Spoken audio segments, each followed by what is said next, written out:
A very warm welcome. Before we begin, I want to share that this audiobook is a personal project. I created it originally for my own studies because I found it difficult to find such profound works with a dedicated narration here on YouTube. What started as a personal resource, I have now decided to share with you. Please remember that listening to this audiobook does not replace the importance of owning the physical book. I have included a link to purchase it in the description. Study tip. I have prepared a free summary and analysis for each chapter, which you can download below. My recommended method is to listen to the audio during your daily tasks and use your free moments to read the summary to consolidate your learning. This is the best way I've found to master such dense material. If you appreciate this work, please like the video and subscribe. And most importantly, comment below which book you would like to hear as an audiobook next. I read all comments to decide on future projects. Shall we begin? Living with the Himalayan Masters, Swami Rama Introduction, by Pandit Rajmani. Tigunait Sri Swami Rama took me under his wing in 1976, and from that time on, every minute of the 20 years I lived with him was a time of learning. Now that he is no longer in his physical body, I look back and realize how skillfully he filled my every breath with the living presence of the Masters, who were such an integral part of his own life. In continuous waves, he nourished my mind and heart with the perennial knowledge and love of the lineage of the sages. Today, with awe and gratitude, I ask myself, after having him as my master, is there anything yet to be achieved? One of the most blessed and richest periods of my life was in 1985, when at Swamiji's behest I began to translate Living with the Himalayan Masters into Hindi, my native language. Every evening, when I showed him that day's translation, Swamiji told me the untold part of the story, and I soon realized he was using the translation as an excuse for me to glimpse the inner life of the sages he had written about, and to absorb their teachings. Every episode brought a revelation, which I was able to assimilate only through the grace of Sri Swamiji and the masters who speak through this book. Living with the Himalayan Masters is the embodiment of Swamiji's life, his spiritual journey, and his experiences with the masters of different traditions. He addresses the issues that all of us confront at least once in our lifetime, and shares his experiences in such a simple and loving manner that they become a part of us. At the mundane level, this book shows us who we are and what steps we must take to be happy and successful. It inspires us to work hard and have faith in our own self-effort. At the spiritual level, it introduces us to our own mystical and esoteric self as we encounter the adepts hidden in the caves and monasteries of the Himalayas and other remote parts of India, Tibet, Nepal, Sikkim, and Bhutan. Spiritual books, especially those of an autobiographical nature, often give the impression that the experiences and spiritual achievements of the masters are beyond our reach. Swamiji, however, puts miracles and mysticism in an entirely different light.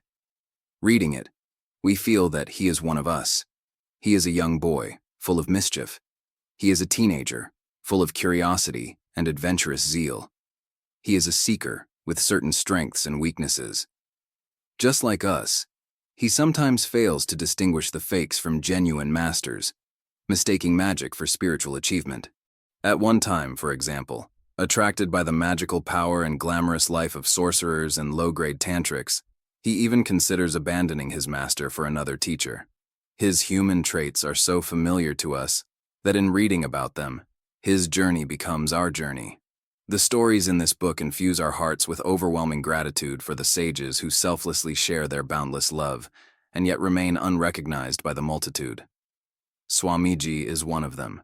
While he lived among us, he lectured, wrote books, and established large charitable organizations, but very few of us perceived his spiritual stature.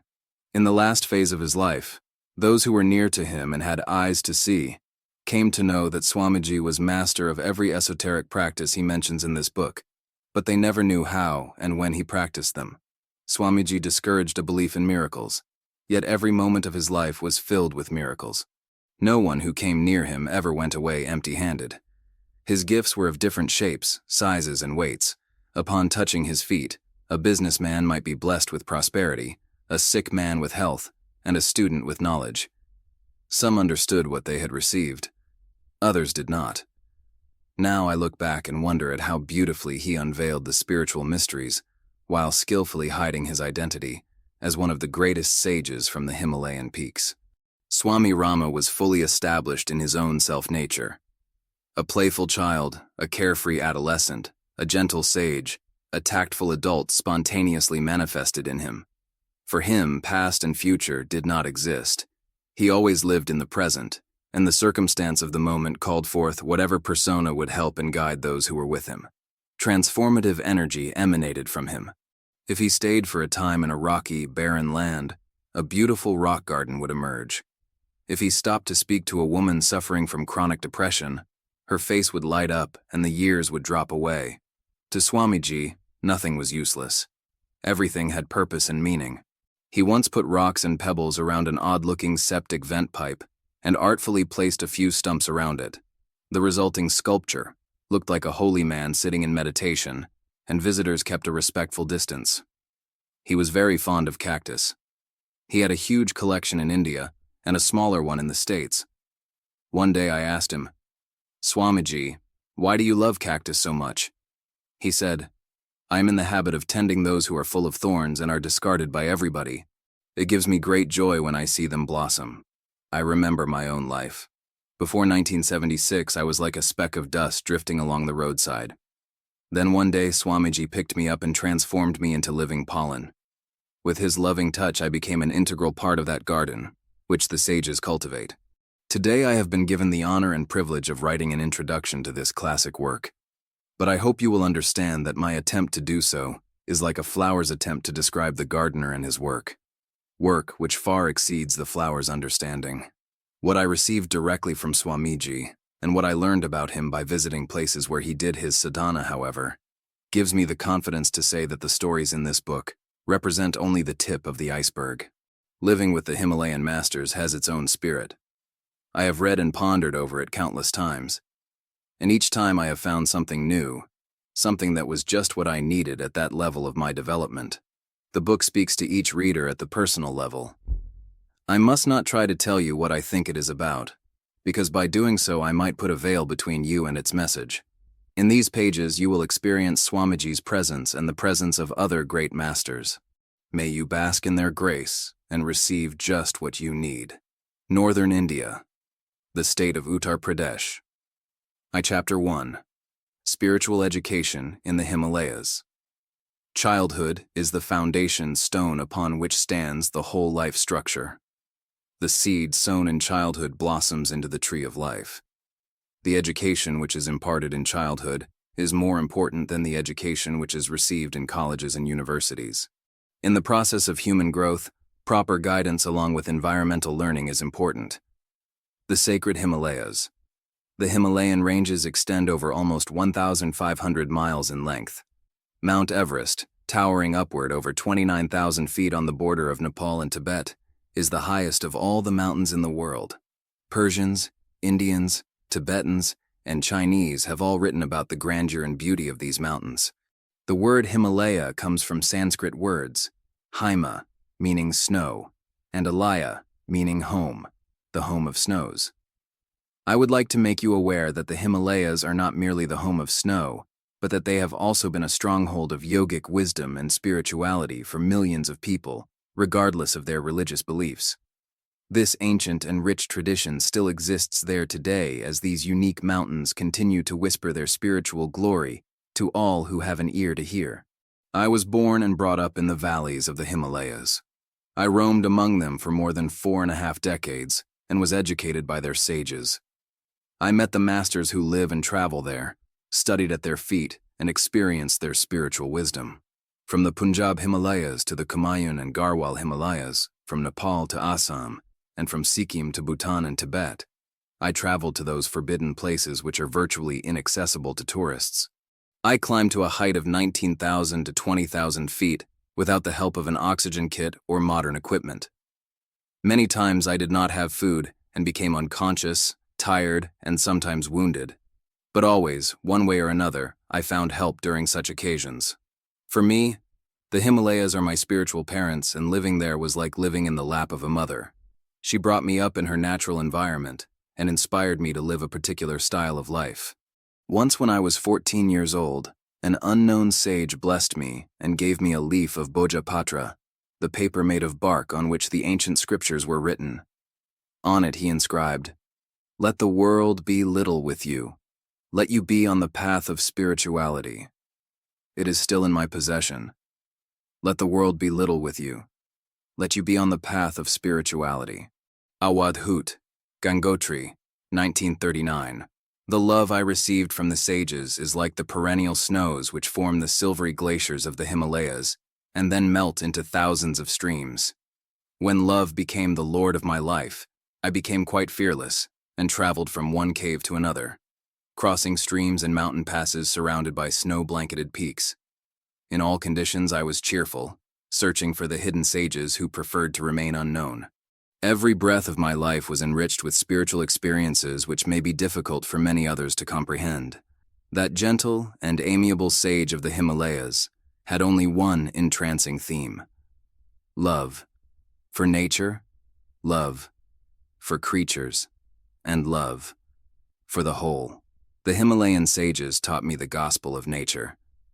Then I started listening to the music coming from the blooming flowers, from the songs of the birds, and even from the smallest blade of grass and thorn of the bush. In everything lives the evidence of the beautiful. If one does not learn to listen to the music of nature and appreciate her beauty, then that which impels man to seek love at its fountain may be lost in the remotest antiquity. Do you need psychological analysis to discover in nature the source of so much happiness, of so many songs, dreams, and beauties? This gospel of nature speaks its parables from the glacial streams, the valleys laden with lilies, the forests covered with flowers, and the light of stars. This gospel reveals that emphatic knowledge through which one learns truth and beholds the good in all its majesty and glory. When one learns to hear the music of nature and appreciate her beauty, then his soul moves in harmony with its entire environment. His every movement and every sound will surely then find its due place in human society. The mind of man should be trained to love nature before he looks through the corridor of his life. Then a revelation comes peeping through with the dawn. The pain and miseries of life disappear with the darkness and the mist when the sun rises. Mortality finds its way in the awareness of immortality. Then a mortal being suffers no more from the pangs and sorrows which death seems to shower upon him. Death has for ages been a constant source of misery. But at death, man learns to become one with the infinite and the eternal. When one learns to appreciate fully the profundity of nature in its simplicity, then thoughts flow spontaneously in response to the appeals of his delicate senses when they come in contact with nature. This soul-vibrating experience, in its full harmony with the perfect orchestra of melodies and echoes, reflects from the sound of the ripples of the Ganges, the gushing of the winds, the rustling of leaves, and the roar of thundering clouds. The light of the self is revealed, and all the obstacles are removed. He ascends the top of the mountain, where he perceives the vast horizon. In the depth of silence is hidden the source of love. The eye of faith alone can unveil and see the illumination of that love. This music resounds in my ears, and has become the song of my life. This discovery of the sages binds the whole of humanity in the harmony of the cosmos. Sages are the sources from which mankind receives knowledge and wisdom to behold the light, truth, and beauty, which show the path of freedom and happiness to all. They make humanity aware of the mere shadows and vain illusions of this world. With their eyes, the unity of the entire universe is best seen. The truth is hidden by a golden disk. O Lord, help us in unveiling so that we can see the truth. The gospel of love, as taught by the Himalayan sages, makes the whole universe aware of the fountainhead of light, life, and beauty. At a young age I sat at the foot of Mount Kailas and drank the glacial waters of Lake Manasarowar. Often I cooked the vegetables and roots grown by Mother Nature at Gangotri and Kedarnath. Living in the Himalayan caves was very pleasant, and when I was there, I was in the habit of roaming through the mountains during the day, taking notes in a haphazard manner, and returning to my cave before darkness would fall. My diary is filled with descriptions of my experiences with the sages, yogis, and other spiritual leaders of the Himalayas. Temple at Kedarnath. This is a land where Sandhya Bhasha was born. Several modern scholars have tried to interpret and translate Sandhya Bhasha by calling it the twilight language. Actually, the way I was taught this language, it is entirely different from the concept the modern writers have of it. It is a purely yogic language, spoken by only a few fortunate yogis, sages, and adepts. Philosophically and ideally, it is very similar to Sanskrit. For every word of Sandhya Bhasha flows full of meaning from its root sound. Sandhya Bhasha can be used only for the discussion of spiritual matters and contains no vocabulary for the business affairs of the world. When the sun weds with the moon, when the day weds with the night, and when Ida and Pingala, the left and right energy channels of the human body, equally flow. That union is called Sandhya or Sushumna. Sushumna is the mother from whose womb was born the language Sandhya Bhasha, or twilight. During that period of Sushumna, the yogi derives the greatest joy that anyone can consciously experience. When such a yogi speaks with other adepts, then they converse in this language, which is hard for others to understand. Knowledge of the appropriate way of chanting the Vedic verses is slowly diminishing because the grammar of the Vedas is different from the Sanskrit language. The grammar of the Vedas is called Nirukta. Similarly, the grammar of Sandhya Bhasha is completely based on sounds and is diminishing. As the musicians of classical music can make notes from sounds and their pitches, so the notes can be made from the sounds used in Sandhya Bhasha. It is called the language of devas, gods. When one sits in the mornings and evenings on the tops of the mountains, he can see beauty all around. If he is a spiritual man, he can understand how this beauty is an inseparable aspect of the Lord, whose attributes are Satyam, Shivam, and Sundaram, truth, eternity, and beauty. This is the land of devas. In the Himalayas, dawn, Usha, and twilight, Sandhya, when the day weds the night, are not mere moments created by the rotation of the earth, but have a deep symbolic meaning. Morning, afternoon, evening, and night each have their own beauty, which no language can ever describe. Many times a day the mountains change their colors, because the sun is at the service of these mountains. In the morning they are silvery, at noon they are golden, and in the evening they look red. I thought that my own mother was dressing to please me in many different colored saris. Do I have vocabulary to explain this beauty through the language of the lips? It is only the language of the heart in which I can speak, but the words do not roll down through my lips. I can give you only a glimpse of these beautiful mountains. Their beauty is splendid and beyond description. The morning environment in the Himalayas is so calm and serene that it leads an aspirant spontaneously to silence. That is why the people of the Himalayas become meditators. Nature strengthened the schools of meditation. When I lived in my cave, Usha, dawn, holding the rising sun in her palm, would awaken me every morning, as though my mother were standing before me. The rays of the sun penetrated gently through the entrance. In the cave there lived several yogis studying the wisdom of the Upanishads at the feet of the master. Shivling, towering between Gangotri and Gomukh. In the evening when the weather clears and the sun breaks through the clouds, it seems as though the mighty painter were pouring out millions of colors on the snowy peaks, creating paintings which could never be duplicated by the brushes and colors of the tiny fingers of artists. Any art that exists in Tibet, China, India, and Persia has some influence of the Himalayan beauty on it. A few times I too tried to paint, but I stopped using my brushes because my paintings seemed to be mere scribbles drawn by a child. Beauty remains bound within the limitations of human realms, if it is not appreciated heartily. When one becomes aware of the higher level of beauty which projects itself through nature, he becomes a true artist. When an artist becomes aware of that fountain from which arises all beauty, then instead of painting, he starts composing poems. The brush and colors do not have access to that finest level of consciousness. Spiritual beauty needs to be expressed on increasingly deeper and more subtle levels. The most ancient travelers of the Himalayas are the clouds which roll gently from the Bay of Bengal. Rising from the ocean, these monsoon clouds travel toward the snowy peaks of the Himalayas, hug them, and return roaring to the plains, laden with pure snowy waters.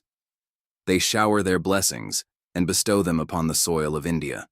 Kalidasa, a great Sanskrit poet known as the Shakespeare of the East, composed many poems about these clouds. Meghaduta is a solitary example of an excellent collection of these poems.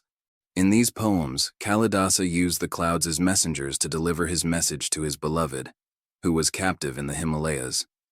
The Ramayana and Mahabharata, famous Indian epics, are full of praises describing pilgrimages to the Himalayas. Even modern poets of Hindi and Urdu like Prasad and Iqbal could not resist composing poems on the Himalayan beauty. Many Sanskrit poems, such as Mahimna Stotra, are sung as though a traveler were going up and coming down from the Himalayas. I also used to compose poems and sing. Although I was not a good poet or singer, the classical music of India borrowed ragas like Pahari from the melodious tunes sung by the girls from the tops of the mountains. The Himalayas remain replete with mysteries for poets, artists, musicians, and travelers, but they reveal their most important message only to those who are prepared. Mystics alone can unveil the real secrets of these wondrous mountains. I used to roam in the mountains with my pet bear, who was very loyal to me. He was fond of me and became very possessive. He wouldn't hurt anyone, but would knock down anyone who came near me. I called him Pola, and he was my finest company during those days. For 11 years he lived near my cave and would always wait for me to come out. My master did not approve of my growing attachment to this pet, and used to tease me, calling me a bear charmer. In the morning, carrying a long staff to help me in climbing, I would go to the mountaintops, which were 4 to 6 miles from my cave. I had my diary, a few pencils, and the bear Pola with me. After the 15th of September, it starts snowing in the Himalayas, but I continued my long walks to the nearby mountaintops, singing the hymns of the Divine Mother. Occasionally, the thought would flash in my mind that my life belongs to those who follow our tradition. I did not care for my individuality, but was acutely conscious of the tradition of sages which I followed. Even though I broke the discipline many times and became rebellious, I was still forgiven. During those days, many profound psychological and spiritual experiences occurred.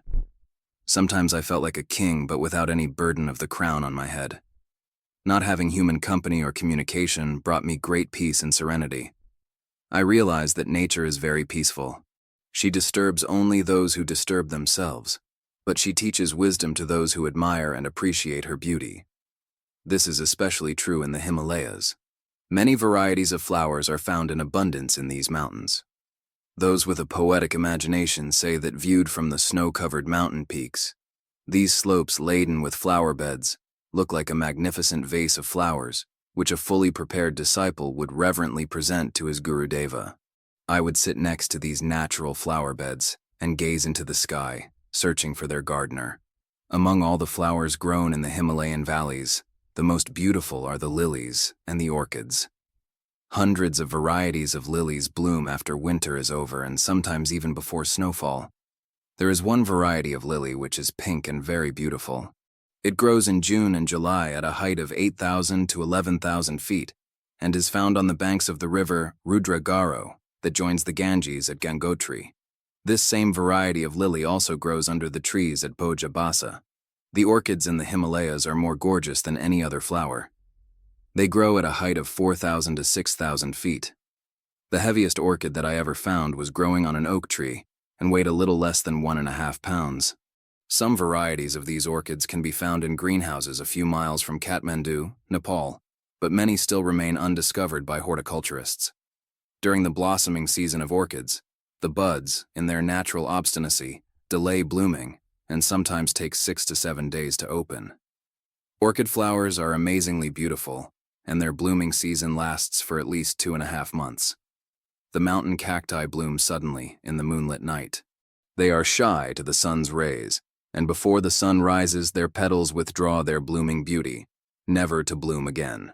I know of more than 25 varieties of succulents and cacti in the Himalayas, which are used for medicinal purposes. I was told that the Soma creeper comes from the succulent family and grows at the height of 11,000 to 18,000 feet. Among the great variety of flowers in the Himalayas, there are more than 150 varieties of rhododendron. The most striking of this species is blue and white. Pink and red varieties are common, and there is another variety which has multicolored petals. In the summer, sometimes an entire valley is laden with rhododendron flowers. The king of all the Himalayan flowers is the himkamal, or snow lotus, a very rare flower. One day as I was wandering through the mountains, I saw a single blue himkamal as big as a saucer. growing from between two rocks and half buried in snow. I started looking at it and my mind entered into a dialogue with this beautiful snow lotus. I said, "Why are you here all alone? Your beauty is meant to be adored. You should give yourself to someone before your petals fall and return to the dust." As the breeze blew its stem, it shook and then bent toward me, saying, "Do you think I am lonely being all alone? All alone means all in one. I enjoy these heights, the purity, the shelter of the blue umbrella above." I wanted to pick the flower and considered pulling it out and taking the whole plant to my master. I compared my own life to this lotus and said, like an irresponsible, joyous child, "What will happen to you if I crush your petals?" The lotus replied, "I will be glad, for my fragrance will radiate everywhere, and the purpose of my life will be fulfilled." I pulled the lotus out by its roots and took it to my master, but he was not appreciative. He had never liked to use flowers and their fragrance except on a few occasions when he instructed me to collect flowers from the forest for worship. That was the last day that I ever picked a flower. I felt that I had been depriving Mother Nature by snatching her child from her lap. I never picked a flower again. Beauty is to be admired, and not to be used, possessed, or destroyed. Aesthetic sense develops when one starts appreciating the beauty of nature. To satisfy and fulfill my desire to be all alone, I wandered here and there, admiring nature just by being with her. Sometimes I would go down to the snowy streams and look at the ripples kicking each other as they moved forward. The rivers and streams running from the tops of the glaciers looked like many long locks of hair. The music created by the streams is quite exhilarating.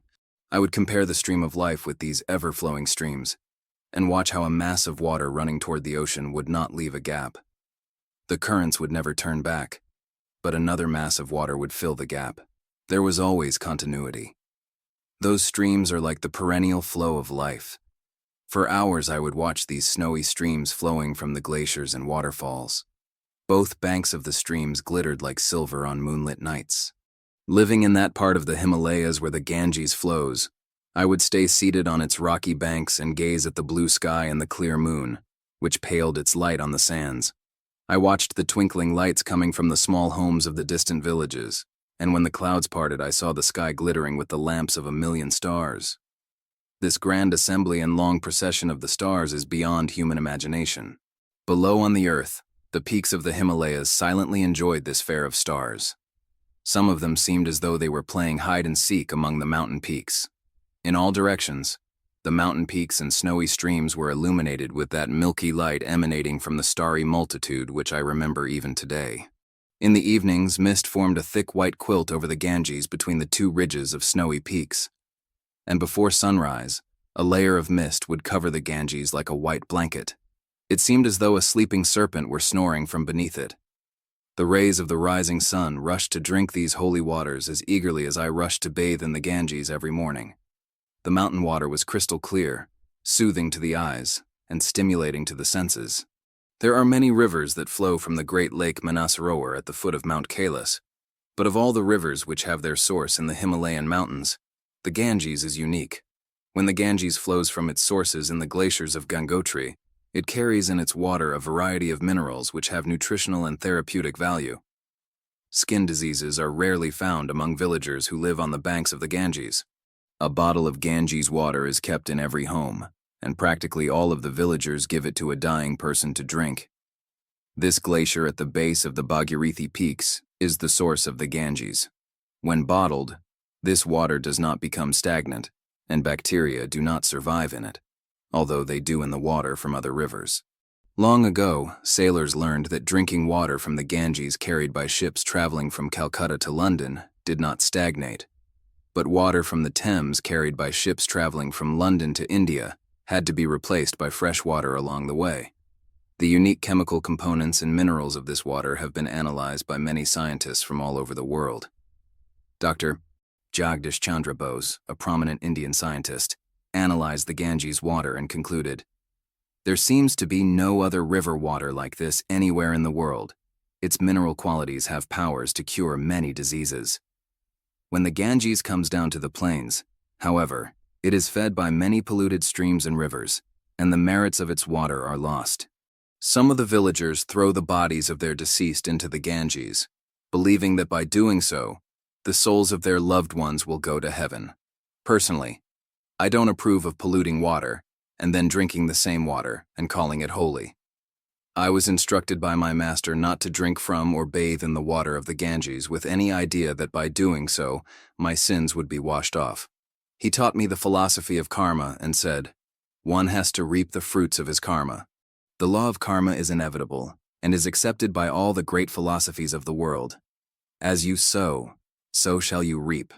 Learn to perform your duties skillfully without aversion or attachment, and do not believe that anything can wash off your bad karma. Taking a bath in a river and making pilgrimages from one shrine to another will not free you from the bondage of karma. Such belief is only superstition and has no logic. The rivers flowing from the Himalayas enrich the soil of India and feed more than 600 million people today. Yet some call these mountains poor. Writers dare say that the Himalayas are economically disappointing, having few mineral deposits and being unable to support enterprises on a large scale. I agree with them. Economically, these mountains are not rich.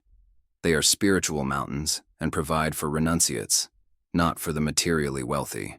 Those who have tried to explore the riches of the Himalayas from an economic viewpoint have met with failure, and those who will undertake such ventures in the future will be similarly disappointed. Himalayan villages have not received their share of modern education, technology, and medicine.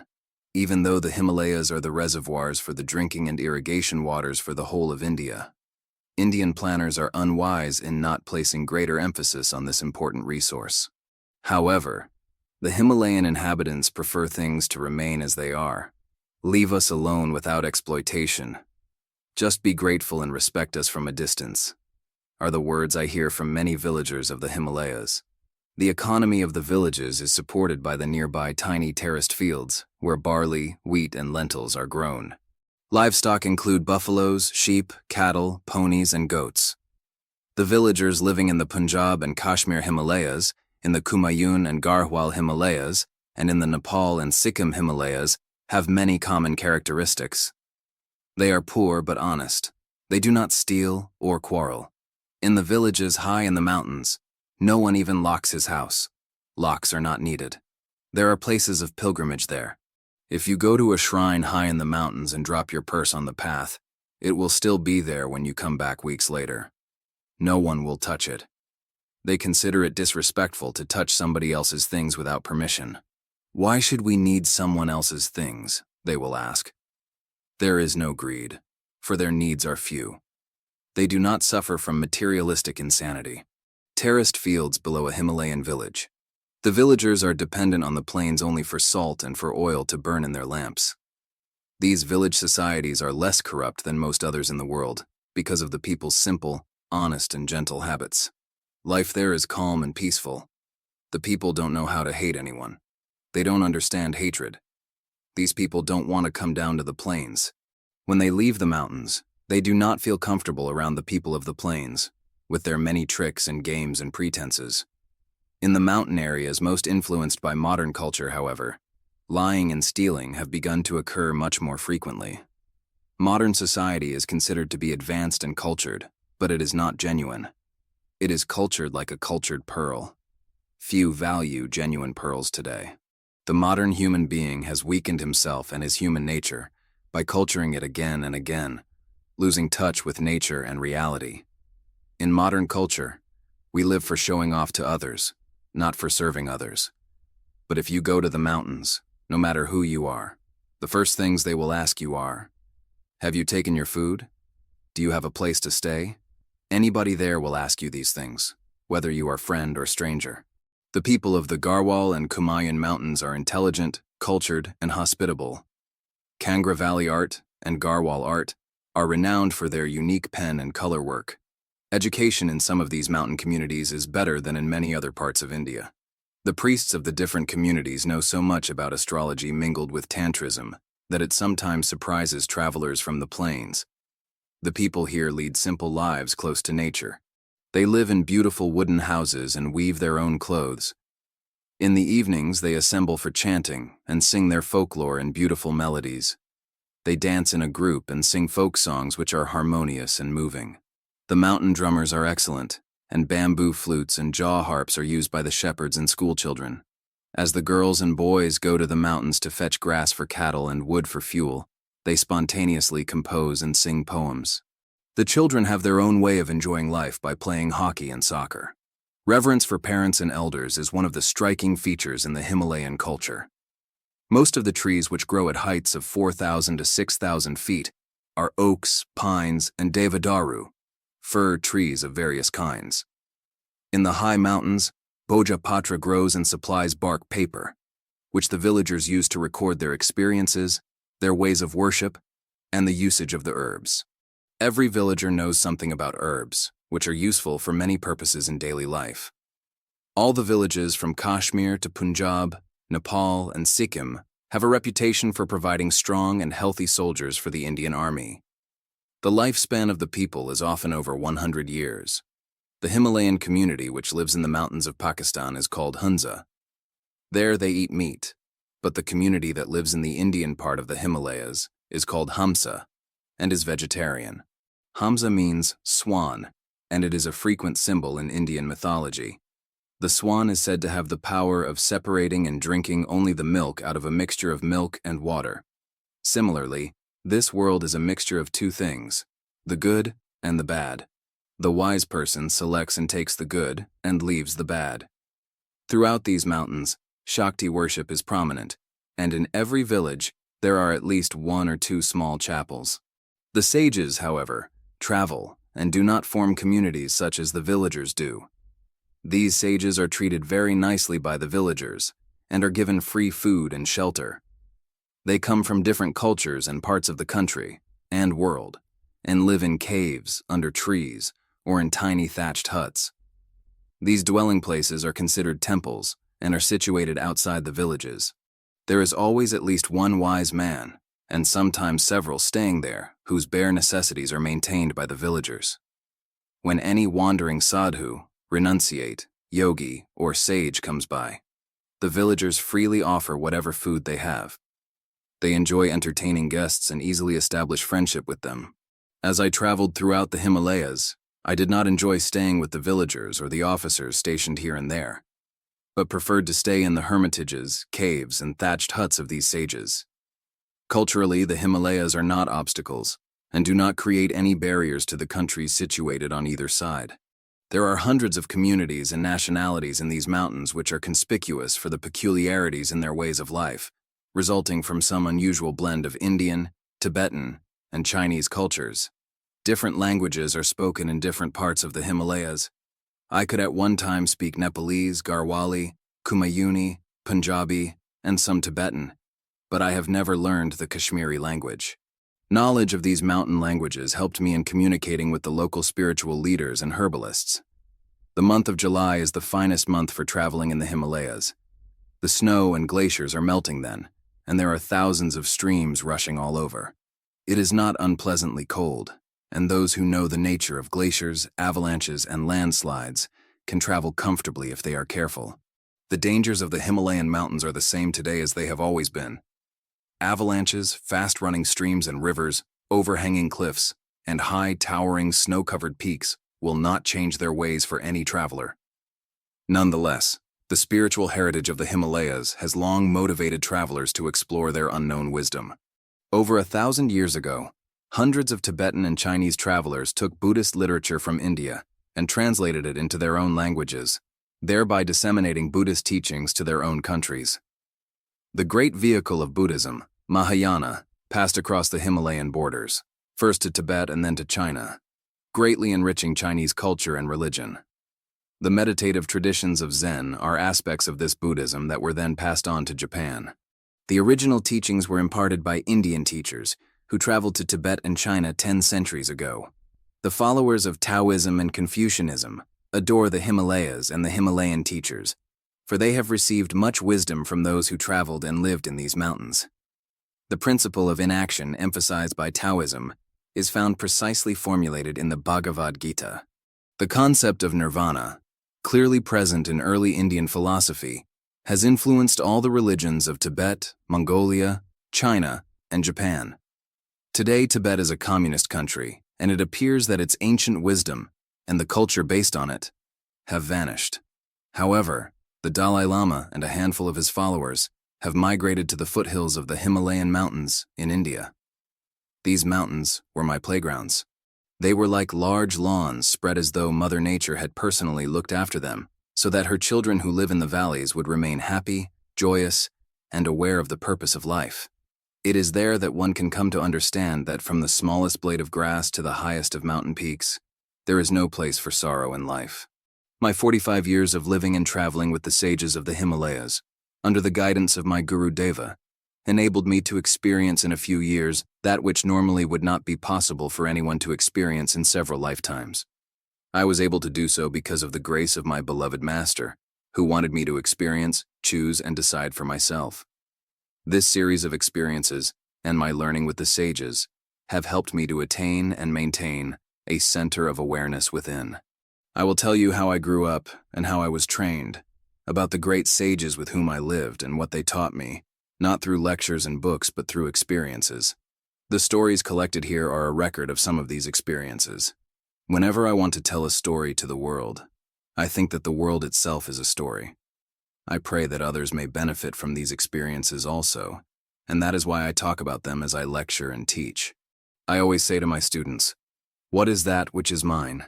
And what is that which I have not surrendered to thee?" From these spiritual stories, learn that which is useful for your growth, and start practicing it, and that which is beyond your grasp, leave it for now with the narrator. Memories of these experiences awaken me even today, and I feel the Himalayan mountains are calling me back. My Guru Deva and parents.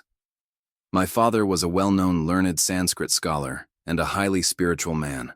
Mostly Brahmins lived in his village, and they would come to my father for consultation and to study with him. My parents were moderately wealthy and generous landowners. My father did not plow his fields himself, but would share the yields with the field workers who did. For 6 months, no one had known where my father was, and his family had concluded that he was either dead or had taken a vow of renunciation. Actually, he had gone on a long retreat because he was having problems with his spiritual practices. He was meditating intensively in the forest at Mansa Devi, not far from Hardware. My master, on a trip which took him by Mansa Devi, arrived one evening at the place where my father was staying. Upon seeing my master, he knew immediately that this was his Gurudeva. Often in such initial contact between master and disciple, the two hearts respond and spontaneously open to each other. This can happen with only the contact of a single glance. Thereupon begins communication without action or speech. My master stayed there for a week, guiding my father, and finally instructing him to return to his home, which was at the height of about 5,500 feet in the hills of Uttar Pradesh. My mother had given up hope of her husband returning and had started an intensive practice of austerities. When my father returned, he told her about his experiences with the master who had initiated him at Mansa Devi. He told her that his master had said that, although they were 43 and 60 years old, they would have a son who would also follow him. 2 years later, my master came down from the Himalayas to my parents' village and visited their home. My father was having dinner when my master arrived, and my mother answered his knock at the door. Without knowing who he was, she requested him to please wait because her husband was taking food and she was serving him. Upon hearing of a guest's arrival, however, my father left his meal and rushed to the door. My master said, "I have not come to eat or accept your hospitality. I want you to give me something." My father replied, "Anything I have is yours." My master said, "I need your son." My parents responded, "For us to have a son at our ages would be a miracle, but if we can have him, he will be yours." 18 months after this meeting, I was born. The day I was born, my master arrived at our house and asked my mother to hand me over to him. As a protective new mother, she was reluctant to comply, but my father asked her to do so. After holding me for a few minutes in his arms, my master handed me back and instructed, "Look after him. I will come again later and take him with me." 3 years later, my master returned and initiated me by whispering a mantra in my right ear. I told him that I already knew the mantra and had been remembering it all the time. He said, "I know. I am only confirming that which you remember." As a young child, I was not at all attached to my parents, but I remembered my master all the time and was constantly aware of his presence. I thought of him so much that sometimes my parents seemed to be strangers. I always used to think, I do not belong to this place and to these people. From time to time, my mother used to look at my right ear to see the hole which was there by birth. It was a mark that my master had predicted before I was born. At times, my mother used to weep, saying, "One day you will leave us and go away." I loved my mother and father, but I really used to wait for that day. I remembered at an early age that the purpose of my life was the completion of the unfulfilled mission of my previous life. As a child, I clearly remembered details of my past life. I was awakened every night because my master would appear in my dream again and again. This upset and worried my parents, and they consulted priests, doctors, and astrologers to discover what was wrong. But through a messenger, my master told them not to worry, for there was nothing wrong with me. There were 2 old widows in the same village with whom I used to sit and talk about my future plan. They were very holy. They used to advise me to go to junior high for studies. Actually, they persuaded me, but soon I left the school and did not go back. I thought it was useless for me to waste my time in such a school. After a few years, my parents died and I went to my master.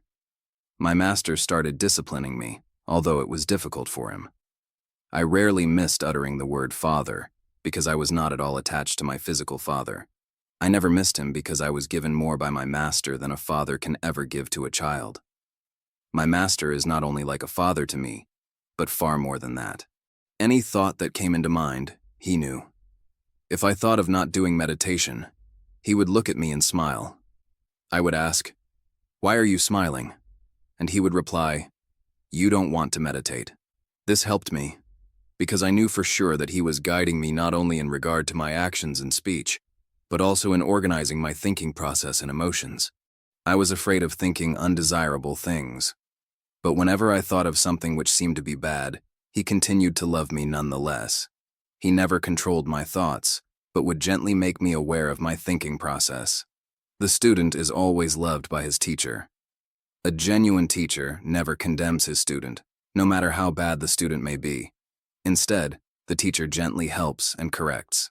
However much a child misbehaves, a truly loving mother will continue to tenderly care for him. As a mother raises her child with love, gentleness, and guidance, so a master raises his student. I did not know what a mother and father could give, but my master gave me everything, and he has never expected anything in return. Nor had I anything to give. My love for him is immense, for he has done everything for me, educated me, trained me, and so far, I have not been able to do anything for him. A master needs nothing. True spiritual leaders are like that.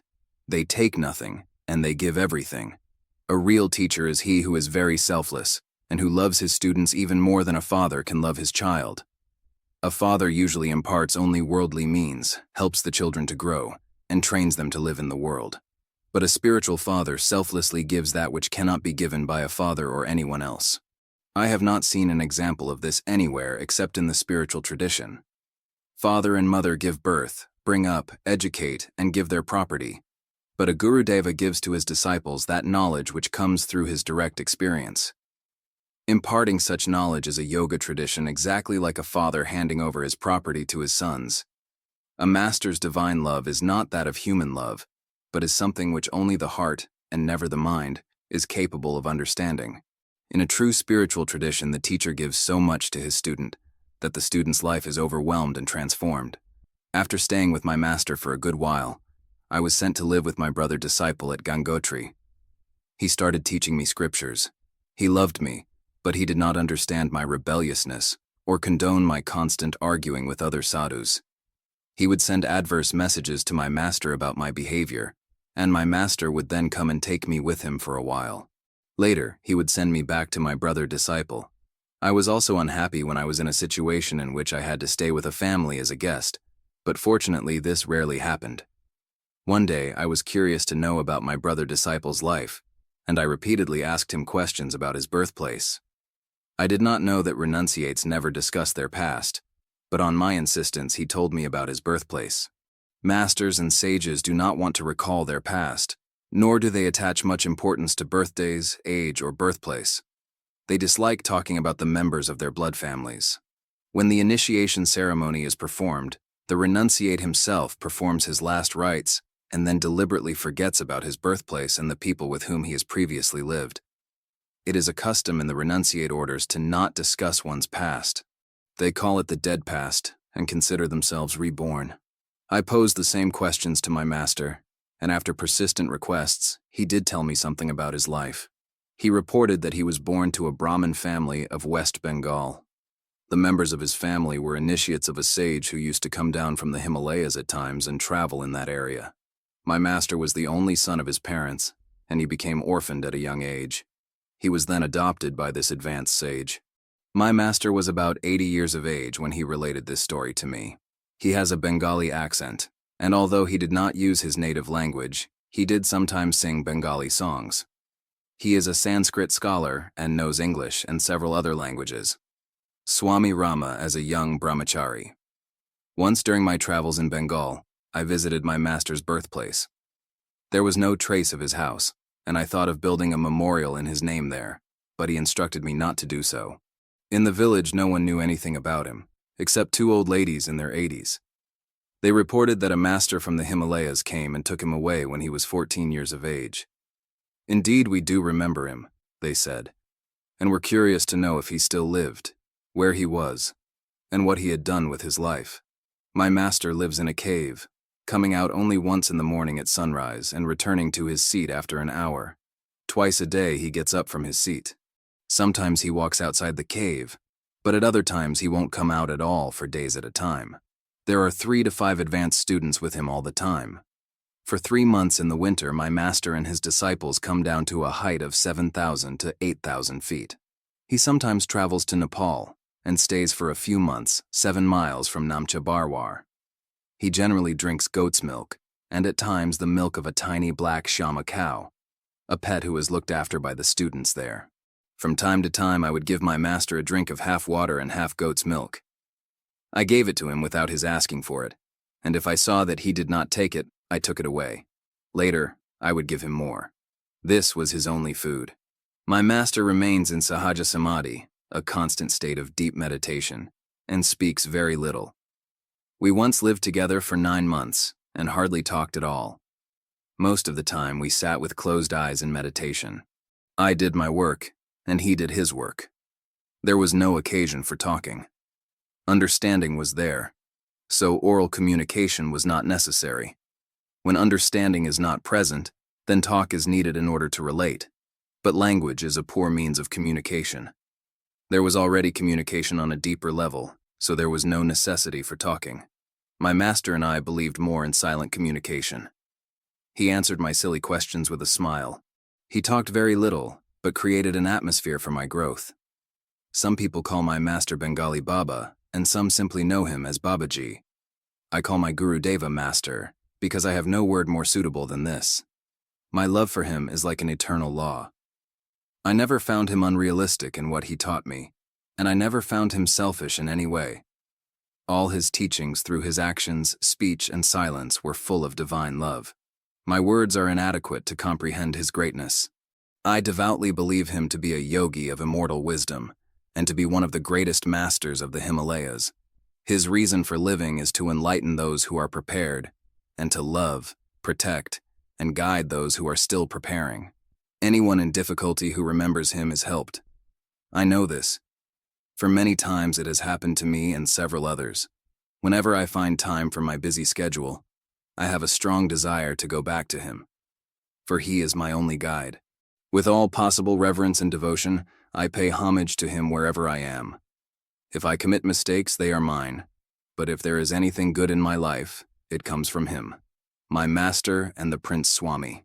My master is known throughout India because of this historical event which I am going to relate. Apparently, many Indian lawyers, judges, and other educated people already know of it. There was a young man named Bawal Sannyasi, who was the heir prince of Bawal, a state in Bengal. After his marriage, he spent most of the time with his wife in his luxurious mountain resort at Darjeeling. His wife was already in love with a doctor, and the two lovers conspired to poison the prince. The doctor started giving him cobra venom injections in very small dosages. The prince was told the injections were vitamins. The doctor slowly increased the dosages, and one day after 2 months, the prince was declared dead. A huge procession carried his body to a cremation spot situated at the edge of a mountain stream. At the point when piles of wood had been ignited and the body placed over the fire, torrents of rain began to fall. Darjeeling is noted for the highest rainfall in the world. The fire was extinguished by the torrents of rain, and the stream flooded over and swept the body away. 3 miles downstream from the cremation site, my master was staying in a cave with some of his student swamis. He was in the process of traveling from the foot mountains of Kinchenjunga to our cave in the Kumaun Himalayas. When he saw the body tied with coffin cloth and bamboo sticks rushing down the stream toward him, he instructed his students to pull it out of the current and release it from the well-tied ropes. He said, "This man is not dead, but is in a deep, unconscious state without normal breath and pulsation. He is my disciple." They untied the ropes and brought the body before him. Within 2 hours, the prince recovered his normal senses, but he completely forgot his past. He became a disciple of my master and was later initiated as a renunciate. He lived with my master for 7 years. Then my master asked him to visit different places to meet other sages. He predicted that this Prince Swami would meet his sister and would recall his past. My master said, "There are going to be a lot of problems for us, so I had better leave for higher altitudes." He went to our ancestral cave in the Himalayas and stayed there for several years. After wandering several months in the plains and meeting many sages, one day the Prince Swami unknowingly went to his sister's house to beg alms, and she immediately recognized him. It took him 6 hours to remember everything from his past. I was young at the time and remember accurately the details of the whole incident as they were then reported. Influenced by the promptings of his family and remembering his past, the Prince Swami went to the court and claimed to be the Prince of Bhawal. Numerous witnesses were called to testify for both sides of the case. During court proceedings, it was proven that the doctor had obtained snake venom from a laboratory in Bombay. And it was proven beyond a doubt that the Swami was the prince who had been poisoned by his wife and her doctor boyfriend. The Prince Swami told how he had been declared dead, his body carried to the cremation site near Darjeeling, swept away by a flood, and then picked up by a master of the Himalayas and his disciples. My master did not go to court, but sent 2 Swamis to serve as witnesses. The case continued in the Calcutta court for several years and was one of the longest and largest cases tried in the history of the Indian judiciary. The prince eventually regained possession of his property and wealth, but ironically, he died a year later. Through this case, my master became known all over the country, and people started searching for him. He has always avoided crowds and worked with only a chosen group of students to whom he provided constant and loving guidance. My master did not want to come into the limelight. Many times the people of India wondered who this great sage was, but my master preferred to remain away from the crowds.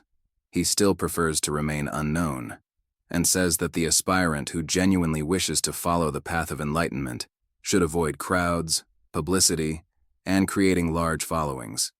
Name and fame are the greatest barriers and downfalls for a spiritual man. Even after renouncing worldly positions, the desire to earn name and fame lurks in the unconscious mind. An aspirant should wash off this desire completely by dedicating his body, mind, and soul to the Lord, and by having no personal desires whatsoever. Such a sage can help, heal, and guide humanity even from a quiet and isolated corner of the Himalayas. Serving humanity becomes an important part of life for such sages. They do not expect anything from humanity, for they think that serving humanity is the expression of love for God. Footprints of delusion Westerners have been hearing many stories about the existence of Yetis, snowmen, and Shangri-La. Although these stories are based on fantasies and fallacies, curiosity mongers from the West are drawn by them and have tried to search the secret Himalayas. They are helped by the community of Sherpa porters, who are traditionally trained to climb the mountains and who earn their living by guiding these travelers to the various mountains of the Himalayas. These Sherpa guides have knowledge of the prominent mountain peaks and are very helpful in guiding the climbers and expeditioners, but they have no knowledge of the spiritual tradition of any part of the Himalayas. Many foreigners have gone to these mountains in search of Shangri-La, but Shangri-La does not exist in reality. The myth of Shangri-La is based on the existence of 2 ancient cave monasteries hidden in the Himalayas. These caves are described in our traditional scriptures and have a long heritage of meditation and spiritual practices. One is situated on the Mount of Kinchenjunga, at the height of 14,000 feet, and the other, where I lived, is in the deep Himalayas on the borders of Tibet and Garhwal. This cave monastery accommodates many practitioners comfortably. It is situated at a height between 11,500 and 12,000 feet above sea level. Very few people have been to this place. This monastery still exists, and there are many Sanskrit, Tibetan, and Sandhya Bhasha manuscripts preserved there. Foreigners go to the Himalayas, and especially to Darjeeling, to climb the mountains with the help of the Sherpas. During their expedition, they talk and think of Shangri-La and Yetis. They carry cameras, tents, respirators, and tinned foods, and even litter some of the places in the Himalayas.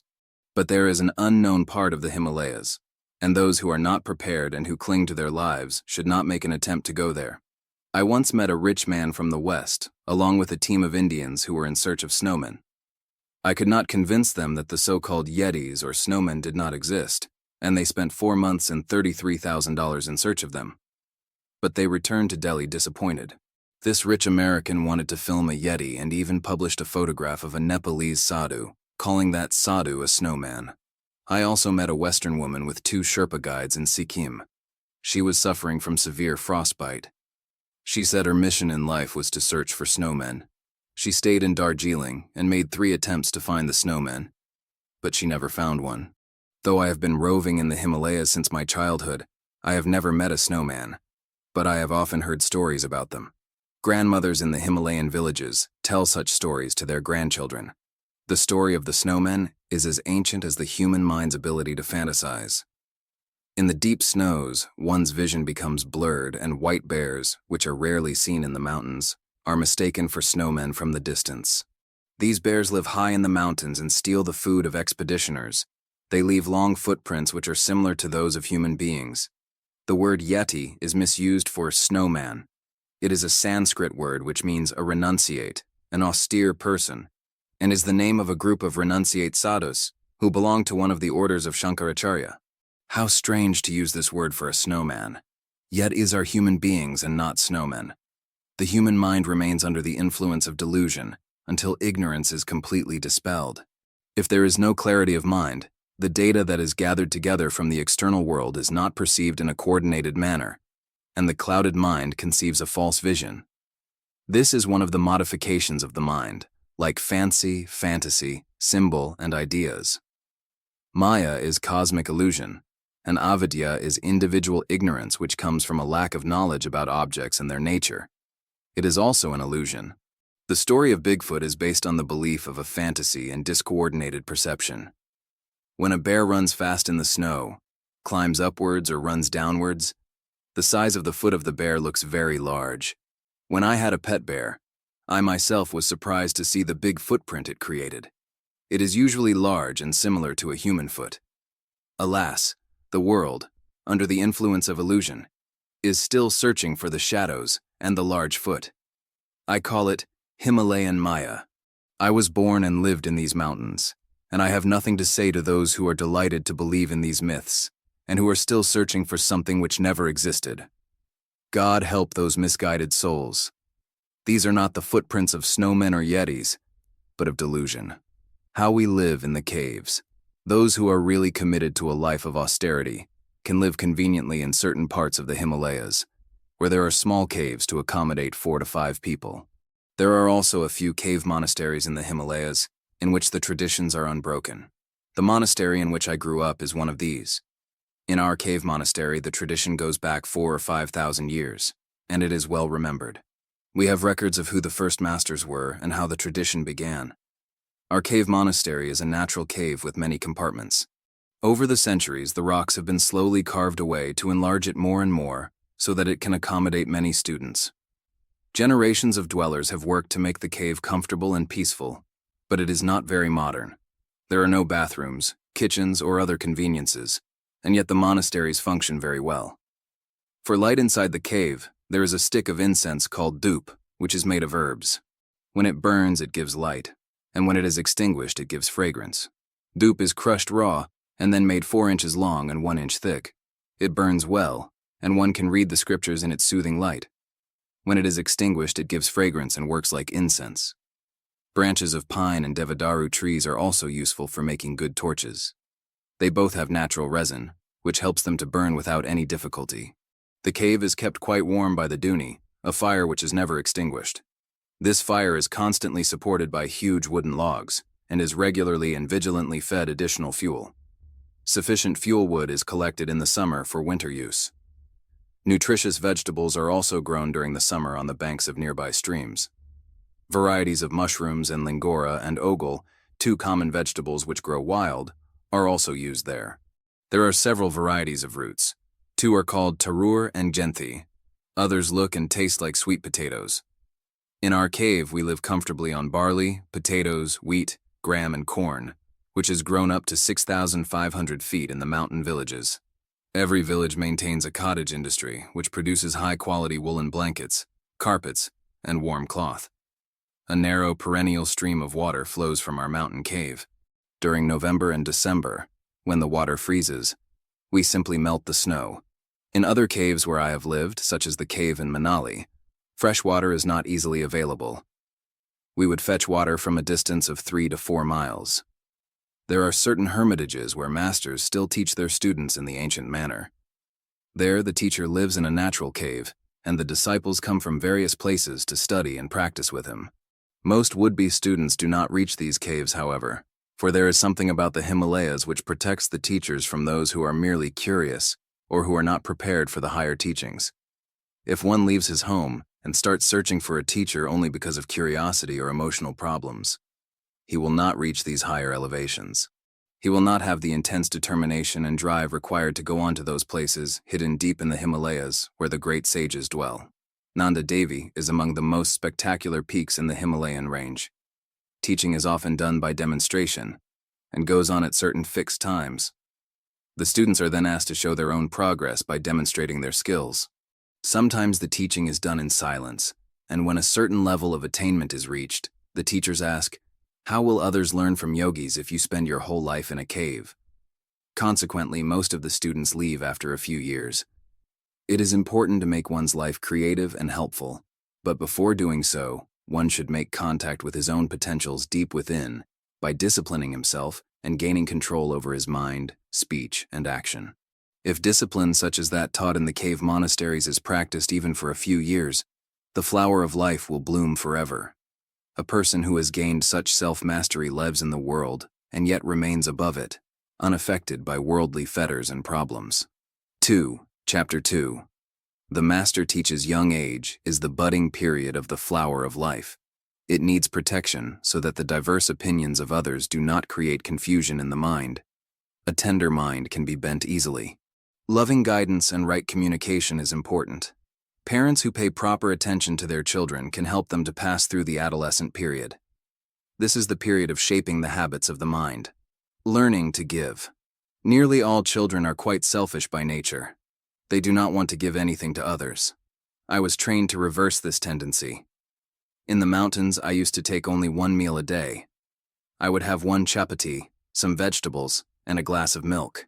One day when it was almost 1 o'clock, I washed my hands, sat down, and the food was given to me.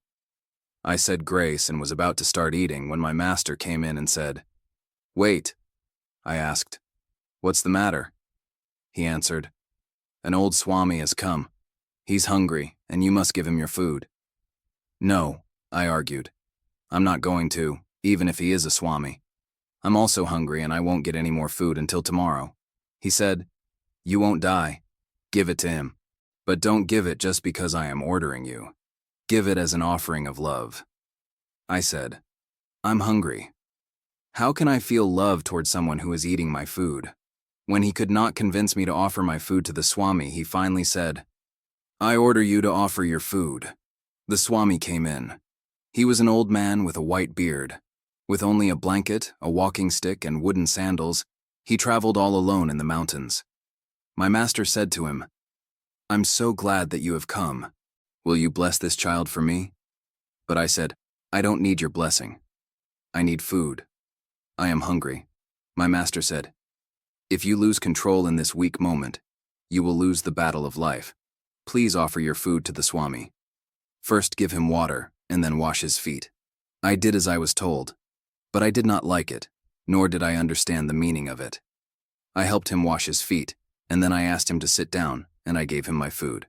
Later I found out that he had not had any food for 4 days. He took the food and said, "God bless you. You will never feel hunger unless food comes before you. This is my blessing to you." His voice still echoes in my ears. From that very day, I have been free from that urge which had so often led me to childish cravings. There is a narrow barrier between selfishness and selflessness, love and hatred. After crossing it, one enjoys doing things for others, without seeking anything in return. This is the highest of all joys, and an essential step in the path of enlightenment. A selfish man can never imagine this state of realization, for he remains within the limited boundaries built by his ego. A selfless man trains his ego and uses it for higher purposes. Selflessness is one common characteristic that we find among all great men and women of the world. Nothing could be achieved without selfless service. All the rituals and knowledge of the scriptures are in vain if actions are performed without selflessness. How a master tests his students, teachers often test their students. I was asked to meditate punctually at a certain time. One day during this time, my master came and stood before me while I was sitting with my eyes closed. I was not very successfully meditating, or I would not have been conscious that he was there. He said, "Get up." I did not respond. Then he asked me, "Do you hear me and know that I am here?" I said, "Yes." He asked, "Are you meditating?" "No." "Then why did you not get up?" He asked. I was only pretending to meditate actually, and I had been fully conscious of his presence. The teacher often does such things to test our attitudes, our honesty, and our discipline. He will tell you one secret and then whisper another to another student, saying to both, "Don't tell this to anyone." Then, rather than keep the secrets, you exchange them with one another. In this way, he finds out that you are not prepared to keep a greater secret. He says, "I told you not to tell. Why did you?" Teachers also impose more severe tests. Sometimes they will say, "Stand here," and they will not come back for 3 days. It may be cold and raining, but only after days do they come back and get you. They have many such tests. A person's strength needs to be tested often so that he learns to be self-reliant. Teachers, by testing their students, teach self-discipline and promote self-reliance. In order to gauge a student's progress, testing is important. Testing also helps students to evaluate their own progress and to uncover errors of which they may not have been consciously aware. An all-night journey through the forest. On the way to Nepal from Tanakpur, we stayed in a forest. My master said, "Let us eat something." It was 2 o'clock in the morning. He said, "Go to the shop in Tanakpur. It is 12 miles away along the forest path." There was another Swami with us. He also had a disciple. He asked my master, "Why are you sending him at night? I would not send my boy who is with me." My master said, "Be quiet. You are making him a sissy and not a Swami. I am training this boy. He must go." Then he said to me, "Come here, son. Hold this lantern. It has enough oil. Keep matches in your pocket. Have a staff in your hand. Wear your shoes. Go to the food grain shop and get enough groceries for 3 or 4 days." I said, "Okay," and left. Many times during that long night, tigers and snakes crossed the path in front of me.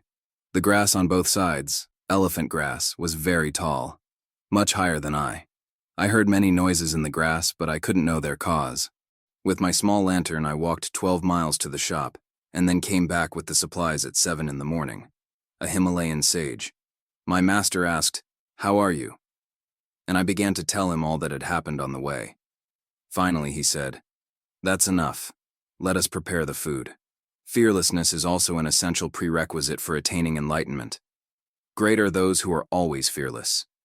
To be completely free from all fears is one step on the path of enlightenment. Crossing a flooded river. Students are many. Disciples are few. Many students came to my master and requested, "Please accept me as your disciple." They all showed their faithfulness by serving him, by chanting, by learning, and by practicing disciplines. He did not respond. One day he called everyone to him. There were 20 students. He said, "Let's go." Everyone followed him to the bank of the Tungabhadra River in South India. It was in full flood, very wide and dangerous. He said, "He who can cross this river is my disciple." One student said, "Sir, you know I can do it, but I have to go back to finish my work." Another student said, "Sir, I don't know how to swim." I didn't say anything. As soon as he said it, I jumped. He sat down quietly as I crossed the river. It was very wide. There were many crocodiles, and huge logs were rolling with the currents of water, but I was not concerned. My mind was one-pointed on completing the challenge I was given. I loved to be challenged, and I always accepted a challenge joyfully. It was a source of inspiration for me to examine my own strength. Whenever I was tired, I would float, and in this way I succeeded in crossing the river. My master said to the other students, he didn't say that he was my disciple, but he jumped. I was close enough to him to know his power. I thought, he wants his disciples to cross the river. Here I am. I can do it. It's nothing, because he is here. Why can't I do it? So firm were my faith and determination. Faith and determination, these two are the essential rungs on the ladder of enlightenment. Without them, the word enlightenment can be written and spoken, but never realized. Without faith, we can attain some degree of intellectual knowledge. But only with faith can we see into the most subtle chambers of our being. Determination is the power that sees us through all frustrations and obstacles. It helps in building willpower, which is the very basis of success within and without. It is said in the scriptures that with the help of Sankalpa Shakti, the power of determination, nothing is impossible. Behind all the great works done by the great leaders of the world stands this Shakti. With this power behind him, such a leader says, I will do it. I have to do it. I have the means to do it. When this power of determination is not interrupted, one inevitably attains the desired goal. My offering to my master. What did I offer my master? I will tell you. When I received my second step of initiation at the age of 15, I had nothing with me. I thought, all these rich people come with baskets of fruit, flowers, and money to offer to their teachers, but I have nothing to give. I asked my master, Sir, what is the best thing for me to offer? He said to me, Bring me a bundle of dry sticks. I thought, surely if someone brings such sticks to his teacher will kick him. But I did as he instructed. I brought him a bundle of dry sticks, and he said, Offer it to me with all your heart, mind, and soul. I looked at him and thought, he is so wise and educated. What has happened to him today? He said, This is the greatest gift that you can ever give me. People want to give me gold, silver, land, a house. These valuables mean nothing to me. My master explained that when you offer a bundle of dry sticks to a guru, he understands that you are prepared to tread the path of enlightenment. It means, please relieve me from my past and burn all my negative thinking in the fire of knowledge. He said, I will burn these dry sticks so that your past karmas do not affect your future. Now I am giving you a new life. Do not live in the past. Live here and now and start treading the path of light. Most people brood on the past and do not know how to live here and now. That is the cause of their suffering. Loneliness, I am never lonely. A lonely person is one who is not aware of the complete fullness within. When you become dependent on something outside without having awareness of the reality within you, then you will indeed be lonely. The whole search for enlightenment is to seek within, to become aware that you are complete in yourself. You are perfect. You don't need any externals. No matter what happens in any situation, you need never be lonely. One day when I was 16 years old, I was standing outside our cave in the Himalayas and saw several people approaching. When they came closer, I recognized them to be a ruling prince of India with his secretary and guards. He came up to me and arrogantly said, Brahmachari, young Swami, I have come to see your master. In the very same tone I said, You cannot see him. His secretary asked, Don't you know who he is? I replied, I don't care. I am the protector of this cave. Go away.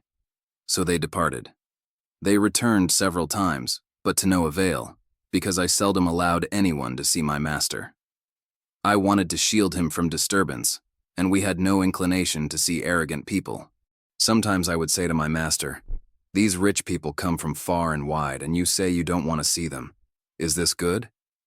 He would smile and answer, I am happy with my friend within me. Why do I need to see these people? They are not genuine seekers. They want something worldly. One wants to have a child, another to have a high position. They don't want spiritual food. Why do you ask me to see them? Finally, the ruler prince recognized that I didn't care about his status, so he changed his attitude. When he came again, he politely asked, "Sir, may I please see your master?" I took him inside the cave, where my master was sitting quietly. That prince wanted to be polite and to show his manners and Western breeding. He said, "Sir, you seem to be lonesome."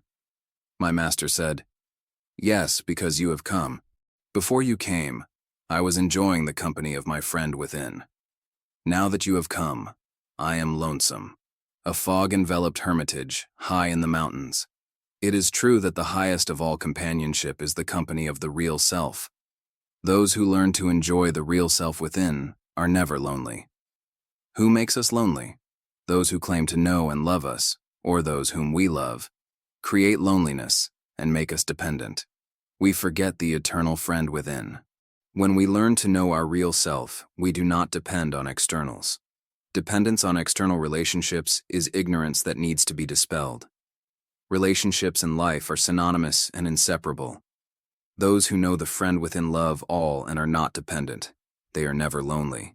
Loneliness is a disease. Being alone happily means enjoying the constant company, the constant awareness of the reality. After learning this lesson, the ruler returned to his palace and pondered over the teachings. He then started practicing meditation.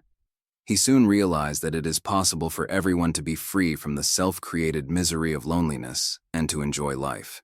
Maya, the cosmic veil. One day I said to my master, "Sir, I have been taught that avidya, ignorance, and maya, illusion, are one and the same, but I do not really understand what maya is." He often taught by demonstration, so he said, "Tomorrow morning I will show you what maya is." I could not sleep that night. I thought, tomorrow morning I am going to meet Maya. The next day we went for our morning ablutions as usual. Then we met again afterwards.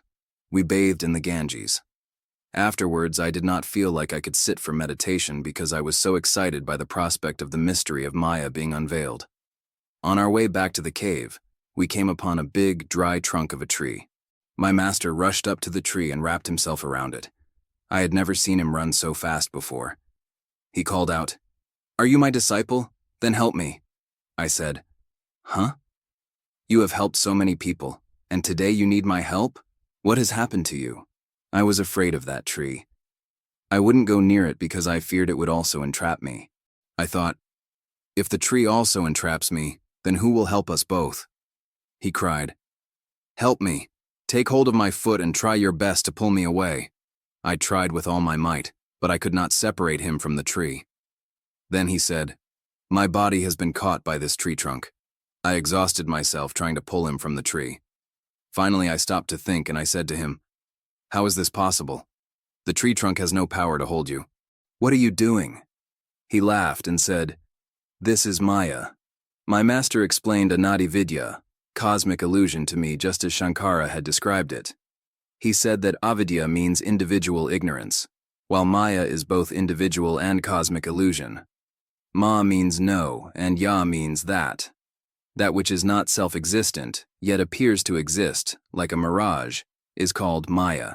Then he explained another school of philosophy, which maintains that Maya is universal illusion and also the mother of the universe. He told me that in Tantra philosophy, Maya is considered to be both cosmic Shakti and the primal force, or Kundalini, the latent force in all human beings. By focusing one's awareness on the Absolute, this sleeping force is awakened within and directed toward the center of consciousness. When one comes in touch with this power, he can easily attain the highest level of consciousness. Those who do not awaken this force of Shakti remain forever brute and ignorant. After describing the philosophies of Maya, he said, "When we devote our mind, energy, and resources to believing in that which is non-existent, then it appears to exist, and that is Maya. Don't contemplate on evil, devils, sins, avidya, or Maya, and thereby put yourself in a state of stress and worry. Even spiritual people become preoccupied with blaming the world for their lack of progress. This weakness is significant in creating obstacles. For lack of sincerity, honesty, faithfulness, and truthfulness, we do not realize that which we are. We project our weaknesses and think that the objects of the world are the source of our obstacles. He told me to practice non-attachment and constant awareness. He said, "The strongest of bondages is created by attachment, which makes one weak, ignorant, and unaware of the absolute reality." Maya, or illusion, is deeply rooted in attachment. When we are attached to or have a desire for something, it becomes a source of illusion for us. Those who are free from attachments and have directed their desires toward spiritual growth are free from the bondage of Maya, illusion. The less attachment, the more inner strength. The more inner strength, the nearer the goal. Vairagya and abhyasa, non-attachment and constant awareness of absolute reality, are like two wings of a bird which can fly from the plane of mortality to the height of immortality. Those who do not allow their wings to be clipped by the illusion of Maya can attain perfection. Many people confuse attachment with love. But in attachment, you become selfish, interested in your own pleasure, and you misuse love. You become possessive and try to gain the objects of your desires. Attachment creates bondage, while love bestows freedom. When yogis speak of non-attachment, they are not teaching indifference, but are teaching how to genuinely and selflessly love others. Non-attachment, properly understood, means love. Non-attachment or love can be practiced by those who live in the world, as well as those who are renunciates. The message which I received on the sands of the Ganges in the Himalayas helped me to understand that illusion is self-induced. By imparting this knowledge, my beloved master made me aware of the nature of cosmic illusion and the individual barriers we create. Bitter truth, with blessed effects. I remember an occasion when I was traveling with my master. The station master in a town we were passing through came to me and said, "Sir, give me something to practice, and I promise I will follow it faithfully." My master said to me, "Give him something definite to practice." I said, "Why should one fool misguide another? It will be better if you instruct him." So my master said, "From this day on, don't lie. Practice this rule faithfully for the next 3 months." Most of the employees of the railroad in that area were dishonest and took bribes. But this man decided that he would not take bribes or lie anymore. That very same week, a supervisor from the head office came to investigate him and his assistants. The station master answered the probing questions of the supervisor honestly. This inquiry brought serious trouble to his staff. All the employees who had been taking bribes, including the station master himself, were prosecuted. He thought, "It has been only 13 days, and look at the difficulty I am in. What is going to happen to me in 3 months' time?" Soon his wife and children left him. Within a month his life had crumbled like a house of cards from a single touch. That day the station master was in great agony, and we were some 300 miles away on a bank of the Narmada River. My master was lying under a tree when he suddenly began laughing. He said, "Do you know what is happening? That man whom I instructed not to lie is in jail today." I asked, "Then why are you laughing?" He answered, "I am not laughing at him. I am laughing at the foolish world.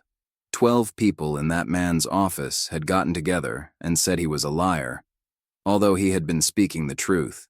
They accused him of being the only one guilty of taking bribes. He was put in jail, and all the others were released. When the station master went to court, the judge looked down at him from the bench and asked, 'Where is your attorney?' 'I don't need one.' The judge said, 'But I want someone to help you.' 'No,' said the station master. 'I don't need an attorney. I want to speak the truth. No matter how many years you put me behind bars, I won't lie. I used to share in bribes. Then I met a sage who told me never to lie, no matter what. My wife and children have left me. I have lost my job. I have no money or friends, and I am in jail. All these things have happened in 1 month. I have to examine truth for 2 more months no matter what happens. Sir, put me behind bars. I don't care." The judge called a recess and quietly called the man to his chamber.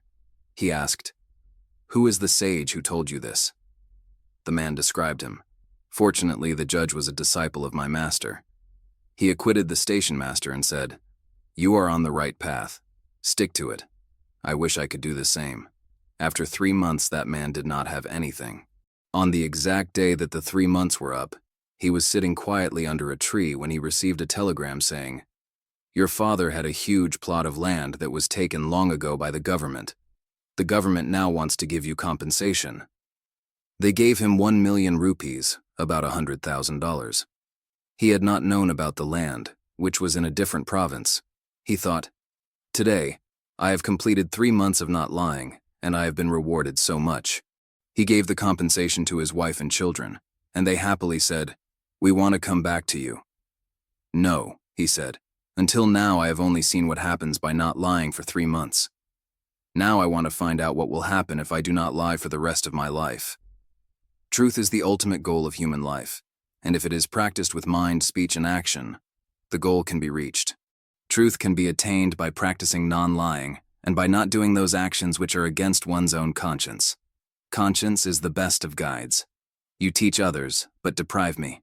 One day I told my master, "You have been cheating me." When we are inadequate ourselves but our ego is strong, we tend to blame others. He asked, "What's the matter?" I said, "You think I am still a child, and you are withholding things from me. Tell me, what am I withholding? You are not showing me God. Perhaps you cannot, but can only teach me about God. If that is the limit of your powers, then you should be honest." He answered, "I will show you God tomorrow morning." I asked, "Really?" He replied, "Most certainly. Are you prepared?" I used to meditate regularly before going to bed, but that night I could not. I was sure that in the morning I would get to see God, so what was the point of meditating? I was so restless and excited I did not sleep the whole night. Early in the morning I went to my master. I did not even bathe. I thought, when my master is showing me God, why take time for a bath? I just slapped my face, patted down my hair, and presented myself to him. He said, "Take your seat." I thought, now he is going to show me God. I was seldom humble, but I became extraordinarily humble that morning. I bowed before him many times. He looked at me and said, "What has happened to you? What is this funny business? Why are you abnormally emotional?" I said, "Did you forget? You promised that you would show me God." He said, "Okay, let me know what type of God you are prepared to see." I said, "Sir, are there many types?" He asked, "What is your concept and definition of God? I'll show you God exactly according to your conviction and definition." Everyone wants to see God without having any firm conviction of God in their minds and hearts. If you are searching and are not firm and sure regarding the object of your search, what will you find? If I tell you that whatsoever you see is God, you are not going to be satisfied. If I say God is within you, still you won't be satisfied. Suppose I show you God and you say, "No, that's not God." What am I going to do then? So you tell me the way you think about God, and I will produce that God for you. I told him, "Wait a moment. Let me think." He said, "God is not within the range of your thinking. Go back to your meditation seat, and when you are ready, let me know.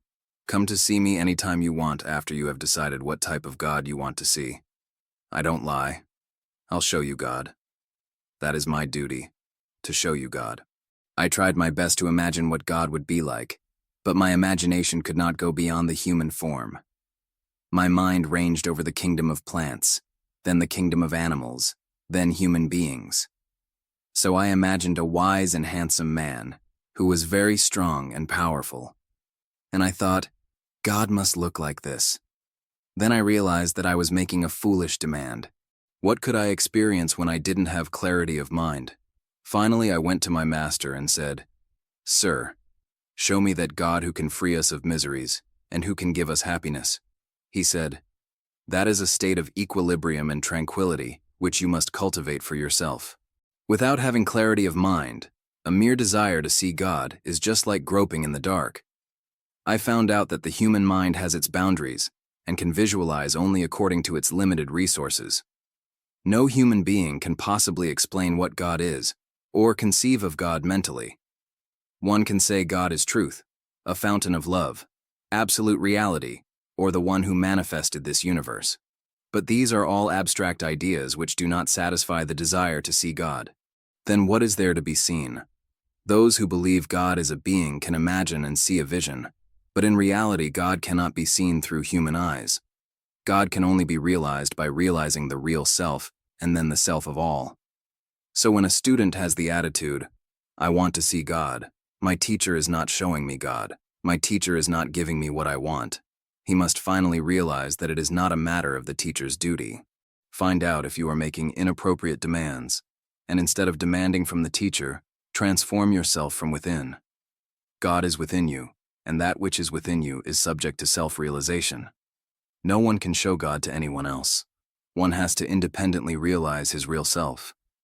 Thereby he realizes the self of all, which is called God. In the state of ignorance, the student thinks that God is a particular being, and he wants to see that being exactly as he sees something in the external world. It never happens. But when he realizes that God is truth and practices truth in action and speech, then his ignorance about the nature of God disappears and self-realization dawns. Discipline is a must. I would often go to the Ramgara forest, where my friend Nantin Baba lived. Nantin means child. He had been practicing austerities and spiritual disciplines from the age of 6. We both were very mischievous. We would often sneak into a village and go into someone's kitchen, eat whatever we found, and then return to the forest. That created a mystery among the villagers. Some thought that we were divine incarnations, while others thought that we were devils. There were many apple orchards in that area owned by the rich people of Nainital. One day we left our place to live near a small creek, which flowed through an orchard. In the evening we collected wood for a fire. The forest preserve officers were concerned about fires, so we made our fire in the orchard. The owner saw us and thought we were stealing the golden apples and other rare varieties. He was very stingy and miserly and never allowed anyone to pick up apples off the ground like the other orchard owners did. He ordered his watchmen to come with bamboo sticks. 5 men ran toward us to beat us up. When they came closer, they saw that we were not thieves, but those 2 young yogis who lived in the forest, the village of Toli in the Himalayas. When I returned to my master after 3 months, he said, "You create problems for me by doing silly things." I replied, "I haven't done anything." But he continued, "I have to protect you as an infant is protected by its mother. When will you grow up? Why did you trespass on someone's property?" I answered, "All things belong to God. They can be used by those who are in the service of God." To this my master replied, "This type of thinking is a misuse of the scriptural sayings for your own convenience. Your thinking should be corrected." Then he gave me these instructions. 1. See the ultimate reality as all-pervasive throughout the universe. 2. Do not be attached to the pleasures received from the objects of the world. Treat them as means for spiritual progress. 3. Do not covet anyone's property, woman, or wealth. He said, "Don't you remember these sayings of the Upanishads?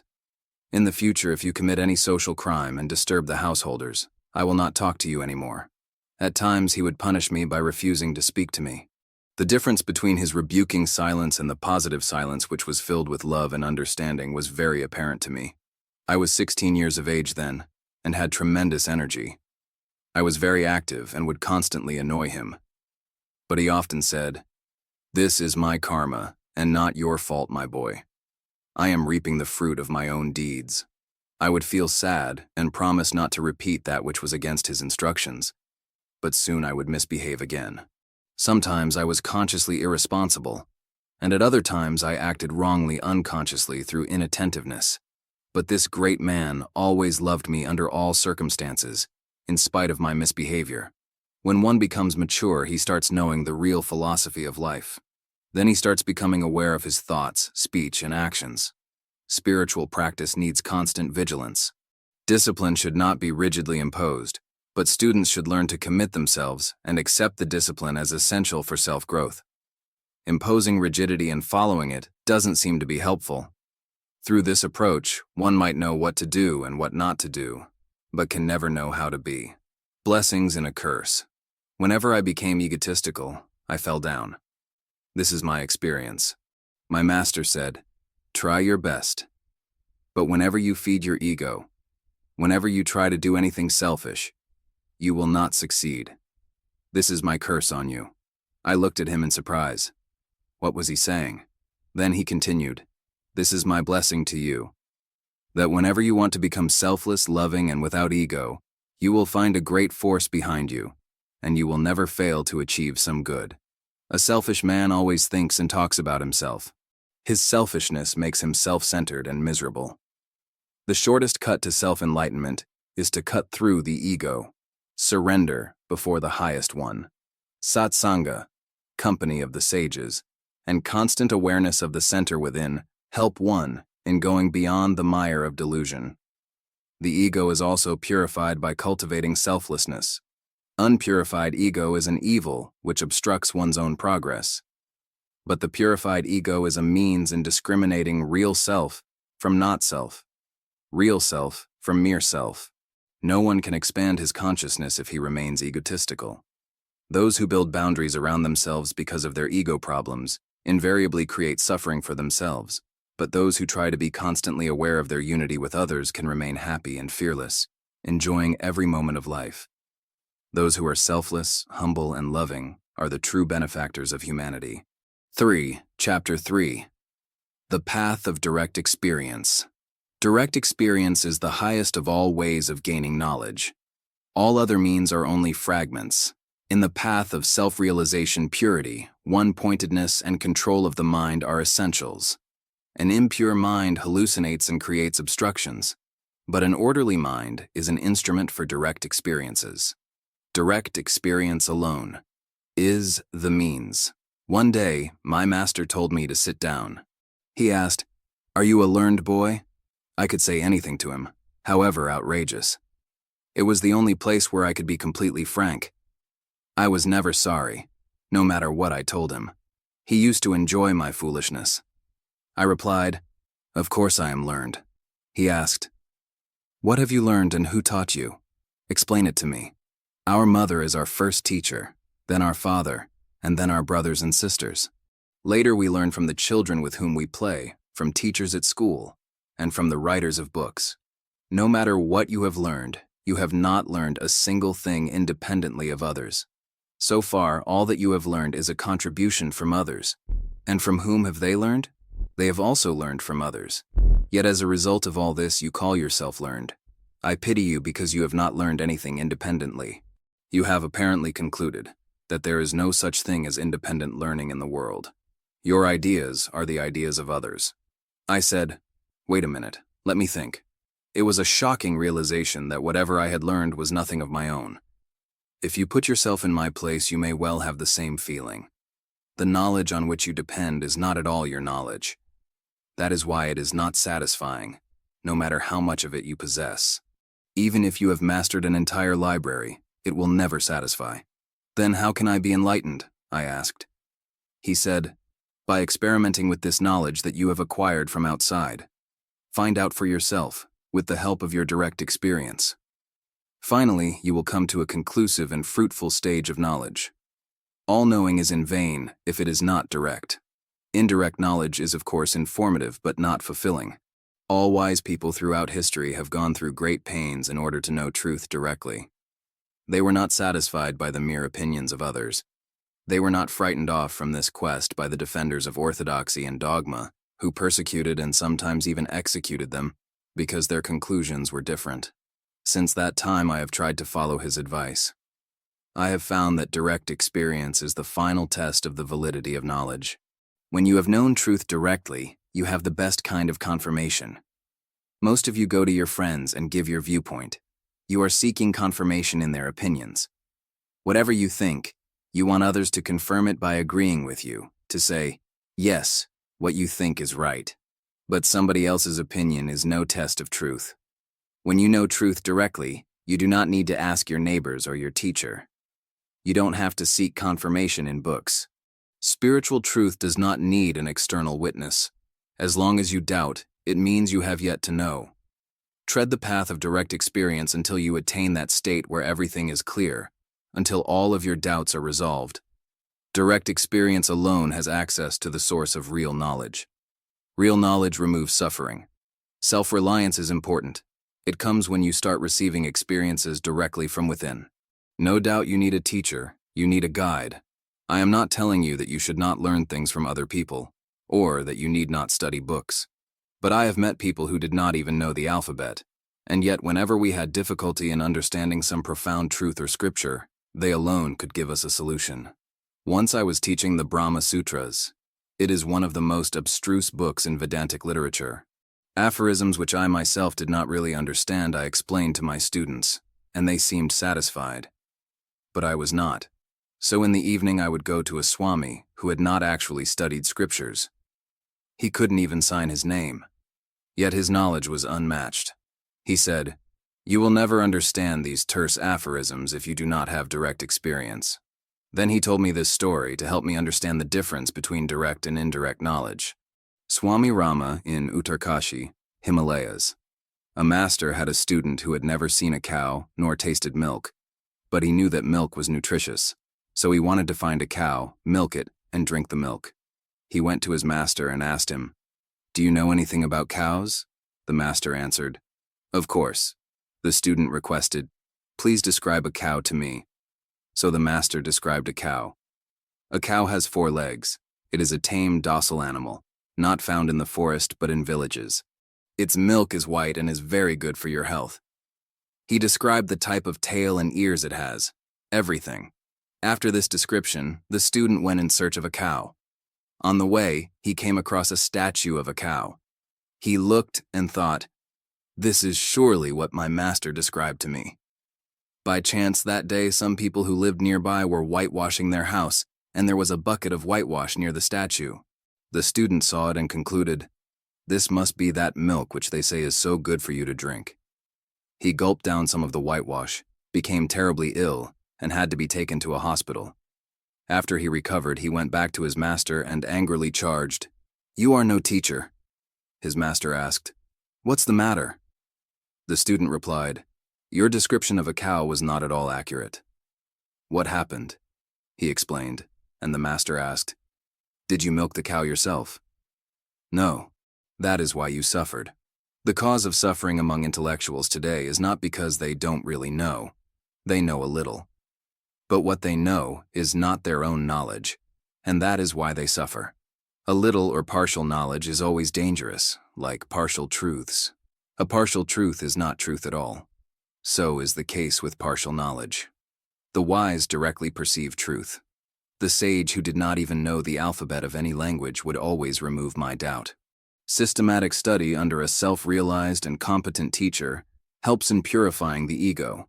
Otherwise, scriptural knowledge makes one egotistical. He who is called an intellectual man today only collects facts from various books and scriptures. Does he really know what he is doing? Feeding intellect with such a knowledge is like eating a food with no food value. One who constantly eats such a food remains sick and also makes others sick. We meet many teachers, and they all teach well, but a student can assimilate only that which is unalloyed and comes directly from self-experienced teachers. A mantra for happiness. Mantra is a syllable, a sound, a word, or set of words found in the deep state of meditation by the great sages. It is not the language in which human beings speak. Those sounds which are received from the superconscious state lead the seeker higher and higher until he reaches the perfect silence. The more awareness is increased, the more mantra reveals new meaning. It makes one aware of a higher dimension of consciousness. Exploiting the noble tradition by selling mantras in the marketplace is absurd. Mantra is exactly like a human being having many sheaths: gross, subtle, more subtle, and subtlest. Take, for example, Aum. These 3 letters actually represent the 3 states: waking, dreaming, and sleeping, or the 3 bodies: gross, subtle, and more subtle. But the 4th state, or the finest body of the mantra, is formless, soundless, and indefinable. A student, if he understands the process of Laya Yoga, dissolution, can know the formless body and superconsciousness of mantra. Mantra is very powerful and essential, a compact form of prayer. If remembered constantly, it becomes a guide. I used to collect mantras like people collect material objects, hoping that some new mantra I was about to receive would be better than what I already had. Sometimes I would compare myself to other students and think, my mantra is better than his mantra. I was very immature. I call it crazy spirituality. There was a Swami who lived quietly deep in the Himalayas between Uttarkashi and Harsil. I went to see him, and when I arrived, he asked, "What is the purpose of your coming?" I told him, "I want to receive a mantra." "You will have to wait," he replied. When Westerners go to someone for a mantra, they are prepared to spend a lot of money, but they don't want to wait. I tried the same thing. I said, "Swamiji, I am in a hurry." "Then come next year," he said. "If I stay now, how many days will I have to wait?" I asked. "You will have to wait as long as I want you to wait," he replied. So, I waited patiently. 1 day, 2 days, 3 days. Still the Swami wouldn't give me a mantra. On the 4th day, he said, "I want to give you a mantra, but promise that you will remember it all the time." I promised. He said, "Let us go to the Ganges." Countless sages have done spiritual practices on the banks of the sacred Ganges and have been initiated there. I stood by the river and said, "I promise I will not forget this mantra." I repeated this promise several times, but he still delayed. At last he said, "No matter where you live cheerfully. This is the mantra. Be cheerful at all times, even if you are behind bars. Anywhere you live, even if you have to go to a hellish place, create heaven there. Remember, my boy, cheerfulness is of your own making. It only requires human effort. You have to create cheerfulness for yourself. Remember this mantra of mine." I was both very happy and very sad, because I had expected him to give me some unusual sound to repeat. But he was more practical. I apply this mantra in my life and find it successful everywhere. His spiritual prescription seems to be the best of physicians, a real key for healing oneself. A mantra for bees.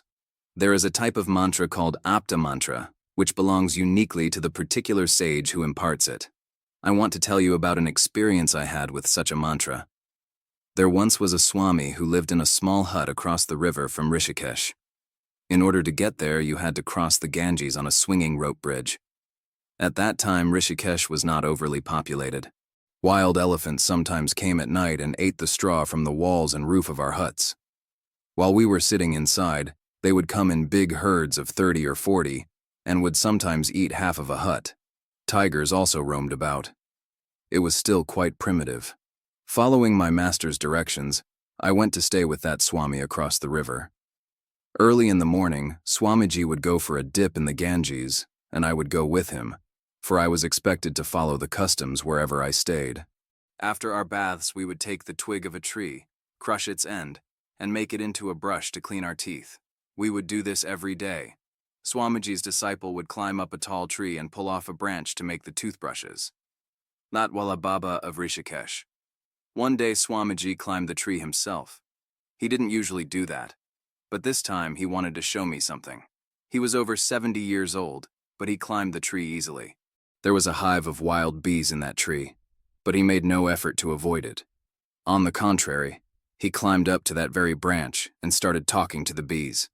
From down below I shouted, "Swamiji, please don't disturb the bees." I covered my head because I thought, if they are disturbed, they will also sting me. They were large and dangerous bees, so dangerous, in fact, that if 10 or 20 were to sting you, you might not survive. The Swami pulled off a branch right by the hive, but the bees were not aroused. He came down safely and said, "Now you go up and pluck a branch for yourself." I replied, "I don't need one, I can live without it." Then I added, "If you want me to climb the tree, first tell me the mantra that protected you." During that time, I was fascinated with mantras, and I wanted to know his mantra because I wanted to show people what I could do. That was my purpose. The Swami said that if I climbed the tree, he would tell me the mantra, so I climbed up to the hive. He said, "Go nearer and talk to them face to face. Say, 'I live here alongside you and I don't harm you. Don't harm me.'" I said to Swamiji, "That is not a mantra." He replied, "Do as I say. Talk to the bees. Your lips should be so close you can whisper to them." I asked, "How do they know Hindi?" He answered, "They know the language of the heart, so they know all the languages. Just talk to them." I was skeptical, but I did exactly as he instructed, and I was surprised that the bees did not attack me. I said, "Swamiji, are they tame?" He laughed and said, "Don't impart this mantra to anyone, for it will work only for you. Don't forget what I am telling you. Later, when I traveled to more populated areas, I would usually stay outside the city in a garden, and people would come to see me there. I was young and immature, and wanted to boast. I would climb the tree and casually take some honey from the hive without incurring a single sting. It was always a surprising feat. When I was in Bhiwani, Punjab, a goldsmith whom I knew well requested, "Please give me the mantra." I agreed, forgetting that the Swami told me it would not work for anyone else. I told him how to talk to the bees. He climbed up to a hive and repeated the mantra, but it didn't work. The bees attacked him, hundreds of bees at once. He fell from the tree, and we had to rush him to the hospital, where he remained in a coma for 3 days. I was worried, thinking, suppose I've killed this poor man. I prayed continuously that he would be spared. On the 3rd day, I was astonished to see the Swami who had given me the mantra appear at the hospital. He said, "What have you done? Through your showing off, you have nearly killed someone. Let this be a final lesson to you. The man will recover in the morning, but I am withdrawing the power of this mantra from you. You can never use it again. Since that time, I have been more cautious. Sometimes the words of a great man can have the effect of a mantra. Whenever any great man speaks to you, you should accept his words as mantras and practice them." Misuse of mantra. There are some manuscripts in the monastery to which access is strictly prohibited. No one is allowed to read them except the head of the monastery. They are called Prayoga Shastras. They describe very advanced practices. My master used to say, "You are not to experiment with those manuscripts." But I was obstinate and eager to know what was written in them. I was 18 years old, fearless but somewhat irresponsible.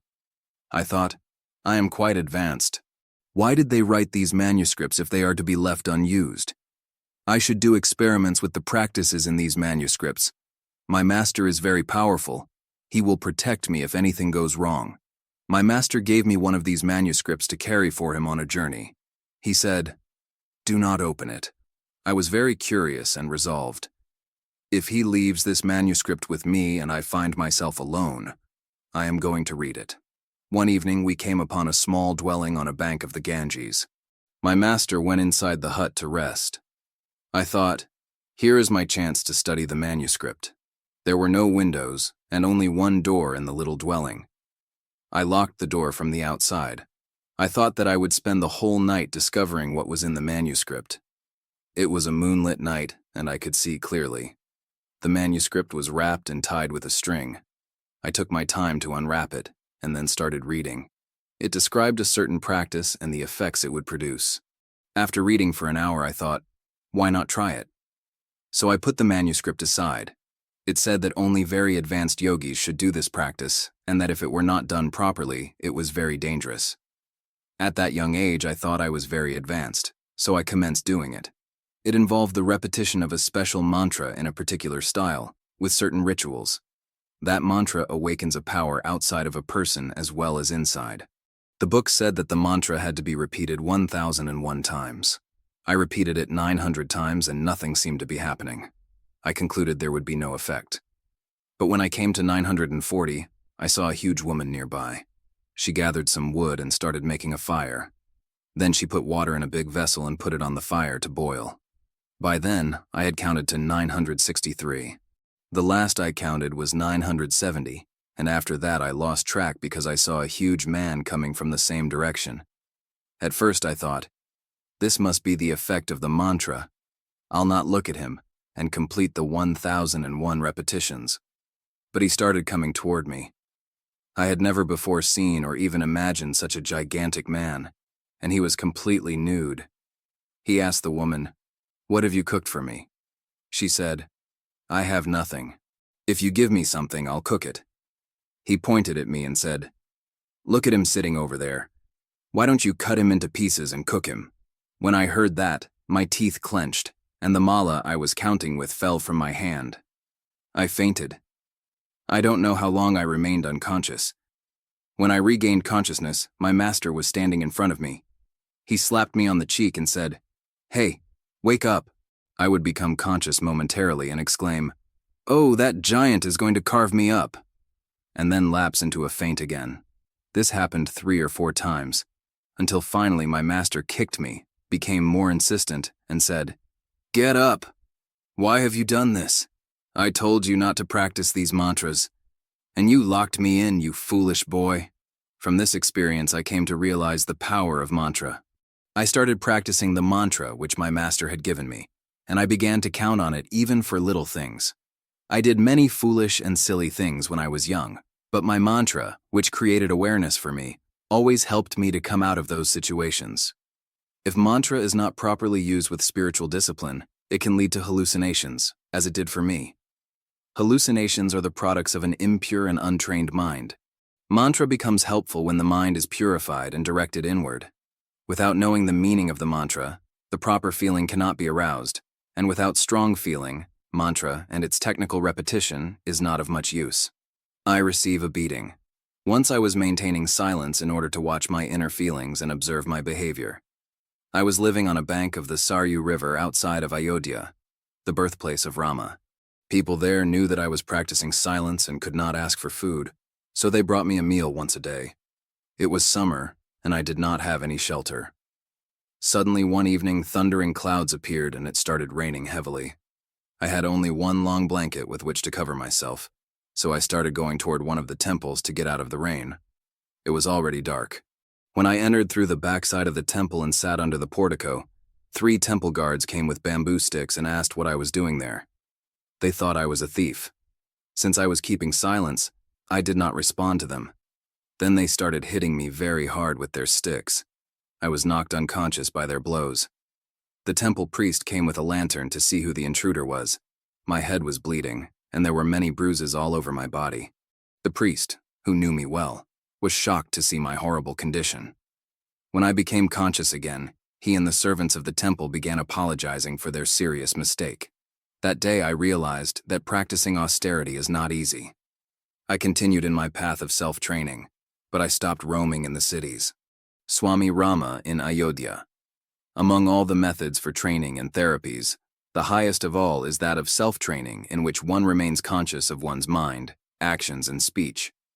I used to build up my sankalpa, right determination, and always kept track of my feelings, thoughts, speech, and actions.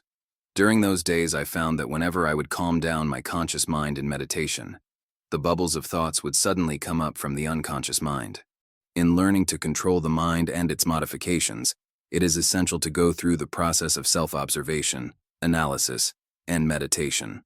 Learning to control the mind and careful study of the relationship between the conscious mind and the unconscious mind took me a long time. Many times I thought, now I have conquered my thoughts. My mind is under my control. But after a few days, some unknown bubble would arise from the bottom of the unconscious and would control my conscious mind, thus changing my attitudes and behavior.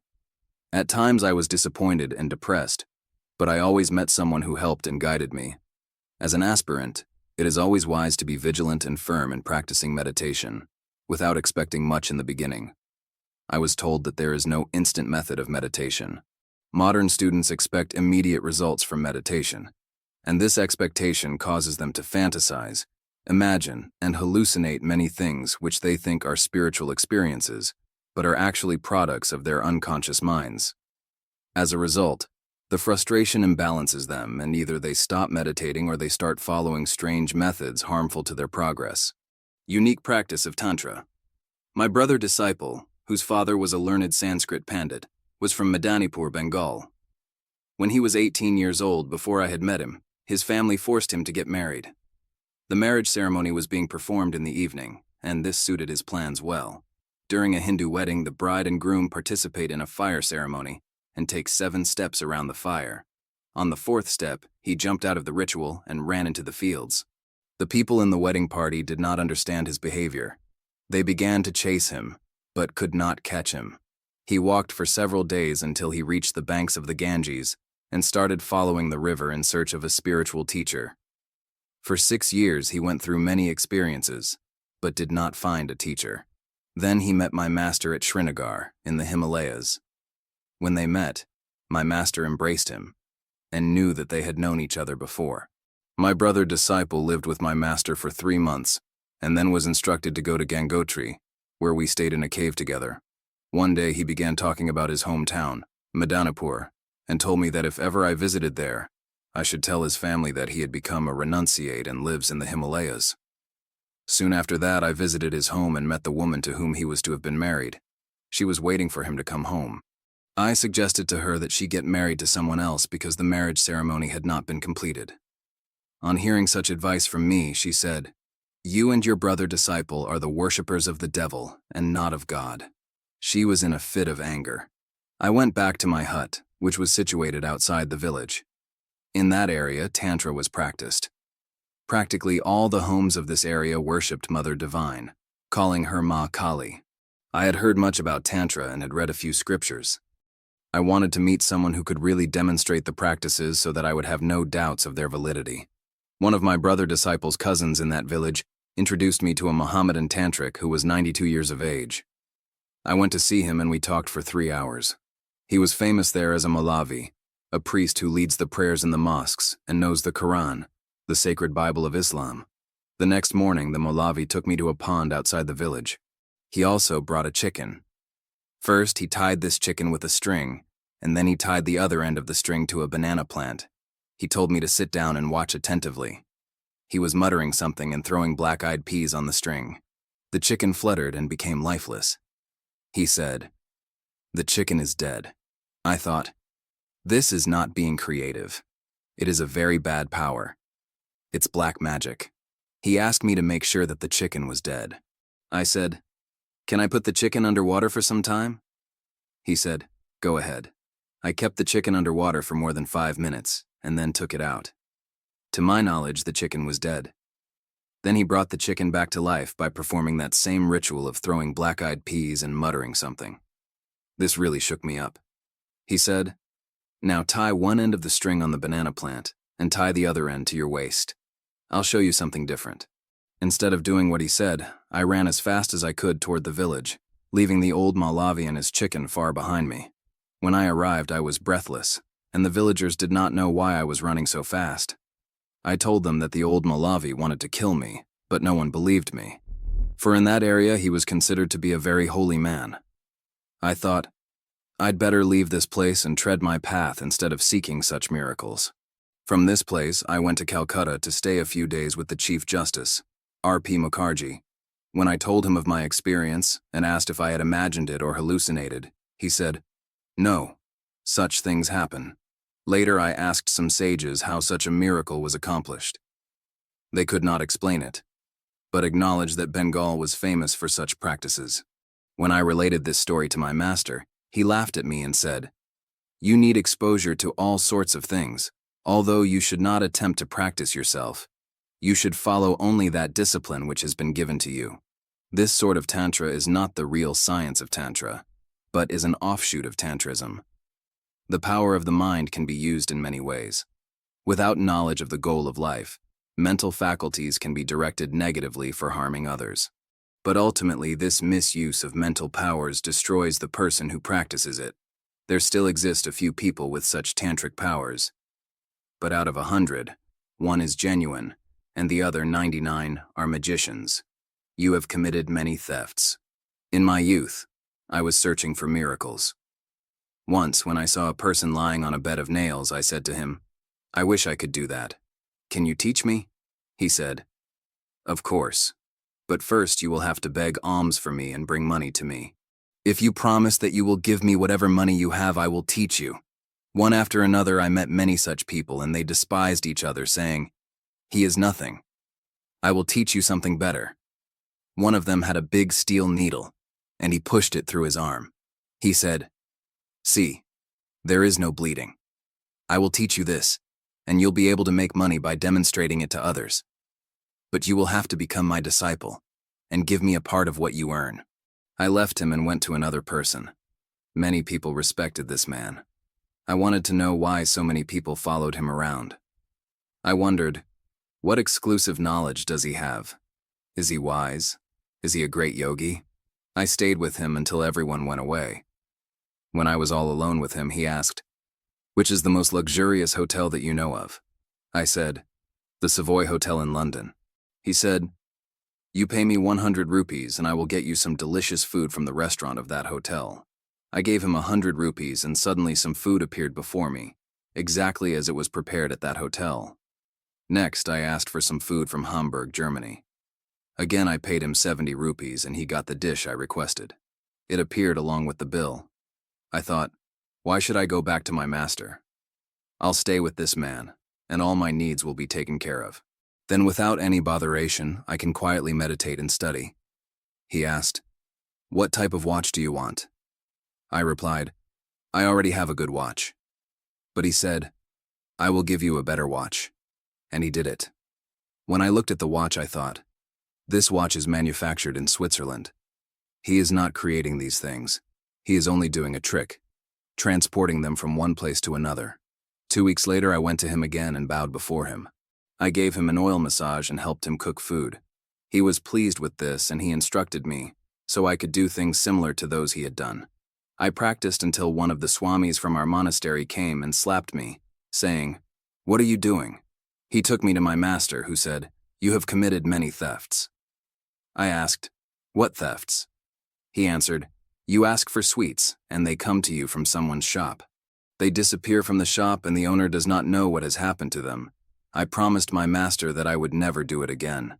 Later, I met a man who worked as a salesman in a store that sold sewing machines in Delhi. I told him about the Haji and his powers. The salesman said, if he can get a Singer sewing machine from my store in Delhi, I will consider him to be the greatest man alive and follow him for the rest of my life. So we both went to him and requested him to perform the miracle. He said, I will get it immediately. And it appeared. Then the salesman became concerned that it would be missing from the store and he might be accused of stealing it. The Haji tried to send it back, but he could not do so. He started weeping and crying, I've lost my powers. When the salesman returned to Delhi, he took the machine with him. In the meantime, at the store, they had discovered the machine was missing, and they reported the matter to the police. The police found it in the salesman's possession, and he was taken to the court. No one believed his story, and the salesman was punished. I had many such experiences, and I insulted my master many times by saying, there are people who have powers greater than yours, so I like to follow them.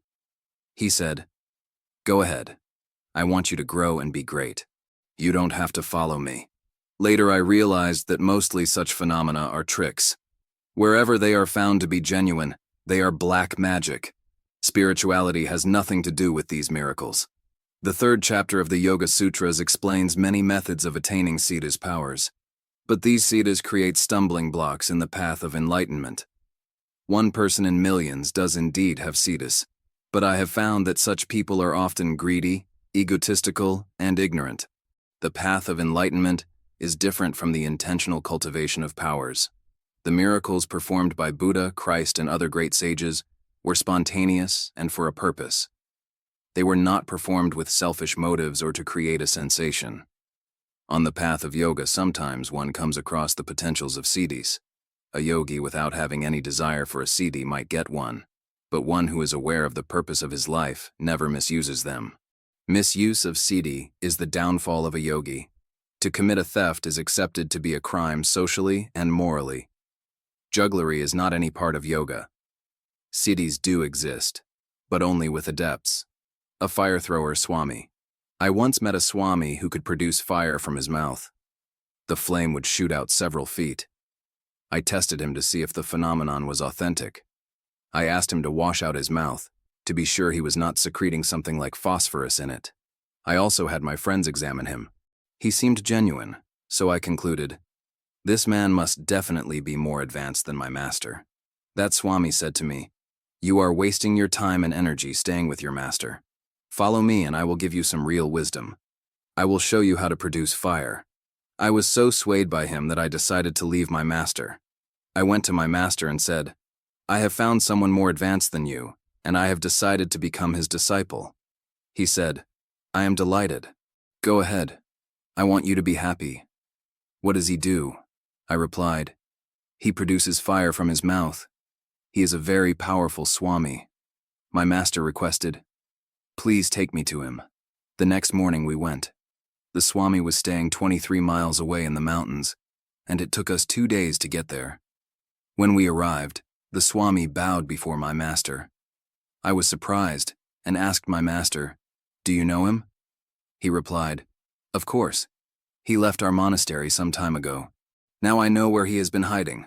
My master asked him, "What have you been doing here?" He said, "Sir, I have learned to produce fire from my mouth." When my master saw the flame come from his mouth, he laughed gently.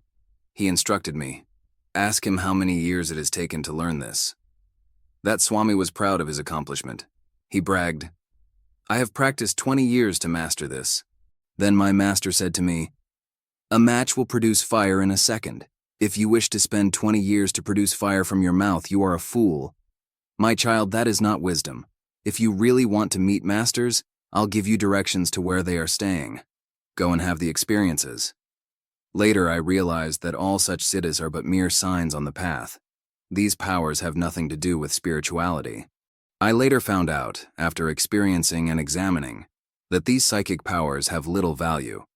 To the contrary, they can create serious obstacles on the path. Sometimes psychic powers develop. You start telling the fortunes of others. You start knowing things. These are all distractions. Do not allow them to obstruct your path. Too many people, including swamis, have wasted time and energy on such distractions.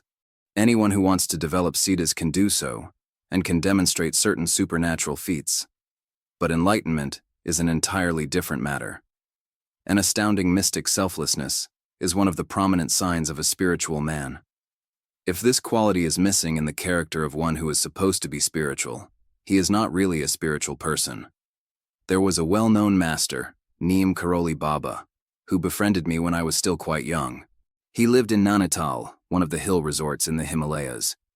He was a man who lived half here and half there. When someone came to him, he would say, "Okay, now I have seen you. You have seen me. Ya, ya, ya, ya," which means, "Go, go, go, go." That was his habit.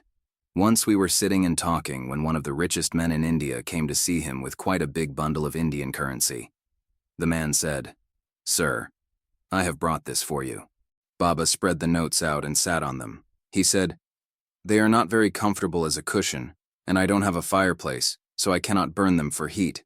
They are of no use to me. What shall I do with them?" The man said, "Sir, it's money." Baba returned the money and asked him to get some fruit with it. The rich man said, "Sir, there is no market here." "Then how can you say it is money?" asked Baba. "If it doesn't buy fruit, it isn't money for me." Then Baba asked him, "What do you want from me?"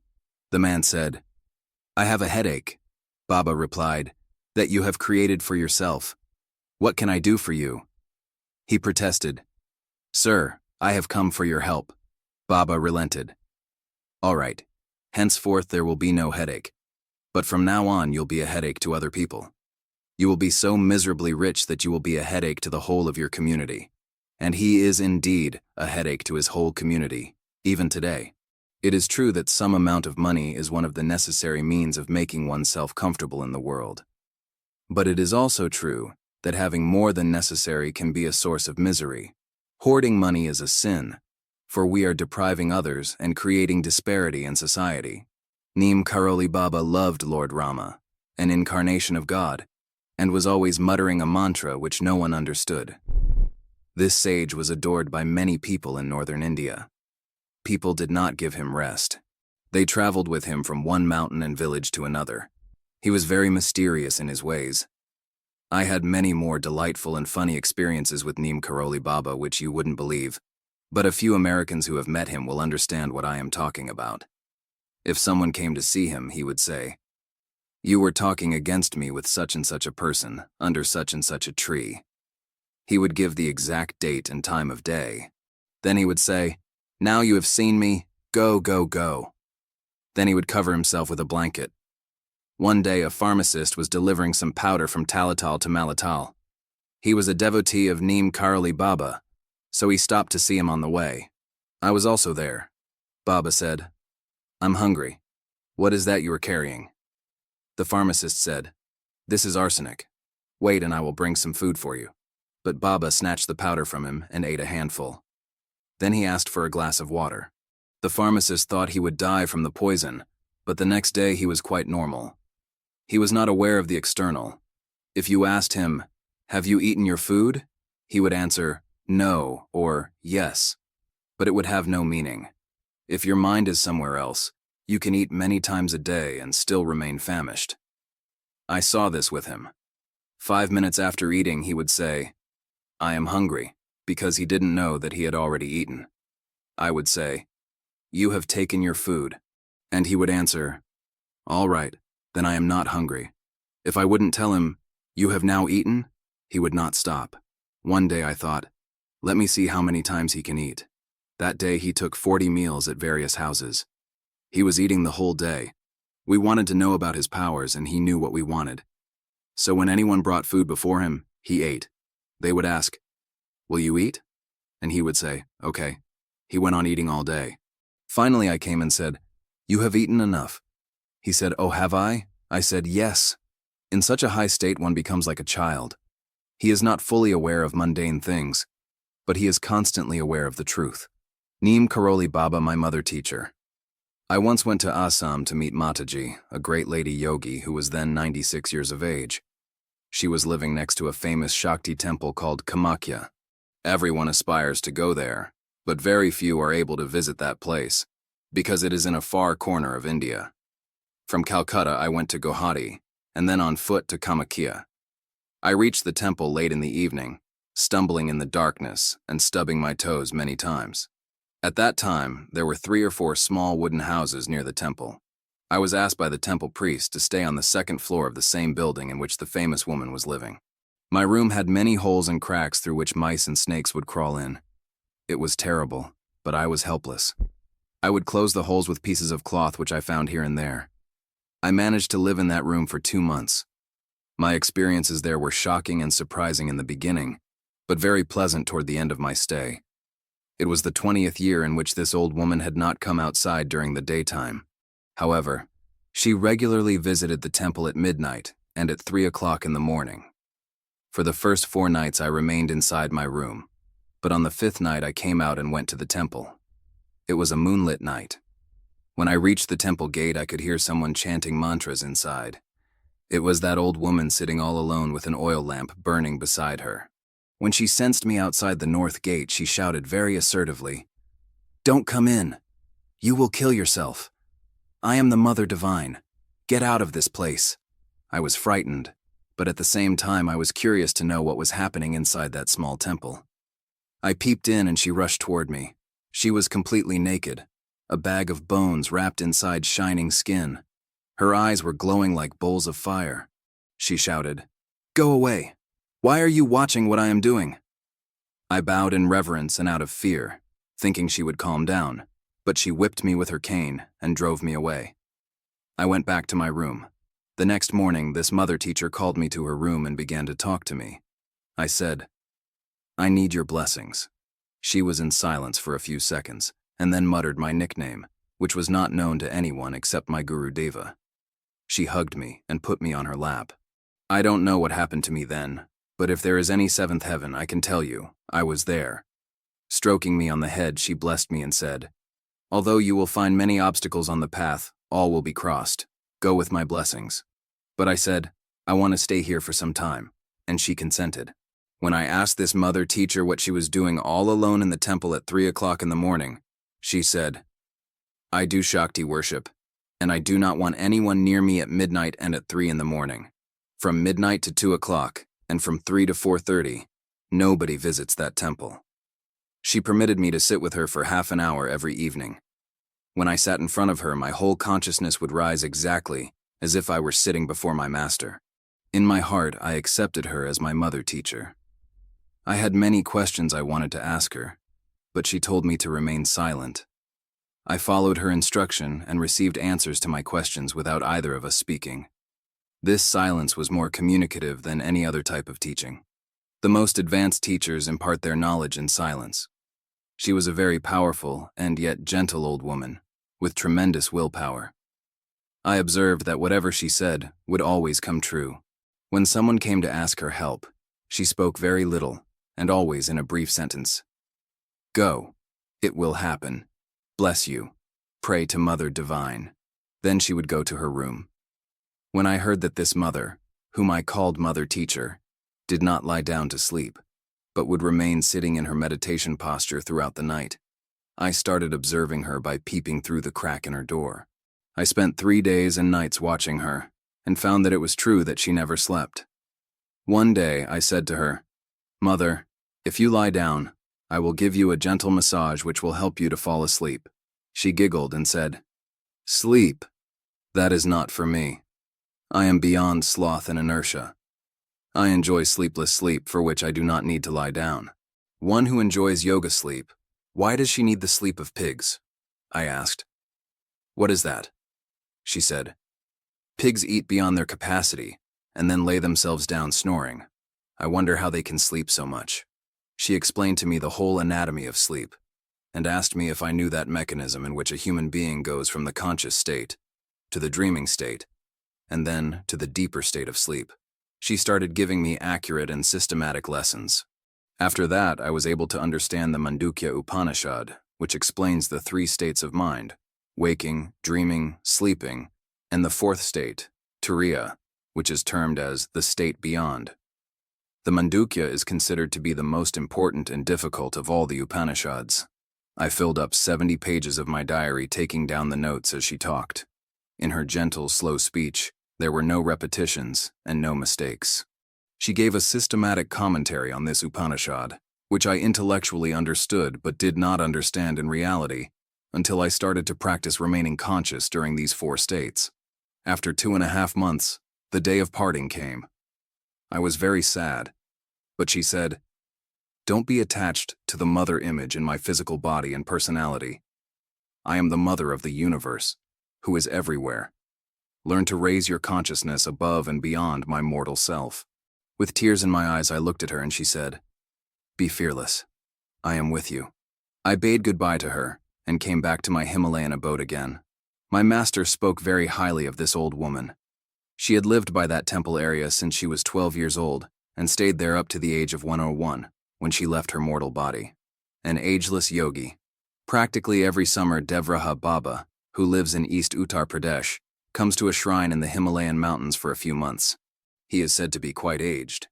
I do not know this directly, but I have heard Dr. Rajendra Prasad, the first president of India, say that from his own experience he can attest to the fact that Devraha Baba is more than 150 years of age. He said that in his childhood, his father took him to this Baba, who was then a very old man. At the time he gave the statement, Dr. Prasad was more than 70 years of age. This statement aroused my curiosity, and I made it a point to meet this Baba when he stopped in Rishikesh on his way to the mountain shrine. We conversed often there. He was living in a temporary pine wood hut, which was constructed for him wherever he went. Sometimes he also lived in tree houses. He looked quite healthy and appeared to be in his 70s. Although he is very austere and gentle and doesn't allow any student to touch him, he sometimes gives discourses on divine love. He is very famous in North India. Huge crowds assemble to have his darshan, glance.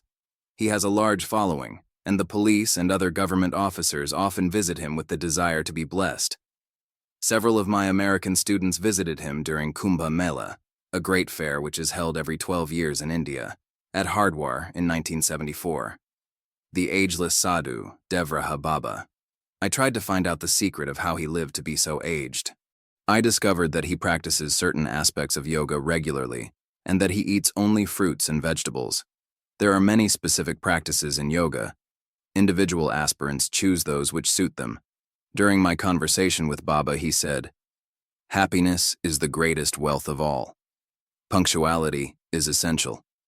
Practicing advanced methods of breathing is equally important. The technique of agelessness is a technique of pranayama.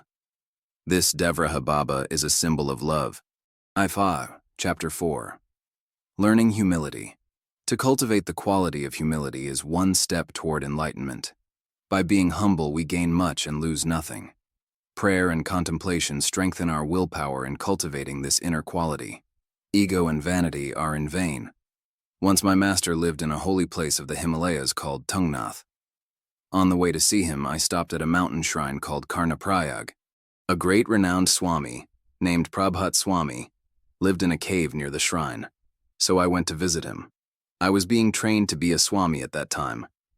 I greeted him according to our tradition. He was seated on a blanket which had been folded into quarters, and a few villagers were seated before him. I expected him to offer me a seat beside him. I was still suffering from an inflated ego, at least partly because people in the villages of India respect and bow before a Swami. This feeds the ego and creates many problems for a Swami in training. Prabhat Swami knew my problem. He smiled and said, "Please take your seat." I asked, "Could you please unfold your blanket so I can sit next to you?" I insisted, but he just laughed at me. I asked, "Why won't you let me sit next to you?" I was quite conceited and impolite. He quoted the dialogue between Rama and Hanuman in the Yoga Vasishtha and said, "Eternally we are one and the same, but as human beings, you are still a servant, and I am your master." Modern man tries to have the position of a master without attaining anything. Then he gave me a lesson, saying, "A man went to see a master who was seated on a high platform teaching many people. The man held a distinguished position in society, so he chafed at being treated like all the rest of the students, without getting special attention. He went up to the master and asked, 'Sir, can I sit on the same platform with you?' The master said, 'You should know the role of a student as well as the role of a master.' The man asked, 'Sir, what are the duties of a student?' The master explained, 'A student cleanses, serves, washes dishes, cooks food, prepares and purifies himself, and serves his master.' Then the man asked, 'And what does a master do, sir?' 'A master teaches. He doesn't do any of the menial work.' 'Why can't I become a master without doing all of this?' asked the man. 'The menial work has nothing to do with my learning how to teach.' The master said, 'No, you will be hurting yourself and hurting others. You have to understand from the very beginning that the spiritual path can tolerate everything but ego. Ego places a veil between the aspirant and the process of learning.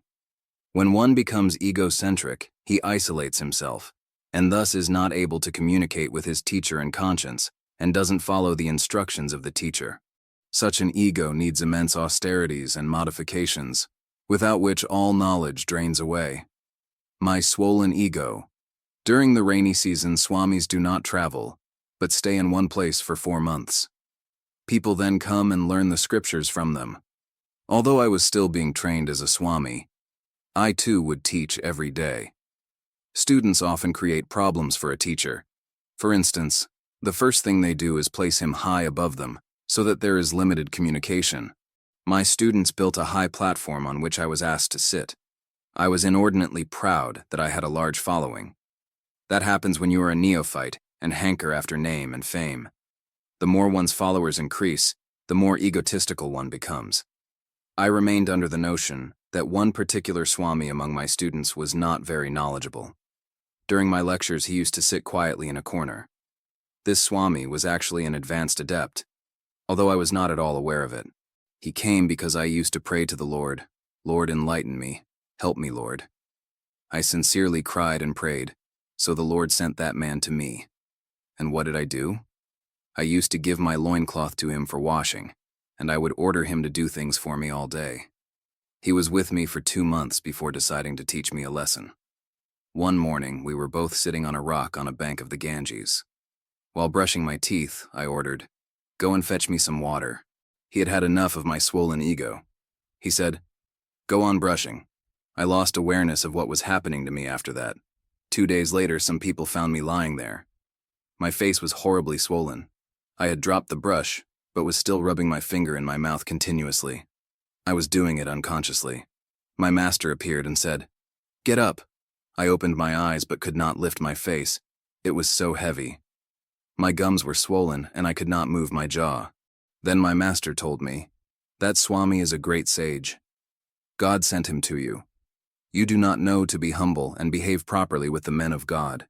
Now I hope you have learned a lesson. Do not commit this mistake again." Then he said, "Get up, look at the sky and start walking." I protested, "If I keep on looking at the sky and continue walking, I will stumble and fall down." He said, "Bow your head, and then you will be able to walk without stumbling. For going through this hazardous journey of life, you should learn to be humble. Ego and pride are 2 stumbling blocks on this journey. If you are not humble, you cannot learn. Your growth will be stunted. When one begins to tread the path of spirituality, it is essential to be humble. Ego creates barriers, and the faculty of discrimination is lost. If discrimination is not sharpened, reason does not function properly, and there is no clarity of mind. A clouded mind is not a good instrument on the path of enlightenment. There must be renunciation. There must be action. In reconciliation of the two, the crown of life resides. It is not action that ought to be renounced, but the fruit of action. Be sure that the ego has been annihilated in the ocean of consciousness. Be sure that it is not lurking somewhere in the inner dark chamber of your heart. Its ways are various, and its forms are numerous. Action greased with love gives a glimpse of eternity and perpetual joy. Cultivating inner qualities. When I was in Srinagar, Kashmir, I met a great scholar of Vedanta who was head of the Department of Philosophy in a renowned university. He said, "If I can answer your questions, I will be glad to do so." So I put these questions to him. The Upanishads appear to be full of contradictions. In one place they say that Brahman is one without a second. Somewhere else they say that everything is Brahman. In a third place they say this world is false, and Brahman alone is truth. And in a fourth place it is said that there is only one absolute reality beneath all these diversities. How can one make sense out of these conflicting statements? He replied, "I don't know how to answer a Swami's questions. You are learning to be a Swami of the Shankaracharya order. You should know the answers better than I." I went to many other learned people, but nobody could satisfy me. They could give me commentaries on different Upanishads, but no one could resolve these apparent contradictions. Eventually, I went to a Swami near Uttarkashi, 135 miles deep in the Himalayas. His name was Vishnu Maharaj. He was always naked, having no clothes or any other possessions. I said to him, "I want to know something about the Upanishads." "Sadhus on the shores of Sheznag Lake in Amarnath, Kashmir," he said. "Bow down first. You are asking about the Upanishads with a swollen ego. How can you possibly learn these subtle truths?" I did not like to bow down before anyone, so I left his place. After that, whenever I inquired about the Upanishads, I was told, "Go to Vishnu Maharaj. No one else can answer you." But I was afraid because he knew that my whole problem was my ego, and he immediately tested my ego by saying, "Bow down, and then I will answer your question." I wouldn't do that. I tried my best to find other Swamis who could answer these questions, but everyone I asked referred me to Vishnu Maharaj. Every day I would approach the cave where he lived on a bank of the Ganges. I would think, let me see how he answers my questions. But when I got near, I would become very fearful of the impending confrontation, so I would change my mind and go back. One day he saw me nearby and said, "Come, sit down. Are you hungry? Do you want to eat with me?" He was very pleasant and gracious. He gave me food and drink and then said, "Now you should go. I have no more time to spend with you today." I said, "I have come with certain questions, sir. Food and drink I can get elsewhere. I want spiritual food." He said, "You are not prepared. In your mind you want to examine me. You want to know whether I can reply to your questions or not. You don't want to learn. When you are prepared, come to me, and I will answer you." The next day I became very humble and I said, "Sir, the whole night I prepared myself, and now I'm ready." Then he taught me, and all my questions were resolved. Answering my questions systematically, he said that there are no contradictions in the teachings of the Upanishads. These teachings are received directly by the great sages in a deep state of contemplation and meditation. He explained, when the student starts practicing, he realizes that this apparent world is changeable, while truth never changes. Then he knows that the world of forms and names, which is full of changes, is false, and that behind it, there exists an absolute reality that is unchanging. In the second step, when he has known the truth, he understands that there is only one truth and that truth is omnipresent. So there is really nothing like falsehood. In that stage, he knows that reality which is one and the same in both the finite and infinite worlds. But there is another, higher, state in which the aspirant realizes that there is only one absolute reality without second, and that that which is apparently false is in reality a manifestation of the absolute one. These apparent contradictions confuse only that student who has not studied the Upanishads from a competent teacher. A competent teacher makes the student aware of the experiences one has on various levels. These are the levels of consciousness, and there is no contradiction in them. He continued, the teachings of the Upanishads are not understood by the ordinary mind, or even by the intellectual mind. Intuitive knowledge alone leads to understanding them. In fact, I wanted to strengthen my knowledge which I had received from my master, and knowingly used to pose such questions to others. Such questions posed without being humble are never answered by the sages. The questions are resolved by humility itself. This great man taught me to rise above argumentation, and instructed me to allow intuition to flow uninterruptedly to solve such subtle questions. I thought I was perfect. As a young man, I thought I had perfected myself, and that I didn't need any further teaching or study. I felt there was no Swami in India as advanced as I because I seemed to be more intellectually knowledgeable than others, and I was myself teaching many Swamis. When I conveyed to my master this inflated opinion of myself, he looked at me and asked, "Are you drugged? What do you mean?" I said, "No, really. This is the way I feel." He returned to the subject a few days later. "You are still a child. You only know how to attend college. You have not mastered 4 things. Master them, and then you will have attained something. Have a desire to meet and know God, but have no selfish desire to acquire things for yourself. Give up all anger, greed, and attachment. Practice meditation regularly. Only when you have done these 4 things will you become perfect." Then he told me to visit certain sages. He said, "When you are with them, you should be very humble.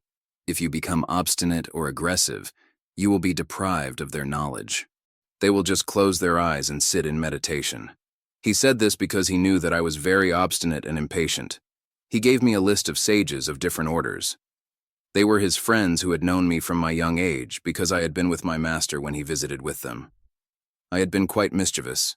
I used to pester them and throw things so that they would know I was around.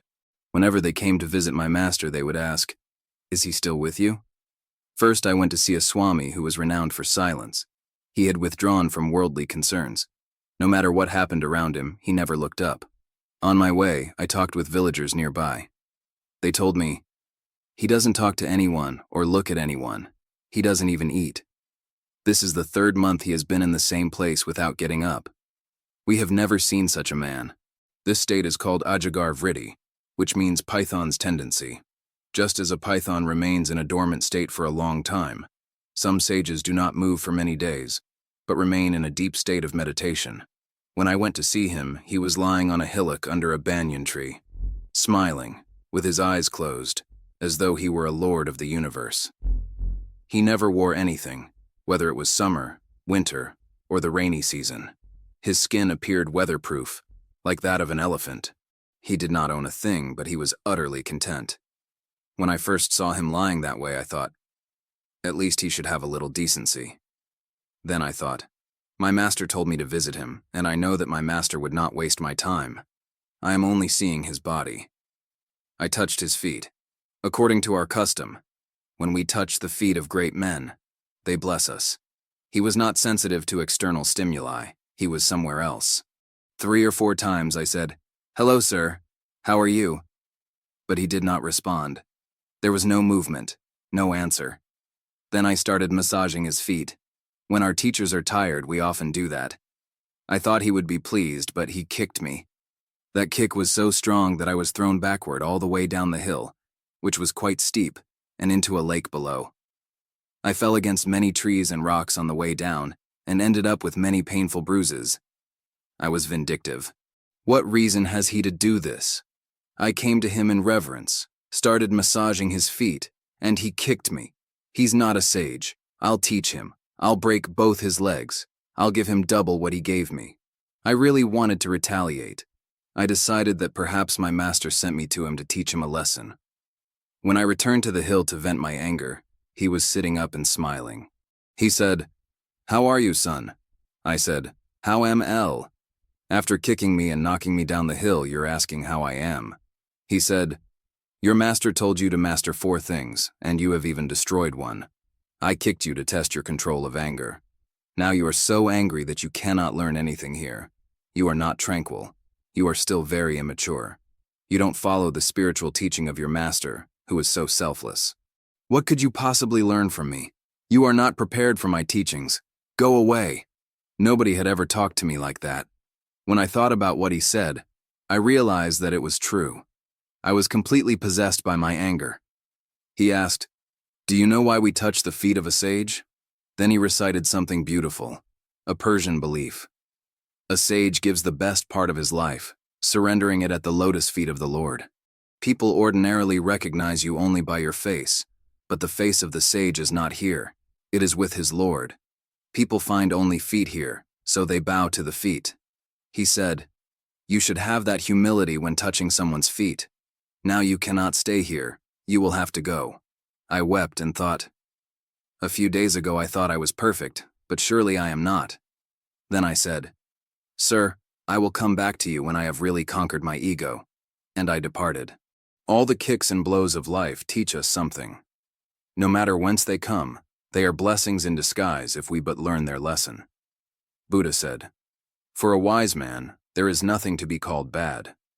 Any adversity of life provides a step for his growth, provided he knows how to utilize it." I visited another Swami and determined that no matter what he did, I would not get angry. He had a beautiful farm. He said, "I'll give you this farm. Would you like it?" I said, "Of course." He smiled. "Your master told you not to be attached, and yet you are very quick to tie yourself to a farm." I felt very small. My mind seemed bent toward anger and attachment, and not toward higher things. Later I was sent to still another Swami. He knew that I was coming. There was a small natural fountain on the way where we used to go and wash. He left some gold coins there. I stopped there, and I found 3 of them. For a second I entertained the thought of picking them up. I did so and tucked them inside my loincloth. Then I reconsidered. But these coins are not mine. Why do I need them? This is not good. I put them back. When I went to the Swami, he was annoyed. I bowed before him and he said, "Why did you pick up the coins? Do you still have lust for gold? Get out. This is not the place for you." I protested, "But I left them there." He said, "You left them later on. The problem is that you were attracted to them and picked them up in the first place." From the experiences that these sages gave me, I began to realize the difference between book knowledge and experiential knowledge. I began to see my many weaknesses, and I did not find it pleasant. Finally, I returned to my master. He asked, "What have you learned?" "I have learned that I have intellectual knowledge, but I do not behave in accord with that knowledge." He said, "This is the problem all intellectuals have. They become overly proud of their knowledge. Now I will teach you how to practice, so that you will know. A human being knows enough, but that knowledge needs to be brought into daily life. If this is not done, the knowledge remains limited within the boundaries of knowing only. We all know what to do and what not to do, but it is very difficult to learn how to be. Real knowledge is found not in knowing, but rather in being. Practice makes perfect. Once when I was teaching about life and death, a Swami quietly came in and sat with my students. I thought that he was a beginner, so I treated him as I treated the others. I was annoyed because he only smiled, constantly smiled, while the others were very conscientiously taking notes. I finally asked, "Are you listening to me?" He said, "You are only talking, but I can demonstrate mastery over life and death. Bring me an ant." A large ant was brought. He cut it into 3 pieces and separated them. Then he closed his eyes and sat motionless. After a moment, the 3 parts moved toward each other. They joined together, and the revived ant scurried away. I knew it was not hypnosis or anything like that. I felt very small before that Swami. And I was embarrassed before my students because I only knew the scriptures without a first-hand understanding and mastery of life and death. I asked, "Where did you learn that?" He said, "Your master taught me." At that I became angry with my master and immediately went to him. Seeing me, he asked, "What happened? Why are you once again allowing anger to control you? You are still a slave to your violent emotions." I said, "You teach others things which you don't teach me. Why?" He looked at me and said, "I have taught you many things, but you don't practice. That is not my fault. All these achievements depend on practice, not just on verbal knowledge of them. If you know all about the piano but don't practice, you will never create music. Knowing is useless without practice. Knowing is mere information. Practice gives direct experience, which alone is valid knowledge. The Sage from the Valley of Flowers. There was not much literature on the flowers and ecology of the Himalayas, but whatever was available, I tried my best to go through.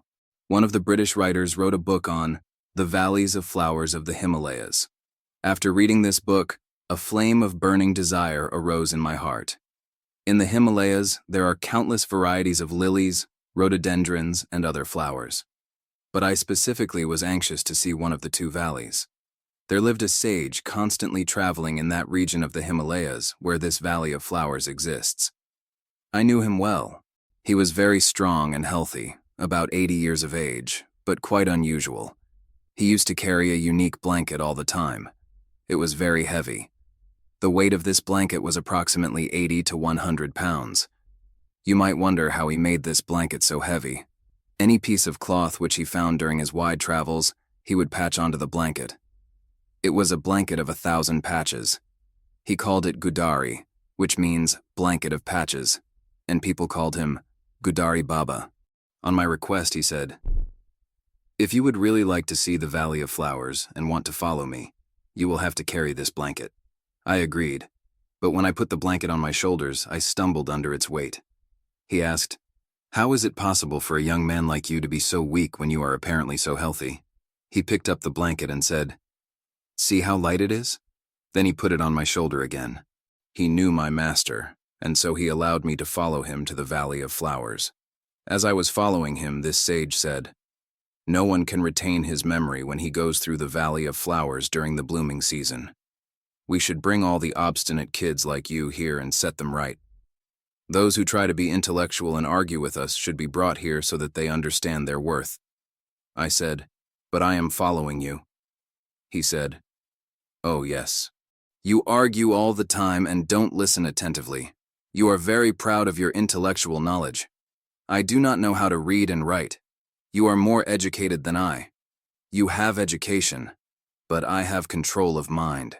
"The Valley of Flowers," I told him. "I also have control." He replied, "We shall see." I said, "Sir, first of all, please take away your blanket from my shoulders because it is difficult to carry." He lamented, "Oh, the children of this modern age." He took his blanket from me and started conversing with it. "Oh, my beloved blanket. Nobody understands anything about you. No one knows that you are a living blanket." I looked at him and thought, this man is really crazy. The next morning, a Japanese monk joined us. He was equally anxious to see the Valley of Flowers. This Japanese monk also thought that Gudari Baba was a crazy man. He asked me, "Rama, can you explain why this man is carrying such a heavy load?" We started talking, and I thought it would be nice to share these experiences with each other. This monk was afraid of going to the Valley of Flowers all alone. Someone had told him that if any traveler goes to see this valley, he forgets everything, and his senses do not coordinate in perceiving sense objects. The traveler loses his memory and smiles all the time. He said that this Baba was the right person to guide us because he traveled in this region and knew all the trails. The next day, this Japanese monk started shivering with fever. He had lived in the jungles of Burma and had suffered from malaria. He had a temperature of 103 to 104 degrees, and his pulse rate was very high. The Baba said to him, "You told this boy that I was crazy. Do you want to see the living power of my blanket? Do you know that this blanket is not a mere blanket but a living force? Do you want to get well? Then kneel down and be humble." The Baba covered the Japanese monk with the blanket. The monk said, "I will be flattened. It's too heavy and I am a small man." The Baba said, "Keep quiet." After a few minutes, he took the blanket away from the monk. When he removed the blanket, it was shivering. The Baba asked the monk, "What happened to your fever?"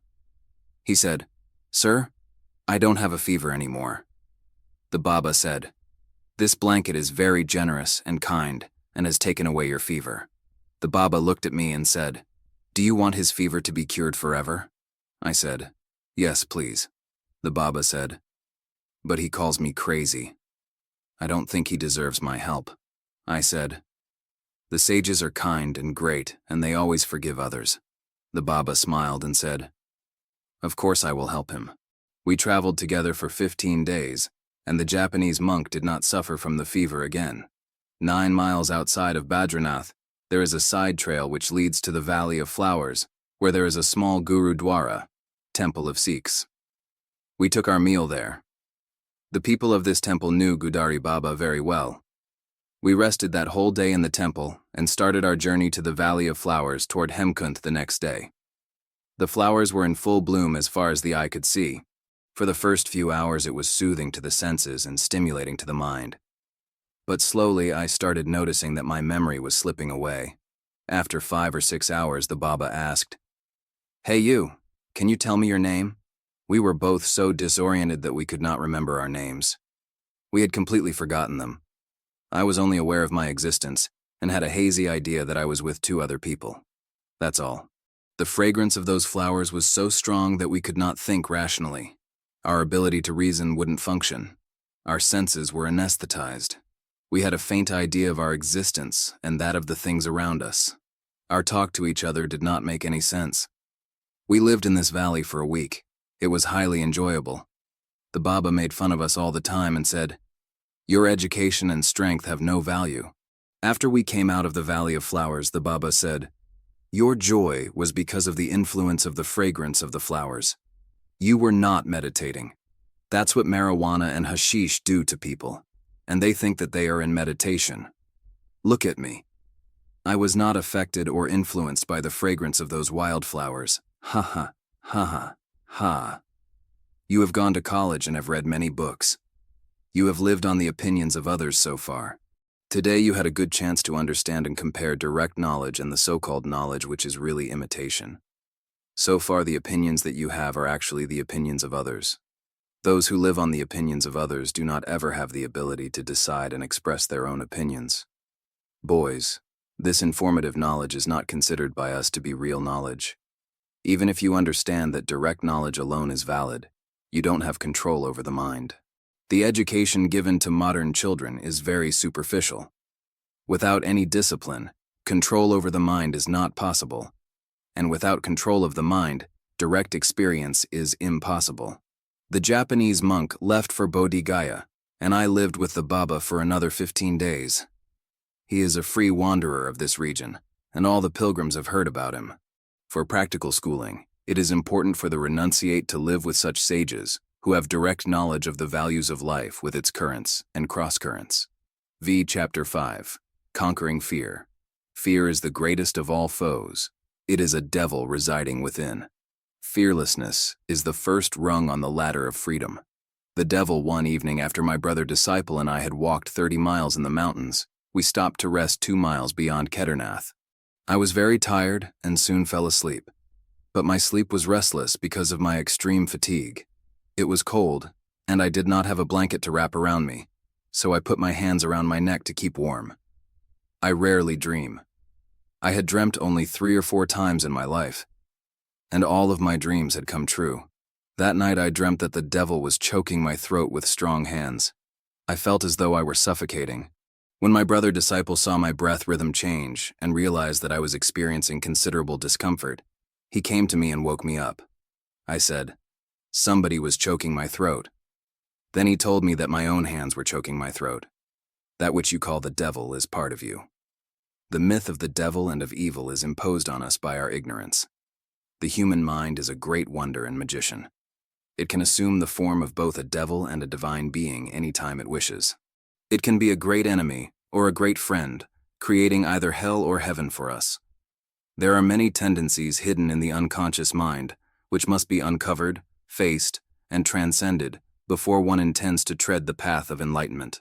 The trail to Kedarnath dreaming is a natural state of mind. It is an intermediate state between waking and sleeping. When the senses are prevented from receiving the sense perceptions, the mind starts recalling the memories from the unconscious. All the hidden desires also lie in the unconscious, waiting to find their fulfillment. When the senses are not perceiving the objects of the world and the conscious mind is at rest, then recalled memories start coming forward, and they are called dreams. Through dreams, we can analyze a level of our hidden personality. This analysis is sometimes helpful in curing certain ailments. With the help of meditation, we can consciously recall these memories, observe them, analyze them, and resolve them forever. There are various types of dreams. In addition to the painful and pleasant dreams which we ordinarily experience, there are another two categories of dreams which need to be analyzed. One is a prophetic dream, and the other is a mere nightmare. Sometimes prophetic dreams are guiding. Nightmares are the signs of intense agony created by frustrations. The latter can occur if someone is very tired, or if he has bad digestion. I have never heard anyone claiming to have seen a devil in the daytime. My brother disciple, with the help of a simile, told me, "A rope in darkness can be mistaken for a snake. A mirage in the distance can be mistaken for water. Lack of light is the main cause of such a vision. Does the devil exist? If there is only one existence which is omnipresent and omniscient, then where is the place for the existence of the devil? Those who are religiously sick believe in the existence of the devil by forgetting the existence of God. A negative mind is the greatest devil that resides within the human being. Transformation of the negativity leads toward positive or angelic visions. It is the mind which creates hell and heaven. Fear of the devil is a phobia which needs to be eradicated from the human mind." Mistaken for a ghost. When I was staying in the Nainital forests in the Himalayan foothills, I would sometimes come down to a small city which is situated at the height of 6,000 feet. People there used to chase after me for blessings and advice, as they do with most of the yogis and swamis. In order to have time to do my practices, I found it necessary to protect myself from visitors. I found out about a cemetery in which Britishers were buried, which was quiet and very neatly kept. Wearing a long white gown made from a blanket to protect myself from the cold, I would go to the cemetery to meditate at night. One night, 2 policemen who were patrolling that area walked through the cemetery, flashing their lights here and there to see if there were any vandals. I was sitting in meditation on the broad monument of a British military officer. My whole body, including my head, was covered with the blanket. The policemen flashed their lights in my direction from some distance away and were startled to see a human-like figure covered with a blanket. They went to the police station and told the other policemen and officers that they had seen a ghost in the cemetery. This rumor spread all over the city, and many people were frightened.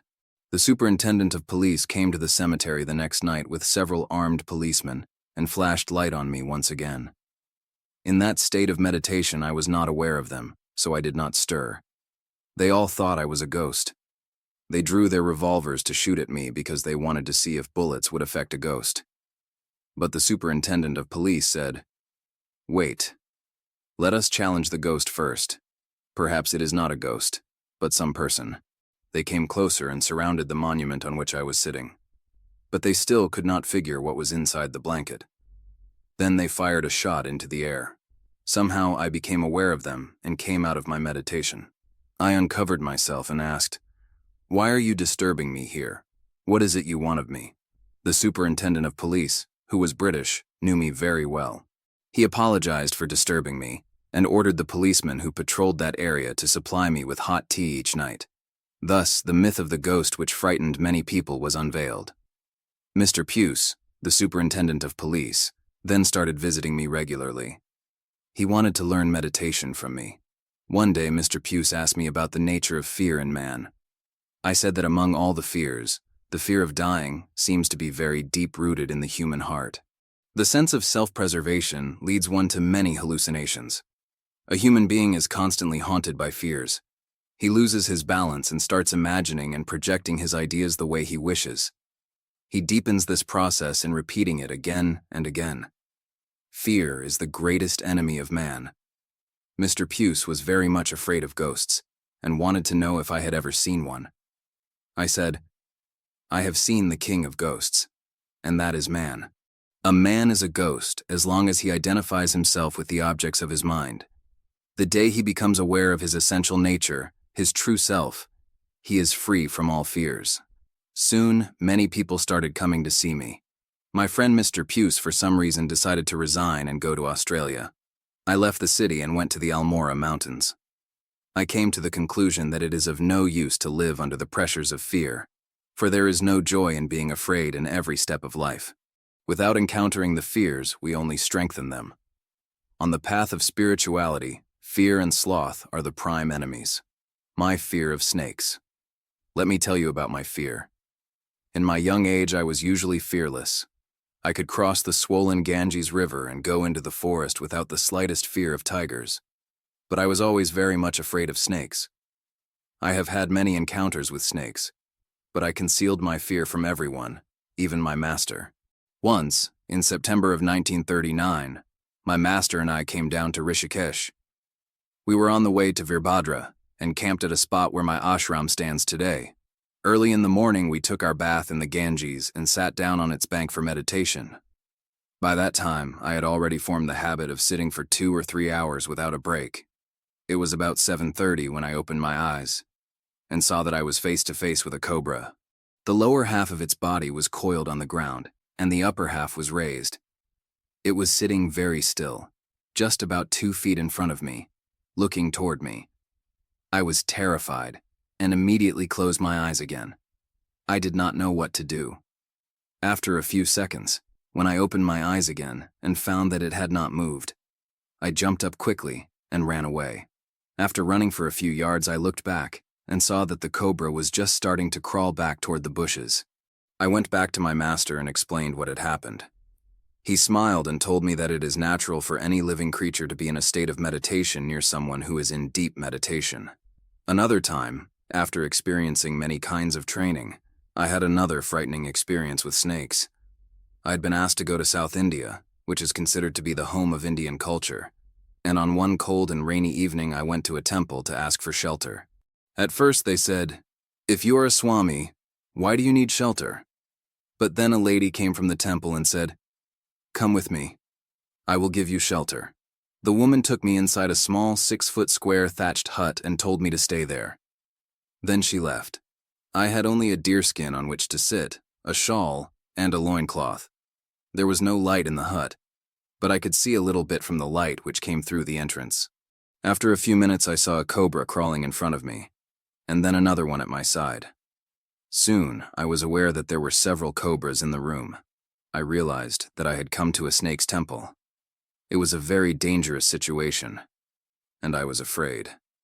The woman wanted to test whether I was a genuine Swami or not, and I was actually just learning to be a Swami. I was very much afraid, but I thought, if I run away at night, where could I go? And if I do leave, that woman will never give alms to Swamis in the future. I decided, I will remain here.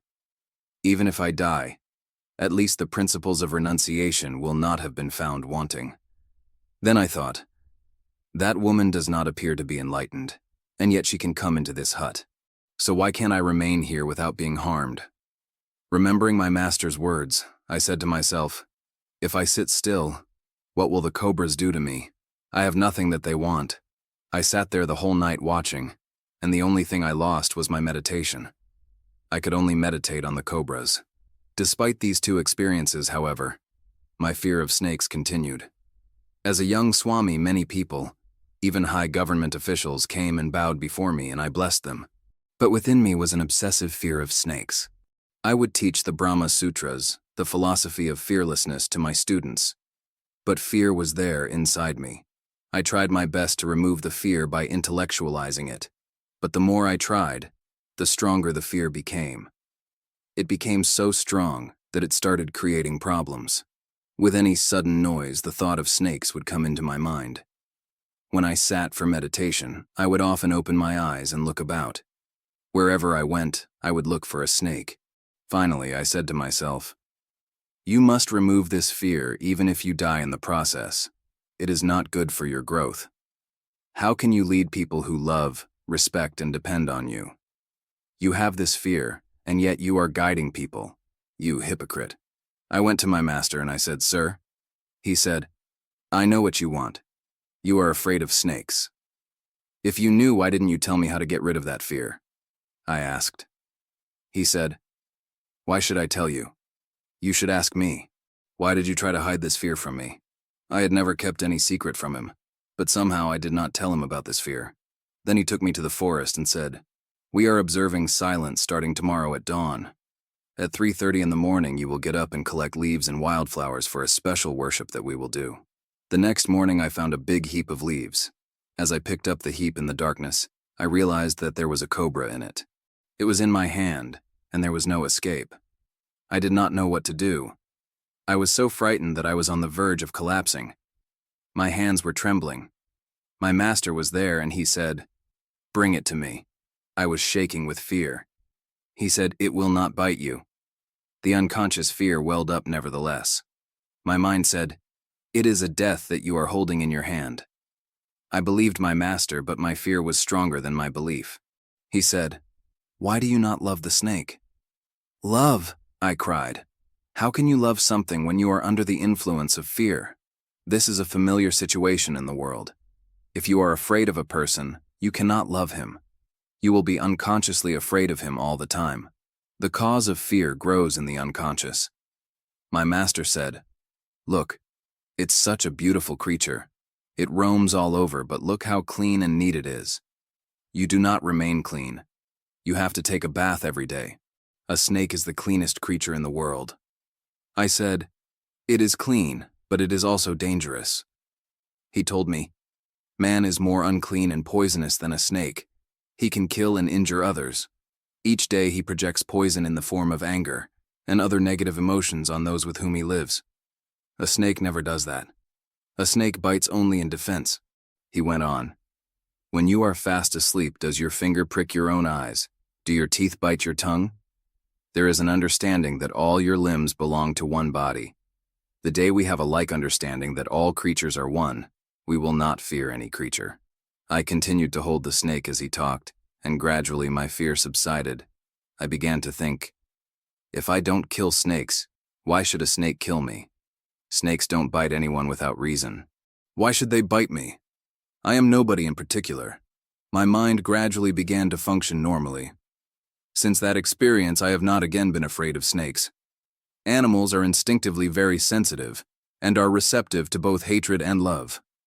If one has no intention to harm animals, they become passive and friendly. Even wild animals would like to associate with human beings. In the valleys of the Himalayas, I observed this tendency in animals over several years. They come near the villages at night and return to the forest early in the morning. They seem to want to be near human beings, but are afraid of the human's violent nature. A human being, with all his selfishness, attachments, and hatred, loses touch with his essential nature and thus frightens the animals, who then attack in self-defense. If a person learns to behave gently with animals, they will not attack him. I often remember the way Valmiki, Saint Francis, and Buddha loved animals, and I try to follow their example. Fear gives birth to insecurity, which creates imbalance in the mind, and this influences one's behavior. A phobia can control human life and finally lead one to the insane asylum. If a fear is examined, it will usually be found to be based on imagination, but that imagination can create a kind of reality. It is true that fear creates danger, and human beings then must protect themselves from that self-created danger. All of our dreams materialize sooner or later. Thus it is really fear that invites danger, though we usually think that danger brings on the fear. Fear is the greatest sickness that arises from our imagination. I have seen that all fears and confusion need only to encounter some practical experience, and then they can easily be overcome. The first 10 commitments of the Yoga Sutras are preliminary requisites for attaining samadhi, and the first is ahimsa. Ahimsa means non-killing, non-harming, and non-injury. By becoming selfish and egotistical, human beings become insensitive and lose the instinctual power. Instinct is a great power, and if properly used can help one in following the noble path of ahimsa. In all my years of roaming in the mountains and forests of India, I have never heard that any sadhu, swami, or yogi was ever attacked by any wild animal. These people do not protect themselves from the animals or natural calamities like avalanches. It is inner strength that makes one fearless, and it is the fearless one who crosses the individual consciousness and becomes one with the universal consciousness. Who can kill whom? For Atman is eternal, though the body must return to dust sooner or later. This strong faith is enjoyed by the sages of different orders in the lap of the Himalayas. In a tiger's cave. Once I was traveling all alone in Terai Bavar toward the mountains in Nepal. I was on my way to Kathmandu, which is the capital of Nepal. I walked 20 to 30 miles each day. After sunset, I would build a fire, meditate, and then rest. I would begin walking again at 4 o'clock the next morning and walk until 10 o'clock. Then I would sit near water under a tree through the middle part of the day and travel again from 3:30 until 7 in the evening. I walked in my bare feet carrying a blanket, a tiger skin, and a pot of water. At about 6 o'clock one evening, I became tired and decided to take a short nap in a cave which was about 2 miles from the nearest road. I spread my blanket on the floor of the small cave because it was a little damp. As soon as I laid down and closed my eyes, I was pounced on by 3 little tiger cubs, who made gentle little cries and pawed at my body. They were hungry and thought that I was their mother. They must have been only 12 to 15 days old. For a few minutes, I lay there petting them. When I sat up, there was their mother standing at the entrance to the cave. First, I feared that she would rush in and attack me, but then a strong feeling came from within. I thought, I have no intention to hurt these cubs. If she leaves the entrance of the cave, I will go out. I picked up my blanket and pot of water. The mother tiger backed off from the entrance, and I went out. When I had gone about 15 yards from the entrance, the mother tiger calmly went in to join her babies. Such experiences help one to control fear and give a glimpse of the unity that lies between animals and human beings. Animals can easily smell violence and fear. Then they become ferociously defensive. But when animals become friendly, they can be very protective and help human beings. One human being may desert another in danger, but animals rarely do so. The sense of self-preservation is of course very strong in all creatures, but animals are more dedicated lovers than human beings. Their friendship can be relied upon. It is unconditional, while relationships between people are full of conditions. We build walls around ourselves and lose touch with our own inner being and then with others. If the instinctive sensitivity for our relation to others is regained, we can become realized without much effort. Swami Rama, during the journey to Nepal VI, Chapter 6, The Path of Renunciation. The path of renunciation is the path of the razor's edge. It is for a fortunate few and not for all. Non-attachment and knowledge of the self are 2 important prerequisites on this path. My whole being is an I. I regularly visited a Swami near Srinagar over a period of 2 years. I would serve and wait on him, but he never talked to me, and he rarely opened his eyes. His name was Hari Om. For 2 whole years, he never once looked at me. One day I told my master, I am fed up with that Swami. It's like visiting and waiting on a log of wood or a rock. My master said, don't say that. Although you may not be aware of it, he sees you indeed. I said, how could he see me? His eyes are closed. That day when I went to see him, Hari Om smiled and giggled. Then he said, am I a log of wood or a rock? Don't you know I am in such great joy that I have no reason to open my eyes? Why should I open my eyes when I am already with that one who is the fountain of beauty and glory? The partial enjoyment which most people seek can no longer satisfy me. That is why I keep my eyes closed. You will have to open the eye of your mind to see that perennial beauty, for the senses have only a limited capacity. They perceive only the limited beauty of limited objects. I was inspired by his beautiful words.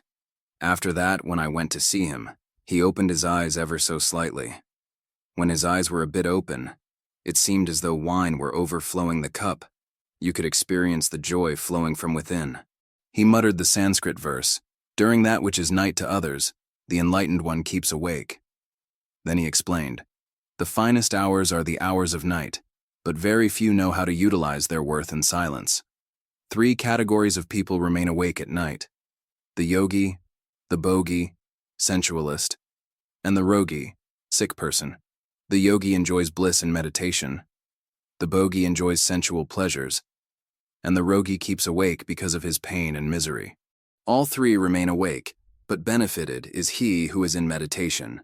The bhogi experiences momentary joy, and with a desire to expand that moment, repeats the same experience.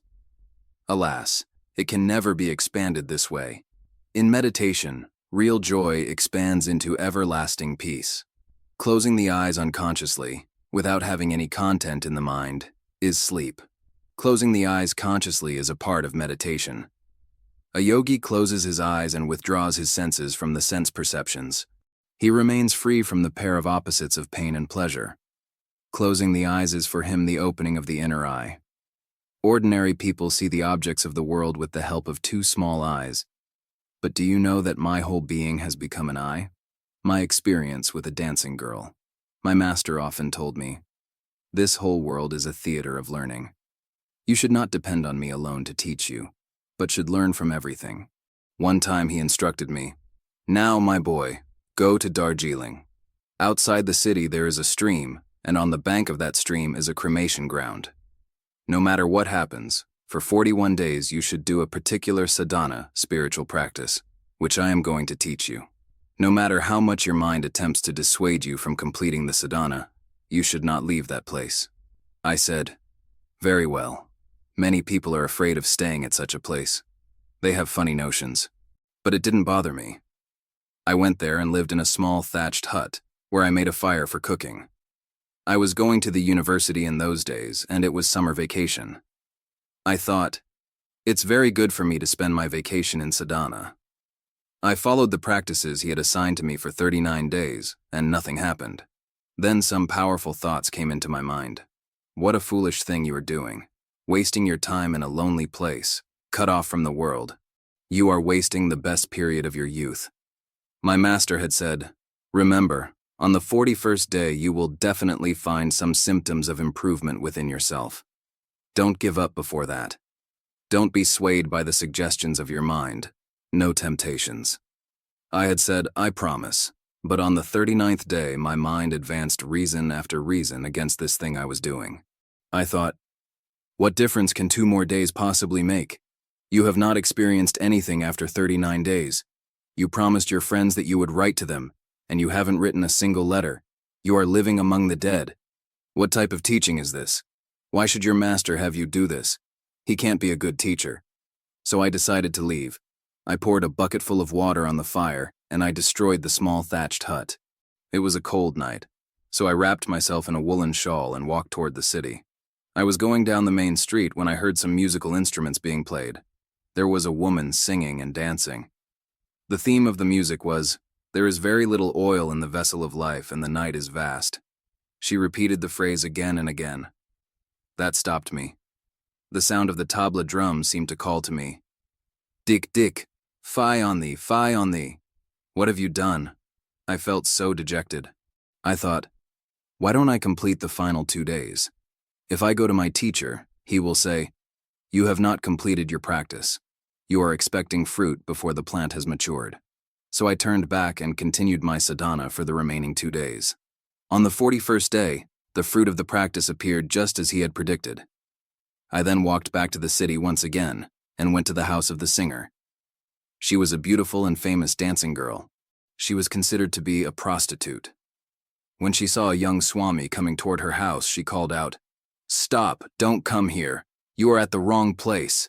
Such a place as this is not for you. But I kept right on. She closed her door and told a servant, a large and powerful man with big mustaches, not to let me in. He commanded, stop, young Swami. This is the wrong place for you. I said, no, I want to see her. She is like my mother. She has helped me, and I am grateful to her. Had she not alerted me with her song, I would not have completed my practices. I would have failed, and I would have condemned myself and felt guilty the rest of my life. When she heard this, she opened her door, and I said, really, you are like a mother to me. I told her what had happened, and we talked for some time. She had heard of my master. When I got up to go, she said, I promise to live like your mother from now on. I will prove that I can be not only mother to you but to many others as well. Now I am inspired. The next day she left for Varanasi, the seat of learning in India, where she lived on a boat on the Ganges. In the evening she would go ashore and chant on the sand.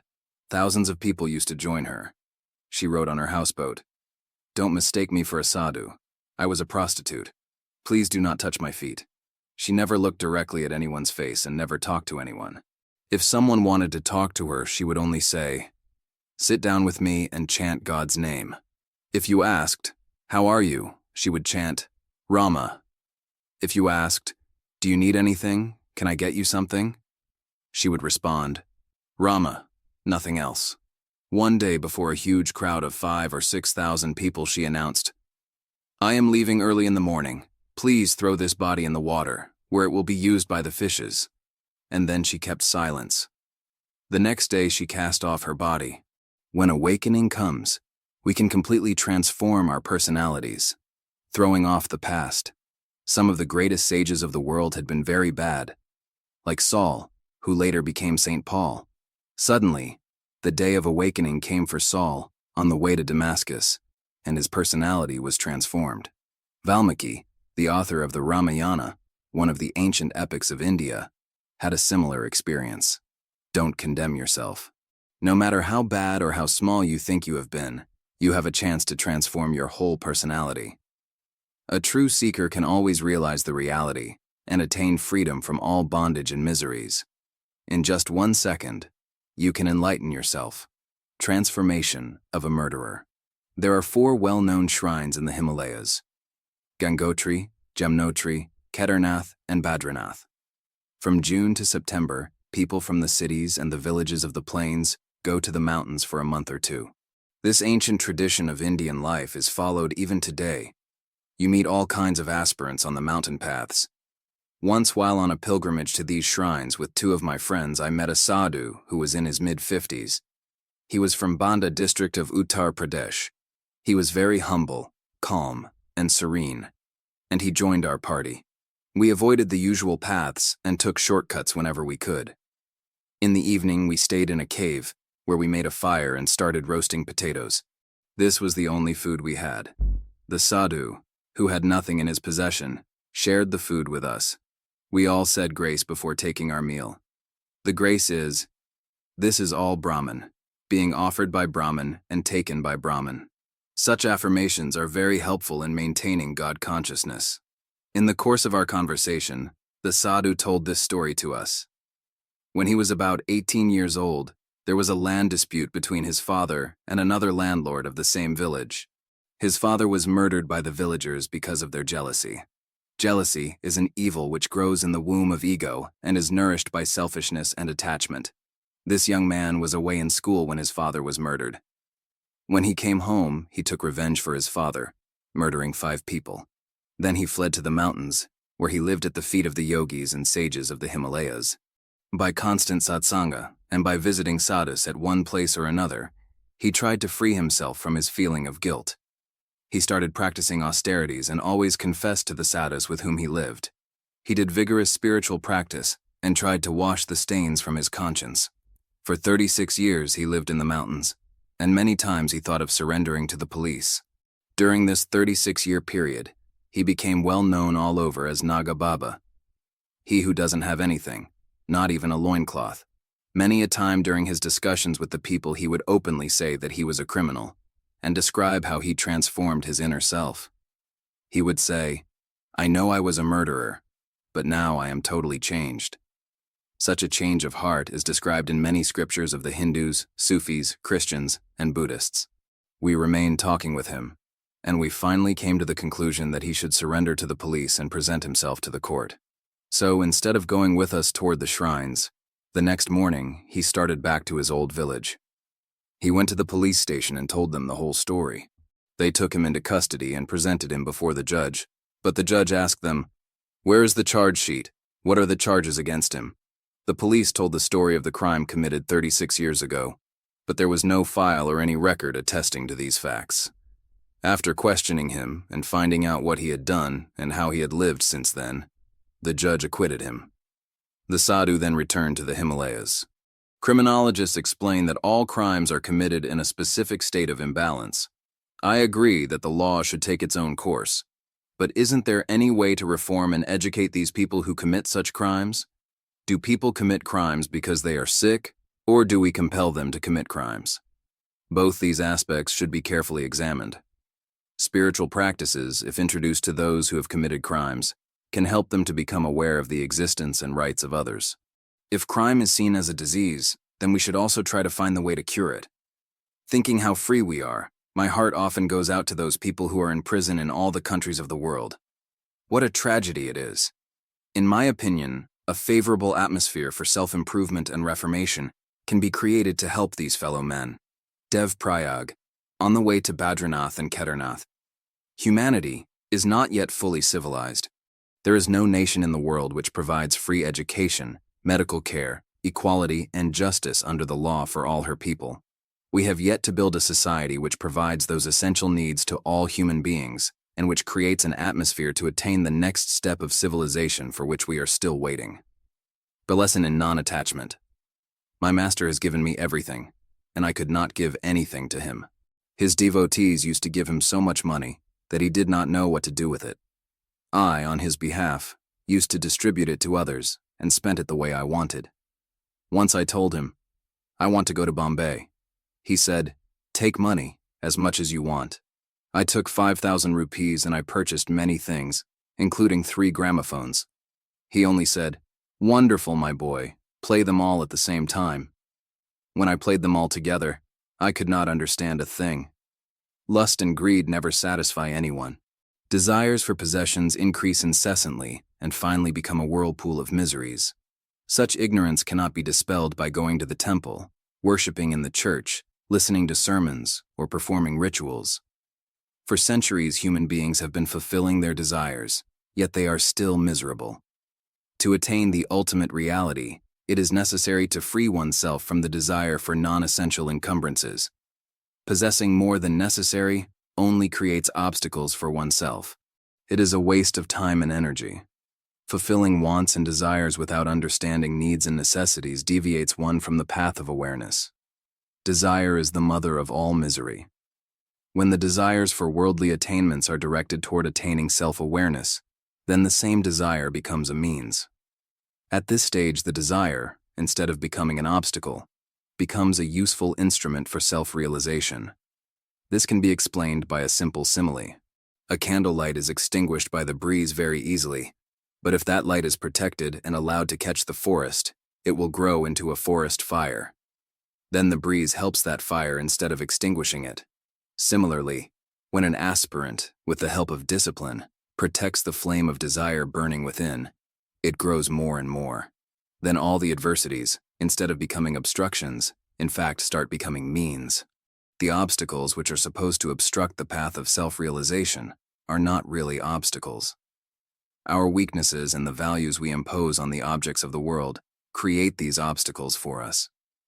Attachment is one of the strongest obstacles created by us. With the help of non-attachment, we can overcome such obstructions. There are 4 ways of removing these obstacles. First, if there is no object, the human mind cannot become attached to it. Renouncing the object is one way, but it seems to be quite difficult for ordinary people. Second, while having all the objects of the world, if we learn the technique of using them as means, then the objects are not able to create obstacles for us. On this path, attitudes need to be transformed. One who has transformed his attitudes can change his bad circumstances into favorable ones. The third way is the path of conquest, in which one learns to do his actions skillfully and selflessly, surrendering the fruits of his actions for the benefits of others. Such a person becomes detached and safely crosses the ocean of life. Fourth, by self-surrender one surrenders himself and all that he owns to the Lord, and leads a life of freedom from all attachments. This path seems to be easy, but is really rather difficult. My master, instead of correcting me, used to make me aware of the fact that the human mind and heart have changed because of human weaknesses. I used to ponder over any weaknesses and then meditate for self-transformation. He never said, "Do this and don't do this," but he showed me the path, which I started treading all alone. Learn to walk all alone was a lesson for me. Taste the world and then renounce. In my youth, I had the disgusting habit of wearing expensive suits. I would choose the material myself from the market, and then go to the tailor and get fitted. I would wear a tie and a hanky of complementary colors. This confused several followers of my master, and they always grumbled about the way I lived. I lived like this for 5 years, but my master was not concerned. I was learning a lesson which was essential for my growth. When I stood before my master, he used to say, "Your taste is very poor." But I protested, "Sir, this is the best material available." One day I lost my interest in dressing up. I went to him in my simple kurta and pajamas.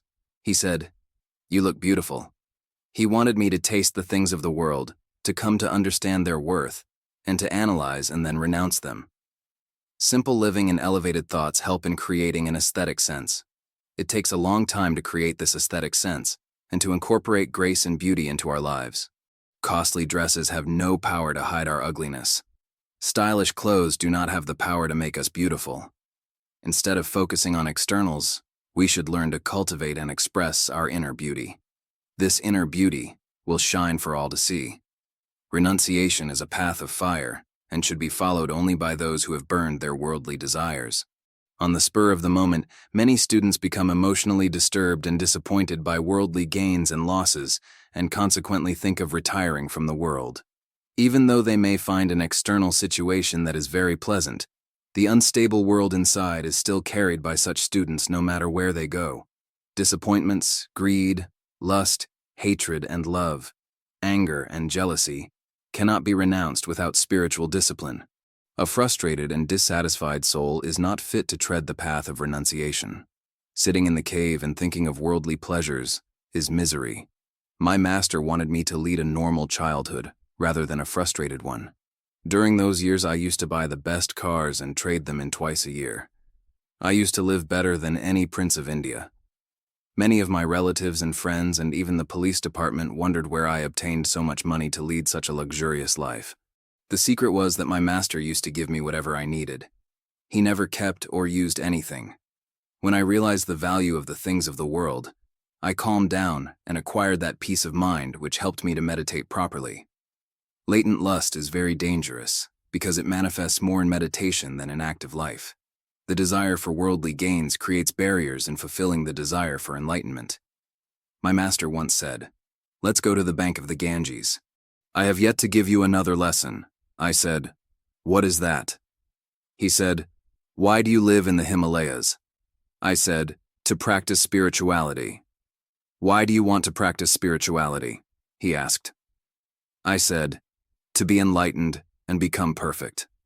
My master replied, "Then why do you desire worldly things? Why do you need the world? Being a renunciate and living in the cave and yet thinking of the world means you have a latent desire to fulfill. It is a headache that cannot be cured by any other means than self-discipline. Self-discipline leads to self-training, and self-training leads to direct experience. Through direct experience, you expand your awareness. Expansion is the purpose of life.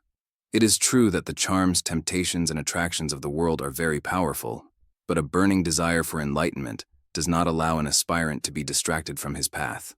Jewels or fire. My master never insisted that I renounce the world and become a Swami. He wanted me to experience and decide things for myself. He always said, "Whatever you want to learn from me, learn, but grow independently. Whenever you need my help, I am here." If I asked him a question, he would say, "Are you tired? Can't you find the answer for yourself? Why should you come to me again and again with questions? I'll teach you the method of resolving questions, but I will not simply give you answers." He tried his best to tempt me with worldly things. He said, "Go into the world, become a high government official. If you are attached to me and only want to be with me, that is not good. I want you to settle in the world. I will bestow wealth on you." I told him, "That is not what I want." He asked, "Are you sure?" And what he did then, you might not believe. He took me into the mountains and said, "You love jewels, don't you?" It was indeed true. I was inordinately fond of beautiful things. He knew my hidden desire, so he said, "Here, look at this." I was surprised to see a huge heap of jewels before me. I blinked my eyes in disbelief. I wanted to test whether it was a mirage or something real. He said, "It's not an illusion. Go on, pick them up. I assure you they're genuine. Take them. They're for you. You'll be the richest man in India. Now, son, let me go. I want to go to the mountains far away." My tears started flowing and I said, "Are you throwing me off? Are you telling me to accept these jewels instead of you? I don't want them. I want to be with you. Then he said, "If you want to be with me, look over there. Do you see that lofty flame?" I looked, and was astonished to see huge walls of fire. He continued, "If you can go through that fire, you can follow me. Which do you choose? You must decide. How much desire do you have for the world, and how much for the light?" I said, "I prefer fire to temptations. I want to be reborn. There is no other way." And thus I chose to follow the path of renunciation. The path of renunciation is like walking on the razor's edge. It is so difficult that with every step there is a chance of falling. Selfish desire is the strongest of all the obstacles one encounters. Only those who are fearless and free from the charms, temptations, and attractions of the world can tread this path. One who has directed all of his desires one-pointedly, strengthening only the desire for enlightenment, can succeed. The path of renunciation is rarely chosen. It is not meant for everyone. But those who enjoy life in renunciation are blessed. The path of action, however, is equally helpful, provided one knows how to do one's actions selflessly and skillfully, living in the world yet remaining above. The goal of both remains the same. My first days as a Swami. The first day after I was ordained in the Swami order, my master said, "Do you know that to be a Swami, you have to beg alms?" I said, "Huh?" He said, "The ego in you says that you exist independently of others. You have to purify this ego, and you cannot do so without becoming humble. I will send you begging to houses where the people are poor, and then you will come to know who you are." I said, "Okay." I'll never forget what happened then. I was healthy and was wearing silken garb. Can you believe it? A beggar in silk? I used to walk freely with no cares. According to yoga, you should stand and walk straight. But then people are likely to think you unduly proud. I went to beg alms early in the morning and came upon a woman who was milking a cow. She was singing and milking and had an earthen pot between her knees. I said, "Narayan Hari. This is the name of the Lord which Swamis use to announce themselves." She was so startled that she jumped up and the pot fell and broke. I thought, "Oh Lord." She was so angry she started shouting, "Such a strong, healthy man begging. You are a burden to the nation and a burden to yourself. Who taught you this begging? You have money to wear a silk garment, and yet you are begging." Swami Rama. After taking sannyasa, I felt very small. I implored her, "Please don't call me names." She said, "This was an antique pot given to me by my mother-in-law. You parasite, get out of my sight." She was so attached to the pot that she went on and on. I went back to my master. It had been his custom to ask me every day, "Have you taken your food?" I expected him to ask me that day as usual, but he didn't. The whole day I remained quiet, and so did he. He was quiet by nature all the time. In the evening I complained, "Today you did not ask me if I have taken food." He said, "I did not because you are a Swami now." I asked, "What do you mean by that?" He answered, "A Swami is master of himself and master of all his appetites." I said, "So, this Swami business means you will not take care of me?" He told me, "Now you are a Swami and I am a Swami. What is the difference between you and me? You wanted to become a Swami. Now take care of yourself. Why should you use me as a crutch?" I became very sad and pensive and decided that I should be independent now. I said, "I promise that from this day on I will never beg alms, no matter what happens. If God wants me to live, I will live and meditate, but I will never beg alms." He said, "If you want to stick to your promise, that's your choice. I have nothing to say. You are a Swami." With this vow, I went and sat on a bank of the Ganges. People came to see me there, and everybody assumed that someone else was caring for me. Many brought flowers and bowed before me, but no one brought fruit or anything to eat. For 13 days, nobody asked me whether I had eaten. I became so weak that I could hardly walk. I thought, why did I ever do such a silly thing as become a Swami? After 13 days, I started weeping. I began talking to the Divine Mother. I said, "I have taken a vow to follow this path righteously, but there is not even a loaf of bread for me." Suddenly, I saw a hand coming out of the water, only a hand holding a bowl filled with food. It started coming toward me, and I heard a woman's voice saying, Here, this is for you. I took the bowl and ate. No matter how much I ate, the bowl did not empty. I kept that bowl for 3 years. I used to distribute the food from it to many people, and it wouldn't be exhausted. If you put sweets in it, you could not fill it. This was witnessed by thousands of people who used to come and see it. They would continue to pour milk in it, but it never overflowed. I became a slave to that bowl. People did not learn anything from me. They came just to see the miraculous bowl. My master advised, "Throw it in the Ganges." And I followed his advice. God presents many temptations to you when you are on the path. Only when you reject all the temptations will you have arrived. When a little child weeps, what does the mother do? The mother may first give the child candy. If the child goes on crying, the mother tries several other bribes: a doll, a cookie. If the child still does not stop, then the mother picks up the child and holds her. It is some time before the mother holds the child. First, she tries several other attractions. The same thing happens to us on the path of self-realization. Begging alms is a must for a monk, but a humiliation to others. I realized that those who totally live on the grace of the Almighty receive the necessary food to eat and shelter to live.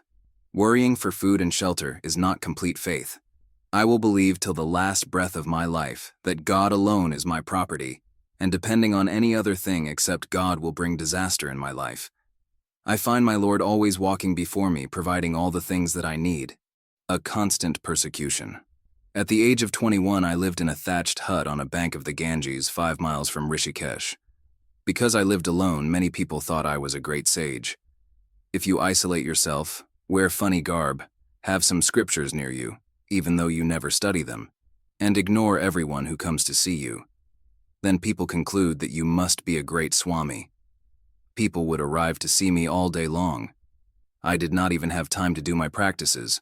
From morning till evening they would bow before me and offer flowers, fruit, or money. For a while I exulted in it, but slowly it began to repel me. I thought, what is all this? It's a sheer waste of time. I started getting angry with visitors. The people reacted. How is it possible for a Swami to get angry? He is just pretending to be angry to avoid us. And they came in even greater numbers. That really irritated me. I completely lost my calm and balance and started calling visitors bad names. But they would respond, "Sir, your bad names are like flowers for us. They are blessings." I had to run away from that place. I thought to myself, I still have not conquered my anger. This happens to many renunciates. They are constantly disturbed and distracted by visitors. A Swami must learn not to create attraction, and not to live in such a way that his practice is interrupted. A Swami's life is a constant persecution. People believe he is high above any ordinary human being. In India, Swami means one who is all-powerful, a healer, a preacher, a doctor, and much more. A Swami is put in such a difficult situation that it would drive an ordinary person crazy. People do not realize that some Swamis are still beginners on the path, that others have trodden the path a bit, and that only very few have attained the goal. This lack of differentiation creates expectations which confuse both the people and the Swamis. It is not easy to extricate oneself from this confusion. Whenever I was truthful in telling people, "I am still practicing, there is nothing to share. Please leave me alone," they would interpret these words in whatever way suited them and come to me more and more. When I lived far in the woods, I was still disturbed. Sometimes I became fed up with this Swamihood. It is not necessary for one to wear the garb of a renunciate to attain enlightenment. What actually matters is the constant spiritual sadhana of disciplining mind, action, and speech. How wonderful it is to be a Swami, but how difficult it is to be a real one, living on a mount of pebbles. If you are a seeker after enlightenment doing your practice and people repeatedly come and disturb you, you will not be able to complete your practice successfully. Yet in India, it is a custom that if you are a Swami, you have to answer the questions of all those who come to you. Many people think that Swamis have the remedies for all the ills of life. Such people sometimes benefit from this belief and are healed. The result is likely to be exaggerated stories and the acceptance of a beginner as an accomplished healer. This poor creature cannot continue his practice and forgets his goal. He wastes his time and life, remaining a Swami, but unrealized. One of the best ways to escape from such problems is to remain in disguise and to do one's sadhana. There are many mystics who are really great in their actual life, but pretend to be imbalanced so that they are not disturbed. I know of one instance where people kept bringing food and money to a Swami. He did not want them to do this because they kept disturbing him. So he made a sign which said, "Anybody who loves me will bring only a pebble." People concluded that the Swami loved pebbles, and each day many people would bring him pebbles. 1 pebble, 2 pebbles, 3 pebbles. They collected pebbles from the road according to their whims. After some time, there was a veritable mount of pebbles, and the Swami lived on top of that. People started calling him Kankariya Baba, which means a Swami of pebbles. This helped him to remain aloof. Then the Swami started to speak a language which nobody understood. If anybody came to see him, he would say, "Do, do, do, do, do." He did the same thing to me. So I went to him at night when he was all alone, and he explained, "Since people disturb me, I have learned a new language, and no one can converse with me. This Swami taught me to always remain in such a way as not to allow the people of the world to disturb me." A human being has many personalities, because the ego has many faces. Some of them we can detect and analyze, but many remain unknown to us. The Swami concluded that the world actually worships the ego in the name of God. When the lower ego is made aware of that self-existent reality which stands behind it, then it starts turning inwards. Such an ego is called higher ego. Higher ego is helpful, but lower ego makes one miserable. Temptations on the path. I went to see a Swami who told me the following story to teach me about temptations on the path to self-realization. A young man took vows of renunciation and became a Swami. His master told him to avoid 3 things: gold, women, and fame. One day, the Swami was crossing a river and noticed that part of the riverbank had been washed away. Then he saw that some big jars full of gold coins had been uncovered. He thought, "I don't need it, because I have renounced the world. But if I build a temple, that will be good." So he went to some builders, showed them what he had found, and asked them to build a temple. They said to one another, "Why should a Swami have so much money? Let's throw him in the river and distribute the money amongst ourselves." He was almost drowned, but by the grace of God he was able to save himself. He thereupon determined with finality, no matter what happens, no money. He went far into the woods. When anybody came to see him, he said, "Stop there, please. If you have any money, put it aside before you come closer." A woman came, and he ordered, "Don't come near me." She said, "Sir, I will only leave food here every day and go away." But each day she came slightly closer to him. The Swami had confidence that she was a good person. He thought, "She really wants to look after me and wants me to enlighten her." One day she brought a cat to keep him company, but the cat would not eat the food which had been prepared for the Swami. He requested, "I need some milk for the cat each day." She brought a cow. He asked, "Who will look after this cow?" She asked, "May I look after it?" And he agreed. She looked after the Swami more and more. Eventually they began to live together, and the woman bore him a child. One day the Swami was taking care of the child when another Swami came along and said, "What has happened to you?" The Swami began to weep when he realized how much he had again become entangled with the world. He left and went even deeper into the forest. He practiced very sincerely, and after some years acquired some Siddhi's powers. One day a man from a nearby village sought him out. He bowed and said, "Swamiji, you are so kind and such a great sage. I am very poor. My children do not have enough to eat. Please help me." Swamiji said, "Take 1 hair from my beard, put it in your cupboard, and tomorrow your cupboard will be full of money. But don't tell anyone about it."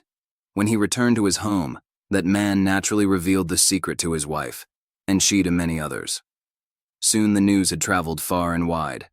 Hundreds of people thronged to the Swami to pull a hair from his beard. His face was sore and bleeding. Once again he had to go away and begin his practice anew, but he had learned a valuable lesson.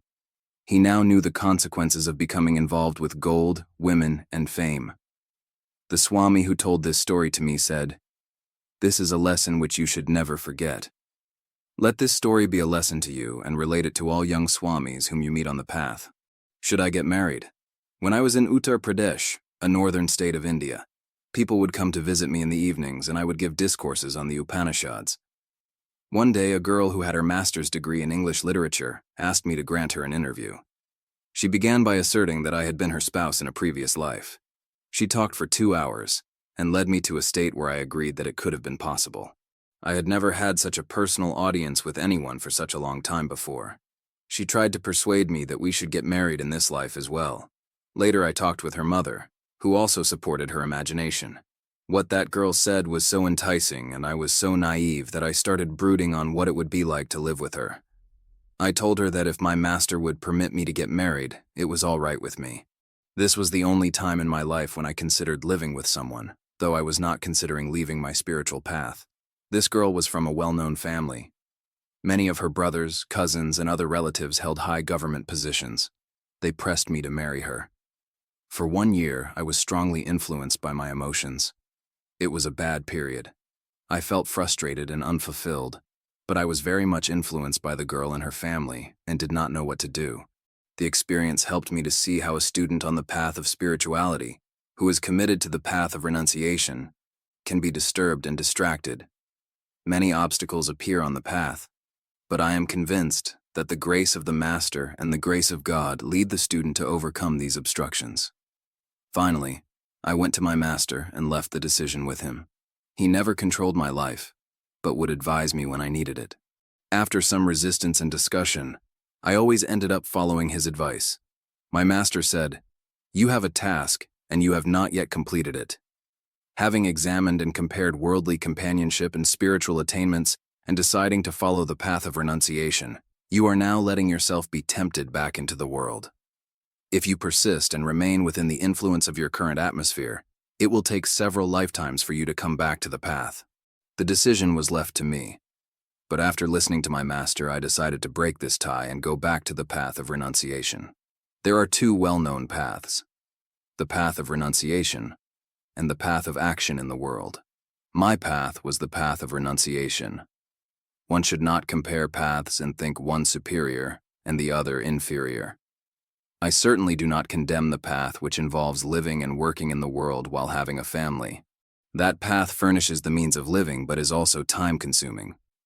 In the path of renunciation, there is ample time for spiritual practices, but limited means like food, shelter, and clothing. The renunciate must depend on the householder for fulfilling such needs. It is not important which path one follows.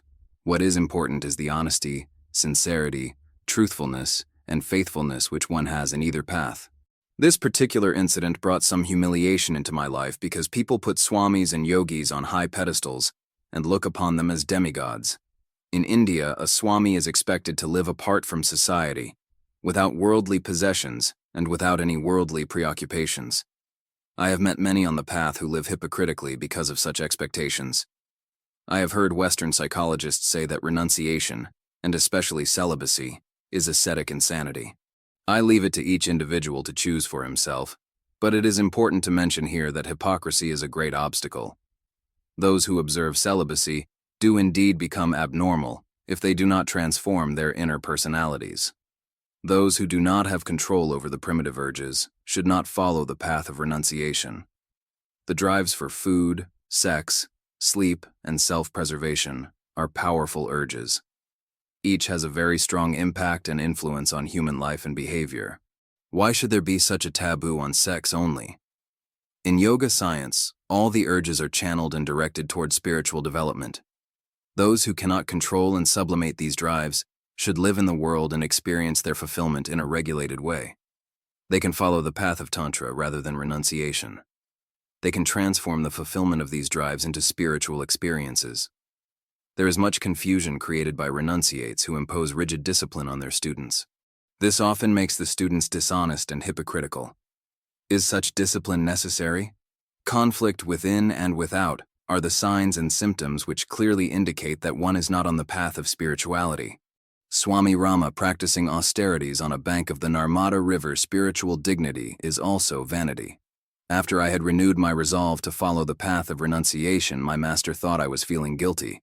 so he told me to live on a bank of the Narmada River, which flows through central India, and to practice certain austerities there. He instructed me to go to an isolated, dense forest 30 miles south of Karigat, near Omkareshwar.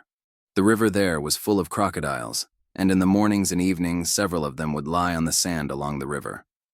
I lived on the riverbank for 6 months without anyone disturbing me. I had only a water pot, a blanket, and 2 loincloths. People from a village 6 miles distant supplied me with milk and whole wheat bread once a day. Those 6 months of intense physical and mental austerities were a high period in my life. One day a party of big game hunters came by and saw me sitting in meditation on the sand in the midst of many crocodiles, some of whom were lying just a few yards away from me. The hunters took my photograph without my noticing and sent it to a newspaper.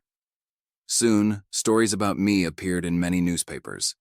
At that time, the Shankaracharya of Karvirpitham was searching for his successor. Shankara established 4 institutions in different sections of India, and a 5th institution at a place where he spent his last days. The heads of these institutions are considered to be the spiritual heads of India and occupy positions analogous to that of the Pope in the Christian tradition. He instructed a few pandits to observe my daily routine from a distance. They stayed in the village at night and watched my activities during the day. They also collected information from others about my life. After observing me for some time and carefully investigating my background, they approached me and tried to persuade me to consider becoming Shankaracharya. At that time, the Shankaracharya was Dr. Kurtkoti, a highly intellectual man and a Sanskrit scholar of high repute. He was a close friend of Tilak, an Indian leader and author of Gita Rahasya. I was taken to Dr. Kurtkoti, and he took a liking to me. Then I went to my master and received his permission to accept the position. After a ceremony lasting 18 days, I was installed as a successor of Jagat Guru Shankaracharya.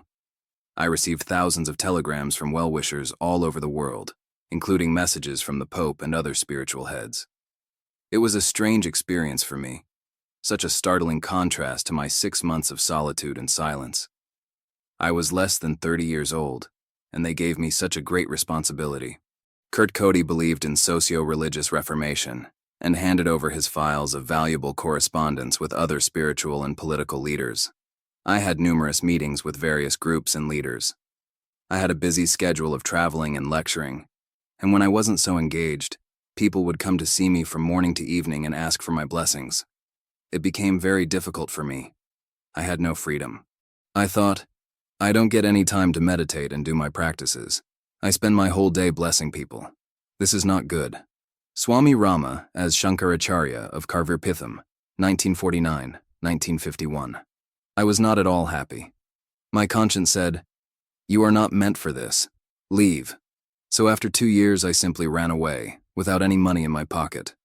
One day I had a large mansion to live in, and many cars for one man to ride in, and the next, I had nothing but the clothes I was wearing. Wanting to return to the Himalayas, I boarded the third-class section of a train which was headed where I wanted to go, even though I had no ticket. The people on the train must have wondered whose clothes I had stolen, because I was still wearing the costly garb of Shankaracharya. When the conductor came, he forced me to get off at the next station because I had no money and I didn't want to reveal my identity. I had never before committed such a crime as traveling without a ticket.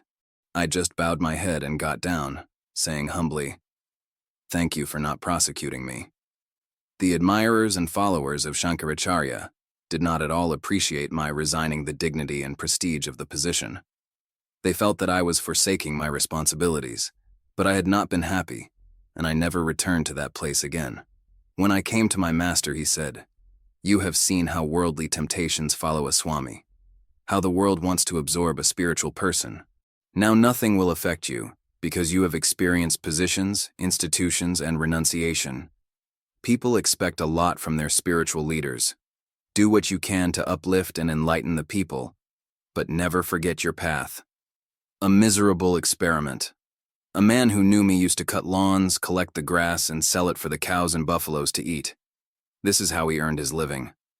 But he thought, Swami Rama enjoys life without doing anything. Wherever he goes, people bring flowers, spread carpets, and even give him a cottage to live in. People clean and cook for him and take care of all his needs. It must be very good to be a Swami. He said to his wife, "I propose to do an experiment. For 6 months, I will pretend to be a Swami. She complained, but I need money. You have to look after the family. He replied, whatever money people give me, I will turn over to you. He saved a little money, bought the proper clothes, and pretended to be a Swami. For the first 3 days, nobody asked him if he was hungry. He felt insulted because he saw that many people were coming to me and putting fruit before me, although I was not eating it. If people bring me anything, I pass it on. In this way, I am free from any obligation. They are expressing their love by giving it to me, and I am expressing my love by giving it to someone else. After 7 days, he had lost a great deal of weight and had yet to make any money. At night, he would quietly visit his wife. She said, "What a foolish man you are. You were earning quite a lot of money, and now you are not earning anything. Why don't you at least go to Swamiji and ask him the secret of his success?" So he came to me in the garb of a Swami. I said, "Swamiji, please come forward." He said, "Sir, I want to ask you a question privately." So I asked the others present to please wait outside. He said, "I want to know the secret of your success." I said, "I am not aware that I am successful." "In what way do you think I am successful?" He said, "Without asking for money, you get money. This cottage is at your disposal. Drivers come for you. Many people come and sit with you." "Why?"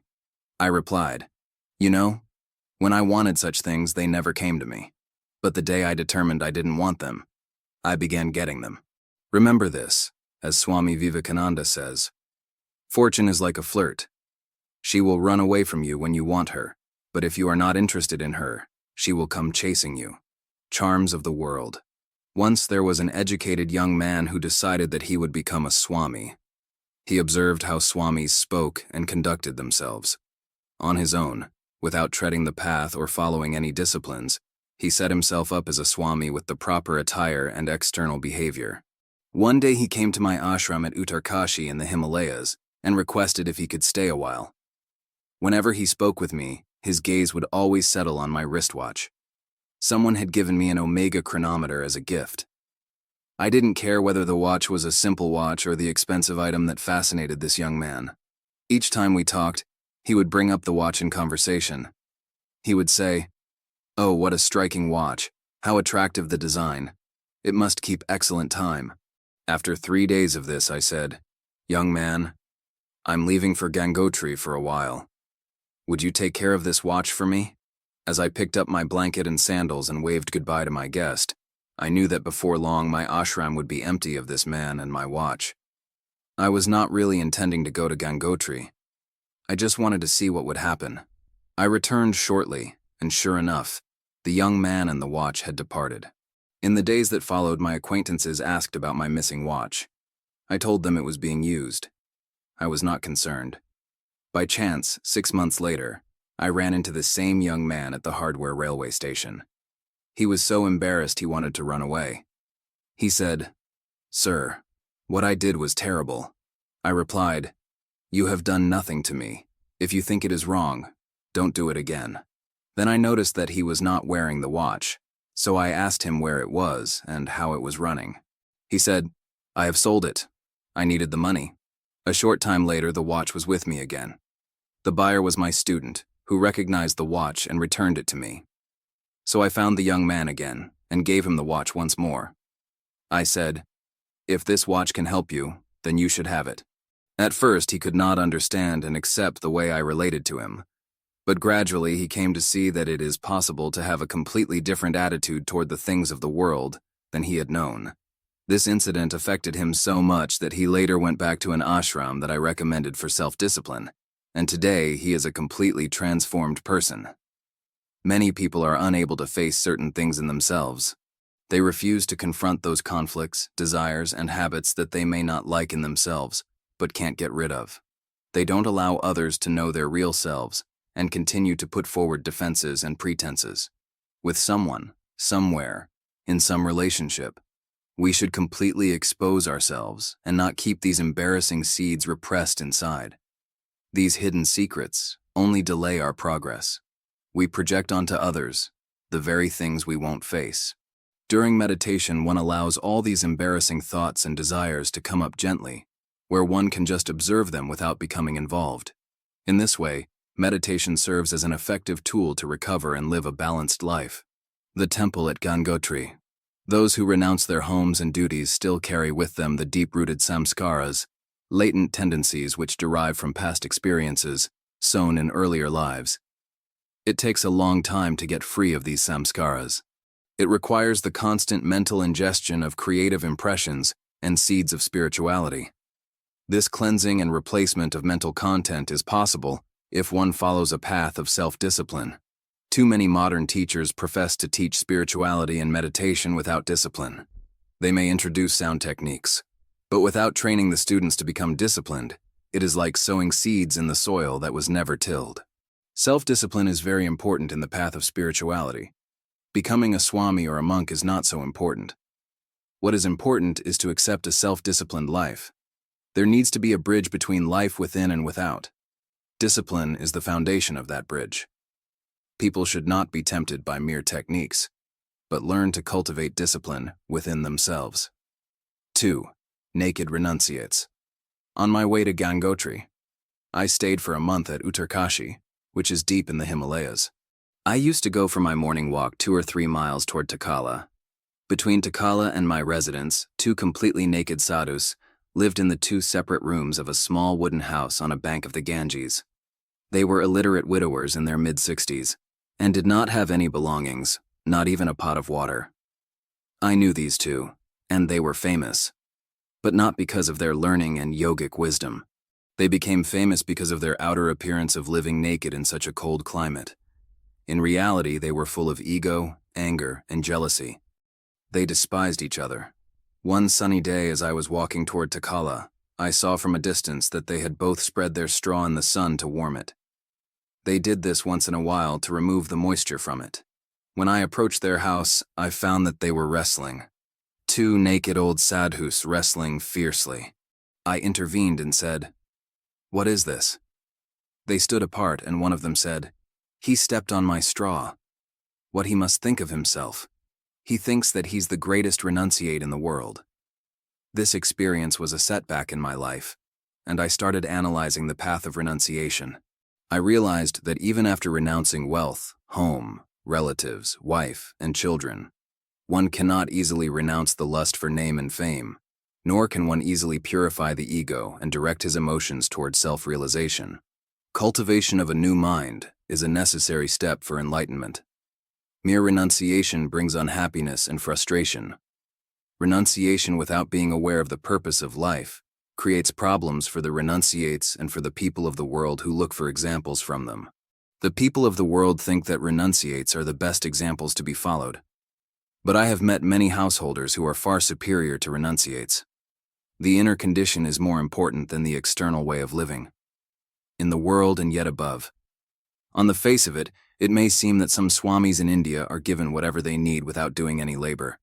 But this is not so. Actually, there is a public persecution of swamis going on all the time in India. People think that a swami is not a human being. Everyone expects him to live a superhuman life and disturbs him. People come and say, "You have to speak at such and such a place. You have to see me. You have to heal this person," and so on. If a swami does not live according to their expectations, they will say, "What kind of a fake swami is he?" It is a common assumption in India that swamis don't need food or sleep because they are supposed to have transcended these needs. Because he is a renunciate, a swami should not feel hunger, should not have money, and if it is cold, he should not have a blanket. People have this notion, and we have to live according to it at the cost of sleep, food, and everything. Being a swami is not an easy job. There is indeed constant persecution, even if well-intended. In India, wherever swamis go, the people, out of sheer enthusiasm, come with drums and chant continually. Some days I would walk as many as 20 miles on foot, and in the evening I would be very tired. It was the only chance I had to rest, and I would have to get up very early for meditation. But the people would come and chant for several hours, and if I asked them to go, they would say, "No, sir, we want to chant for you." I needed sleep, and they wanted to chant. So I learned to sleep while they chanted, with the drums and everything going on around me. When they closed their eyes in chanting, I closed my eyes in sleep. You have heard of what is usually called sleepwalking, but there is another kind of sleepwalking of which you have not heard. I learned to sleep with regard to the things which were distracting me and to walk only on my path. No matter what happened, I went on. Decide that no matter what happens, you will do what you set out to do. If you are determined, possible distractions will still be there, but you will continue on your path and remain undisturbed. Sankalpa, determination, is very important. You cannot change your circumstances, the world, or your society to suit you. But if you have strength and determination, you can go through this procession of life very successfully. To lose is to gain. There was once a Swami who used to go and stay with his disciple. The disciple's whole family loved and revered the Swami because he was an example of discipline and a very spiritual man. He always got up before sunrise, bathed, and sat for hours in meditation. But one day, early in the morning while it was still dark, he shouted, "Hey, get me food."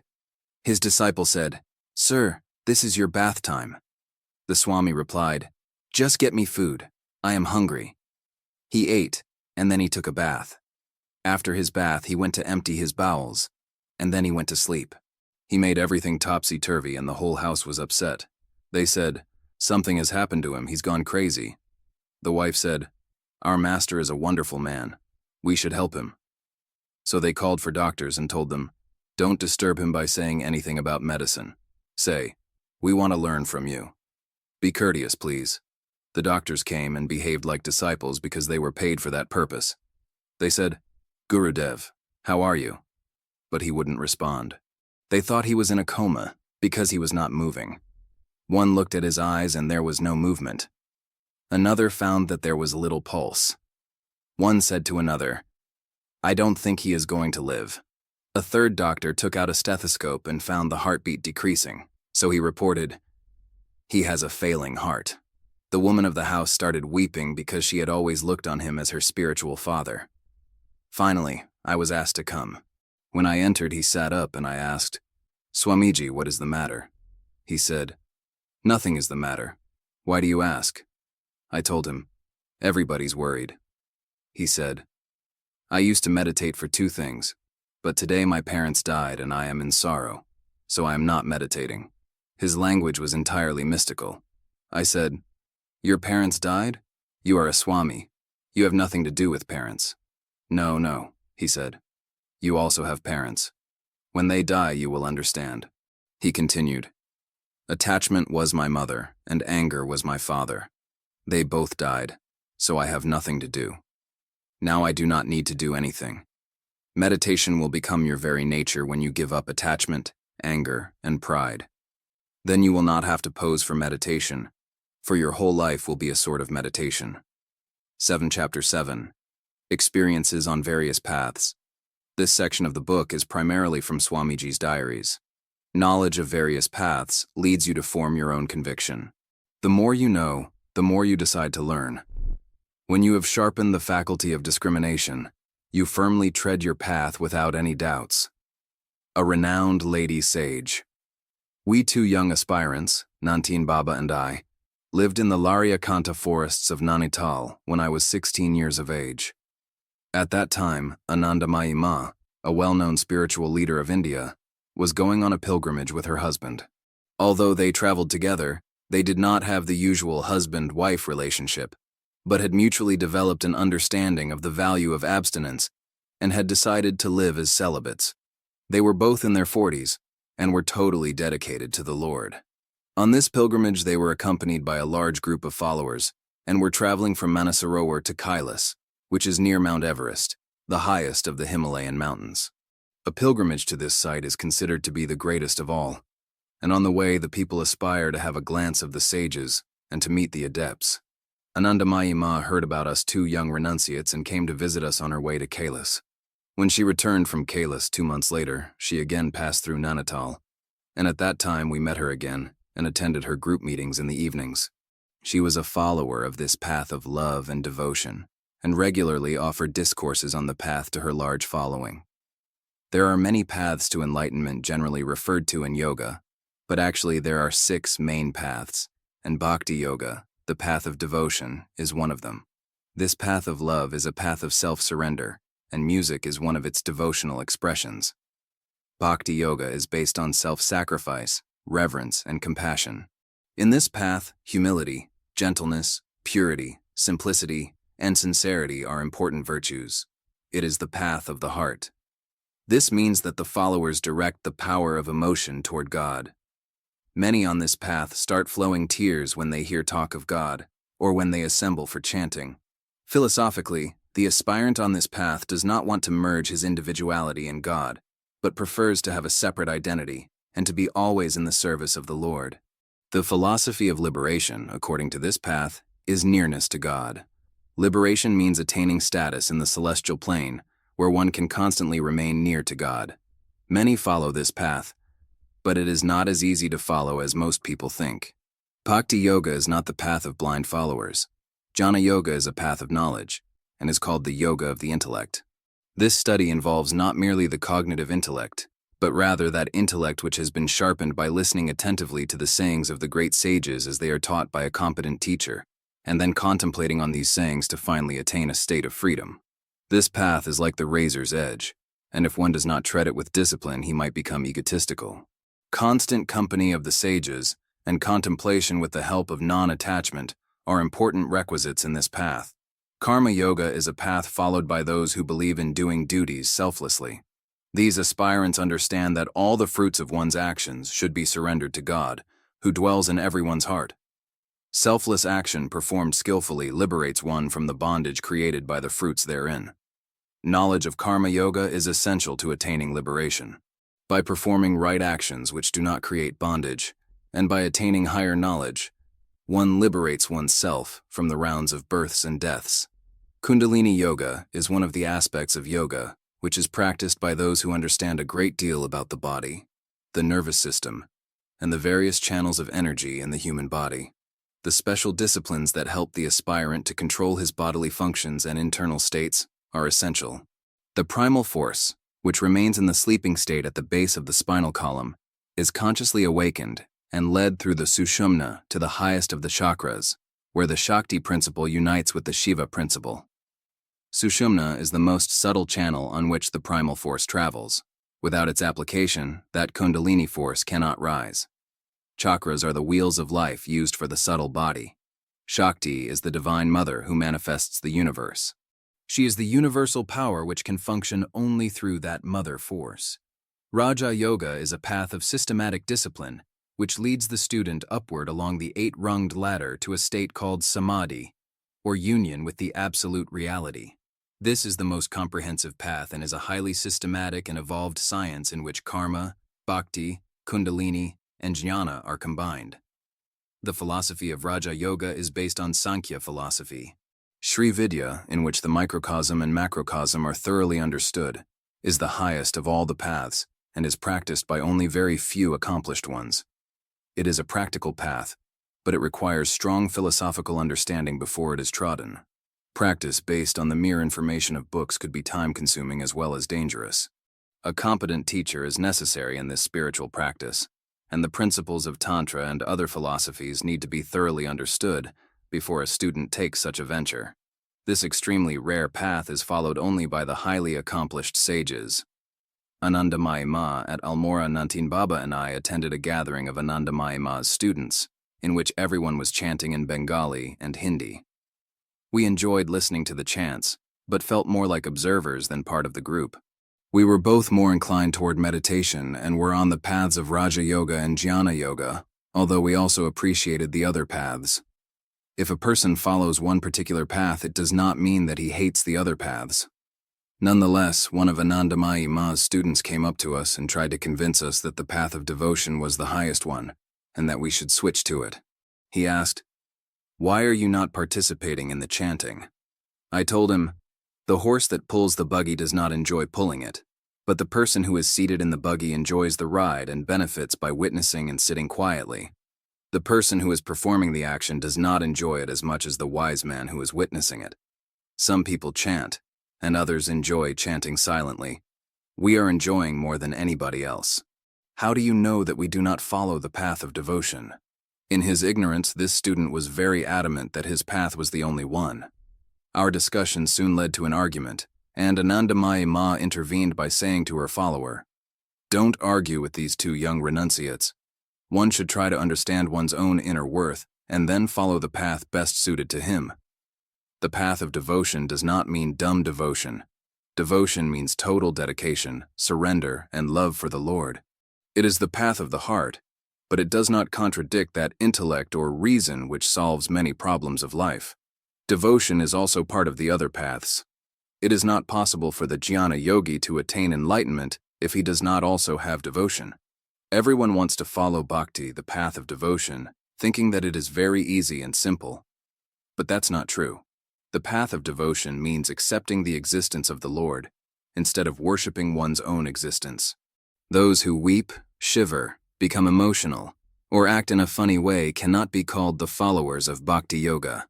Tranquility of mind should be cultivated. Then all the paths can be understood, and not before that. Purification of the mind is necessary, and is achieved by disciplining one's mind, action, and speech. Argumentation is a state of learning, and not a state of being. I remember her remarkable discourse even today.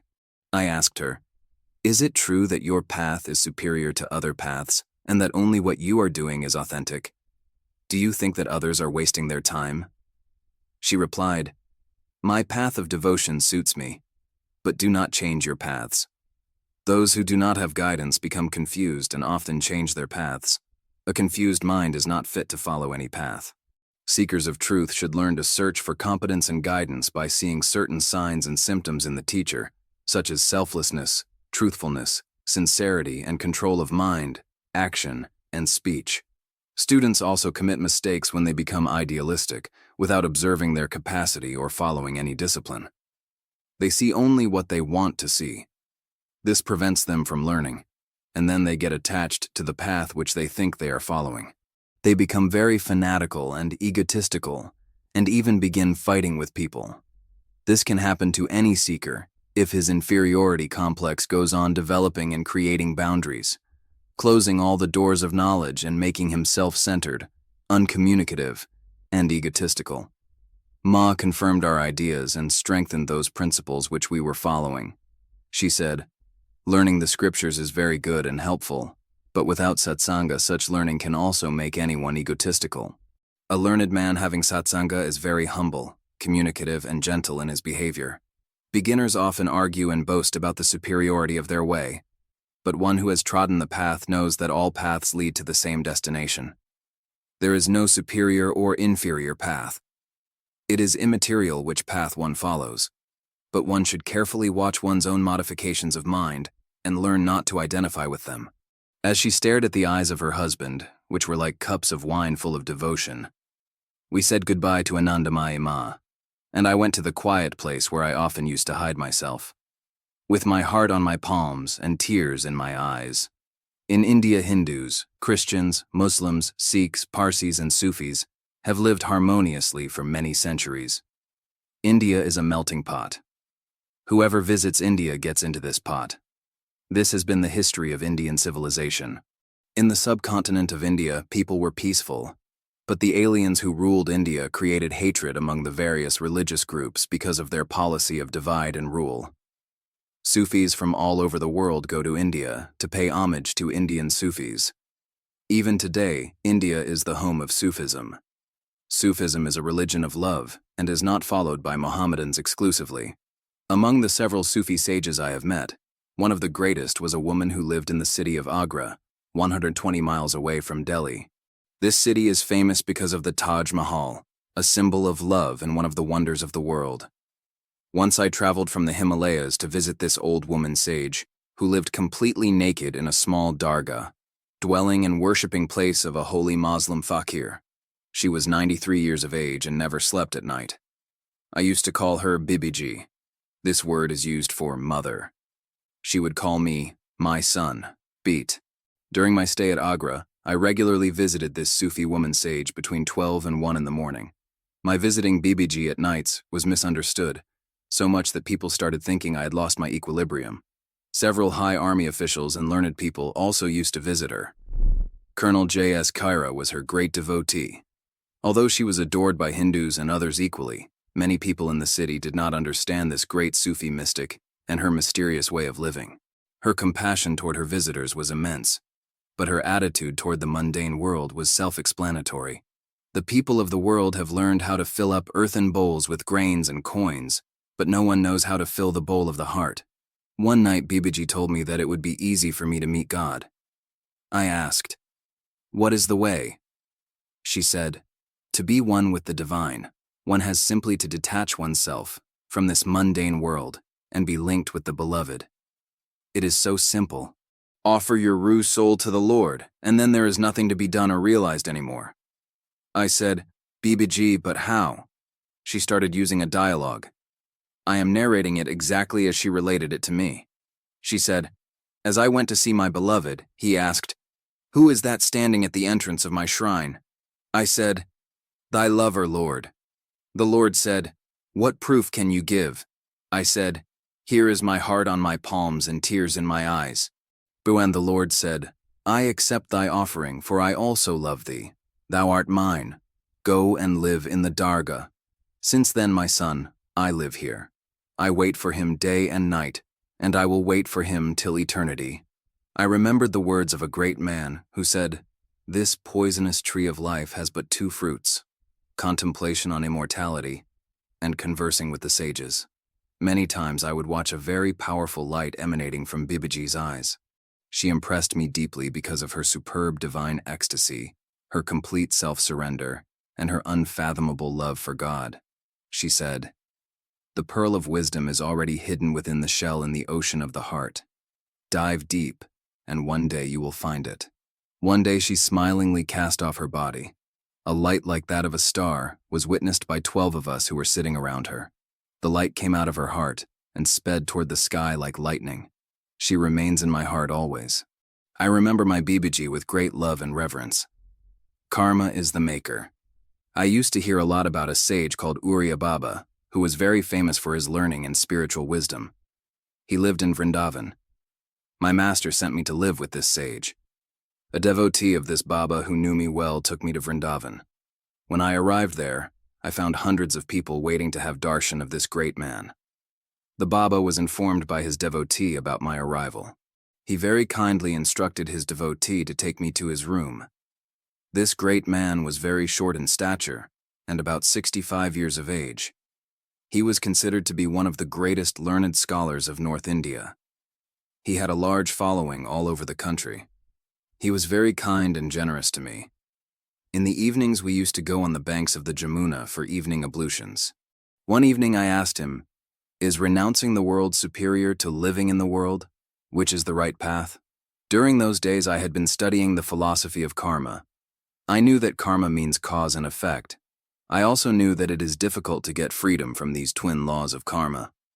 The Baba, in the course of conversation, told me, "It is not necessary for all human beings to renounce the world, for the path of renunciation is very difficult to tread. Actually, it is not necessary to renounce the objects of the world, because a human being does not actually own or possess anything. Therefore, it is not necessary to renounce anything, but the sense of possessiveness should be renounced. Whether you live in the world or outside, it does not make much difference. Attachment to the objects of the world is the cause of misery. One who practices non-attachment faithfully and sincerely obtains freedom from the bondage of karma. In the path of action, duties are not renounced, but are performed skillfully and selflessly. The renunciate renounces the objects and goes far away from them, but he also performs his essential duties. Those who live in the world as householders also perform their essential duties. Those who become selfish by receiving and using the fruits of their actions create many encumbrances for themselves. It becomes difficult for them to get freedom from this self-created bondage. If all attachments and sense of ownership are not renounced, the path of renunciation becomes miserable. If the householders do not practice non-attachment and continue to strengthen selfishness and possessiveness, it also creates misery for them. To attain the purpose of life, it is necessary to do one's duties, whether one lives in the world or outside it. The path of renunciation and the path of action, though two diverse ways, are equally helpful for attaining self-emancipation. One is the path of sacrifice, the other the path of conquest.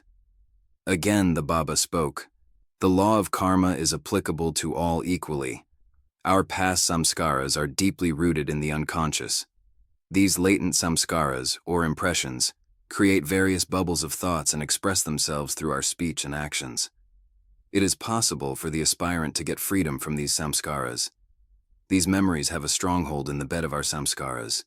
Those who can burn these samskaras in the fire of non-attachment or knowledge are free from the bondage created by them. It is like a burnt rope, which loses its binding power, though it still looks like a rope. When the latent impressions, though still in the unconscious, are burned by the fire of knowledge and lose the power of germination, they never grow. They are like roasted coffee beans. You can use them to brew a cup of coffee, but they have no power to grow. There are two varieties of diverse qualities of samskaras. One quality of samskara is helpful in the path of spirituality, and the other is an obstacle. Non-attachment is like a fire that burns the binding power of past samskaras. The benefits which are derived by the renunciate by renouncing the world are derived by the householder by the practice of non-attachment. The renunciate attains enlightenment outside the world, and the householder in the world. Non-attachment does not mean indifference or non-loving. Non-attachment and love are one and the same. Non-attachment gives freedom, but attachment brings bondage. Through non-attachment, the householder remains aware of his purpose of life and does his duty selflessly. His actions become means for him. In renunciation, the renunciate remains aware of the purpose of his life constantly and attains enlightenment. Non-attachment and renunciation expand the consciousness. When an individual learns to expand his consciousness or unites with the universal consciousness, then he no longer remains within the bounds of his karma. One remains totally free. Such a great man has power to show the path of freedom to others. Whether he is in the world or outside, he can also heal the sickness arising from karmic debts. He can remain untouched and above, without being involved or reaping the fruits arising from others' karmic debts. A true master has control over himself and moves freely in the world. When a potter has completed making his pots, the wheel of the potter still rotates for some time, but is unable to manufacture pots. For a liberated soul, the wheel of life remains in motion, but his karma does not create any bondage for him. His actions are called actionless actions. When the student is competent to tread the path of enlightenment, it becomes easy for a great man to guide him, and one day he also attains ultimate freedom. I asked the Baba to tell me about the great men and their abilities of healing others.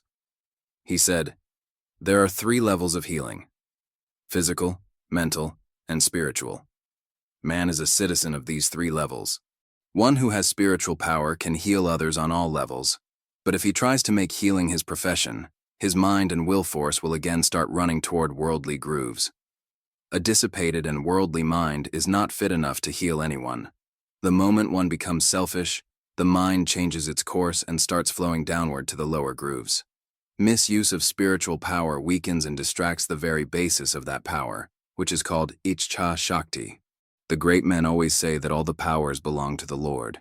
They are only instruments. Every human being has potentials for healing. The healing energy is flowing without any interruption in every human heart. By the right use of the dynamic will, these channels of healing energy can be directed to the suffering part of the body and mind. The healing energy can nourish and strengthen the sufferer. The key to healing is selflessness, love, dynamic will, and undivided devotion to the Lord within. After 15 days' stay with the Baba, I came back with the conclusion that the art of living and being, whether in the world or outside it, lies in awareness toward the purpose of life and non-attachment. In the ashram of Mahatma Gandhi, in the late 1930s and early 40s, I had the opportunity to stay with Mahatma Gandhi in Vardha Ashram, where I met many gentle and loving souls. While I was there, I observed Mahatma Gandhi serving a leper. The leper was a learned Sanskrit scholar who was frustrated and angry, but Mahatma Gandhi personally looked after him with great care and love. That was an example to all of us. The way in which he served the sick left a lasting impression on me. My master told me to observe Mahatma Gandhi particularly when he walked, and when I did so, I found that his walk was quite different from the walk of other sages. He walked as though he were separate from his body. He seemed to be pulling his body as the horse pulls the cart. He was a man who constantly prayed for others and who had no hatred for any religion, caste, creed, sex, or color. He had 3 teachers: Christ, Krishna, and Buddha. Mahatma Gandhi, a pioneer in the realm of ahimsa consciousness, nonviolence. Gandhi always experimented in expanding man's capacity to love. Such a man finds joy in all the storms and trials of life. Gandhi never protected himself, but rather always protected his one principle of ahimsa, or love. The flame of love burned in him day and night like a fire which nothing could quench. Complete self-reliance and fearlessness were the foundation stones of Gandhi's philosophy. Violence touched the very depths of his being, but valiant in a spirit of ahimsa, he walked on alone. There was not a word of protest, and there was not a flicker of hostility in his life. While staying with Gandhi, I noted these principles in my diary. 1.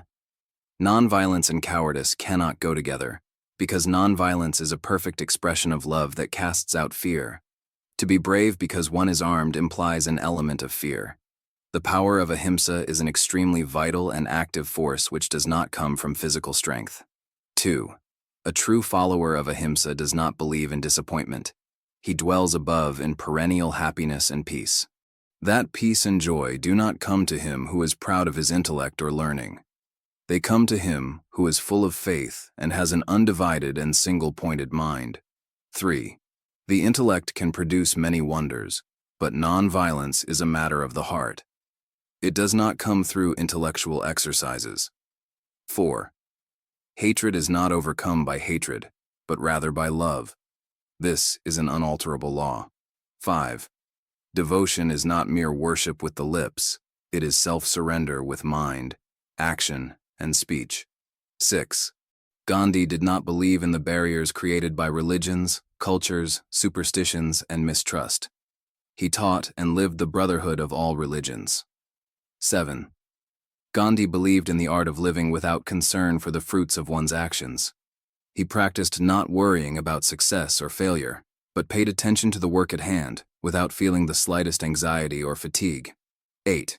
In order to enjoy life, one should not be selfishly attached to anything. Non-attachment means to have a pure motive and a correct means without any worry or desired result. He who gives up actions falls, but he who gives up the reward rises and is liberated. 9. Yoga is the complete reintegration of all the states of mind, the intellect, senses, emotions, instincts, and every level of personality. It is a process of becoming whole. 10. One's mantra becomes one's staff of life and carries one through every ordeal. Each repetition has a new meaning and carries one nearer and nearer to God.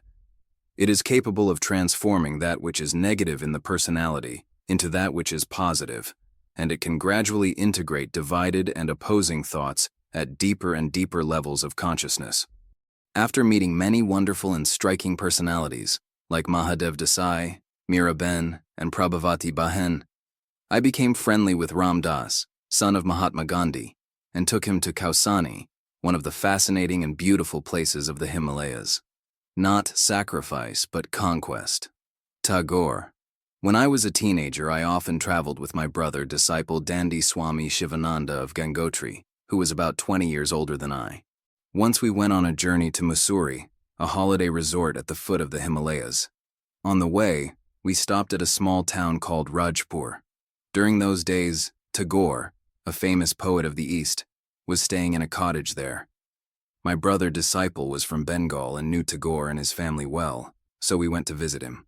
We were invited to live in the same cottage with him for 2 months.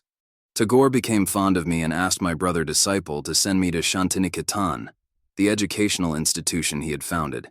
I strongly felt a desire to visit Shantiniketan and went there in 1940. Rathindranath Tagore, the son of Rabindranath Tagore, received me and arranged for me to stay in one of the cottages next to Sri Malikji, who was a devout and committed admirer of Tagore and his institute. Shantiniketan was then one of the most beautiful and fascinating ashrams of the world. Several hundred students lived and studied there. Swami Rama at Tagore's ashram, Shantiniketan Tagore was known as Gurudeva by the students of Shantiniketan and as Thakur by the general public. He was a very gifted poet from Bengal, and one of the greatest poets of all times. In the realms of religion, philosophy, literature, music, painting, and education, his many-sided, handsome, and towering personality was well known to the world.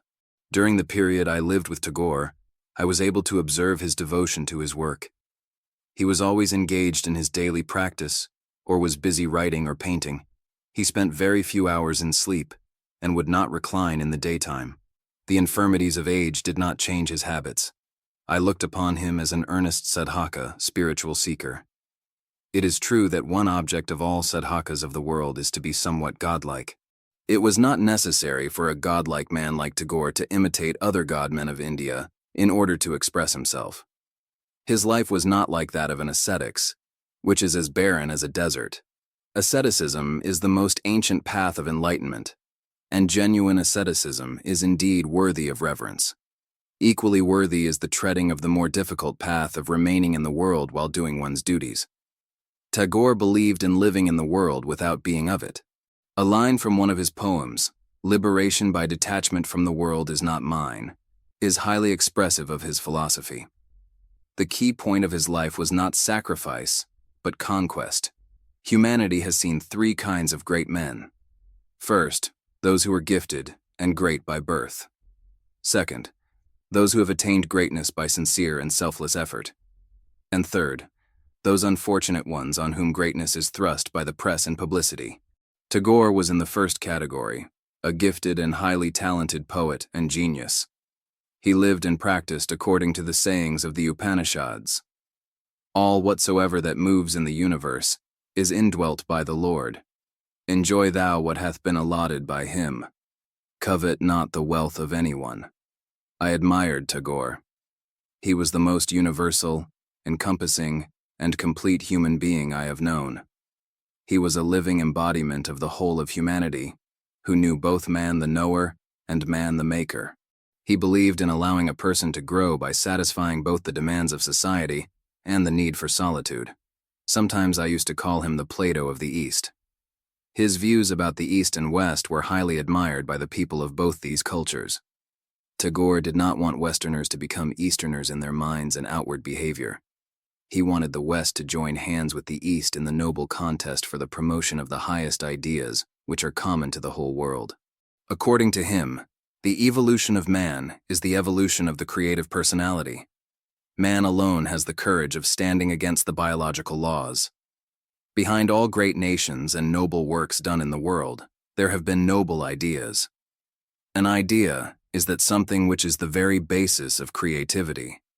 It is true that life is full of misfortunes, but fortunate is he who knows how to utilize the ideas which can make him creative. Time is the greatest of all filters, and ideas are the best of all wealth. Fortune is that rare opportunity which helps one to express his ideas and abilities at the proper time. Tagore's philosophies surmounted all the obstacles which at first obscure the truth. According to him, death has for ages been a source of fear and misery because people have not pondered over the truth. Oh, who suffer and fear the approach of death should hear and learn the music of Tagore, which teaches how to lose yourself in the infinite and the eternal.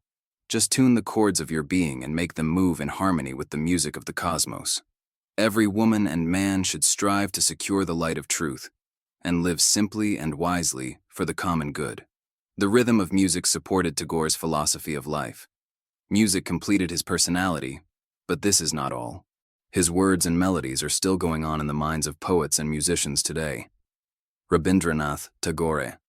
Tagore believed that all existences constitute the one organism of the entire cosmos, emitting love as the highest manifestation of its vital energy and having as its soul the center of the spiritual galaxy. The world so far talks only about the religion of God, but Tagore always talked of the religion of man. It is a religion of feeling through ecstatic experience, which represents opinion in its most intense and living stage, offering a far better solution to the ills of life than philosophy and metaphysics. Love of God is a sympathetic and synthetic response. The finite being is as much a requirement for God as God for the finite being. The soul of the lotus goes on blossoming for ages in which I am bound, as though without escape. There is no end to the opening of its petals. and the honey in it has such sweetness that thou, like an enchanted being, canst never desert it. And therefore thou art bound, and I am, and salvation is nowhere. After staying at Shantiniketan, I decided to leave for the Himalayas to assimilate the ideas I had acquired there, and then formulate certain guidelines for my future. I still remember a few striking lines from Tagore's poems. I read in The Problem of Life and the World, the twist of tears and joy. I see before myself the busy feet of the wind, suggesting humanity and law. The wind hastens to the shadow whose passion lies. Shall we go abroad and start anew, O wind, to build again a better life and song? Setting history, straight. When I was about 20 years of age, I traveled to Simla, one of the holiday resorts in the Punjab Himalayas. I met a Swami there whom the people called Punjabi Maharaj. He was a very tall, healthy, handsome, and learned man. I had an umbrella in my hand, and he asked me, "Why do you carry such a burden? Be free." As we were walking together, it started to rain. Since I had the umbrella, I opened it. He said, "What are you doing?" I answered, "I am protecting us from the rain." He said, "Don't do that. This is a link between heaven and earth. Why should we be deprived of that? Throw away your umbrella and other belongings if you want to walk with me." I protested, "Swamiji, I will get wet." He told me, "If you are afraid of getting your clothes wet, either don't wear clothes and walk freely, or get out of the rain." What he said affected me. I left the umbrella right there on the path. Since then, when it rains and I am outside, I really enjoy it. In the winter, this Swami would walk about wearing only a thin cotton garb. It was his only possession. He was a man with a very sensitive nature, but he had completely mastered his sensitivity to heat and cold. When the mind contacts the objects of the world through the senses, it experiences sensations of pain and pleasure. If you learn not to contact the objects of the world, you will be free from external influences and find greater pleasure within. This Swami was very learned and spoke only English. For hours he would talk about English literature, and we would discuss Swami Rama Tirtha's life and works. He received his Master of Science degree from Oxford University and his Doctorate of Science from Lahore University. Though he lectured on the universality of Vedanta philosophy, he detested the alien rule in India. During this time, before India's independence, there was a small sect of modern Swamis who did not practice meditation. They were young and learned, and understanding the condition of the country, they participated in the freedom movement. I called them politician Swamis. They would say, "External freedom first, internal freedom later on." This Swami was a politician Swami. Actually, he had become a Swami out of frustration after seeing the condition of the country. He was kind and gentle, but he could be very rebellious. He did not follow the normal disciplines of a renunciate, but rather spent his whole time totally preoccupied with the thought of overthrowing British rule in India. This was his worship and aim of life. Sometimes he was arrested twice a day for insulting Britishers. He would annoy British officers by abruptly telling them to leave the country. He would call them names and say, "You are speaking English and you don't know grammar. You don't know your own language." What a tragedy that the imperial government sends such uneducated people who do not come from good families to India. Once when we were walking in the hills outside Simla, a British officer came galloping on his horse from the opposite direction. He stopped his horse suddenly when he saw us and yelled, "You monkeys, get out of the way!" He jerked the reins and fell off the horse onto the road. The Swami told him, "We have every right to walk on this road. This is my country. Mind your own business. Get up, get on your horse, and go away. I'm not your slave." The next day the Swami was arrested, but within 2 hours he was released. The governor of that state knew him from London and also knew that this Swami would create more problems if he were in jail. During this time I had some prejudice against the British rulers of India and thought of helping the freedom movement. The Swami said, "Come on, let's use guns and one by one destroy these British administrators." He sincerely wanted me to join him and fight the British. He said that it was not a sin. If someone comes to your house and tries to destroy your culture, why can't you defend yourself? He was the most bitter Swami I had ever met. I believed in Mahatma Gandhi's philosophy, psychology, and movement. But I never took an active part in politics. I wanted to influence this Swami to leave politics and he wanted to influence me to enter politics. This went on for 4 months. He tried to persuade me, but my master said that I should not join any political party. My master said, "You are from the cosmos and a citizen of the world. Why identify with the people of India only? Your concern should be for the whole of humanity. First, have inner strength, sharpen your intellect, learn to control your emotions, and then take action. Fanatic devotion to a country, even one as spiritually great as India, does not befit a man of God." My master told me not to become involved in violence, and even predicted the date of independence for India. Later, this Simla Swami and I separated. We decided to tread our own paths. The same year he was shot by the British police in the Kulu Valley of the Himalayas. During my stay in Simla, I met a British missionary who was writing a book on Indian culture and philosophy. He allowed me to read the manuscript. I was shocked to read the numerous lies he had written about India, her culture, civilization, and philosophy. He even tried to convert me and tempt me to marry a rich British girl. Conversion to what? Lifestyle and cultural habits? I loved Christianity because of my love for Christ and the Bible. But this man created a repulsion in my mind. After that, I avoided the Christian missionaries who roamed around the cities, villages, and mountains. These people were financed and supported by the British government and were politicians in the garb of missionaries. By writing such books, they knowingly tried to damage the ancient Vedic civilization. They distorted the Vedic culture and philosophy, which is the mother of several religions, including Hinduism, Jainism, Buddhism, and Sikhism. The Swami and Simla used to oppose such missionaries and say, "You missionaries are not true followers of Christ and have no knowledge of the Bible." For 200 to 300 years, these British missionaries tried to destroy the civilization of India. But they could not accomplish this for 2 main reasons. 1. The architects and custodians of Indian culture and civilization are the women. And 2. 75% of the people of India live in the villages and remain untouched by the influence of the British rulers and missionaries. In spite of several hundred years of alien rule in India, they could not change Indian civilization. They were successful, though, in changing the language and dress and in introducing some British customs. The British government launched an extensive campaign by publishing such literature as the book written by the missionary. Indian writers and scholars were suppressed and even arrested and jailed if they refuted these books or wrote against the campaign. Such literature, published by the Britishers, created confusion and misguided Western scholars and travelers, thereby depriving them of studying the vast wealth of Indian literature, philosophy, and science. Although Paul Deussen, Max Müller, Goethe, and other writers wrote books on yoga and the system of Indian philosophy and the Upanishads, confusion and misunderstanding still remain among the general Western public. Not a single book on yoga was written with honesty and sincerity by Western writers before Annie Besant, the famous theosophist who became president of the Congress Party of India, and Sir John Woodroffe. He was the foremost of the Western writers on Indian philosophy. Though he could not write on as many scriptures as he desired, he introduced the philosophy of Tantra to the Western world. I pity travelers and so-called writers who still persist in writing books on yoga, philosophy, Tantra, and various spiritual subjects without studying, knowing, or practicing them. A distorted history of India was intentionally introduced in the schools. Because of this, Indian students forgot their culture and history. To lose touch with one's tradition is to lose touch with one's self.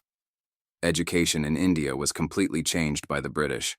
All the subjects were taught in the English medium, and every student was forced to pray according to the way of the British missionaries. There was no freedom of thought, so there could be no freedom of speech and action. If someone did not have an education of the kind imparted by the British, he could never get a good job. Through this, I learned how power corrupts a nation and destroys its culture and civilization. The surest way to destroy a country and its culture is by first changing its language. The British were successful because they did this. Even after 30 years of independence, English is still India's official language. Since India did not have one native language, there was and still is a lack of communication among the various states of India. Indian Rajas had fought among themselves and could not make a united front. Thus, India suffered for several hundred years. Unifying the language of India is one of the greatest tasks that the people and the government have yet to complete. A good, sound language produces good literature, which enriches the culture, education, and civilization. In India, this is still lacking, and that is why countrymen from various parts of the land cannot communicate even today. The present system of education and upbringing in India should be carefully adapted to the varied requirements of the Indian civilization. The construction of new types of schools, national literature, and art should be encouraged everywhere. We have still to think about the fundamental reconstruction of the whole order of Indian society through literature, science, art, and education. The passive method of thinking and living needs to be changed into positive and active dynamism. The most characteristic trait of education should be inseparable, connecting the various cultures and their collective civilization. Remember thou the words of the sages, who advised you to acquire and to utilize all that which was valuable in the development of human thought and culture in thy ancient history. Learn thou quickly to realize the necessity of giving truly international education to the rising generation of India. The Swami from Simla made me aware that before British rule, India was very rich, not only in culture, civilization, and spirituality, but also in jewels and gold. Many miseries were created by invaders like the Mughals, after they crossed the river Sindhu from the west of India, and later by the French, the Portuguese, and finally, the British. They destroyed the financial, economic, cultural, and historical India, which was once called the Golden Bird. India's precious jewels, gold, and other riches were looted by these invaders and taken to their own countries. Once, people had abundance, and there was much less disparity between the rich and poor. Then, the caste system in India was structured according to distribution of labor. But it was completely changed by the Britishers, who created hatred with their policy of divide and rule. When I tell this, I have no hatred. It is the naked truth. Many travelers even today do not know true Indian history. They repeat the same question again and again. If India is spiritual, why is there so much poverty? I am not a politician, but many people ask me why India is so poor. So I say that spirituality and economy could not compromise in any of the histories of the world. They are two entirely different things. Religion and politics always remained separate in India, and spiritual people never became involved in politics. These two diverse forces in India could not unite, therefore power decreased. The poverty in India is not because of spirituality, but because of not practicing spirituality and not knowing the technique of integrating spirituality with external life. Those leading the country now should become aware of this fact. India suffers because the leaders and people of the country today still do not have a unified vision for uplifting the country as a whole. They do not have an answer to the population problem, nor does there seem to be any immediate solution. I think India is surviving only because of her rich spiritual and cultural heritage. Culture and civilization are two inseparable aspects of the lifestyle of a community, country, or nation. A man may be considered cultured if he dresses nicely and then presents himself before others, but this does not necessarily make him a civilized person.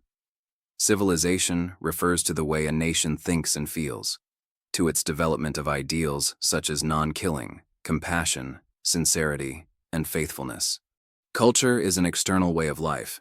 Culture is a flower, while civilization is like the fragrance of the flower. A man may be poor and yet be a civilized person. A cultured man, without civilization, who may be successful in the external world, is not helpful for society, because he lacks the inner qualities and virtues which enrich the growth of the individual and the nation. Culture is external. Civilization is internal. In the modern world, the integration of these two is necessary. Indian civilization is very rich, but its culture has become a pseudo-English culture, which still creates problems in India today. Maharshi Raman, Dr. T.N. Dutta, a prominent physician from Gajipur, UP, wrote to me that he was coming to see me at Nasik, where I was living. After visiting, he told me his reason for coming. He said he was very anxious to take me with him to Arunachala, in South India, to have darshan of Maharshi Raman. In the winter of 1949, we left for Arunachala. My stay at this ashram was brief, but very pleasant. During those days, Maharshi Raman was observing silence. There were several foreign students staying in the ashram. Shastriji, one of his prominent disciples, would give discourses, and Maharshi Raman would sit quietly. There was one thing that I found in his presence which was very rare, and which I seldom found elsewhere. For those whose hearts were open to that voice of silence, which was perennially radiating in the ashram, just sitting near him was enough to answer any question arising from within. It is true that to be in the presence of a great man is the same as experiencing Savikalpa Samadhi, samadhi with a form. Maharshi Raman did not have a physical guru. He is the greatest and holiest man born on the soil of India within 100 years period, said Dr. Radhakrishnan. A glance of such a great man purifies the way of the soul. According to Maharshi Raman, contemplating on the single query, "Who am I?" can lead the aspirant to the state of self-realization. Though this method of contemplation is the foundation stone of the philosophies of both the East and the West, it was revived again by Maharshi Raman. The entire Vedanta philosophy was brought into practice by the Maharshi. He put the Iliad in a nutshell. By knowing oneself, one knows the self of all. The very simple, profound method of self-inquiry is accepted by both Easterners and Westerners. After 5 days' stay in the spiritually vibrant atmosphere of Arunachala, we came back to Nasik. After visiting this great sage, I decided to resign the dignity and prestige of Shankaracharya. For a renunciate like myself, leading such a busy life had become burdensome and boring. My visit to Arunachala and the darshan of the Maharshi only added fuel to that fire which was already burning within me. "Renounce thee, and you will attain." This echoed in my heart so powerfully that my stay at Nasik became more and more impossible. It was not easy for me to run away, abruptly leaving all the responsibilities. But one day the courage came to me, and I left Nasik for my Himalayan home. I have a firm conviction that no one can be enlightened by anyone else, but sages inspire and give inner strength, without which self-enlightenment is impossible. In today's world, human beings do not have any example to follow. There is no one to inspire them, and that is why enlightenment seems to be so difficult. Great sages are the source of inspiration and enlightenment. Maharshi Raman Yogi Sri Aurobindo. Meeting with Sri Aurobindo. It was unbearable for me to stay in the demanding environment of Nasik, and I thought of visiting Pondicherry and meeting the mother and Sri Aurobindo. The students of this ashram were very devoted and firm in the conviction that the way of life they led was supreme. The day I arrived at Pondicherry, there was a concert given by a famous musician who was a disciple of Sri Aurobindo. The mother was kind enough to arrange for me to stay in one of the quarters and to hear the devotional songs sung by that great devotee. My stay in Pondicherry for 21 days gave me enough time to strengthen the aspirations which I had received at the ashram of Maharshi Raman in Arunachala. During those days of my inner turmoil, I was very restless. On one side, I was being pulled by renunciation, and on the other side by the call of duty which had been assigned to me. While at Pondicherry, I met Sri Aurobindo several times, and he was kind enough to talk to me. His personality was very overpowering and inspiring. I started respecting his modern and intellectual approach of integral yoga. I want to give you the gist of what I understood this philosophy to be. Sri Aurobindo's philosophy is described as integral non-dualism. This is an approach which seeks to understand reality in its fundamental oneness.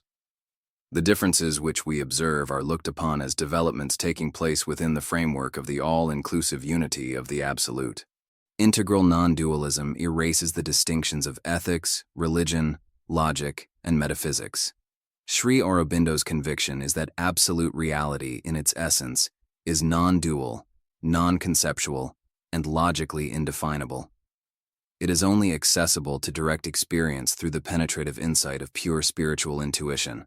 According to non-dualism, Advaita, reality is beyond materialism, causation, structure, and number.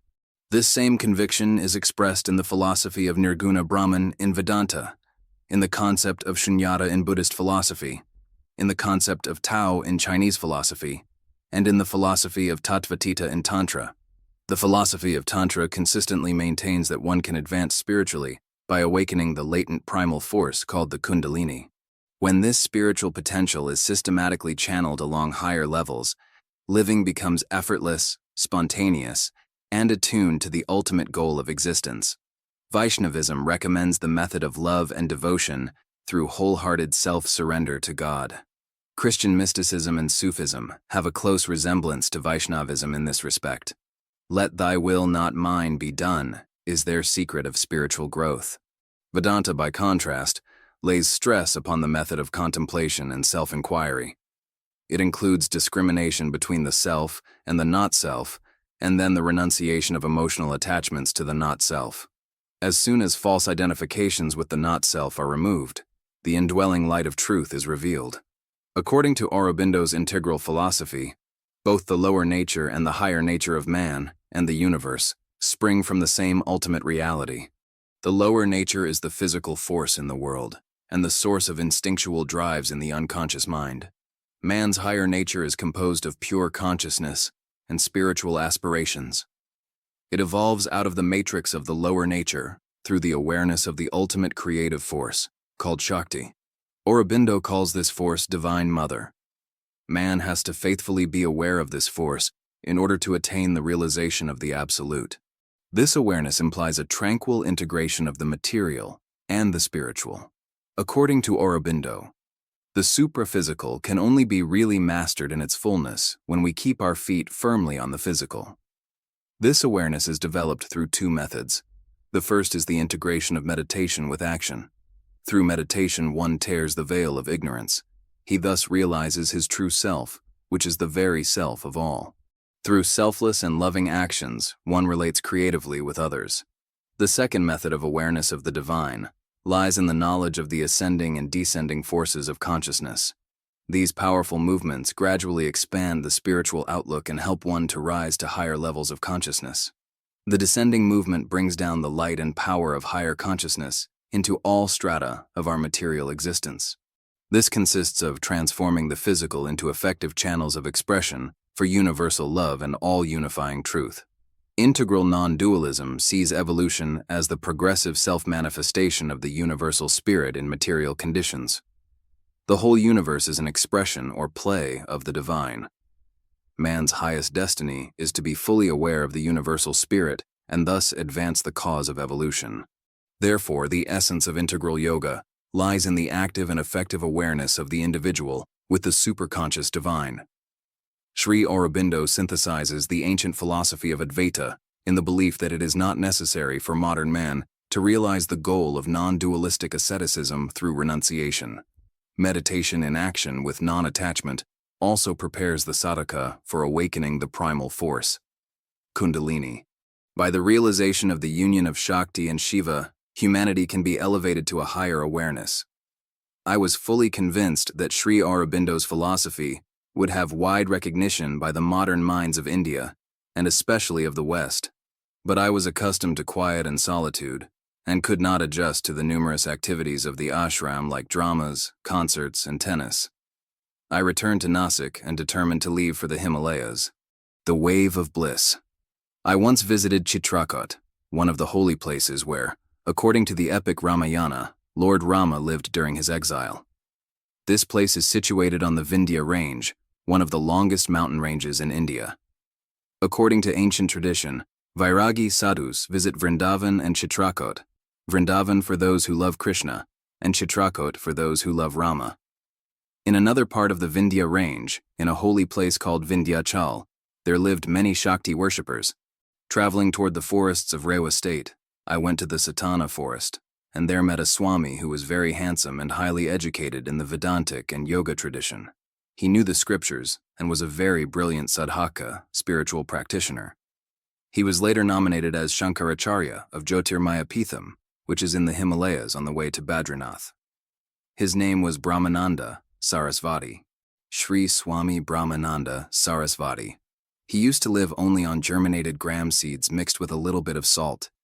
He lived on a hillock in a small natural cave near a mountain pool. I was led by the villagers to that place, but I did not find anyone there and became disappointed. The next day I went again and found a few footprints on the edge of the pool made by his wooden sandals. I tried, but I could not track the footprints. Finally, on the fifth day of effort, early in the morning before sunrise, I went back to the pool and found him taking a bath. I greeted him saying, Namo Narayan, which is a commonly used salutation among swamis, meaning, I bow to the divinity in you. He was observing silence, So he motioned for me to follow him to his small cave, and I did so gladly.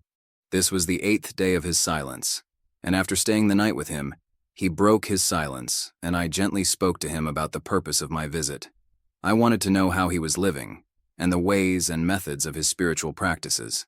During our conversation, he started talking to me about Sri Vidya, the highest of paths, followed only by accomplished Sanskrit scholars of India. It is a path which joins Raja Yoga, Kundalini Yoga, Bhakti Yoga, and Advaita Vedanta. There are 2 books recommended by the teachers of this path, The Wave of Bliss and The Wave of Beauty. The compilation of the 2 books is called Saundaryalahari in Sanskrit. There is another part of this literature called Prayoga Shastra, which is in manuscript form and found only in the Mysore and Baroda libraries. No scholar can understand these spiritual yoga poems without the help of a competent teacher who himself practices these teachings. Later on, I found that Sri Vidya and Madhu Vidya are spiritual practices known to a very few, only 10 to 12 people in all of India. I became interested in knowing this science, and whatever little I have today is because of it. In this science, the body is seen as a temple, and the inner dweller, Atman, as God. A human being is like a miniature universe, and by understanding this, one can understand the whole of the universe and ultimately realize the absolute one. Finally, after studying many scriptures and learning various paths, my master helped me in choosing to practice the way of Sri Vidya. In this path, the Kundalini fire is seen as the Mother Divine, and through yoga practices it is awakened from its primal state and raised to the highest of the chakras. The chakras are wheels of life which form our spiritual body and connect the entire flow of consciousness. The science of chakra is very terse, but if one knows this science well, it serves him on all levels. The chakras operate on the physical, physiological, energetic, mental, and spiritual levels. These energy centers correspond in the physical body to points along the spinal cord. The lowest is located at the coccyx, the second in the sacral area, the third at the navel, the fourth at the heart, the fifth at the base of the throat, the sixth at the point between the eyebrows, and the seventh at the crown of the head. The lowest chakras are the grooves toward which the lower mind rushes.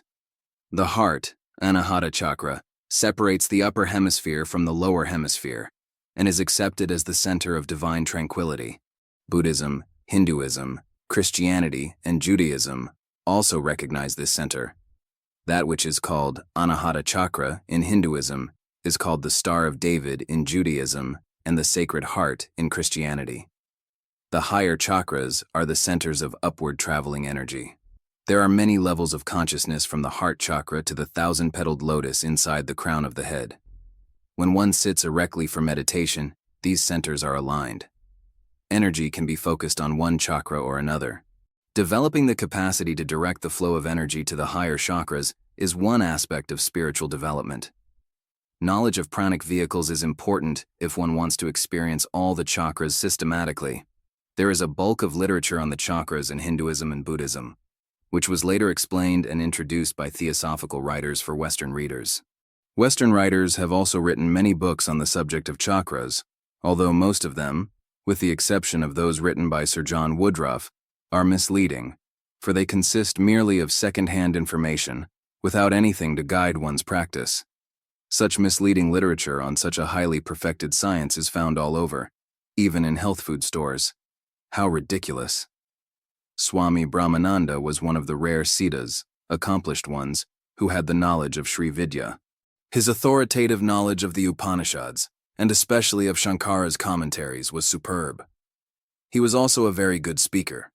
Swami Karpatri, a renowned scholar, was the disciple who requested him to accept the prestige and dignity of Shankaracharya in the north, a seat which had been vacant for 300 years. Whenever he traveled from one city to another, people flocked in the thousands to hear him, and after his nomination as Shankaracharya, his followers increased. One thing very attractive about his way of teaching was his combination of the Bhakti and Advaita systems. During my brief stay with him, he also talked about Madhusudana's commentary on the Bhagavad Gita. Swami Brahmananda had a Sri Yantra made out of rubies, and as he showed it to me, he explained the way he worshipped it. It is interesting to note how the great sages direct all their spiritual, mental, and physical resources toward their ultimate goal. Among all the Swamis of India, I met only a few who radiated such brilliance and yet lived in the public, remaining unaffected by worldly temptations and distractions. I stayed with him for only a week, and then left for Uttarkashi. 3 schools of Tantra. I was asked by my master to go learn from a great tantric teacher who lived in the Malabar hills of South India. The teacher was 102 years old. He was calm, learned, and healthy. Though he lived a householder's life, he taught many advanced yogis and swamis the philosophy of Tantra. There is a vast amount of literature on the philosophy and science of Tantra, but it is not easily understood and is often misused. This highly advanced esoteric science has been practiced by Hindus, Jains, and Buddhists.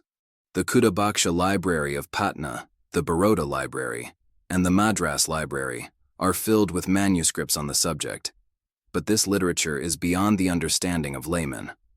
Also, competent teachers of Tantra are rarely available. However, properly practiced under a competent teacher, this path is the equal of any other spiritual path in self-enlightenment. According to the science of Tantra, male and female are 2 principles of the universe called Shiva and Shakti. These 2 principles exist within each individual. There are 3 main schools of Tantra: Kaula, Mishra, and Samaya. The Kaulas, or left-hand tantrists, worship Shakti, and their way of worship involves external rituals, including sexual practices. They meditate on the latent power within, Kundalini, and awaken it at the Muladhara chakra, which is situated at the base of the spinal column. Laymen often misuse this path. In the Mishra, mixed or combined school, inner worship is combined with external practices. The latent force is awakened and led to the Anahata chakra, heart center, where it is worshipped. The purest and highest path of Tantra is called Samaya, or the right-hand path. It is purely yoga. It has nothing to do with any ritual or any form of worship involving sex. Meditation is the key, but this sort of meditation is quite uncommon. In this school, meditation is done on the 1,000-petaled lotus, the highest of all. This method of worship is called Antaryaga. The knowledge of Sri Chakra is revealed in this school. Knowledge of the chakras, nadis, subtle nerve currents, and pranas, vital forces, and a philosophical knowledge of life are required in order to be accepted as a disciple in this school. I was acquainted with all 3 schools, but was initiated in the path of Samaya. My favorite books explaining this science are The Wave of Bliss, Anandalahari, and The Wave of Beauty, Sundaryalahari. I stayed with this teacher for 1 month, learning the practical aspects of this science and studying various commentaries on these 2 scriptures. Then I returned to the mountains. The mystic philosopher, Professor Ranade, The 7 Systems of Eastern Philosophy. I often visited Dr. Ranade of Allahabad University, one of the finest exponents of Vedanta philosophy of his time. This matchless teacher and great mystic was popularly known as Guru Deva among his disciples. He took me to his Nembal ashram later on. Among all the university scholars of India, I have the most respect for this great man. Whatever I have systematically learned about Indian philosophy was because of him. He taught me that Indian philosophy is divided into 7 systems, which attempt to answer the most basic philosophical inquiries. These important questions are: 1. Who am I? From where have I come and why have I come? What is my relationship with the manifold universe and other human beings? 2. What is the essential nature of my being, and what is the essential nature of the manifested world and its cause? 3. What is the relationship of the center of consciousness and the objects of the world? 4. What is the nature of the forms and names of the objects of the world, and how do they serve the essential nature of man or universal consciousness? 5. What are the guidelines for action as long as we live in the natural body? Do we live after death? 6. What is truth, and how do we arrive at rational conclusions on questions of truth? The 7 systems of Indian philosophy which address themselves to these issues are Vedanta, Yoga, Sankhya, Vaisheshika, Mimamsa, Nyaya, and Buddhism. The dates given for the teachers of the systems below have been determined by Western scholars. Scholars within these systems regard them as many millennia older. Vedanta. I am self-existent consciousness and bliss. These are not my attributes, but my very being. I do not come from anywhere or go anywhere, but rather I assume many forms having many names. My essential nature is free from all qualifications and limitations. I am like an ocean, and all the creatures are like the waves. The individual soul is essentially Brahman, all-inclusive, all-expansive. The genderless Aum is its name. It is the nucleus, and the universe is its expansion. It is the absolute, transcendent, attributeless reality, and it also eternally embodies the capacity to bring to measure within itself its own inner Shakti. So this power of Brahman, called Maya, emanates and gives the appearance of becoming manifold.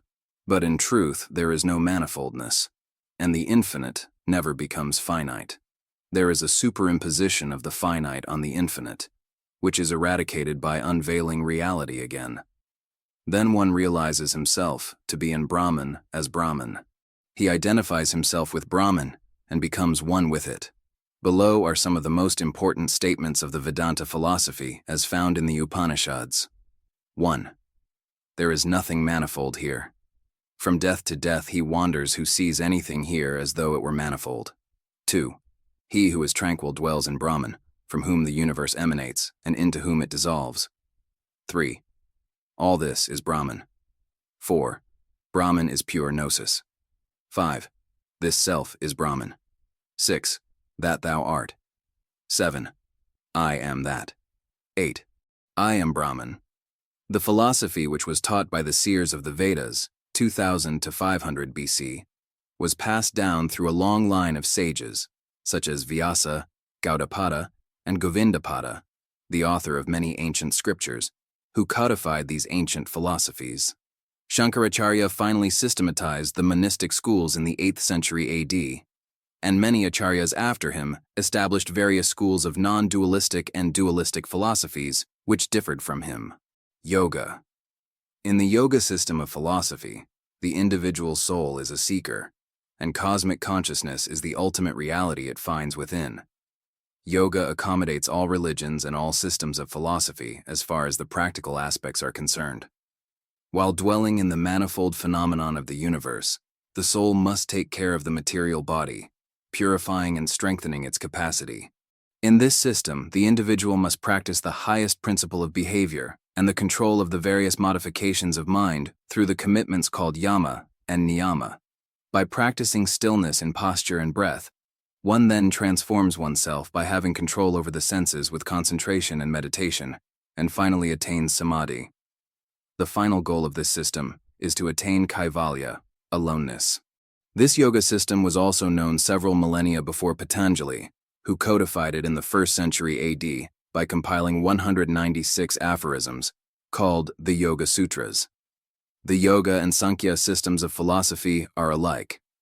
Sankhya.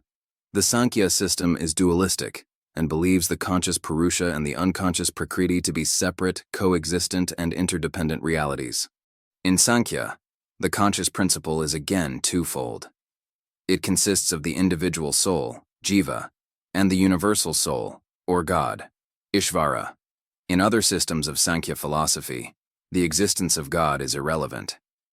All the schools of the Sankhya system believe in removing the pains and miseries which arise from Purusha's involvement with Prakriti, forgetting its ever pure, ever wise, and ever free nature. Like a rope with 3 strands, Prakriti has 3 attributes, called Sattva, Rajas, and Tamas: tranquility, activity, and sloth. All phenomena of the universe, including mental operations, are nothing but interactions among these 3 gunas, qualities, of Prakriti. These bring to manifestation various aspects which remain in unmanifested form in the cause. When the 3 gunas are in balance, Prakriti is in a state of equilibrium. The mental and physical universe is created and passes through 24, 36, or 60 states that include all phenomena and experiences. All the schools of Indian philosophy have included something from Sankhya philosophy in their systems.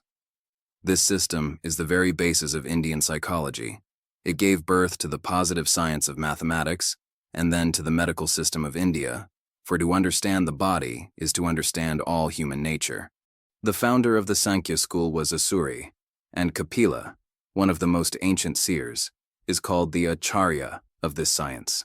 Then followed Ishvara Krishna, who systematized the philosophy into the Sankhya Karika around the 3rd century AD Vaisheshika. This philosophy deals with the physics and chemistry of the body and the universe, discussing the particular elements, their atoms, and their mutual interactions. Canada, perhaps 300 BC.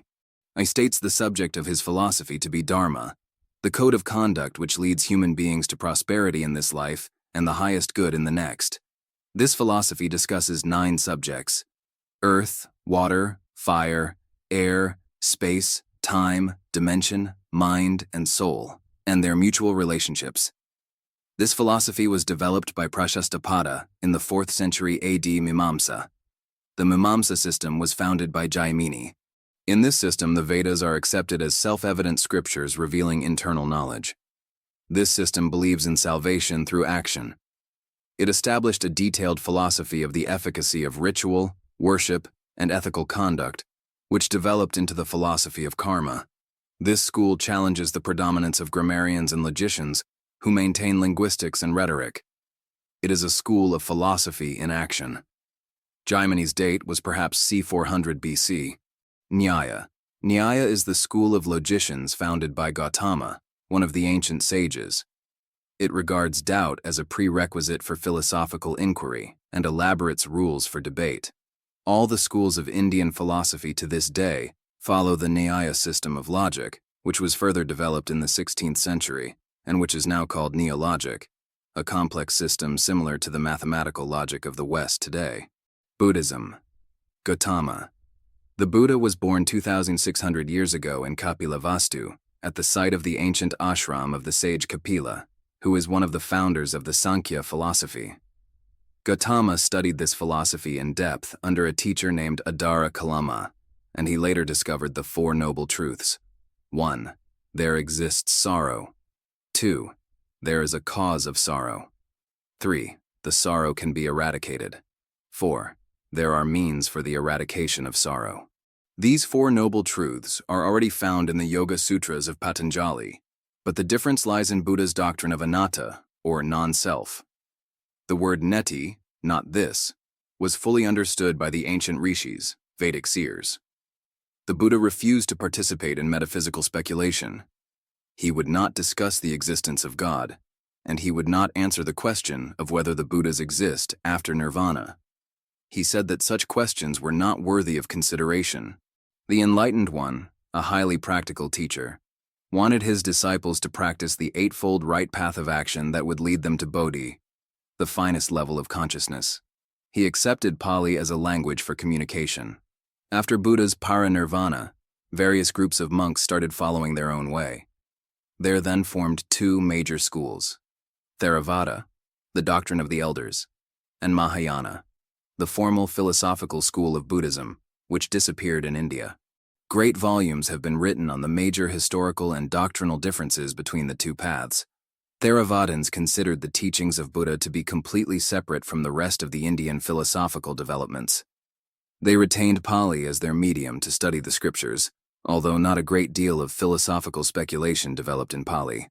The Buddha remains their enlightened teacher, and great temples having beautiful statues were built to honor him, where ancient Hindu-style puja, worship, is still offered. This doctrine does not accept Buddha as a savior, however. Each person finds his own light, is then enlightened, and finally reaches anatta, or non-self. The Mahayana debated with other schools of Indian philosophy, and was forced to adopt the sophistication of the Sanskrit language.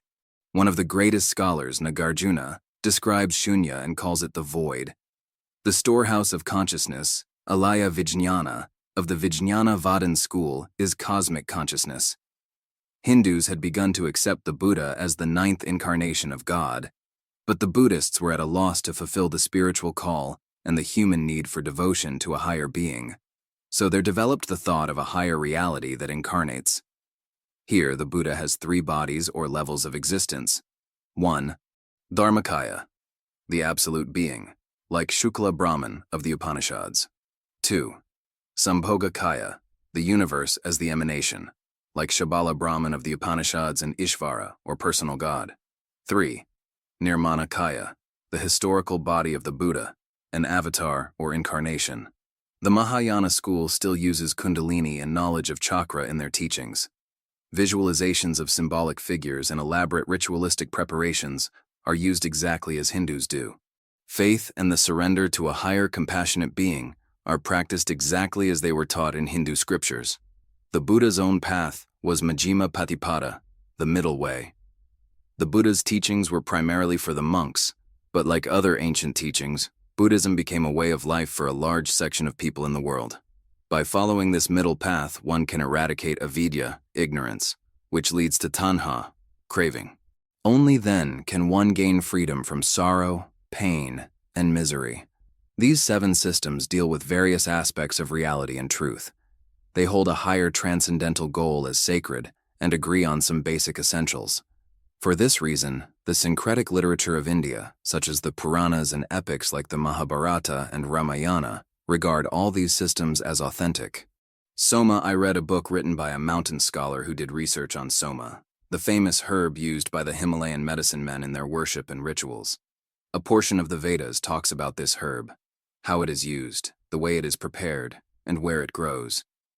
That book created a curiosity in my mind, and I contacted the writer. The writer introduced me to Vaidya Bhairav Dut, a famous herbologist of the Himalayan mountains, who was considered to be the only living authority on soma. He is no longer living, but his center and laboratory continue to supply herbs to various parts of the country. He was well versed in the scriptures too. This herbalist promised to bring the herb and also tell me how to use it. He said that it is a creeper which grows above 11,000 feet. There are only 2 or 3 places where it grows at that altitude. I gave him 1,000 rupees for his traveling expenses, and after the winter was over, he brought me somewhat less than a pound of that creeper. He then prepared the soma, and we experimented with it on those sadhus who use marijuana and hashish. The use of this herb created a fearlessness in them.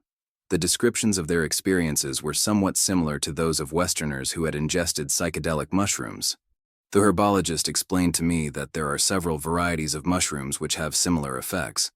However, he said that the soma creeper was definitely not from the mushroom family, but that it was from the succulent family. In an ancient Ayurvedic text, varieties of mushrooms are described, with details of their color, size, and the way they are used. The text indicates that the ancients also used these for psychic experiences, although the books on cacti and succulents do not use the name soma for this creeper. Other succulents do not produce the same effect. There are a few herbs, such as agaricus, hyoscyamus, and stramonium, which are poisonous, but in small doses have hallucinogenic properties. It is important to know the proper quantity in using these herbs. The ancients wrote so much about soma and mercury preparations that some scriptures describe hundreds of ways of preparing such intoxicants for human usage.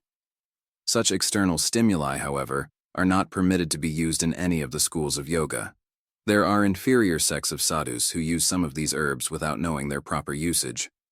These sadhus are often found dumb, sitting here and there. The ancient medicine men knew how and when to use such herbs.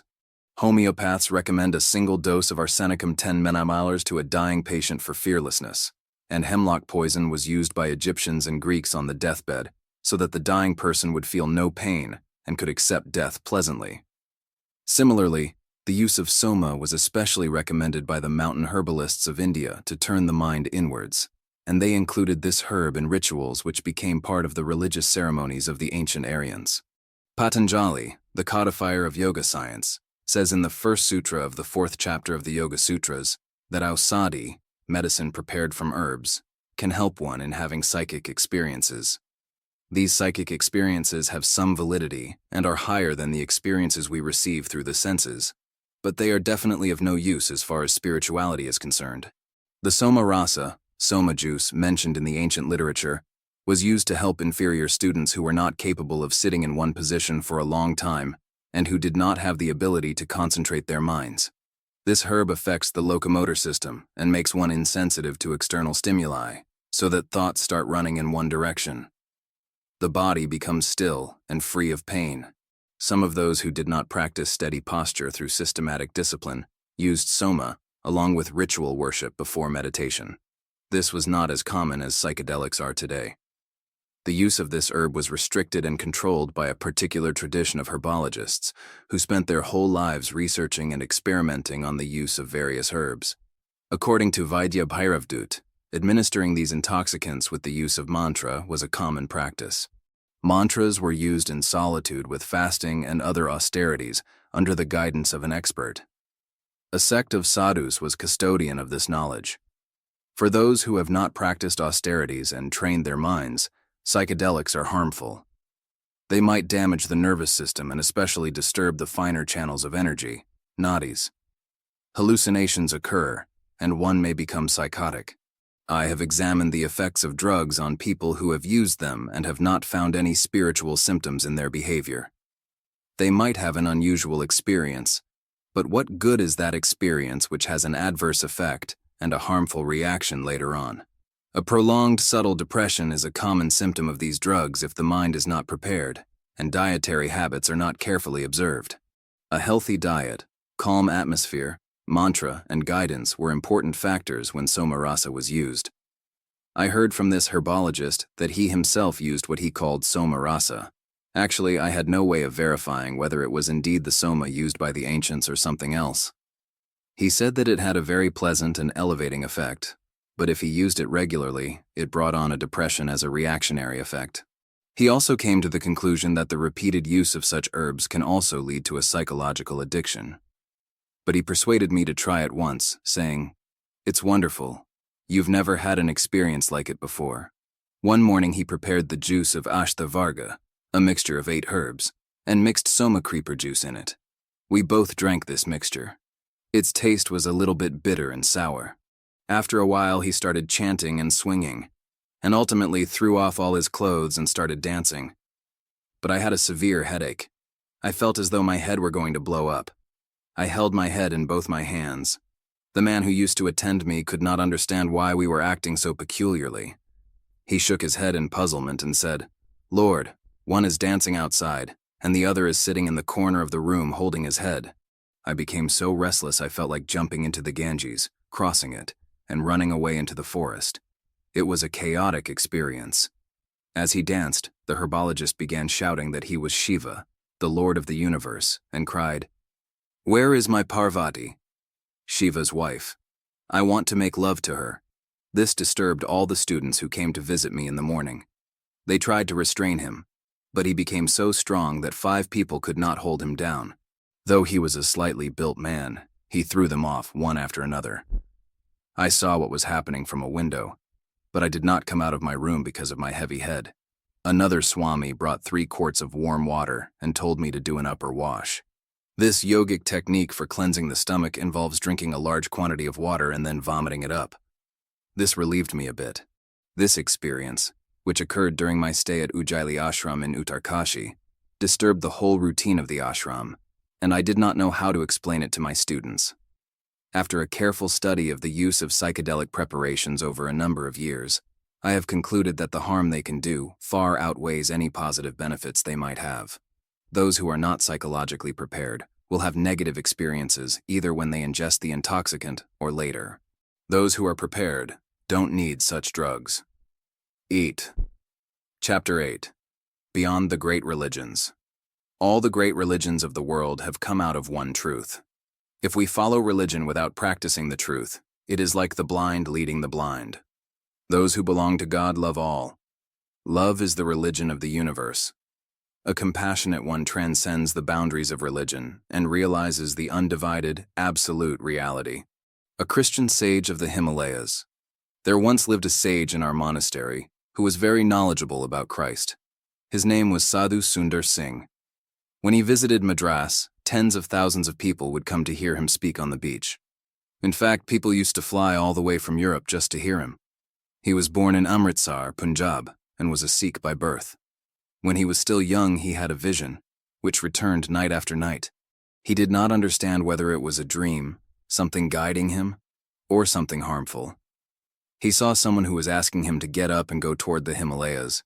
He tried to avoid going to sleep, but eventually he would become tired and close his eyes. Then he would see the vision and would hear a voice saying, "Are you prepared to listen to me? I am your savior. There is no other way for you. He did not know who it was that was coming to him, so he asked some people for advice. One person said it was Christ, another said it was Krishna, and a third said it was Buddha. But when he saw a picture of Christ, he said, "Here is the Master who appears to me in my dream and awakens me." Again and again Christ would appear in his dreams and say, "My son, why are you delaying?" Finally, one day he left his home without informing anyone and went to the Himalayas, where he remained for a long time. He lived in our cave monastery several years. He was the person who introduced the Christian Bible to me. He also taught me the comparative study of the Bhagavad Gita and the Bible. He said, "The message that was given in the morning was the message of Krishna. The message that was given in the afternoon was the message of Buddha. And the message that was given in the evening was the message of Christ. There is no difference. Christ the compassionate, Buddha the enlightened, and Krishna the perfect gave their messages according to their times and the need of the masses who were prepared to follow them. These great ones were representatives of one absolute reality, who assumes various forms and descends to guide humanity whenever he is needed. The sages have a tradition of reverence for all the great religions of the world. Sadhu Sundar Singh was a very loving, kind, and highly evolved soul. I used to revere him and call him one of my teachers. Once he gave a beautiful comparison of Buddhism and Christianity. He said, "Christianity is a child of Judaism, exactly like Buddhism is a child of Hinduism. These two great religions of the world varied, evolved, and assumed innumerable forms throughout the many centuries of their gradual growth. There are a few important characteristics which are commonly seen in these two great and noble religions. They both rejected the sense of the flesh, which springs from the lower levels of human hearts and minds. Both these religions believe that this sense is the root of evil. The doctrine of sin and selfishness leads one toward pessimism.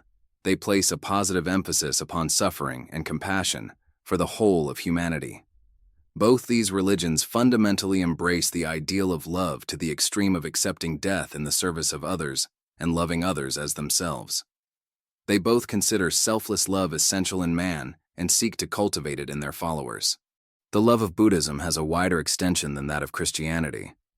Christianity limits this interest to humanity, while Buddhism extends its tenderness to every form of sentient animal life. Christianity analyzes life with the help of theology and stops at the barrier of faith, while Buddhism rationalizes life and stops at nirvana. Buddhist asceticism teaches peace, and Christian asceticism teaches joy. But the understanding of both religions comes to the point of peace and joy, which the world can neither give nor take away. Buddhism, like Christianity, emphasizes the will, but in the cultivation of moral life, they both lay stress upon discipline, training, and habit formation. In their broader aspects of teaching, these two religions are not much divided. A follower of Buddha is very intently aware of his thought, word, and action. History reveals that those who lived with Jesus were also totally dedicated to a larger self, rather than to their petty selves. Both Christianity and Buddhism believe in teaching individuals to seek their own moral perfection. Buddhism believes in the Four Noble Truths, which recognize that the great source of sorrow is rooted in desire. Christianity has something of the typical Western willingness to take chance and make use of it. Buddhists choose as their supreme symbol and ideal the figure of a sage seated in deep meditation and contemplation. Perfect calm. Christianity uses the symbol of a young man being crucified on a cross, which demonstrates supreme suffering being overcome by love. The characteristics of both Buddha and Christ are similar yet diverse. Jesus was the intense lover of truth. Buddha, the calm and compassionate sage.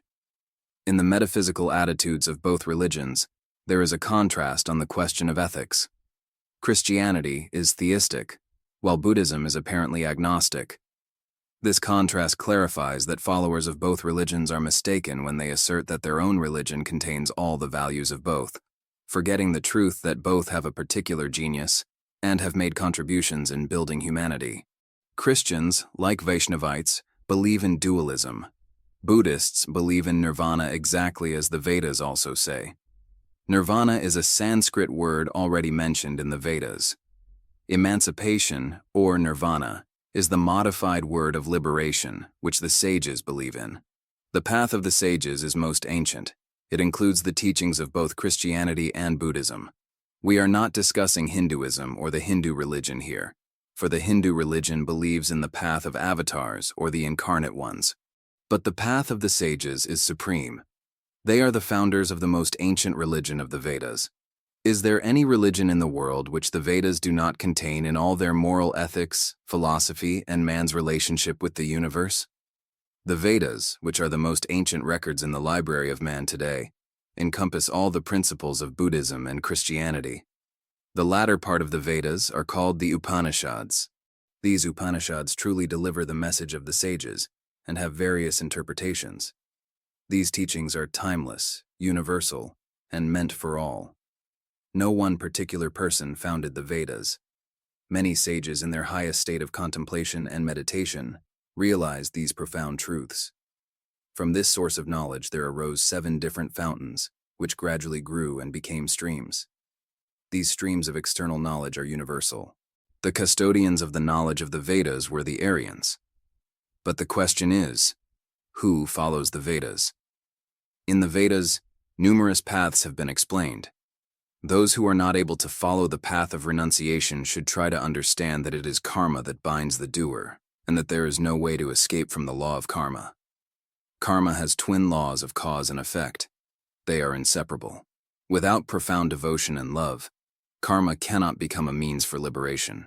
Karma creates bondage for human beings by creating obstacles in the path of self-realization. The philosophy of reincarnation is inseparable from the philosophy of karma. They are one and the same. The path of the sages is a meditative and contemplative path.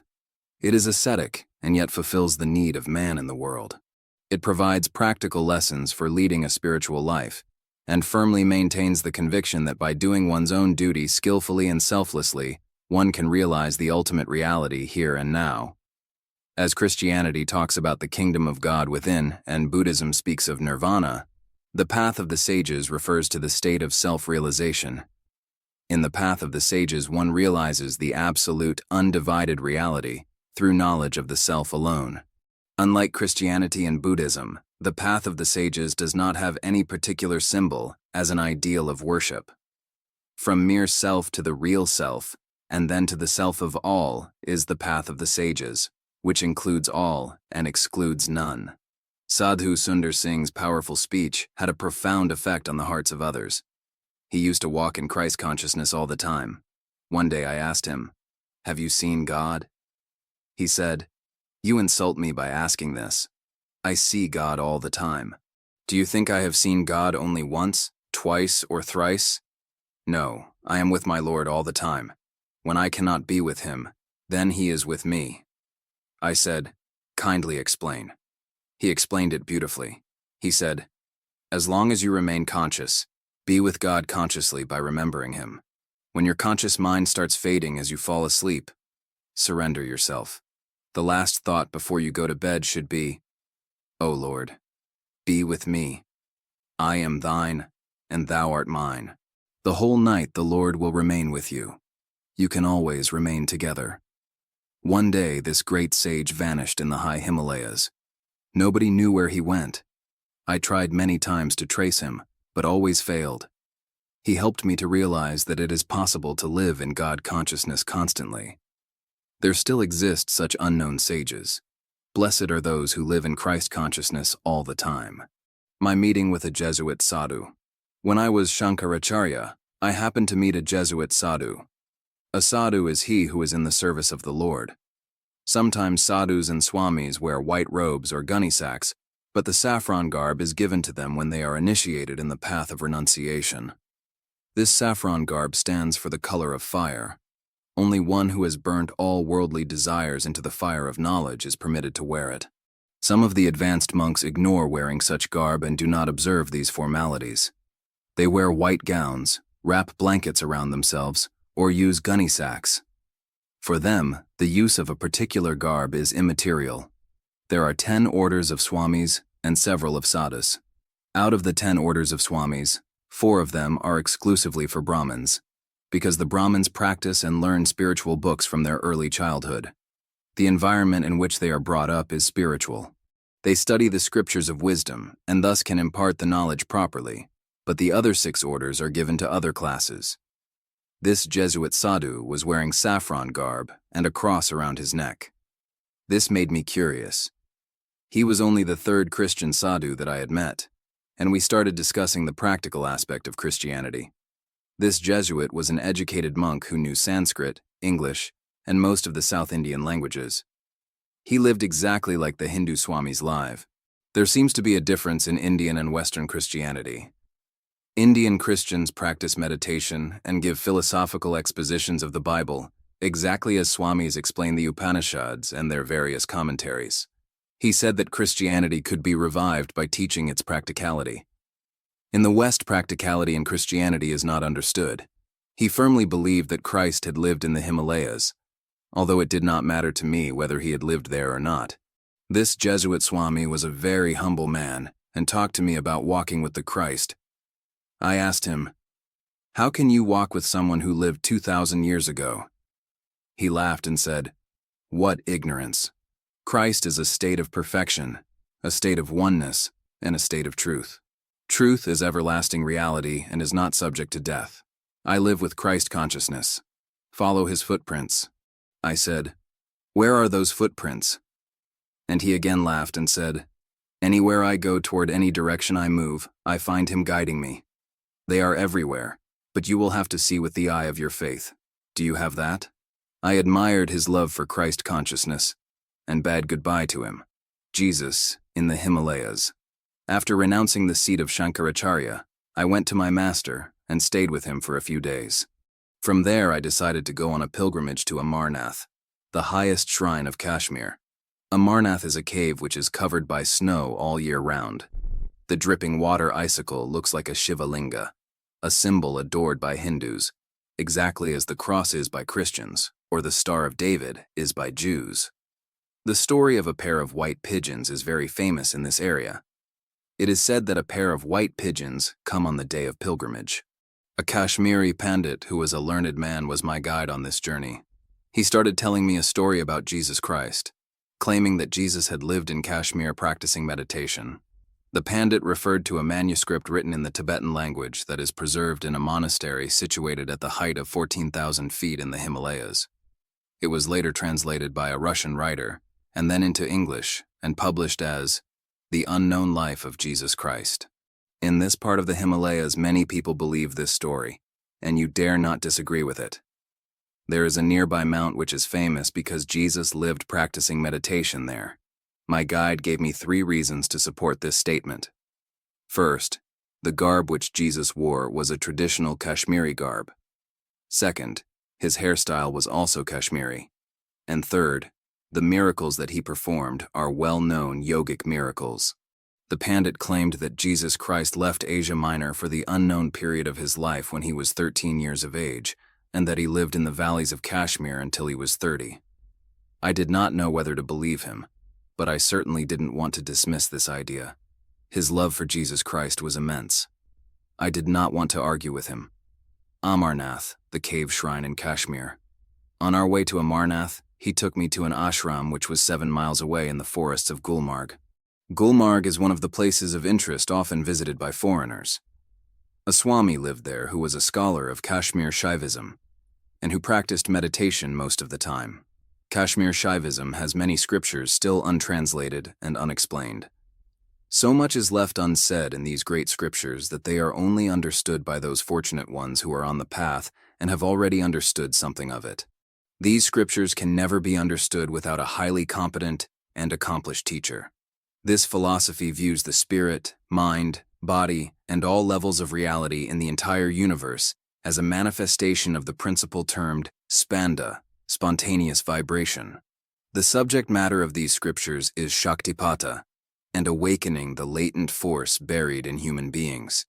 This Swami informed me of a roving adept who visited Amarnath Cave Shrine every summer, but no one knew where that adept lived permanently. People coming from Ladakh often saw him treading the mountain paths all alone. My interest was not only to visit the cave shrine, but to meet this roving adept of the Himalayas. Of all those I have met in my life, 3 were very impressive and left deep imprints in the bed of my memory. That adept was one of them. I stayed with him for 7 days, just 50 yards away from the shrine. He visited this cave shrine practically every year. He was about 20 years of age, was very handsome, and the luster of his cheeks was like that of cherries. He was a brahmachari who wore only a loincloth and possessed nothing. He was so acclimated to high altitudes that, with the help of yoga practices, he could travel barefoot and live at elevations of 10,000 to 12,000 feet. He was insensitive to cold. Living with him was an enlightening experience to me. He was perfect and full of yoga wisdom and serenity. People called this young adept Bal Bhagawan, child God incarnate, but he always kept himself above such praises and constantly traveled in the Himalayan mountains. He already knew my master and had lived in our cave monastery. He asked about several students who were then practicing meditation with my master. He spoke briefly in gentle sentences, but I could feel that he was not pleased when my guide started bowing, touching his feet, and running around in emotional devotion. This great adept became an example for me. I had never before seen a man who could sit still without blinking his eyelids for 8 to 10 hours. But this adept was very unusual. He levitated 2.5 feet during his meditations. We measured this with a string which was later measured by a foot rule. I would like to make it clear, though, as I have already told you, that I don't consider levitation to be a spiritual practice. It is an advanced practice of pranayama with application of bandhas, locks. One who knows about the relationship between mass and weight understands that it is possible to levitate, but only after long practice. But this was not what I was seeking. I directly wanted to have an experience with this adept. I asked him a question about the highest state of enlightenment, and muttering a mantra from the Upanishads, he answered, "When the senses are well controlled and withdrawn from contact with the objects of the world, then sense perceptions no longer create images in the mind. The mind is then trained in one-pointedness. When the mind no longer recalls thought patterns from the unconscious, a balanced state of mind leads to a higher state of consciousness. A perfect state of serenity established in sattva is the highest state of enlightenment. The practice of meditation and non-attachment are the two keynotes. A very firm conviction is essential for establishing a definite philosophy of life. Intellect intervenes, and blind emotion misguides. Though both are great powers, they should be known first, analyzed, and then directed toward the source of intuition. Intuition is the only source of true knowledge. All this, whatever you see in the world, is unreal because of its constantly changing nature. Reality is hidden beneath all these changes. He instructed me to march fearlessly on the path that I was treading. After 7 days of satsanga, the guide and I left this great sage. I returned to Srinagar and then went on to my abode in the Himalayas to enjoy the autumn. Shrine in Kashmir, where Jesus is said to have lived a vision of Christ in 1947, after the Declaration of Independence in India. While on my way back from Tibet, I stayed a few days in Sikkim visiting a few prominent Buddhist yogis. Then I went to Shillong in Assam. It is one of the strongholds of Christianity in India. There I met a Garhwali sadhu, a well-known Christian mystic. This lovable old man was far beyond the influence of the material world. He taught me the Sermon on the Mount and the Book of Revelation, comparing them to the yoga system of Patanjali. He spoke many languages and took me to the Naga and Gairo hills, where both Protestant and Catholic tribes lived in forest dwellings. This sadhu served as a harmonizing link between the two groups and always taught practical Christianity, rather than theorizing and delivering sermons. He would say, "I love Christianity, but not churchianity." But I'm sure this offended at least some followers of the churches. He believed that the kingdom of God is within every human being, and that Jesus, after being anointed, became Christ. He held that Christ is universal consciousness, and that no one can reach the ultimate reality without reaching Christ consciousness. This is rarely understood by Christians in general, although the mystics of Christianity understood it well. This sadhu removed many of my doubts regarding Christian theology. I had long before developed a love for Christ and his teachings, but I had never understood the dogma that through Christ alone can one achieve salvation. My problem was resolved when it was explained in terms of the Father and the Son and the perfection that can be attained by all human beings. 2 days after meeting this great Christian sadhu, I again had some problems with the authorities. There were several political parties spreading propaganda in preparation for municipal elections in the city. My opinion was sought, and I told questioners that they should not vote for the ruling party if they thought it dishonest. I was a stranger in the city, and the police arrested me. They charged me with not being a supporter of the new Indian government, though as a matter of fact I had no political motivations whatsoever. At that time, democracy in India was still very new, and the people and the authorities still had much to learn about what living in and administering a democracy really means. Once again, I wondered, after I have spent so much of my time trying to avoid hurting anyone, why do I have to suffer in this way? I prayed to the Lord for help. That night when I was asleep, I had a clear vision of Jesus Christ. He grasped my arm comfortingly and blessed me, saying, "Do not worry, nothing bad will happen to you." The next day the case went to court, and I was brought before a Christian judge. Because of my short beard, wooden sandals, long staff, and garb, people often thought that I was Christian. The judge looked at me and asked, "Are you Christian?" I replied, "No, not by birth." Of course, I loved and respected Christianity as I did the other great and profound religions. He asked, "Why were you arrested?" I replied, "I expressed my opinion. People asked me who they should vote for, and I advised, 'Who you vote for depends on you.' The police had fabricated a case against me, and when the judge learned the facts, he agreed that I had been arrested unjustly. He acquitted me. I stayed in Shillong for 4 months, studying with that Christian mystic.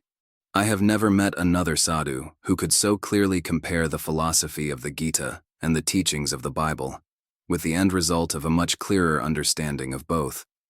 He regularly meditated and was calm, serene, and fearless. After studying with him, I spent much time contemplating the Sermon on the Mount and the Book of Revelation, which for a long time remained my favorite scriptures. I have a firm conviction that the Bible contains much wisdom, though sometimes preachers who would interpret it cloud it and confuse it.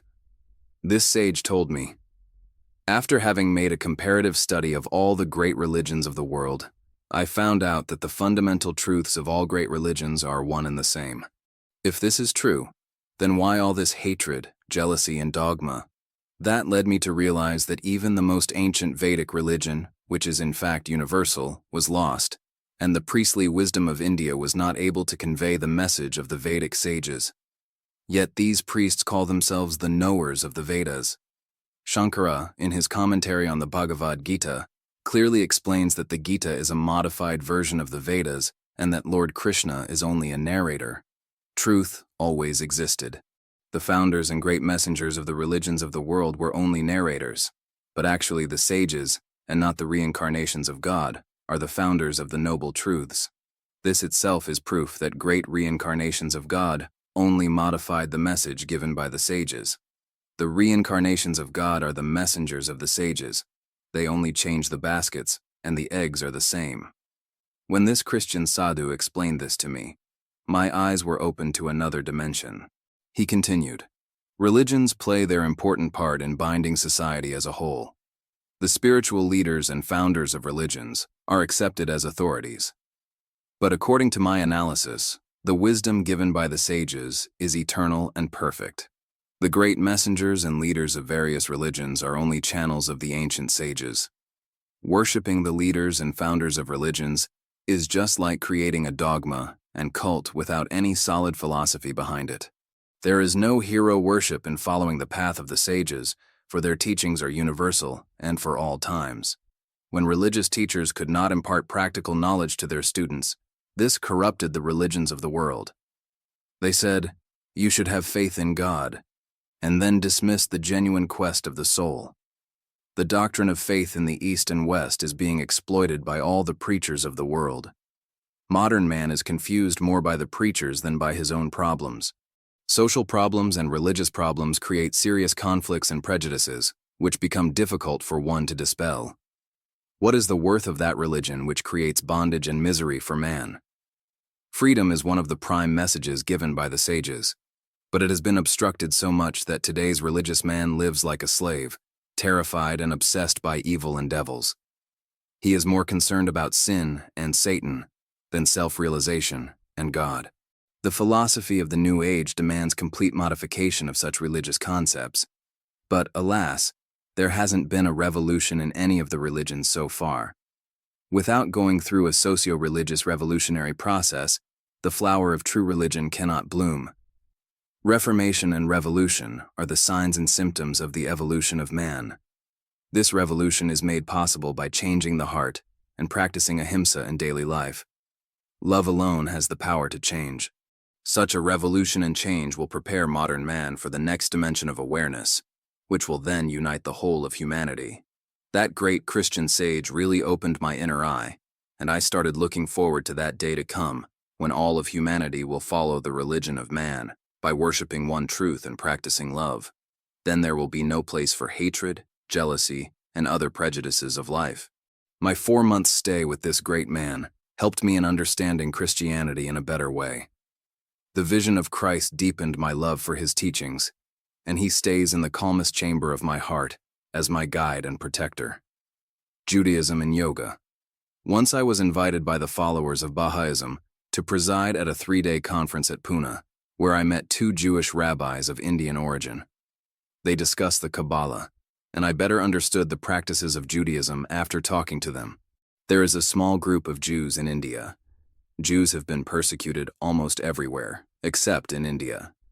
Parsis, worshippers of the divine fire, and Jews, meditators on the Star of David, enjoy Indian citizenship exactly as others do. Yoga practices and the practices of the Kabbalah are similar.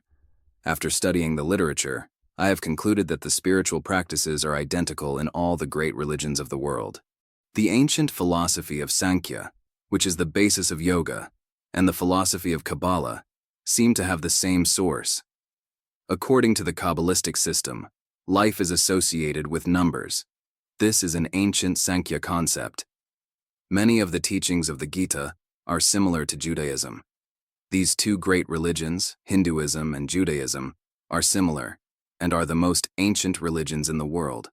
The Baha'i temple and religion accepts and emphasizes this fact in its monogram and its literature. The concept of Sri Yantra, a highly and scientifically evolved ancient yoga process for enlightenment, centers on the Star of David, also known as the Anahata Chakra in yoga literature, and as the Sacred Heart in Christian practices. Sri Yantra was most probably known to the ancients of the Temple of Solomon. According to the spiritual literature of the ancients, it is a very sacred yoga process. It helps one to establish his relationship with other beings, the universe, and its creator. I believe that yoga is a complete science of life, which is equally applicable and helpful for men, women, and children. Religions are social sciences which help to maintain culture and tradition and support the lawful structure of human society. Yoga is a universal science for self-improvement and enlightenment. All the methods of self-growth which are found in any religion are already in yoga literature. During this conference, I found out that it is necessary for the religious and spiritual leaders of various groups from different parts of the world to meet, discuss, and share their philosophies and ideas. I am very firm in my opinion that all great religions are one and the same, though their ways seem to be different. Diverse are the ways of enlightenment, but the goal is one and the same. If the spiritual leaders meet, discuss, and understand other paths, they can help their communities, and thus lead them to communicate with different groups and religions of the world. Anyone who says that his religion is the only true religion is ignorant and misguides the followers of that religion. Prejudice is like a poison that kills human growth. Love is inclusive and is the foundation of all great religions. I belong to none but God. I once went to see a sage who was living by a river. At the time, I had the foolish notion that genuine sages are found only in the Himalayas. I thought, it cannot be possible for a genuine sage to live on the banks of this small river situated so close to a city, but I wanted to directly experience his way of living. When I was still 4 miles from him, he sent food to me, but I was not impressed with this. I thought, this is nothing. If someone is coming to see me, I also may sense that he is on the way and prepare food for him. This is not true wisdom. When I met him, he said, "You are late. I am casting off my body tomorrow morning." I asked, "Why do you not wait for another 12 hours and teach me something?" He said, "No, I have no time." He had many followers of various faiths. Hindus knew him as a Swami, Muslims considered him a follower of Islam, and Christians believed that he was a Christian. The Christians intended after his death to take him to their cemetery. The Muslims were adamant they planned to take him to their graveyard, and the Hindus thought of burying him and building a memorial. The next day, he left his body.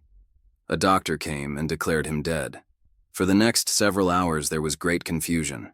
The people of all religions and their leaders started fighting for his body. The prestige of each group was at stake.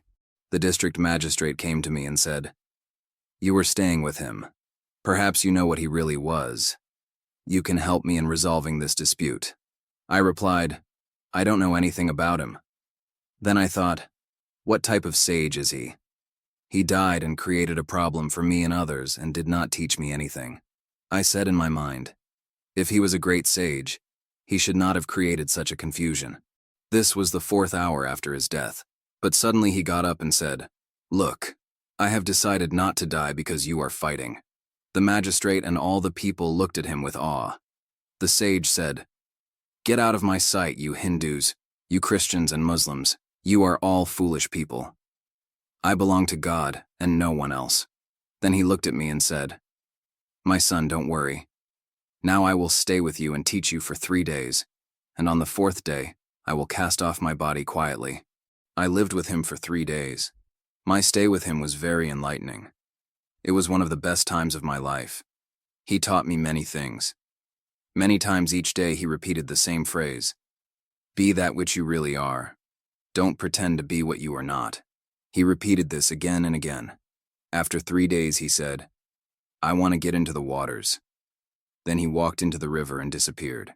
When people came to look for him, I told them that he had got into the river and had never come out. They searched for his body and made all possible efforts to recover it, but it was never found. The great sages do not identify themselves with any particular religion or creed. They are above all such distinctions. They belong to the whole of humanity. Enter Chapter 9. Divine Protection. Self-surrender is the highest and easiest method for enlightenment. One who has surrendered himself is always protected by the divine power. One who possesses nothing and has no one to protect him belongs to God and is constantly under the protection of the divine. Protecting arms. I know many calm and quiet places in the lap of the Himalayas where one can live and meditate without being disturbed. Whenever I get tired, I think of recharging myself by going to the Himalayas for a short period. One of my favorite places for such a retreat is in the district of Garhwal, 12 miles north of Lansdowne, where at the height of 6,500 feet, there is a small Shiva temple surrounded by thick fir trees. In that region, nobody eats corn without offering it to the deity of that temple. According to the local folklore, if anyone does this by mistake, their house starts shaking and the people act in a funny way. When I first heard this, at the age of 14, I had a desire to visit that temple. I thought that people create such myths out of their imagination, and that the myths then travel far and wide and are believed by everyone, though they have no basis in reality.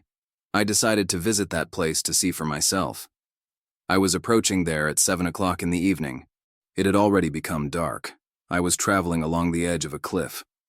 I did not have a light with me, and in those days I used to wear wooden sandals which were very slippery. I slipped and was at the verge of falling down the cliff, which was very steep, when suddenly a tall old man dressed in white caught me in his arms and brought me back to the footpath.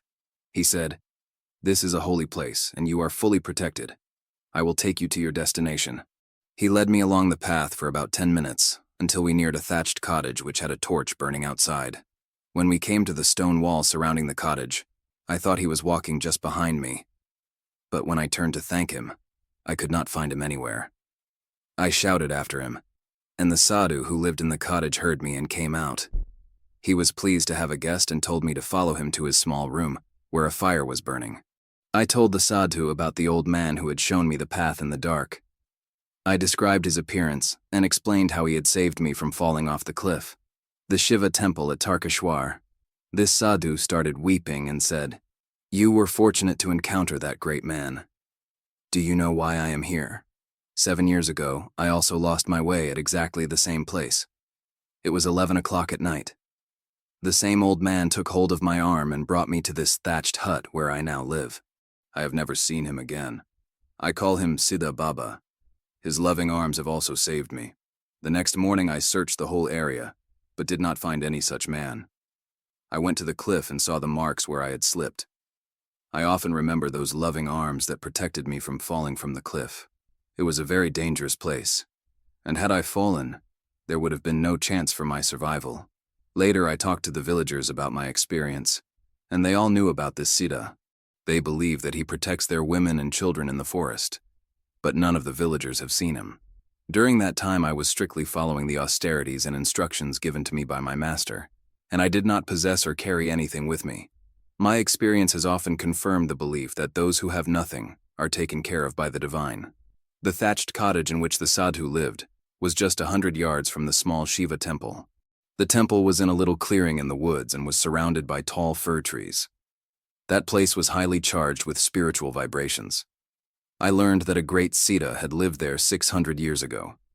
He instructed and guided those who lived in that area, although he remained in silence. After his death, the people built a 6-foot square temple where he lived.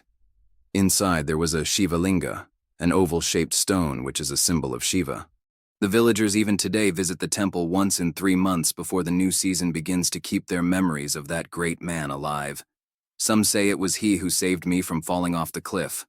I stayed in a small room near the temple for several months, remaining alone and practicing silence and certain austerities.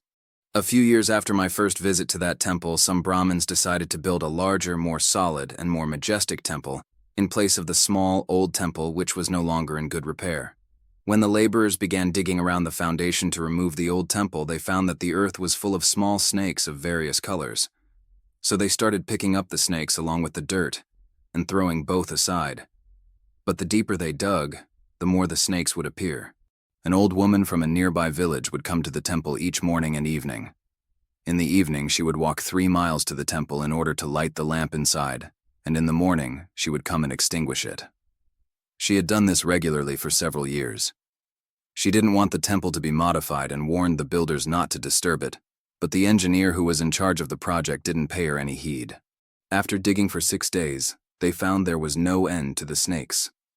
The more they removed, the more there seemed to be left. They dug around the Shiva Linga in order to move it, but found that it was buried deep in the ground.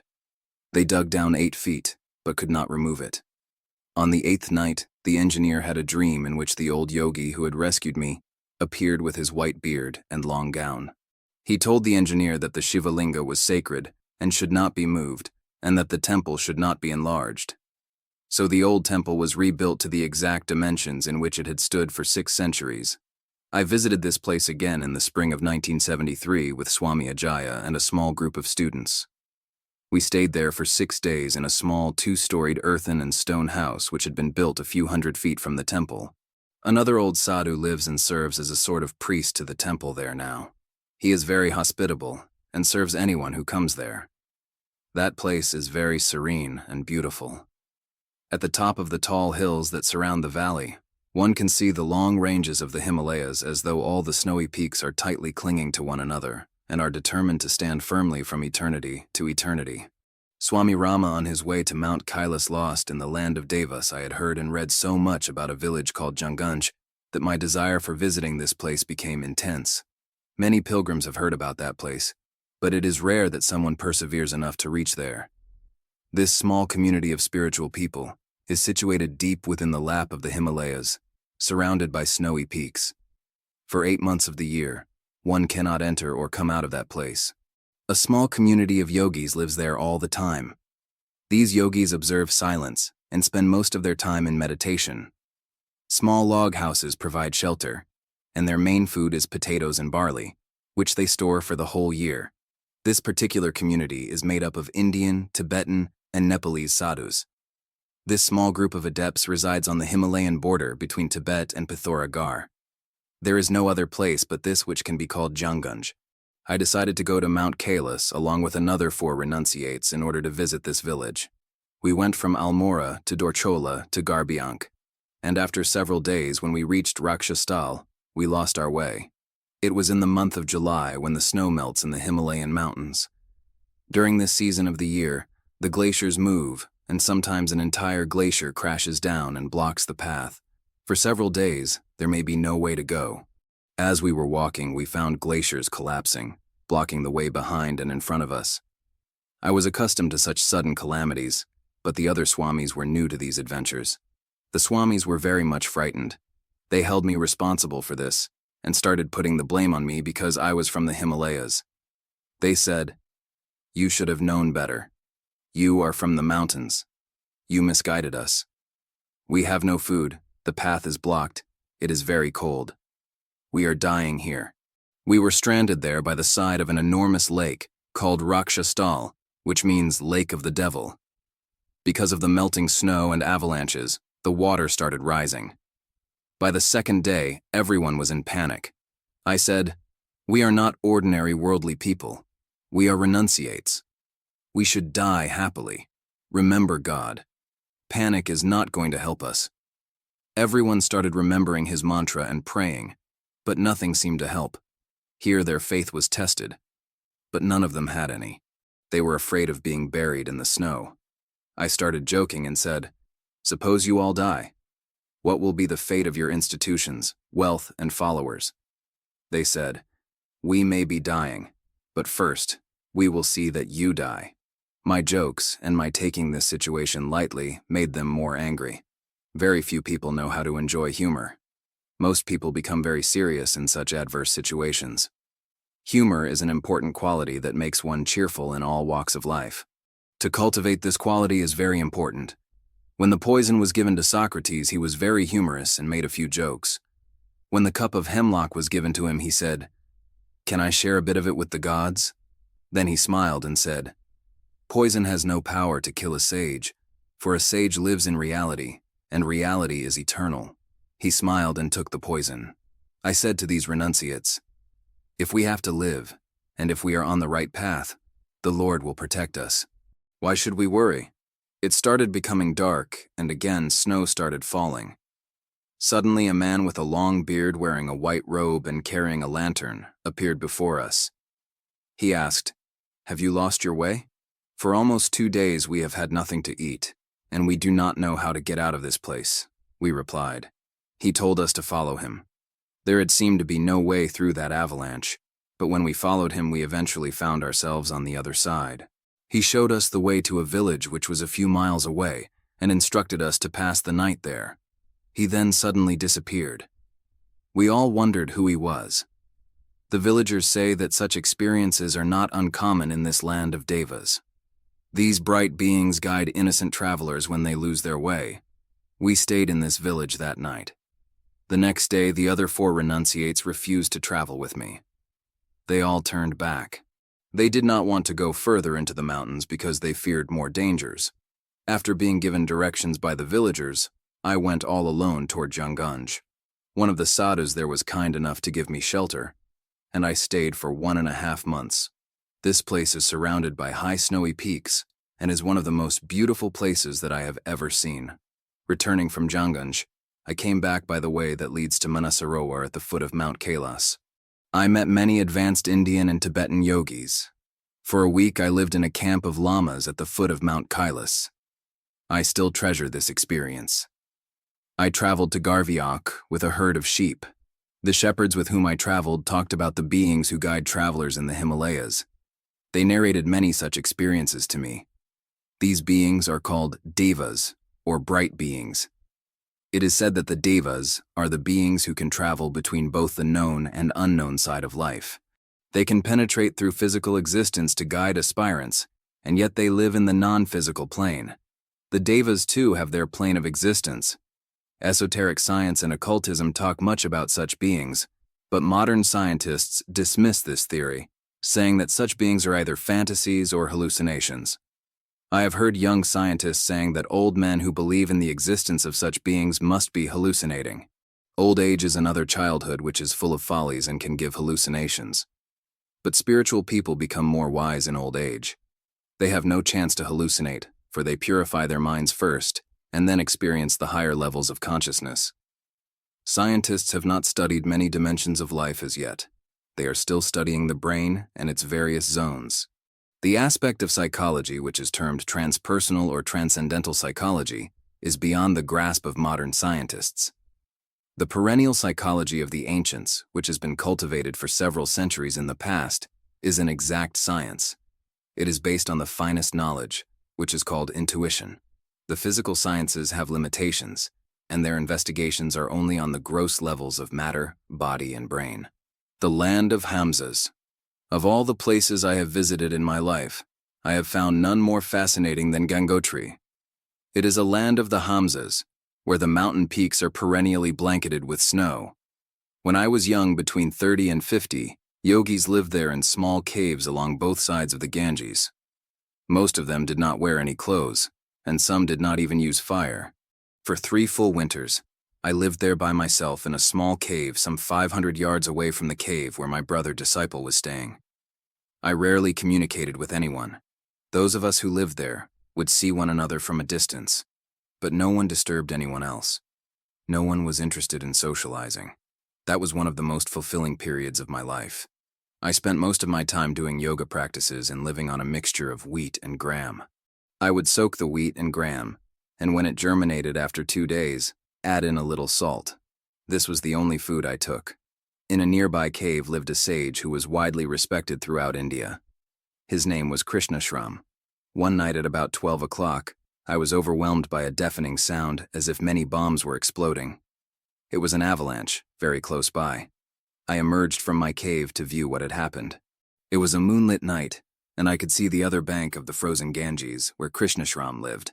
When I saw where the avalanche occurred, I concluded that Sri Krishnashram had been buried beneath it. I quickly put on my long Tibetan coat, took a torch, and rushed to his cave.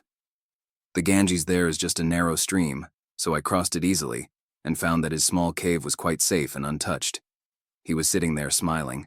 Swami Rama as a young brahmachari in Gangotri. He was not speaking at that time, so he pointed upward and said, Then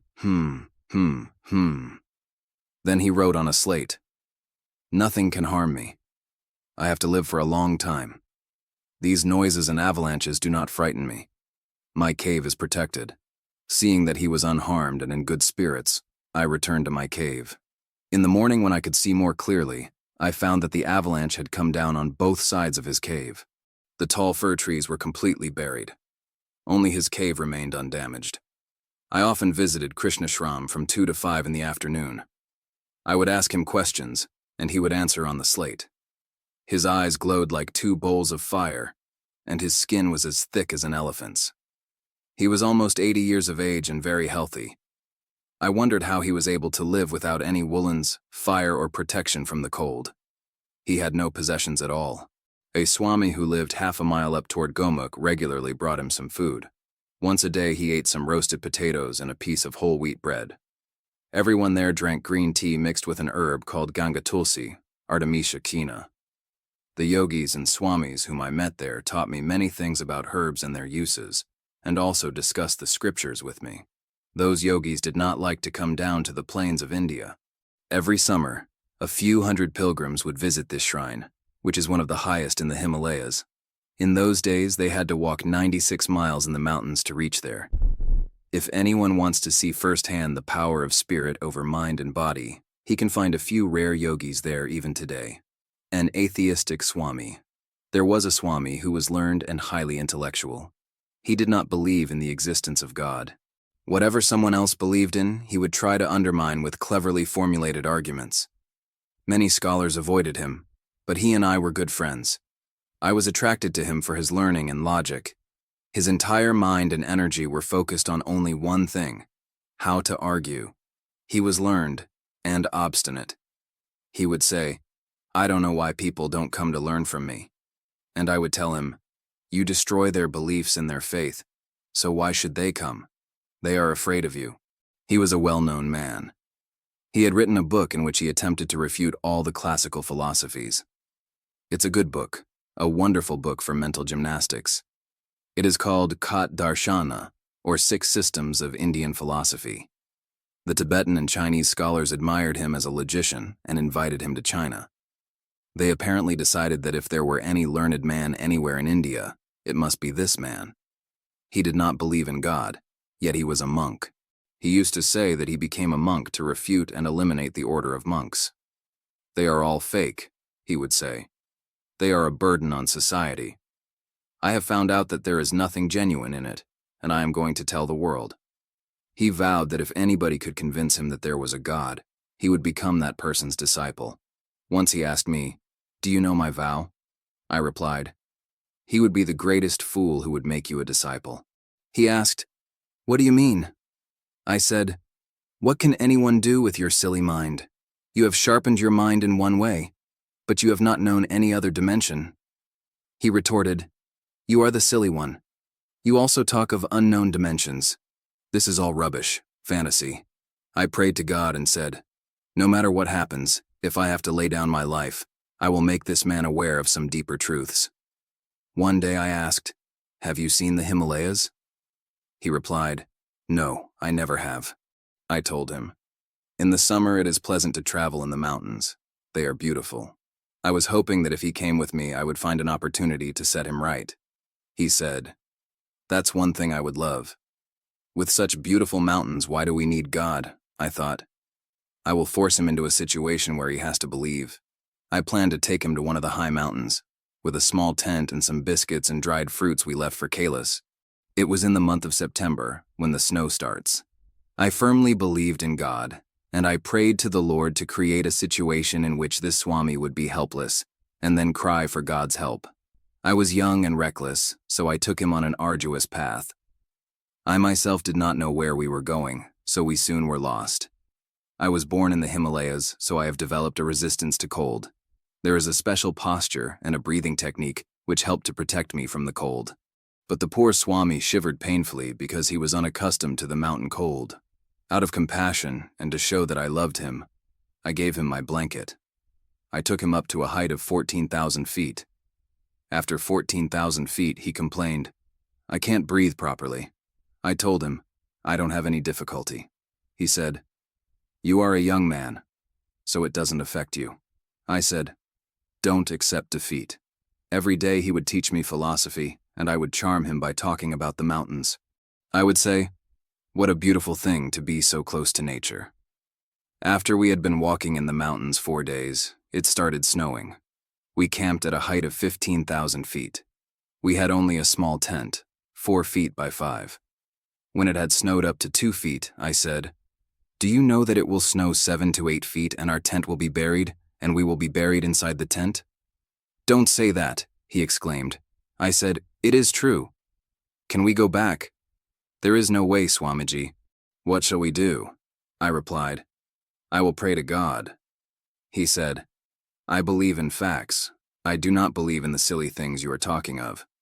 I said, "By the grace of my God, the snow will stop.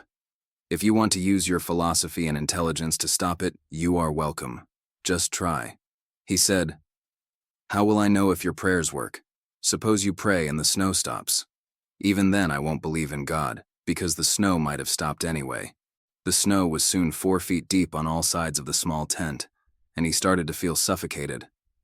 I would make a hole in the snow so we could breathe, but it would soon close again. I knew that something was sure to happen. Either we would die, or he would believe in God. Finally, it happened.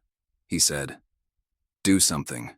Your master is a great man, and I have insulted him many times. Perhaps that is why I am now being put through this torture and danger." He started to become frightened. I said, "If you pray to God, in 5 minutes the snow will stop and there will be sunshine. If you don't, you will die and you will kill me too. God has whispered this to me." He asked, "Really? How are you hearing this?" I said, "He is speaking to me." He began to believe me. He said, "If there is no sunshine, I am going to kill you, because I am breaking my vow. I have only one basic unconditional vow, and that is not to believe in God." Under pressure of the fear of death, such a man reverses himself and quickly acquires great devotion. He started praying with tears in his eyes, and I thought, if the snow doesn't stop in 5 minutes, then he will harden his heart even more. So I also prayed. By the grace of God, in exactly 5 minutes the snow stopped and the sun started to shine. He was surprised, and so was I. He asked, "Will we live?" I said, "Yes, God wants us to live." He said, "Now I realize that there really must be something which I did not understand. After that, he vowed to live in silence for the rest of his life. He lived 21 years more and never spoke to anyone. And if anyone would talk about God, he would weep tears of ecstasy. After that, he did write more books, one a commentary on Mahimna Stotra, Hymns of the Lord. After we have gone through intellectual gymnastics, we find something beyond the intellect. A stage comes when intellect cannot guide us, and only intuition can show us the way.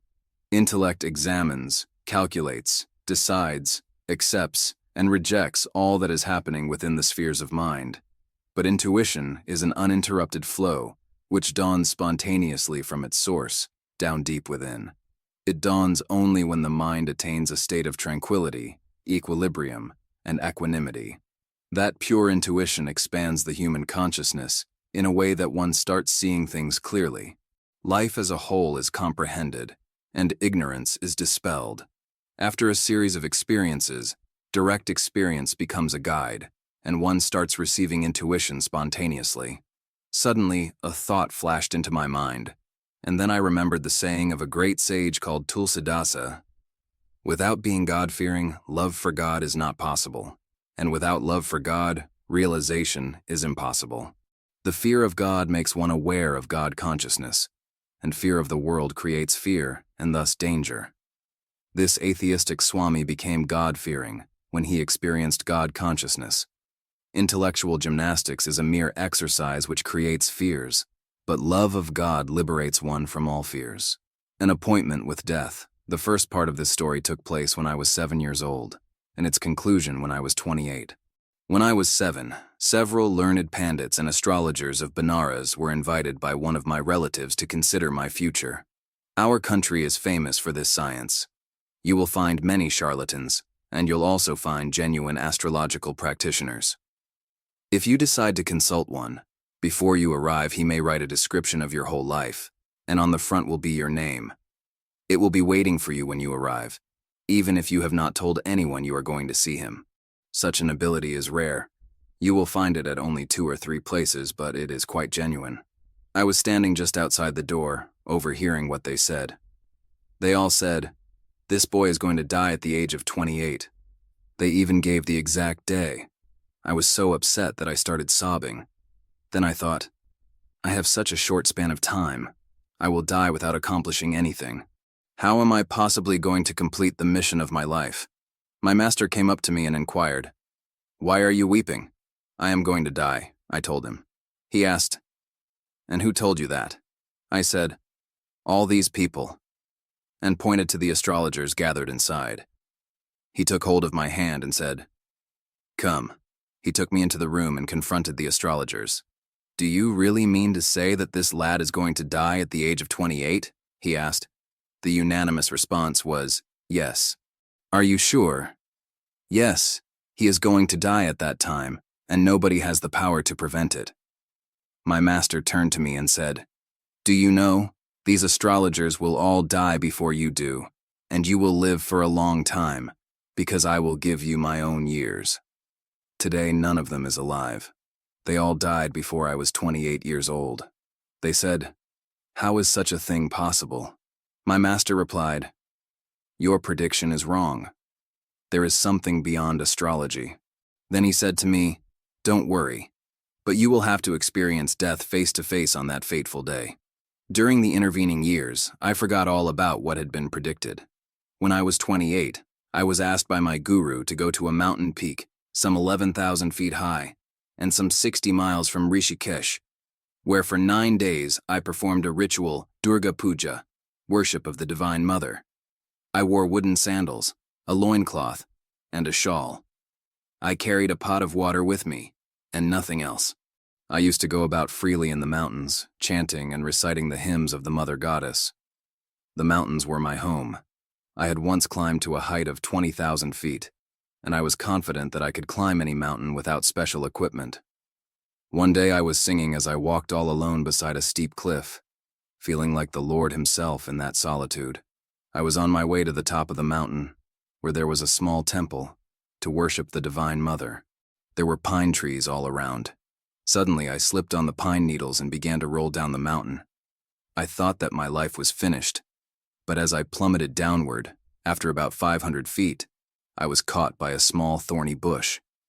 A sharp branch pierced me in the abdomen, and that held me. There was a precipitous drop below, and the bush started swinging with my weight. First I would see the mountains, and then the Ganges far below. I closed my eyes. When I opened them again, I saw blood flowing where the branch pierced my abdomen.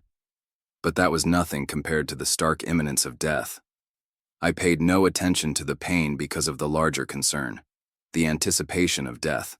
I repeated all the mantras I knew. I even repeated Christian and Buddhist mantras. I had been to many monasteries and had learned mantras from all faiths, but no mantra worked.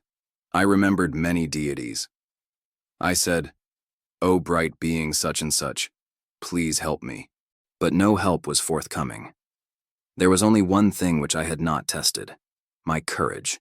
When I started testing my courage, I suddenly remembered, I am not going to die, for there is no death for my soul, and death for this body is inevitable but unimportant. I am eternal. Why am I afraid? I have been identifying myself with my body. What a poor fool I have been. I remained suspended on that bush for something like 20 minutes. Then I remembered something my master had told me. He said, "Do not form this habit, but whenever you really need me and remember me, I will be there, in one way or another." I thought, I have tested my courage. Now I think I should also test my master. This is natural for a disciple. All the time he wants to test his master. He avoids facing his own weaknesses by looking for faults in his master. Because of the excessive bleeding, I began to feel dizzy. Everything became hazy, and I began to lose consciousness. Then I heard some women on the path just above me.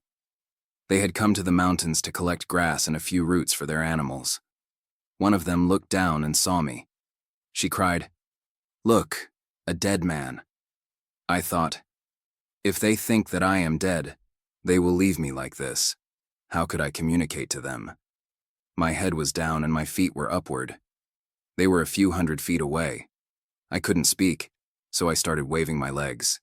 They said, No, he's not dead. His legs are still moving. He must be still alive." They were brave women and came down, tied a rope around my waist, and lifted me up. The stem was still inside me. I thought, this is surely a time for courage. I pressed my stomach in and I pulled the stem out of my abdomen. They pulled me up and took me to a small mountain path. They asked me if I could walk, and I said, yes. At first I didn't realize the severity of my condition, for the injury caused by the stem was mostly internal. They thought that since I was a Swami, I could take care of myself without their help. They told me to follow the path until I came to a village. Then they went on their way. I tried to walk, but after a few minutes I fainted and fell. I thought of my master and said to him, "My life is over. You brought me up and did everything for me, but now I am dying without realization." Suddenly my master appeared. I thought my mind was playing tricks on me. I said, "Are you really here? I thought you had left me." He said, "Why do you worry? Nothing is going to happen to you. Don't you remember that this is the time and date predicted for your death? You need face death no more today. You are all right now." I gradually came to my senses. He brought some leaves, crushed them, and put them on the wound. He took me to a nearby cave and asked some people there to care for me. He said, "Even death can be prevented." Then he went away. In 2 weeks' time the wound was healed, but the scar is still on my body. In that experience, I found out how a genuine and selfless master helps his disciple even if he is far away. I realized that the relationship between master and disciple is the highest and purest of all. It is indescribable. Acts chapter 10. Powers of the mind. The mind is a reservoir for numerous powers. By utilizing the resources which are hidden within it, one can attain any height of success in the world. If the mind is trained, made one-pointed and inward, it also has power to penetrate into the deeper levels of our being. It is the finest instrument that a human being can ever have. Lessons on the sands. If you look at someone with full attention by focusing your conscious mind, it can immediately influence him. A Swami taught me this when I was young. His name was Chakravarti. He was one of the most eminent mathematicians of India and the author of the book Chakravarti's Mathematics. Later, he renounced the world to become a Swami. He was a student of my master. He contended that gaze, tritaka, is a very powerful tool for influencing anything external and strengthening concentration. When the mind is focused externally on some object, it is called gaze. When it is focused internally, it is called concentration. The power of a focused mind is immense. There are various methods of gazing, each of which gives a different power to the human mind. One may gaze at the space between the two eyebrows, the bridge between the two nostrils, a candlelight in a dark room, the early morning sun, or the moon. But certain precautions must be observed, or one can injure himself both physically and mentally. Thought power is known all over the world. A one-pointed mind can do wonders, but when we direct it toward worldly gains, we are caught in the whirlpool of selfish desires. Many on the path become victims of the temptations of acquiring siddhis powers, forgetting their real goal of attaining serenity, tranquility, and self-realization. One day the Swami said to me, "Today, I am going to show you something. Go to the court and find a person who is being persecuted unjustly." So I asked one of the lawyers, "Can you tell me of anyone who is being tried unjustly in this court?" He said, "Yes, I have such a case." I went back, and Swamiji said, "Okay, this man will be acquitted, and I will now tell you word for word the judgment that will be handed down." He dictated the judgment to me, although he was not a lawyer. He said, "I have made 3 mistakes purposefully. The judgment will be exactly like my dictation, and it will also have these 3 mistakes." I typed up his dictation. When the judgment was later handed down, every word, comma, and period was exactly the same as what had been dictated to me. He said, "Compare my dictation with the judgment, and you will find that the same 2 commas and 1 period are missing. The dictation perfectly matched the judgment." I said, "Swamiji, you can change the course of the world." He said, "I don't claim to do that. That is not my purpose. I am demonstrating this so that you can understand how a man can influence the mind of another from any part of the world, if it is for a good reason. Helping others is possible from a distance." I asked him to give me the secret of this power. He said, "I will give you the secret, but you won't want to practice it." I did practice the method for some time, and it helped me, but later I discontinued it because it was distracting and time-consuming. The Swami was very kind and also taught me philosophy through mathematics. Every digit was explained with verses from the Upanishads. From 0 to 100, he explained the philosophical meaning of the science of mathematics. Mathematics has the digit 1. All other digits are multiples of the same 1. Similarly, there is only one absolute reality, and all the names and forms of the universe are multiple manifestations of that one. Drawing lines on the sand of the Ganges with his staff, he made a triangle and taught me how life should be an equilateral triangle. The angle of the body, the angle of internal states, and the angle of the external world make up the equilateral triangle of life. As all numbers are the outcome of a point which cannot be measured, similarly, this whole universe has come out of an unmeasurable void. Life is like a wheel, which he compared with a circle or 0. This circle is an expansion of the point. He used another analogy. There are 2 points, called death and birth, and life here is a line between the 2. The unknown part of life is an infinite line. My repulsion toward the study of mathematics was dispelled.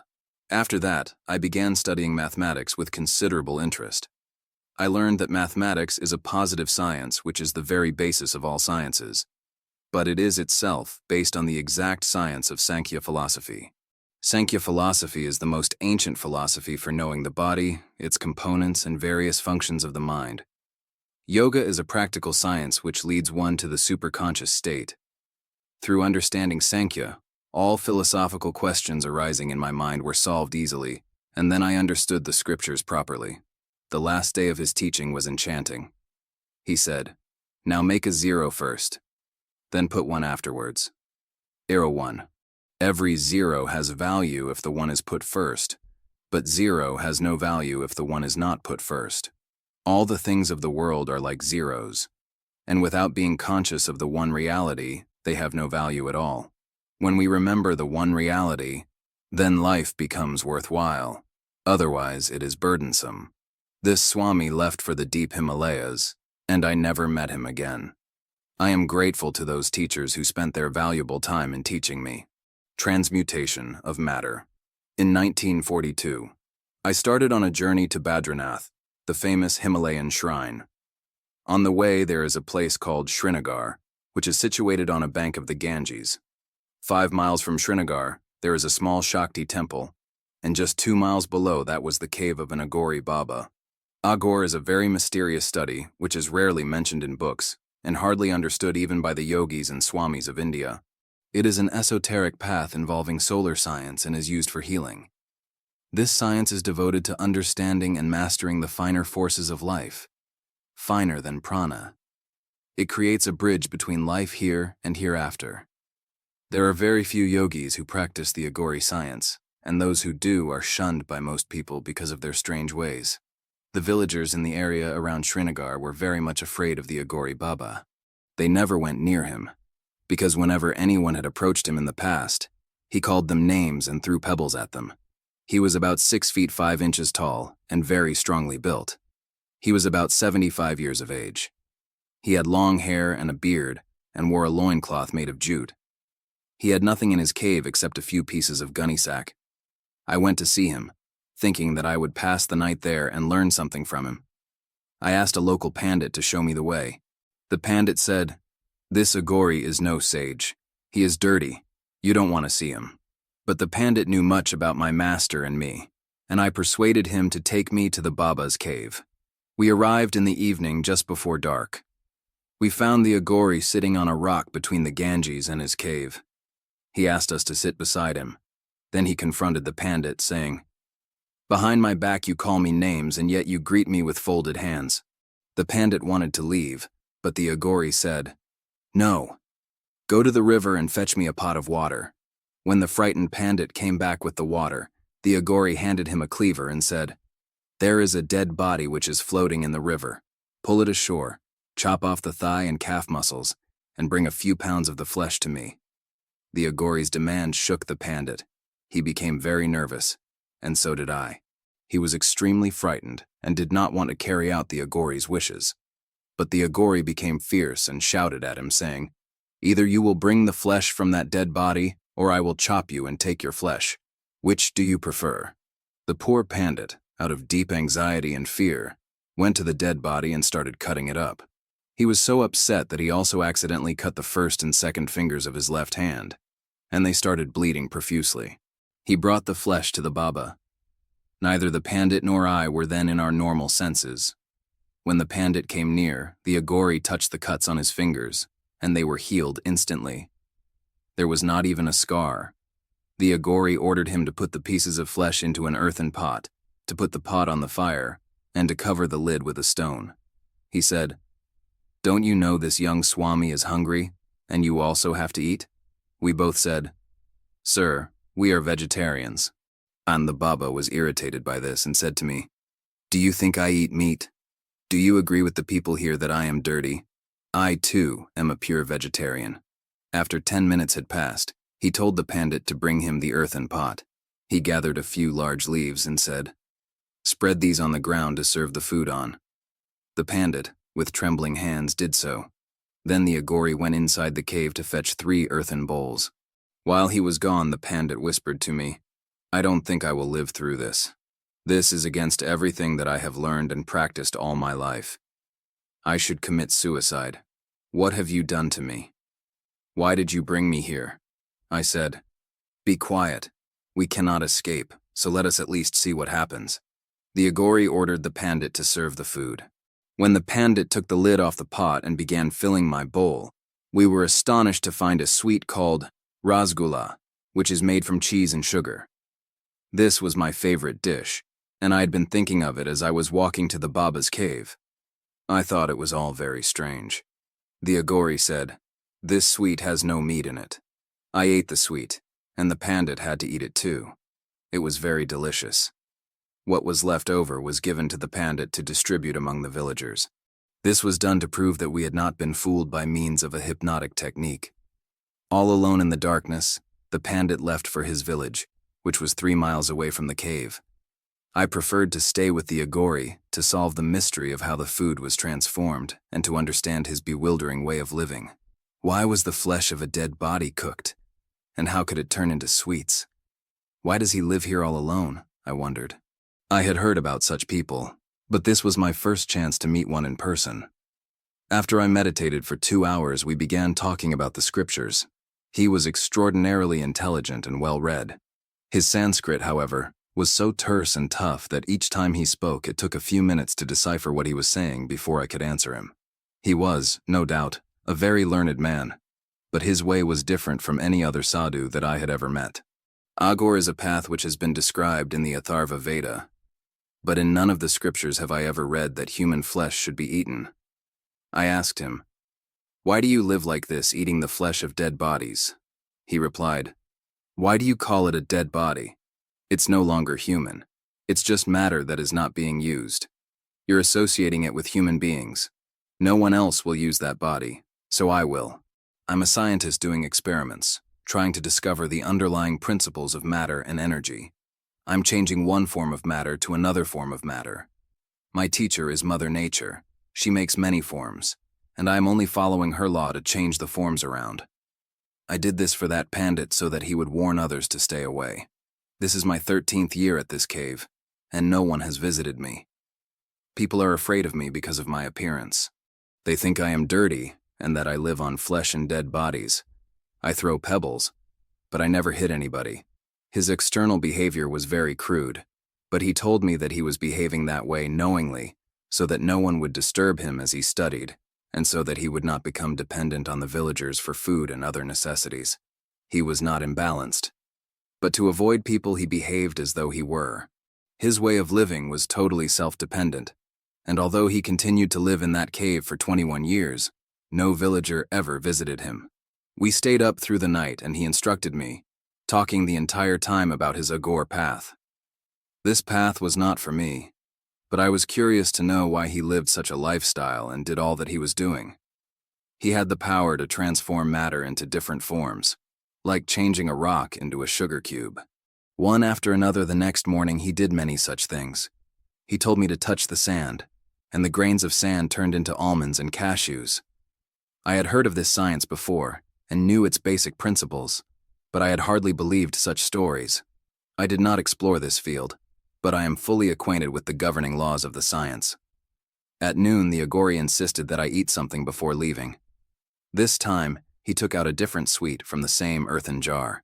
He was very gentle with me, all the time discussing the Tantra scriptures. He said, "This science is dying. Learned people do not want to practice it, so there will be a time when this knowledge will be forgotten."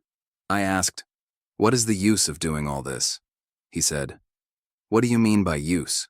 This is a science, and a scientist of this knowledge should use it for healing purposes, and should tell other scientists that matter can be changed into energy, and energy into matter. The law that governs matter and energy is one and the same. Beneath all names and forms there lies one unifying principle, which is still not known in its entirety by modern scientists. Vedanta and the ancient sciences describe this underlying principle of life. There is only one life force, and all the forms and names in this universe are but varieties of that one. It is not difficult to understand the relationship between two forms of matter, because the source is one and the same. When water becomes solid, it is called ice. When it starts evaporating, it is called vapor. Young children do not know that these three are forms of the same matter, and that essentially there is no difference in their composition. The difference is only in the form it takes. The scientists today are like children.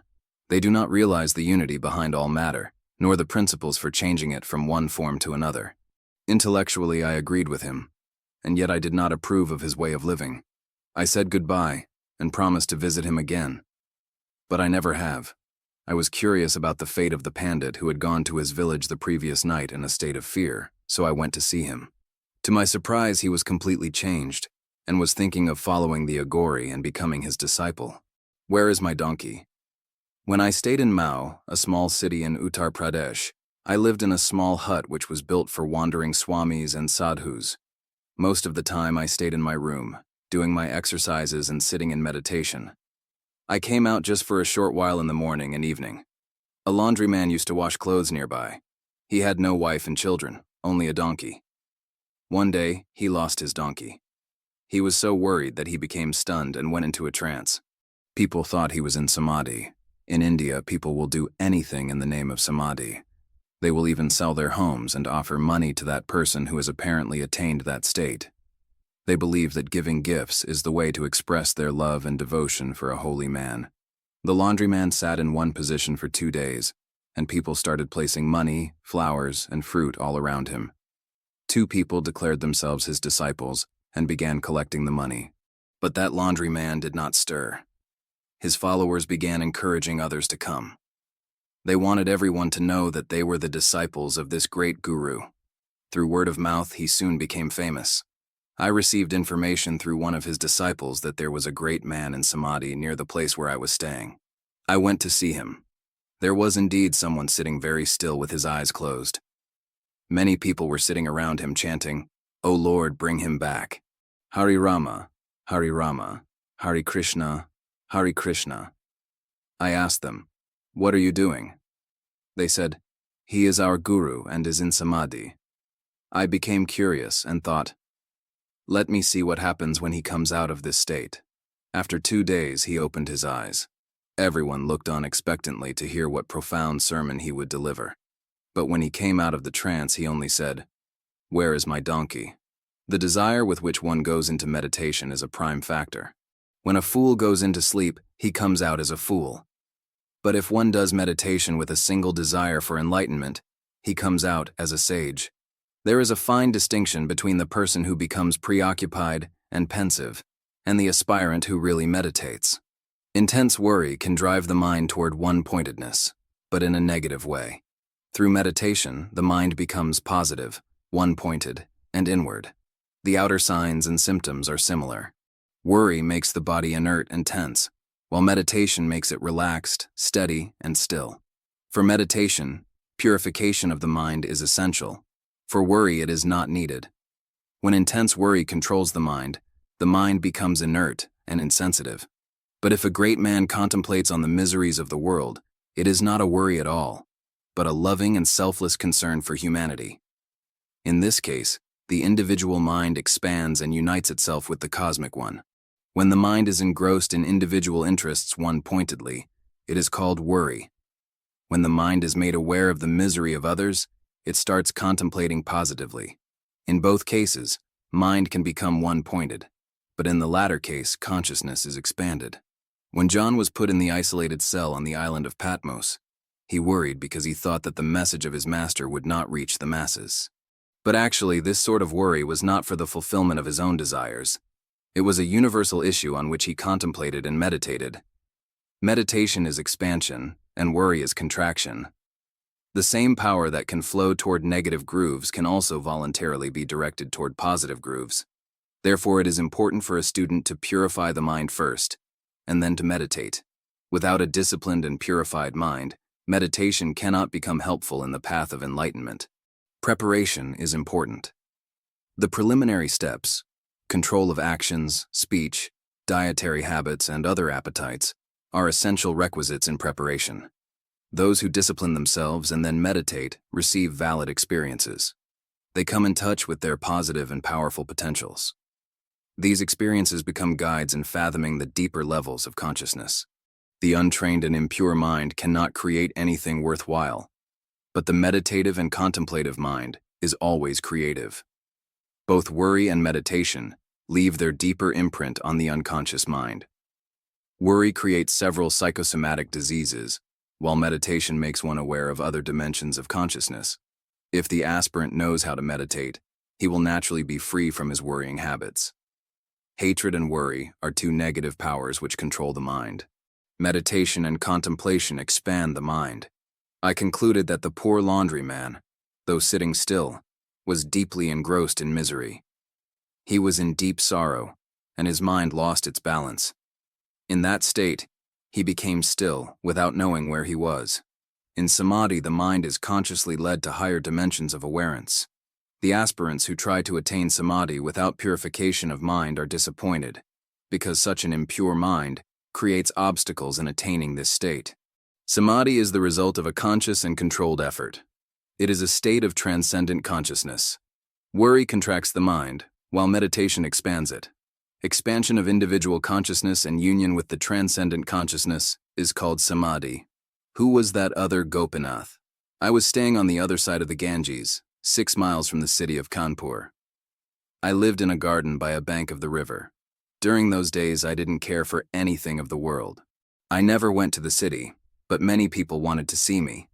They would come with fruit and sit before me. In order to avoid that, I used to keep some malas, and when anyone came, I would say, "First sit down and repeat this mantra 2,000 times, and then we will talk." Most of my visitors would leave the malas and quietly depart. There was a man called Gopinath, who was treasurer of the Reserve Bank of India at Kanpur. He came with 4 people one afternoon. They sat down and started chanting. They became so engrossed in chanting that the time slipped by unnoticed. At 9 o'clock in the evening, he suddenly opened his eyes and said, "Something very terrible has happened." Everyone asked, "What is it?" He said, "My niece was to get married at 7 o'clock tonight. All the ornaments for the marriage ceremony are locked in my safe, and I have the only key with me here. Swamiji, what have you done to me?" I replied, "I haven't done anything. The atmosphere here does that to you. It happens to everyone who comes here. You relax and forget the world's problems. You experience and enjoy divinity. Why are you so worried? But the ornaments and jewelry which I have to give them are in my safe." I said, "Look, did you really forget yourself in chanting today?" He said, "That's why I am still here." "Then don't worry. God will take care of the situation. If something bad can happen because of chanting the Lord's name, let it happen. Something worse would happen without it." They got into their horse cart and quickly returned to the city. When he arrived, he anxiously asked what had happened.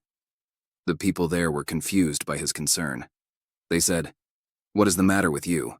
The ceremony is over. Everything is fine." He said, "I was on the other side of the Ganges and had my keys with me." "What about the ornaments?" They said, "You gave the ornaments. Have you lost your memory?" His wife came and said, "You presented the ornaments 10 minutes before the ceremony. Now the marriage party is over and everyone is taking his food." But the 4 people who were with him confirmed that he was with me chanting. They said, "Either you are fools or we are fools." They were quite disturbed because they could not reconcile the reports with their own memories. Gopinath completely lost his mental equilibrium. He said, "I am Gopinath." But who was that Gopinath who came here? When he went to the office the next day, he wouldn't talk to anyone, except to ask one question. He would say, "I am only one Gopinath. Can you tell me who that was?" For 3 years he was obsessed. He had to resign from his job because of it. His wife came to see me, but I could not help. I asked, "Does he speak with you?" She said, "Yes, but all the time he asks, 'Tell me, honey, who was that other Gopinath? Did he look exactly like me?' After this incident, many people came running to me saying, 'You are a sage of great miracles.' I said, 'You are praising me for nothing.' Neither I nor they knew what had happened. And really, I did not know how it had happened. Later, I asked my master, 'What was it?' My master said that he was fully aware of this fact, and that it was possible that one of the sages from our tradition helped Gopinath because he was fully absorbed in chanting God's name. Throughout my life, it has been my personal experience that sages are kind and generous in guiding and protecting the devotees of God. As far as my experiences go, a sage can live in the Himalayas, yet can travel and project himself in any part of the world.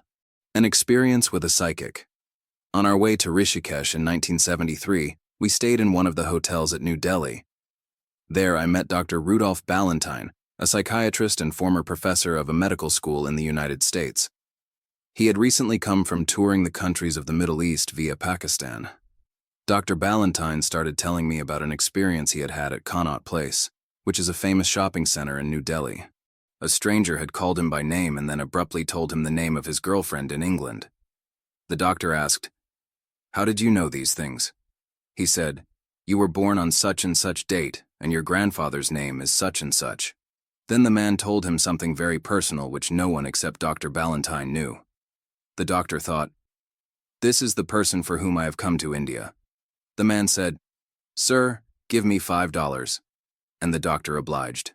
The man was looking here and there because he was afraid the police might see him. If the police had known what he was about, they would have arrested him. He said, "Stay here. I will come right back."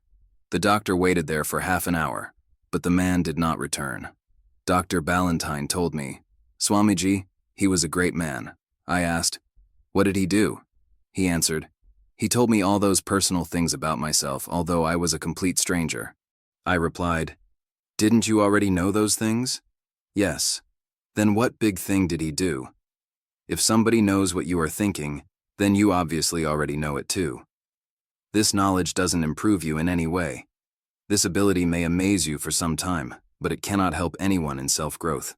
Fakes like the one Dr. Ballantyne encountered are often found disguised as sadhus at Connaught Place, telling about someone's past and predicting the future.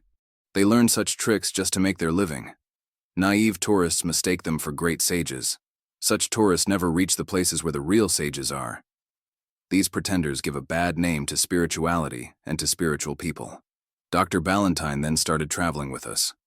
When we left India, he stayed at Rishikesh and in other parts of India for several months, visiting the schools of Indian medicine. He returned to the United States to join us, and he is now conducting and directing the Institute's combined therapy program. Ixki, Chapter 11. Healing Power. The power of self-healing is buried in the tomb of every human life. By uncovering the potentials of that power, one can heal oneself. A completely selfless man of God can heal anyone. The highest of all healings is to attain freedom from all miseries. My first exposure to the power of healing. When I was 12 years of age, I was traveling by foot with my master through the plains of India.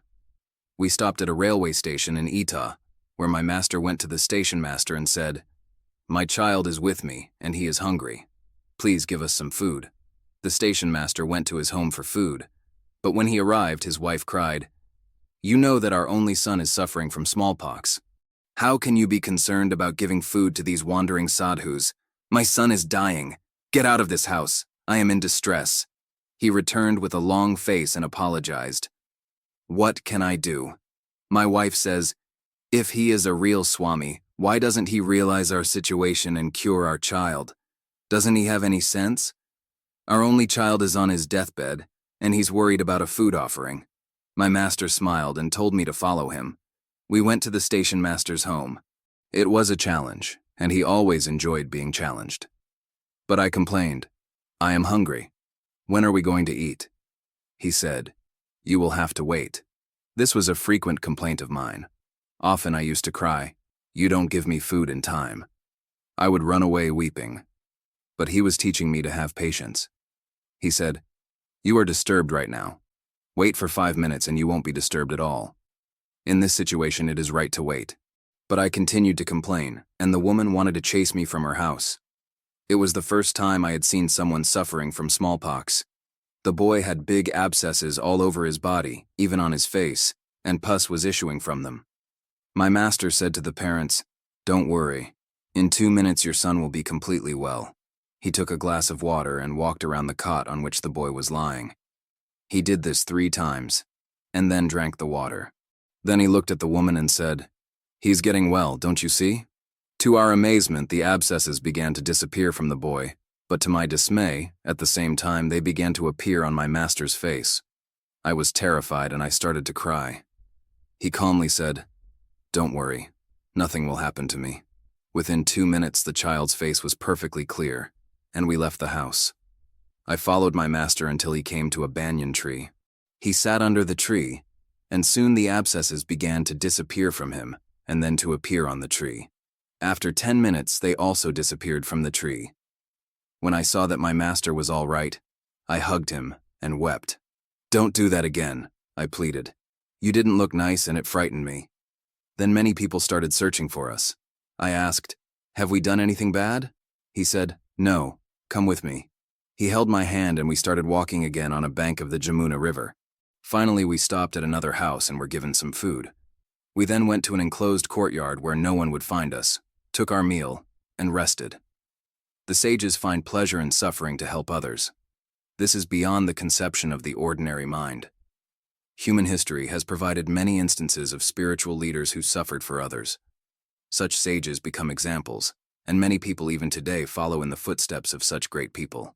When individual consciousness expands itself to cosmic consciousness, it becomes easy to feel delight in suffering for the sake of others. For them, it is not suffering, though the ordinary people think that they are suffering. When one's consciousness remains limited to the individual boundaries only, then the individual suffers. A great man does not suffer when something happens to his own self, but feels more pain in the suffering of others. Pain and pleasure are a pair of opposites experienced when the senses contact objects of the world. Those whose consciousness has expanded beyond the sensory level get freedom from this pair of opposites. There are techniques for voluntarily withdrawing the mind from the senses and focusing inwards to reveal the center of consciousness. In such a state of mind, one is not affected by sensory pleasure or pain. Such a one-pointed mind also creates a dynamic will which can be used for healing others. All such healing powers flow through the human being from the one source of consciousness. The moment the healer becomes conscious of his individuality, that spontaneous flow of healing power stops. Healing is a natural power in man. The healing of others is possible through that willpower which is not interrupted by the lower mind. My master sends me to heal someone. One fine morning, my master and I were sitting outside our cave when suddenly he said, "You have to catch a bus. The bus route is 7 miles from here, so hurry up." He often told me to get up and go somewhere on the spur of the moment. Sometimes I wouldn't know why, but I would find out when I reached there. I rose and picked up the pot of water I always carried. He said, "Take the bus to the hardware railroad station. You'll get a ticket and from there go to Kanpur. Dr. Mitra is bedridden and is constantly remembering me. He is having a brain hemorrhage and is bleeding out of his right nostril, but his wife will not allow him to go to the hospital. His brother-in-law, Dr. Basu, knows that it is a hemorrhage, but there are no facilities there to perform brain surgery." I asked, "What shall I do?" "Just give him a love pat on the cheek. Don't consider yourself a healer. Think that you are an instrument and go there, for I have promised him and his wife that we will always help them. Go as quickly as you can." I said, "I'm surprised to find that you make promises on my behalf without my knowledge." I was reluctant to go on such a long journey, but I could not disobey. I went to the bus route, which was 7 miles away from the cave, and stood by the side of the road until the bus for Rishikesh hardware picked me up. The drivers would always give a Swami a ride when they saw one on the roadside. I got off the bus at the railway station at hardware with no money, and I had only half an hour until the train was to leave for Kanpur. I looked at my watch and thought I might be able to sell it to buy a ticket. Approaching a gentleman at the railway station, I asked if I could exchange my watch with him for the money to buy a ticket. Surprisingly, he said, "My son could not come with me, so I have an extra ticket. Please take it. I don't need your watch." I got into the train and met a lady who was also going to Kanpur, and who was a close relative of Dr. Mitra. She had heard about me and my master from Dr. Mitra and his wife, and she gave me something to eat. We traveled all night, and in the morning the train arrived at Kanpur. There was so much rush at the railway station that it took me 10 minutes to get through the gate. Outside the station, I suddenly met a man who knew me well. He had his car parked nearby and had been waiting for someone, but that person never turned up. He had missed his train at Delhi. This man wanted to drive me to his house, but I insisted that we go to Dr. Mitra's instead. When we reached there, I knocked on the door and entered to find 3 doctors examining Dr. Mitra. Mrs. Mitra was delighted to see me and said, "Now that you have come, I hand over my husband to you. This is called Indian blind faith in sadhus." I said, "I am not a healer. I have just come to see him." I went over to Dr. Mitra's bed, but he was not allowed to sit up because of the bleeding from his nostril. When he saw me, he asked, "How is my master?" I gave him the gentle pat on his right cheek. After a few minutes, there was no more bleeding. One of the doctors explained that the slap which I had given him on the cheek closed the opening in the blood vessel, and that it was now sealed. I did not know what I had done, but I followed my master's instructions. Dr. Mitra's sudden recovery quickly became the talk of the town, and hundreds of patients started searching for me. So I left the city later that day and reached Hardware the next morning. From there, I went to the place where my master was staying. I told my master teasingly, "I know the secret and can stop a hemorrhage in anyone." He laughed at me and said, "The doctor who gave you that explanation is quite ignorant. There are various modes and levels of suffering, but ignorance is the mother of all." On several occasions I had to leave suddenly, according to my master's instructions, without having any knowledge of my purpose and destination. I had many experiences like this. I came to the conclusion that the ways of the sages are mysterious and beyond the ability of ordinary minds to understand. I would just do and then experience. Experience would give me knowledge. One who is free from the conditionings of the mind knows past, present, and future alike. These conditionings are called time, space, and causation.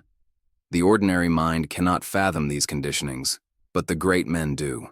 It becomes difficult for ordinary men to understand this science, but it does not take extraordinary ability for those who are on the path.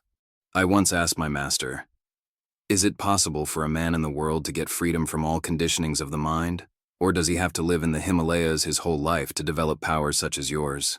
He said, "If a human being remains constantly aware of the purpose of his life and directs all his actions toward the fulfillment of that purpose, there remains nothing impossible for him. Those who are not aware of the purpose of life are easily caught by the whirlpool of miseries. It is a law that one cannot live without doing his duties, but it is also true that duties make the doer a slave. If the duties are performed skillfully and selflessly, then the duties do not bind the doer. All actions and duties performed with love become means in the path of liberation. Performing one's duty is very important, but more important is love, without which duty creates bondage. Fortunate is he who serves others selflessly and learns to cross this mire of delusion. A human being is fully equipped with all necessary healing powers, but does not know their usage. The moment he comes in touch with the healing potentials within, he can heal himself. All the powers belong to only one God. A human being is only an instrument. Swami Rama, after coming to the West unorthodox ways of healing, the belief in possession is as old as the oldest cultures. We still hear that such and such a person is possessed by a demon or ghost or spirit. From 1960 to the present, in my extensive travels all over the world, I have found that not only ignorant people but also educated priests believe in the reality of possession. But this possession is just a mental imbalance. It is possible to treat such cases with religious rituals and ceremonies. In most communities of the world, such rituals are still practiced, though sometimes clandestinely. In most of the cases which I had an opportunity to examine, the problem was hysteria, usually created by the repression of sexual urges. There are other causes, such as pathological fear of losing something, or of not being able to obtain something that is desperately desired. There are certain places in India where patients are brought to be freed from a possession. The therapists use crude methods, including whipping the patient before an idol. During the treatment, one of the therapists, called a Vakya, comes forward as though he were also possessed, but by a diva, good spirit. Sometimes, while in a highly concentrated state of emotion, the Vakya jumps into the flames of a fire to prove how mighty his powers are. Then, chanting hymns, he tries to aid the patient out of his condition. There are many such practitioners scattered throughout the Himalayan mountains. A few years ago, Dr. Elmer Green, Alice Green, and some of their colleagues from the Menninger Foundation came to India with sensitive physiological instruments to examine yogis. They visited my ashram, situated on a bank of the Ganges at Rishikesh. They arrived a year later than originally planned, however, and could not contact the yogis who had agreed to come to the ashram for the experiments. I had appointed a man named Hari Singh to serve as a watchman, and he offered himself as a subject for one of the experiments. There were 40 American observers, including doctors and psychologists who were staying in my ashram at that time. A movie maker from the United States who had accompanied Dr. Green's party started his camera as Hari Singh put a steel blade in a fire. When it became red hot, Hari Singh pulled it from the fire and licked it with his tongue. There was a hissing sound and vapor arose, but nothing happened to his tongue. It was not burned or scarred in any way. Such phenomena are often performed by non-yogis, and people then consider them to be yogis. Out of curiosity, Westerners frequently go to India and to the Himalayan foothills to find such people. The phenomena are common enough and genuine, but they are not part of yoga and are not taught in the yoga schools. Once in 1945, a neurologist from Australia came to see me at my mountain home and stayed with me for 10 days. There were few hospitals or dispensaries in the mountains 30 years ago, although the Indian government is now trying to build treatment centers here and there to treat minor health complications. I had hoped that this man could help the villagers by prescribing a few medicines.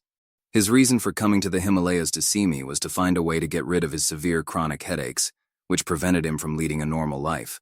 Although he was a doctor himself and had been examined by many other doctors, he could not find the cause of the headaches, and no one had been able to successfully treat him.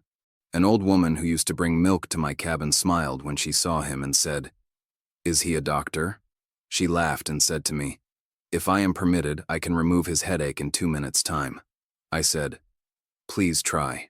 She brought one of the herbs that is well known and widely used in the mountains for making fire. A spark made by friction between two rocks ignites the herb. She crushed the herb and put a bit of it on the doctor's right temple and said, "Believe me, you will be free from headaches forever. Lie down." When he did so, she placed an iron hook in the fire and heated the point until it was red. Then she put the red-hot point on the herb which had been placed on his temple. The doctor screamed and jumped up. I also was shocked. The woman calmly returned to her village, and the doctor's headaches were gone. Such treatments are often used by the villagers. The doctor said, "Which science is this? I want to learn more about it." I did not encourage him, for although I believe that occasionally such treatments may help, they are not systematic, and it is very difficult to evaluate which ones are truly effective and which are only a matter of superstition. The doctor persisted, though, and left for the Garhwal Mountains, where he studied under a mountain medicine man, Vidya Bhairav Dut, who knew more than 3,000 varieties of herbs.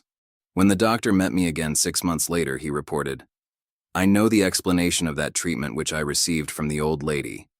It is based on the principles which were used by travelers who went across the Tibetan border to China, and which have been systematized as acupuncture. Charaka, the ancient Indian master of medicine, mentions it as Suchi Veda, Sui, in modern Hindi, the needle-pricking treatment. I concluded that he had been relieved of one kind of headache, but was now creating a new headache for himself by investigating these cures. There are many things known to the villagers which work, but we would be wise not to adopt them until we understand their underlying principles. We must keep an open mind. Herbs and medicine prepared from metals are not in common use in the West today. Although we have many modern means to prepare drugs, which do help patients, drugs cannot be the remedy for all diseases. Ayurvedic treatment uses herbs and many other methods of treatment. Water therapy, clay therapy, steam therapy, color therapy, sunbaths, and the use of juices of various fruits, flowers, and vegetables are essential components of Ayurvedic therapy. The Ayurvedic method of treating disease is divided into 2 sections, Nidana and Pathya. Therapists prescribe changes in eating, sleeping, and even climate, instead of putting patients in the terrifying conditions that we often find in crowded modern hospitals. I have often wondered how it is possible for the people of the Himalayas to remain so healthy and have such longevity, though they enjoy very few of the benefits of modern medicine. There are many diseases for which modern medical science has not discovered a remedy, but these mountaineers do not even suffer from these. Perhaps fresh food, fresh air, and, above all, free thinking with no anxiety is responsible for their health. Millions of patients all over the world who suffer from psychosomatic diseases can be helped through right diet, juices, relaxation, breathing, and meditation. Preventive and alternative medicine should not be ignored. Healing in a Himalayan shrine. A party of businessmen and a few doctors decided to visit the shrine of Badranath in the Himalayas. Mr. Japuria, a prominent businessman from Kanpur, organized this pilgrimage, and Dr. Sharma went along to serve as health custodian to the 40 people in the party. They persisted that I go with them to teach the group. With the exception of the organizer, who was carried in a palanquin, we went on foot from Karnaprayag, and after several days' journey reached Badranath. By that time, since they were not used to walking on foot in the mountains, all the members of the party were worn and tired and were suffering from aches and pains, especially from swollen knee joints. Upon reaching Badranath, everyone rushed for a bath in the hot springs. The sun was about to go to bed, and my room was in a quiet side of a very big building where there lived many travelers who had come to visit this shrine, the town of Badranath. I was in the habit of remaining awake at night and taking my rest from 1 o'clock to 3:30 in the afternoon. This habit has become a part of my life. At 2:30 in the morning, somebody knocked at my door and said, "Swamiji, please come out. My brother is suffering from a severe heart attack and the doctors cannot handle it. Please help now." It was Mr. Jaipurya, who loves me very much, but I strictly maintain that early period of the morning for meditation, and this distraction was a disturbance to my willpower. I also knew that there were several doctors there with oxygen and medical kits. So rather than open the door, I said from inside, "We yogis and swamis aspire to die in a place like this, and it never happens. How can it be possible for your brother to have chosen such an auspicious place to die? It is not possible. He is not dying. Go away and don't disturb me." I found Jaipurya's brother quite normal in the morning. This retort of mine became a joke among the businessmen. If the holy men are not fortunate enough to die in a shrine like Badrinath, how is it possible for businessmen to have such a peaceful death? It's not possible. The next morning, everyone went to the shrine and met many swamis who lived in nearby caves. At 5 o'clock in the evening, I was informed by Dr. Sharma, the head physician of the party, that Mrs. Jaipurya was suffering from bloody diarrhea. She was a fine little old lady who always looked after my comforts. I used to call her Mother. I felt sad and rushed to see her. Her face was very pale, and she was so completely exhausted that she could move only her lips. Her 2 sons, who were sitting next to her, did not believe that the old lady was going to live. The doctor gave her medications, but nothing happened. Her breath was very shallow, and the doctors declared her case hopeless. I put my hand over her head in sympathy. I did not know what to do.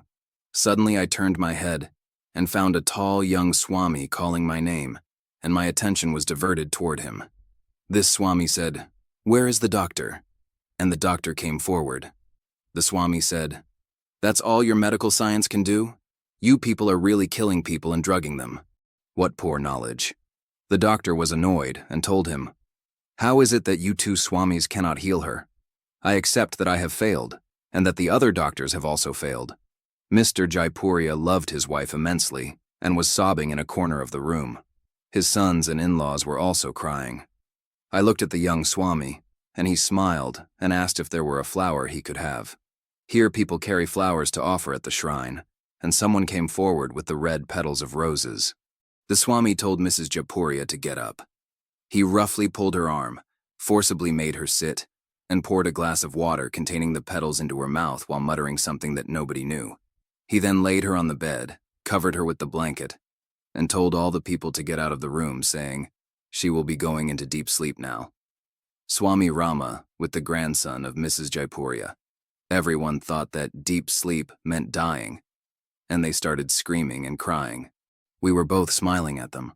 This was not at all appreciated by them, and the old lady's son said, "You irresponsible people have nothing to lose, but I have lost my mother, and now you are making fun of us." The young Swami and I stood outside that house and waited for the woman to wake up. Her family members were preparing for her cremation. After half an hour, the young Swami asked Mr. Jaipurya to go inside and be with his wife. He found her sitting up and in perfectly good health. I am not against medicines and remedies which help in curing diseases, but I love to make others aware of preventive medicines. There is another, higher way of helping people through the use of willpower. Willpower here means that dynamic will, which is created by a one-pointed mind, meditation, and spiritual discipline. In today's medicine, this cultivation of willpower is totally missing. The young Swami accepted the doctor's challenge and became aware of his potential to heal the suffering old lady. My experience with many medical professionals has convinced me that in treating diseases, the doctor's behavior and use of willpower is more important than mere medication. The more the medical profession understands this fact, the more they will agree with me that they can help humanity not only by using medicine, but also by teaching certain methods of prevention. In this way, more patients can be made aware of their inner capacities to heal themselves. No one can believe how much the whole party then adored us, and how everybody wanted to give us money, build us houses, and present us with cars. We both smiled and laughed at them. I found out that rich people want to pay for everything with coins, and that they even try to bribe renunciates. But for those who are truly on the path of renunciation, riches cannot tempt them. Those who are already treading the path like to be poor materially, but very rich spiritually. When they compare these higher riches to mere worldly riches, they will not be held back by the charms, temptations, and attractions which can obstruct the way of a renunciate. Beginners who aspire to lead an austere life and to follow the path of renunciation often become the victims of such temptations. Some suffer a setback or may even become mentally deranged. The pleasures of the world are no doubt powerful. Attachment to these pleasures is considered to be the mother of all ignorance. A one-pointed mind, a strong will, and above all, the grace of God help a fortunate few to remain above temptation, unaffected by these worldly fetters. I bade goodbye to the members of the party with whom I had visited the shrine of Badranath. I stayed back with my friend to listen to the music played by a great sage called Parvadakar Maharaja. We stayed another 6 days in the cave of Falahari Baba, who was known by this name because he lived only on fruits and milk, and came down to the shrine to listen to this sage every evening. His instrument was the Bichitra Veena, which has several strings. There was a crowd of 500 people sitting in the corridor of this shrine. Before he started tuning his instrument, he broke the silence and said, "Blessed ones, I am tuning my instrument, and you can tune yours. The chords of life should be tuned properly. It is an art to tune the chords first, and then to hold the instrument in a comfortable and steady way. Let you be instruments now. Let him play through you. Just surrender yourself. Offer this tuned instrument of yours to the musician." Some people understood him, others not. I and my other friend were quietly sitting in a corner, and we became attentive after listening to his words. He held his veena in his arms, closed his eyes, and started playing on it. If the sitar and guitar, along with all string instruments, were played together harmoniously, they could not create such a beautiful melody. The audience did not know the music, yet everybody was swaying. He played his instrument for 2.5 hours. He was one musician who really helped me believe that music could also be a means for peace and joy. I call it meditation in music. Among all the fine arts, the finest is music. Music is not composed of songs, melodies, or words only, but of the most subtle sound, nada, the vibration that spontaneously inspires all the cells and makes them dance. There could be no dance without the vibrations of nada. Because of this nada, the stream of life sings with a particular rhythm and flows through various curves of life, giving its environment a new experience every time. The most ancient traveler of this universe is this stream of life that sings and dances in its joy from eternity to eternity. In the ecstasy of meeting the beloved, it finally unites with the ocean of bliss. From beginning to end, there is a perennial sound, but on various pitches which make 7 keynotes. In music all over the world, there are 7 keynotes, which personify 7 levels of consciousness. These sounds make one aware of the various levels of consciousness and finally lead one to the fountain of consciousness, from where arises the stream of life which vibrates in all directions. In one direction, it is called music, in another dance, in a third painting, and in a fourth poetry. There is one more form of this sound, which is called soundless sound. Insiders alone become aware of that sound, which is called anahata nada, inner sound. This flows through the vocal cords and is called music.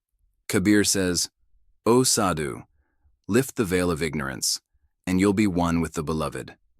Light the lamp of love in the inner chamber of your being, and you will meet the beloved. There you hear the finest of all music, anahata nada." In the path of devotion, yogis learn to hear this soundless sound, the voice of the silence, the perennial music going on in every human heart. But how many of us hear that music? Genuine musicians, overwhelmed by this parabhava ecstasy, chant the words and sing the praises of the beloved. This devotional music has a profound influence in directing the emotional life of an aspirant toward ecstasy and enables him to enjoy the highest moment. This is called meditation in music. No self-effort is necessary, but that which does seem to be necessary in this path is to kindle a flame of love for the beloved. The path of devotion is the simplest and leads one to the height of spiritual ecstasy. Love expressed through music is meditation in music. Gradually the mind becomes one-pointed, and the day comes when the aspirant starts listening to anahata nada. There are numerous and inspiring sounds. With their help, the aspirant attains the highest state of joy. In the path of devotion, music becomes a means for self-realization. After playing the veena, Parvatikar Maharaja went to the silence again.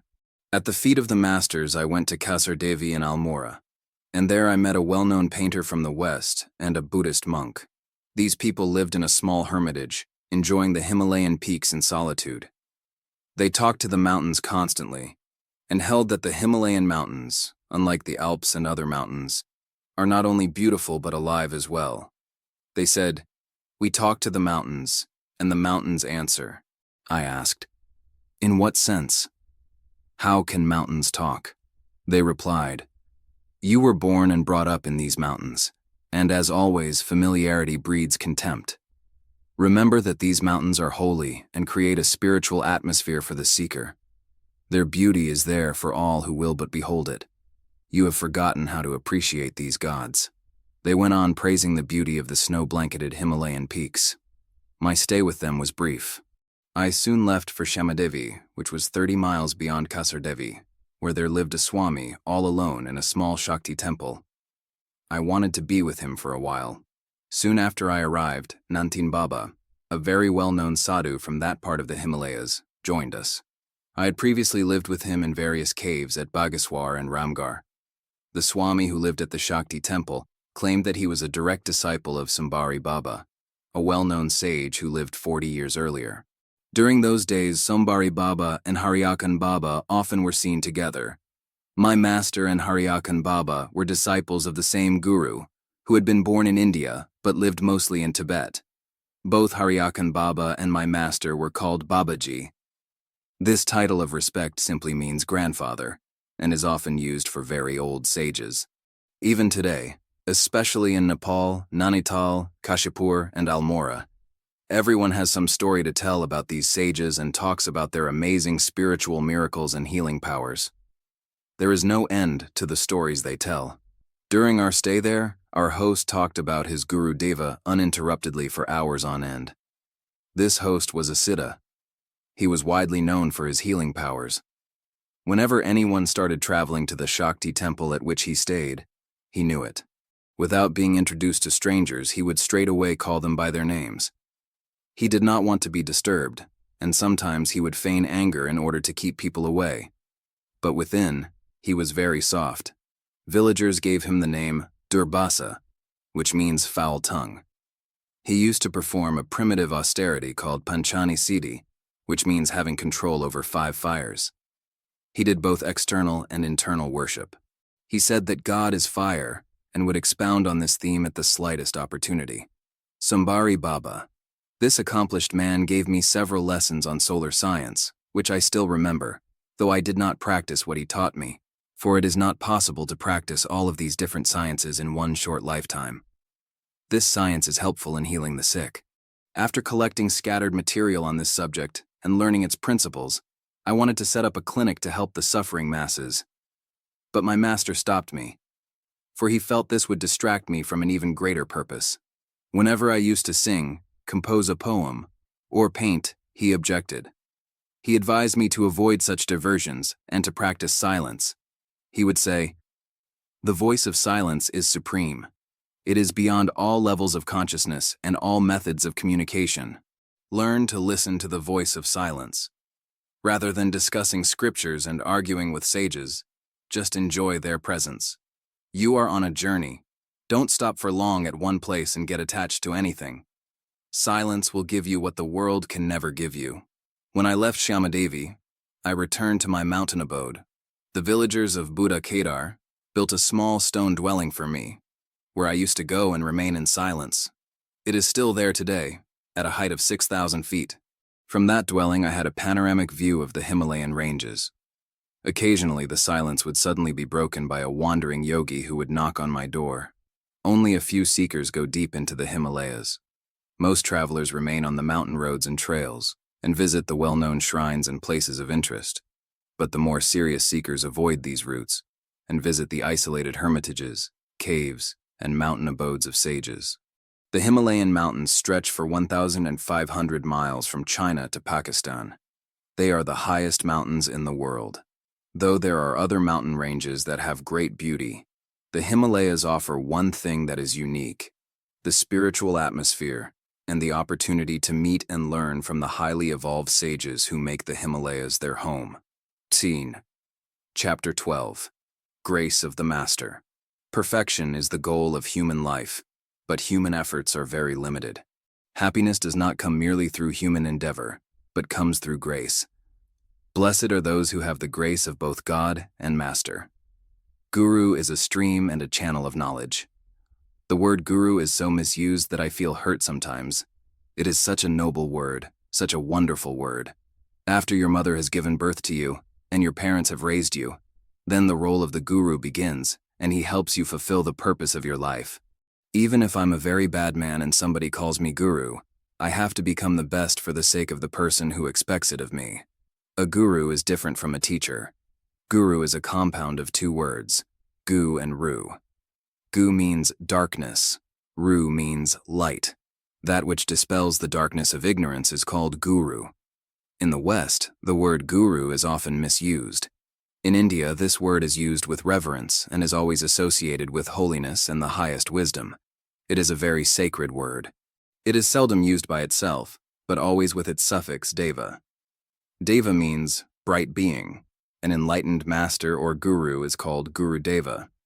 There is a vast difference between an ordinary teacher and a spiritual master. All followers of a guru, whatever their age, even if they are 80 years old, are like children to him. He will feed them, give them shelter, and then teach them, without expecting anything in return.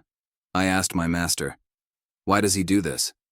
He said, "He has no other desires but teaching those aspirants who are prepared. If he doesn't do this, what shall he do?" When a student goes to a guru, he takes a bundle of dry sticks. With reverence and love, he bows and says, "Here, I offer this." That indicates that he is surrendering himself with all his mind, action, and speech, with a single desire to attain the highest wisdom. The guru burns those sticks and says, "Now I will guide you and protect you in the future." Then he initiates the student on various levels and gives him the disciplines to practice. It is such a pure relationship that I don't think any other relationship is even comparable. Everything the guru has, even his body, mind, and soul, belongs to his student. But if he has any odd habits at all, they belong only to himself. The guru imparts a word and says, "This will be an eternal friend to you. Remember this word. It will help you." That is called mantra initiation. Then he explains how to use the mantra. He removes obstacles. Since the student has desires and many problems, he does not know how to make decisions properly. So the guru will teach him how to decide and how to remain peaceful and tranquil. He will say, "Sometimes you have noble thoughts, but you do not bring them into action. Come on, make your mind one-pointed. You are powerful, and my blessings are with you." You try your best to do something for him, but you cannot because he doesn't need anything. Such a compassionate one spontaneously attracts your attention, for you are bewildered. You wonder, why is he doing so much for me? What does he want from me? He wants nothing, for what he is doing is his duty, the purpose of his life. If he guides you, he is not obliging you, he is doing his work. He cannot live without doing his duty. Such people are called gurus. They guide humanity. As the sun shines and lives far above, the guru gives his spiritual love and remains unattached. Guru is not a physical being. Those who think of the guru as a body or as a man do not understand this pious word. If a guru comes to think that his power is his own, then he is a guide no more. The guru is tradition. He is a stream of knowledge. That stream of knowledge goes through many channels. Christ also said this when he healed people and they called him Lord. He said, "This is because of my Father. I am only a channel." No human being can ever become a guru, but when a human being allows himself to be used as a channel for receiving and transmitting by the power of powers, then it happens. And for that, a human being should learn to be selfless. Usually love is mingled with selfishness. I need something, so I say, "I love you." You need something, so you love me.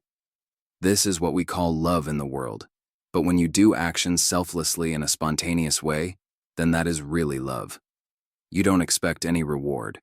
Genuine gurus cannot live without selflessness, for selfless love is the very basis of their enlightenment. They radiate life and light from the unknown corners of the world. The world does not know them, and they do not want recognition. Don't ever believe anyone who comes to you and demands, "Worship me." Even Christ and Buddha did not ask that. Never forget that guru is not the goal. Guru is like a boat for crossing the river. It is very important to have a good boat, and it is very dangerous to have a boat that is leaking. But after you have crossed the river, you don't need to hang on to your boat, and you certainly don't worship the boat. Many fanatics think they should worship a guru. A guru should receive your love and respect. That is different from worship. If my guru and the Lord both come together, I will go to my guru first and say, "Thank you very much. You have introduced me to the Lord." I will not go to the Lord and say, "Thank you very much, Lord. You have given me my guru, a weeping statue." I often visited Uttar Vrindavan, an ashram in the Himalayas, and did satsanga with Krishna Prem, Professor Nixon, and Anand Bhikkhu, Dr. Alexander. These two Europeans, one of whom had been a professor of English and the other a professor of medicine, were disciples of Yashoda Ma, a female mystic from Bengal. They lived quietly, avoiding visitors. During those days, Krishna Prem was writing 2 books. One was the Yoga of the Bhagavad Gita, and the other, the Yoga of the Kathopanishad. They were later published in London. They had sufficient funds to meet their daily expenses, so they were not dependent on others. Their way of living was very simple, neat, and clean. They were very particular in cooking their meals, not allowing anyone to come into their kitchen. By then, Yashoda Ma had left her body, and they had built a memorial to her called Samadhi. At the top of the monument, a beautiful marble statue of Krishna had been installed. On one of my visits shortly after the statue was installed, I noticed that Krishna Prem was wearing something on his arm. I asked him about it, and he said, "You won't believe me." I said, "Please explain it to me." He replied, "You intellectualize everything, and I'm afraid you might think I have gone crazy. But I will tell you. 15 days ago, the statue of Krishna, which was installed on the memorial, started flowing tears. The tears dripped from the statue continuously. We dismantled the base of the statue to see if there was some source of the seeping water, but found nothing. There was no way that water could come up through the statue and flow from its eyes. When we put the statue back in place, the tears began to flow once more. This made me very sad. I decided that I must be committing some mistake in my sadhana, and that Ma was not happy with me. To keep myself ever reminded of this, I took some cotton, soaked it in the tears, and put it in the locket which I am now wearing on my arm. What I am telling you is true, and I know why this is happening. Don't tell anyone about this. They will think that I have gone insane. I said, "I don't doubt your integrity. Please explain to me why it occurs." He said, "The guru guides from the other side in many ways. This is an instruction to me. I have become lazy. Instead of doing my evening sadhana, I have been retiring early. It was her habit to remind us whenever we fell into the grip of sloth and missed our practice." This has to be the right explanation. He became very serious and then started to sob. His love for his guru was immense, and this inspired me. Love for guru is the first rung on the ladder to the divine. But this love is not love for the human form. People in India, except for the Brahmins, greatly admired these 2 European swamis, Krishna Prem and his brother disciple, Anand Bhikkhu. The Brahmins did not treat them well, though they were more pure and spiritually advanced than many of the temple priests. Whenever they visited any temple, they were considered to be untouchables. I condemned those Brahmins, and often would tell my 2 friends that out of ignorance many people become fanatic. And fanaticism is not part of any religion. India has suffered from the caste system, just as the West has suffered from the race and class systems. Both are injurious for human society. My master's photograph. I committed a breach of trust with my master when I met in September 1939. 2 photographers from France who had traveled to the Himalayas to take pictures. I wanted them to take a picture of my master. I had a few rupees in my pocket which I gave to the photographers, and I borrowed 150 more to get the amount they wanted. Then I led them over a narrow wooden bridge across the Ganges to a small hut where my master and I had been staying for 15 days. When my master saw the photographers, he looked at me and said, "You are a bad boy. Why must you be so obstinate? They will have nothing." I didn't understand. Sometimes I stubbornly thought my master was my property. The photographers each took a roll of pictures with their separate cameras. Inserting 2 new rolls, they asked me to sit next to my master so they could take some pictures of the 2 of us together. This time, my master sealed his lips and closed his eyes. In all, 4 rolls of pictures were taken with 2 separate cameras from 3 o'clock to 5:30 in the afternoon. After taking a few more pictures of the mountains, the photographers left for Delhi. When my pictures were developed and returned, I could not believe the results. Everything around where my master had been sitting appeared in the pictures, but my master's image did not appear at all. On 3 or 4 other occasions, I attempted to get a picture of my master, but he always said, "A picture of the mortal body might obstruct your vision of the light within me. You should not be attached to my mortal body. Be aware of our divine link." Later, before I started traveling abroad in Europe and then in Japan, he told me, "I don't want you to sell me in the Western market." I have respected his feelings and have never made any attempt to make a reprint of the only photograph of my master in existence. My brother disciple got this one photograph from a cameraman of Srinagar, who had taken it with a box camera. It is possible for a yogi to put a veil between himself and the camera so that he does not appear in the photograph. But for some reason on that one occasion, my master did not do so. Who can kill the eternal? Once in the mountains, a landslide started rumbling toward us. I cried, "We are going to die." My master said, "Who can kill the eternal?" I said, "The mountain is coming down," and you say, "Who can kill the eternal? Look at the mountain." He shouted, "Stop, let us cross," and the landslide stopped. Then we passed that place and he said, "Now you can fall down," and the landslide continued. On another occasion, some people were following him when he was going toward a mountain. It started snowing, and it snowed constantly for 3 hours. The people did not have enough clothing, so they said, "Sir, you are considered to be eternal. It is said that you have miraculous powers. Why do you not stop this snow?" He said, "It's easy." Then he said in a loud voice, "Stop and let the sun shine." And it happened. The power of will force is very little known among modern men. There are 3 channels of power. One is called Kriya Shakti, another is called Ichcha Shakti, and the third is called Jnana Shakti. Shakti is that force which manifests itself through these 3 channels. This power may be either latent or active. With the help of Kriya Shakti, we do our actions. With Ichcha Shakti, we will to act. And with Jnana Shakti, we decide to act. One can cultivate one or another aspect of this force.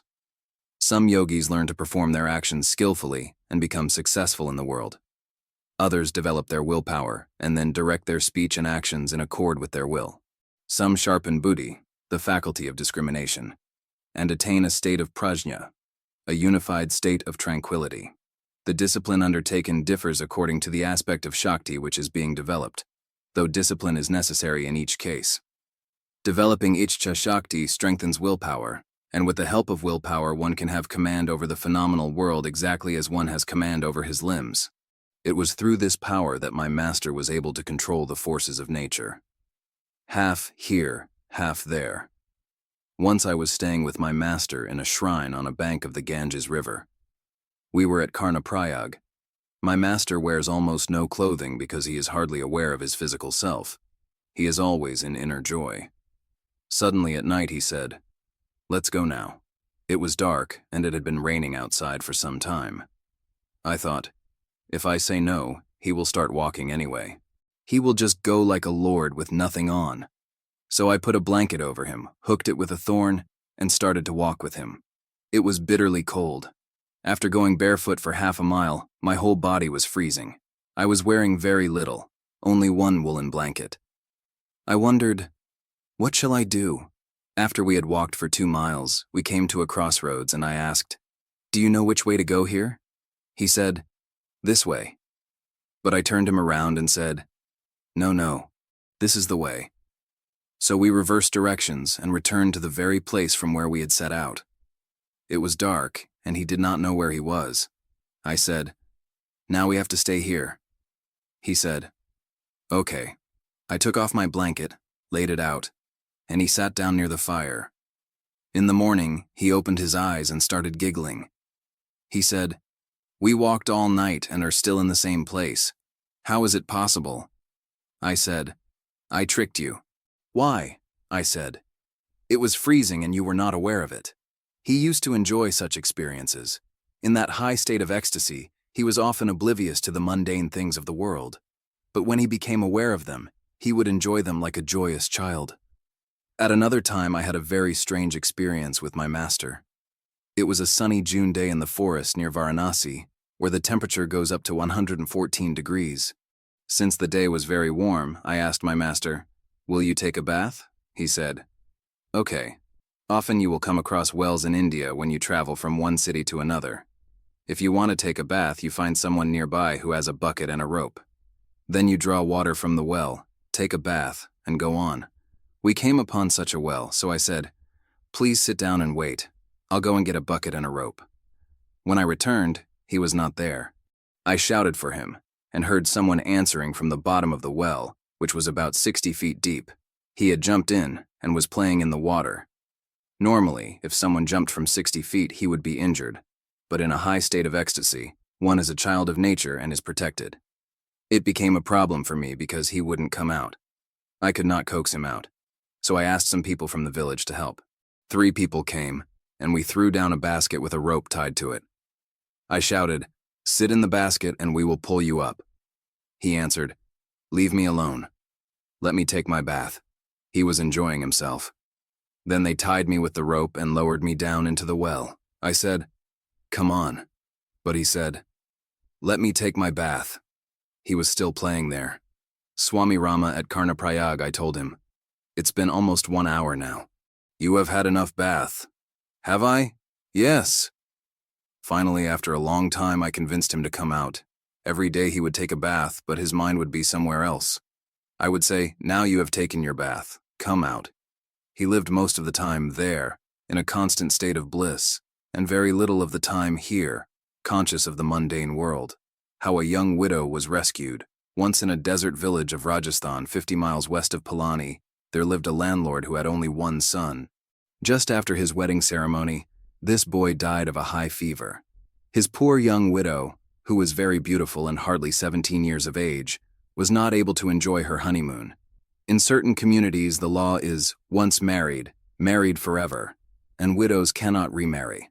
This system was changed by a movement called Arya Samaj. The founder of this movement was Swami Dayananda, who was a great leader of socio-religious reform. This young girl preferred to lead a holy life and lived in a room which was on the 2nd story of her father-in-law's brick building. In her room were 2 pictures. Besides these, the girl had only one blanket which she used as a mattress, and another to protect herself from the cold.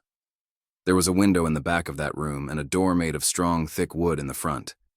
One night, 3 fully armed men came to rob that house.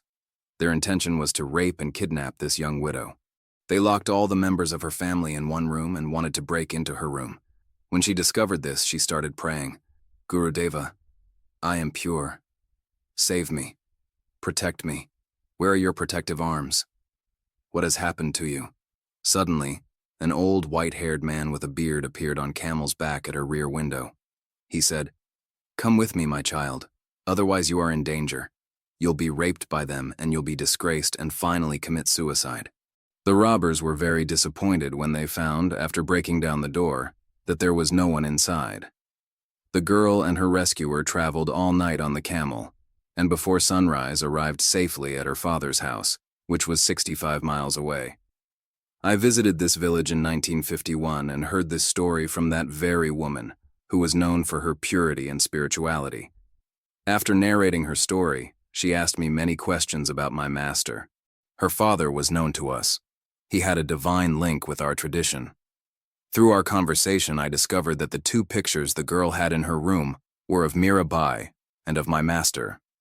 Her whole family worshipped his picture, which my brother disciple had given to her father after he had completed a journey from the Himalayas. The face of her rescuer was the same as the one in her photograph. It was my master.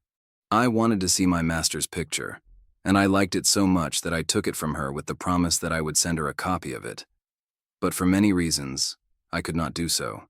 This is the only picture of my master in existence.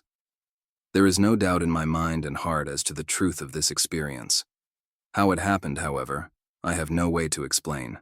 By telling this story, I do not want to build a guru cult, but want to make you aware that the ways of the masters are very mysterious, and that they help their students from any corner of the world, even from the other side of the world. Physical presence is not always necessary for the teacher to help, guide, and protect his student. My master saves a drowning man. A learned man from Rajasthan once came to my ashram at Uttarkashi. He was a well-known pandit. He was on a pilgrimage to Gangotri in the Himalayas. He was then about 70 years of age. One day he wanted to take a dip in the holy Ganges River, but did not know how to swim. The river was just a short distance from my ashram. He saw that monkeys on the other bank of the river were jumping into the water, diving, and coming up. So he thought, if monkeys can dive in and swim, why can't I, an educated man, do it? Thereupon he jumped into the water and started drowning. One of my companions saw him drowning and began shouting. I rushed out and asked, "What happened?" He replied, "That man is drowning." I rushed to the river. I was worried. I thought, is someone going to be killed in front of my ashram? When I got there, the old man was sitting on the bank, gasping for air. After he caught his breath, I asked him what had happened. He said, "I was taken by the currents." "Then how did you get out?" I asked. He said, "A Swami pulled me out." I asked him who it was, and he gave an exact description of my master. I had only one picture of my master and never showed it to anyone. But in this case, I wanted to verify whether it was indeed my master who had pulled him out, so I showed that picture to him. The village of Gangotri. He said, "Yes, that's the man." After I had gone under 3 times, I went down to the bottom and started inhaling water. I thought, if this is a holy place, somebody will help me. And then suddenly someone pulled me out of the water, and he is the very one. I told him, "You were hallucinating." He said, "No. I have so much faith now that I must find this man and stay with him. I shall never go back home." I asked, "What will your family say?" He said, "My children are grown up. I'm going to the Himalayas." And he left. My Guru Deva sent word to him on the way not to come until he was better prepared. Now he lives some 12 miles away from our monastery, where he spends his time in meditation. When I left for the West, he was still waiting to see my master. He says, "The day I am prepared, I'll go and see him." Shaktipata, bestowing bliss. I was preoccupied with the desire to experience samadhi. My master had told me, unless you sit completely still for 4 hours, you will never realize samadhi. So I practiced sitting from childhood on.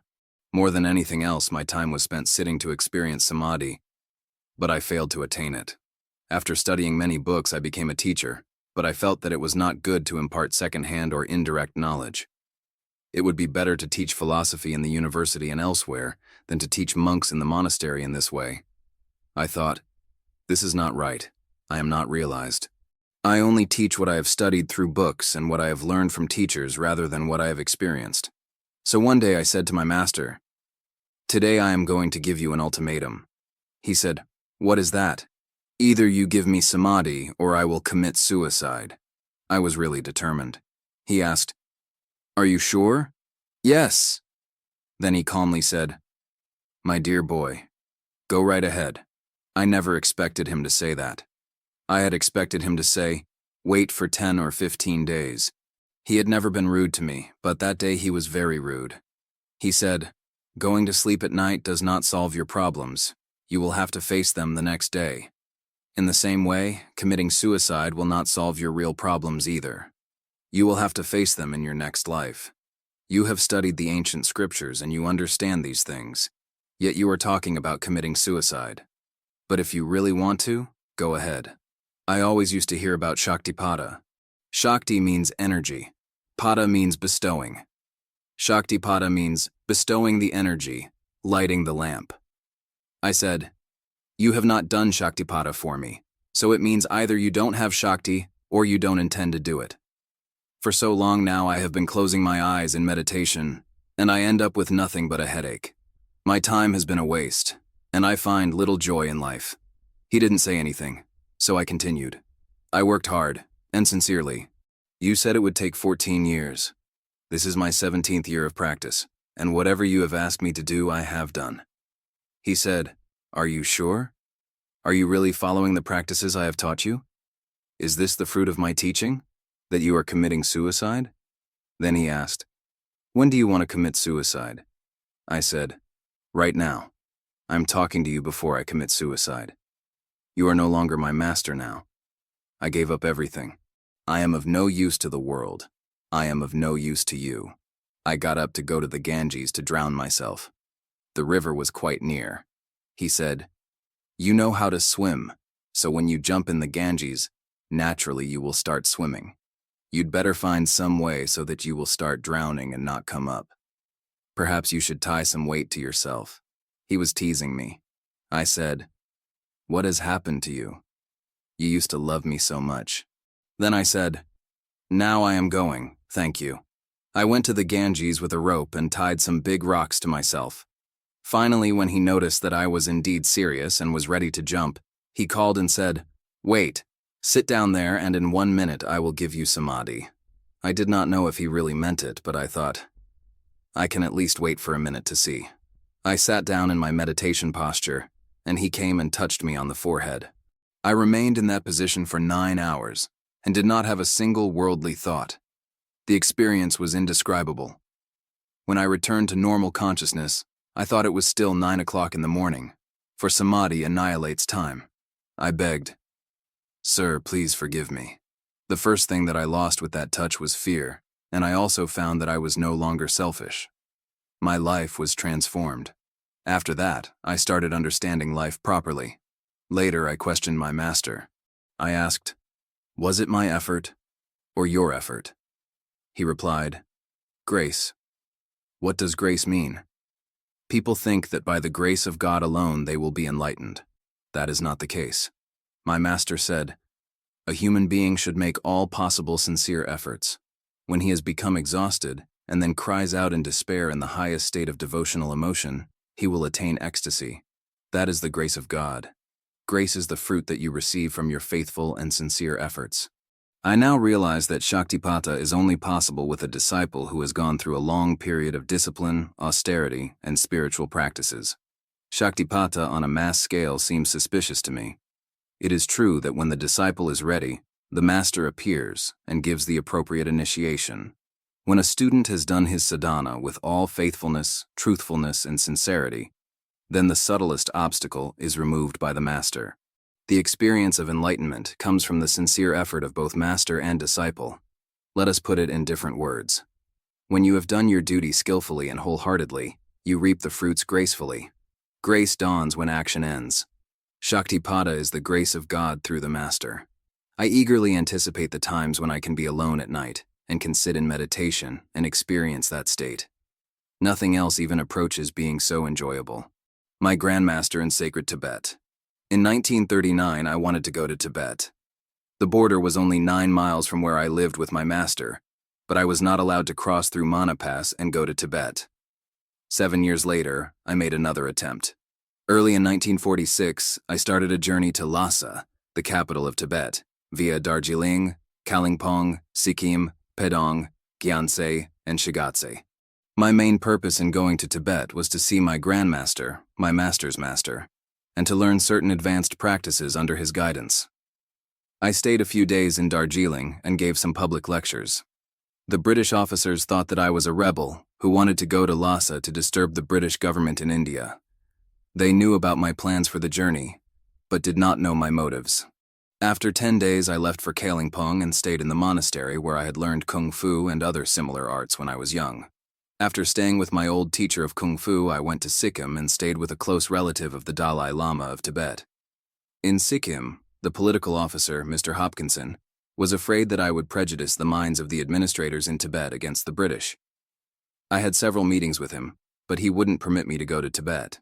Swami Rama, before leaving for Tibet, he suspected me of being a spy for the Indian Congress Party, which was then fighting the British government. There were 2 groups in India at that time. One was Mahatma Gandhi's group, which practiced non-violence and used the methods of passive resistance and non-cooperation. The other was the Terrorist Party of India.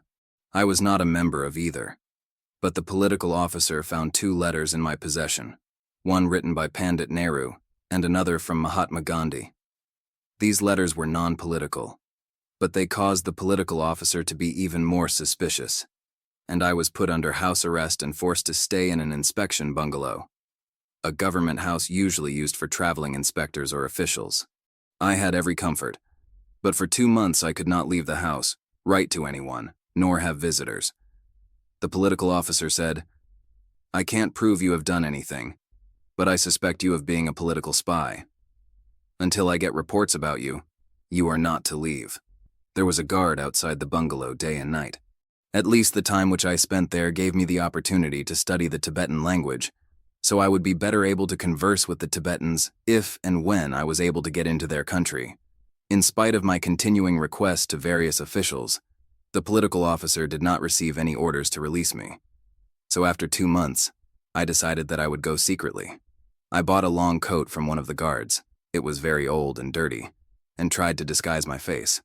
At 11 o'clock on a cold night, when the guard on duty was drunk and fast asleep, I left for Padang, wearing my long Tibetan coat. It was July 15th when I left. Before I left, I placed a note on the table in my room saying that I was leaving for Delhi. This did not bother my conscience, because I felt that the administrators were not justified in preventing my going to Tibet. It took me 3 days to get to the last checkpoint, where Gurkha soldiers were posted by the Sikkim government. They wanted to know about me and asked for identification. I spoke to them in Nepalese, which I knew fluently, so they thought I was from Nepal and allowed me to cross the border into Tibet. I was to face many more hardships in Tibet. I was a vegetarian, but could get little to eat except meat. I did not meet a single vegetarian in Tibet, because of the climate and high altitude. Everyone lived on meat and fish. Even I started eating eggs. I was also able to find a few seasonal vegetables, but I could not imagine eating meat and fish. Because of the change in my diet, I suffered from diarrhea and my health deteriorated. But I was determined to visit certain monasteries and caves to fulfill the purpose of my journey, which was to stay with my master's master. Wherever I camped at night, people would check my belongings, apparently with the intention of robbing me.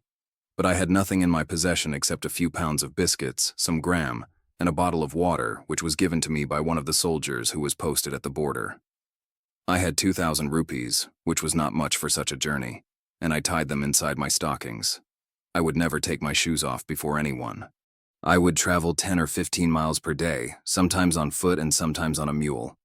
I would talk to the people I met about astrology and fortune-telling, although it bothered my conscience. But the Tibetans loved to hear about such things. When they discovered I knew something about these subjects, they became friendly and would gladly help me by providing mules to go from one mountain camp to another. Several times I came face to face with wild snow bears and huge botia dogs. These dogs are used for guarding the Tibetan villages. In spite of being tired and fatigued as a result of all the problems I was encountering, I felt that there was a power calling me onward to learn more about the hidden teachings of the Himalayan sages. I never expected to return to India again, because the British government in India was sure to imprison me. I took courage and completed this tedious journey of crossing the mountain streams, glaciers, and passes without any pre-planning, resources, or guides. I surrendered myself to Providence and left my fate in the hands of my master and grandmaster, having complete faith that they would protect me and help me if I lost my way. During those days I was fearless. I was not afraid of death. My burning desire to see my grandmaster was strong. I thought it was my prime duty to live with him for some time. He was in Tibet because of the solitude he wanted, and also to teach a few advanced yogis who were prepared and wanted him there. I was very anxious to meet him. I came to know from my master that Haryakan Baba and other sages of the Himalayas adored him and studied with him for many years. Haryakan Baba, who was very famous in the Kumayun Hills, and who is considered by some to be the eternal Babaji of the Himalayas, was taught by my grandmaster. This constantly strengthened my desire, which finally led me to this adventure. I reached Lhasa after 2 months of strenuous travel. I met a Catholic priest who lived there. He took me to his small house, which also served as his church, and which he shared with 2 other missionaries. These 3 were the only Catholic missionaries in Lhasa, and their activities were closely monitored by the Tibetan government.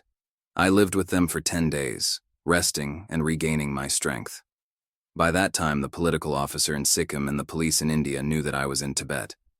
My case was given over to the CID, Central Intelligence Division. Haryakan Baba, I met one of the lamas and convinced him that I was a spiritual man and did not have any political motives. I lived with this lama for 15 days, and he finally became convinced that I had nothing to do with any political movement in India. He assured me that I would not be deported from Tibet and introduced me to some high government officials. Though I could not express myself well in their language, I succeeded in convincing them of my sincerity. The lama with whom I had stayed in Lhasa was a close friend of another lama, whose monastery was close to my destination.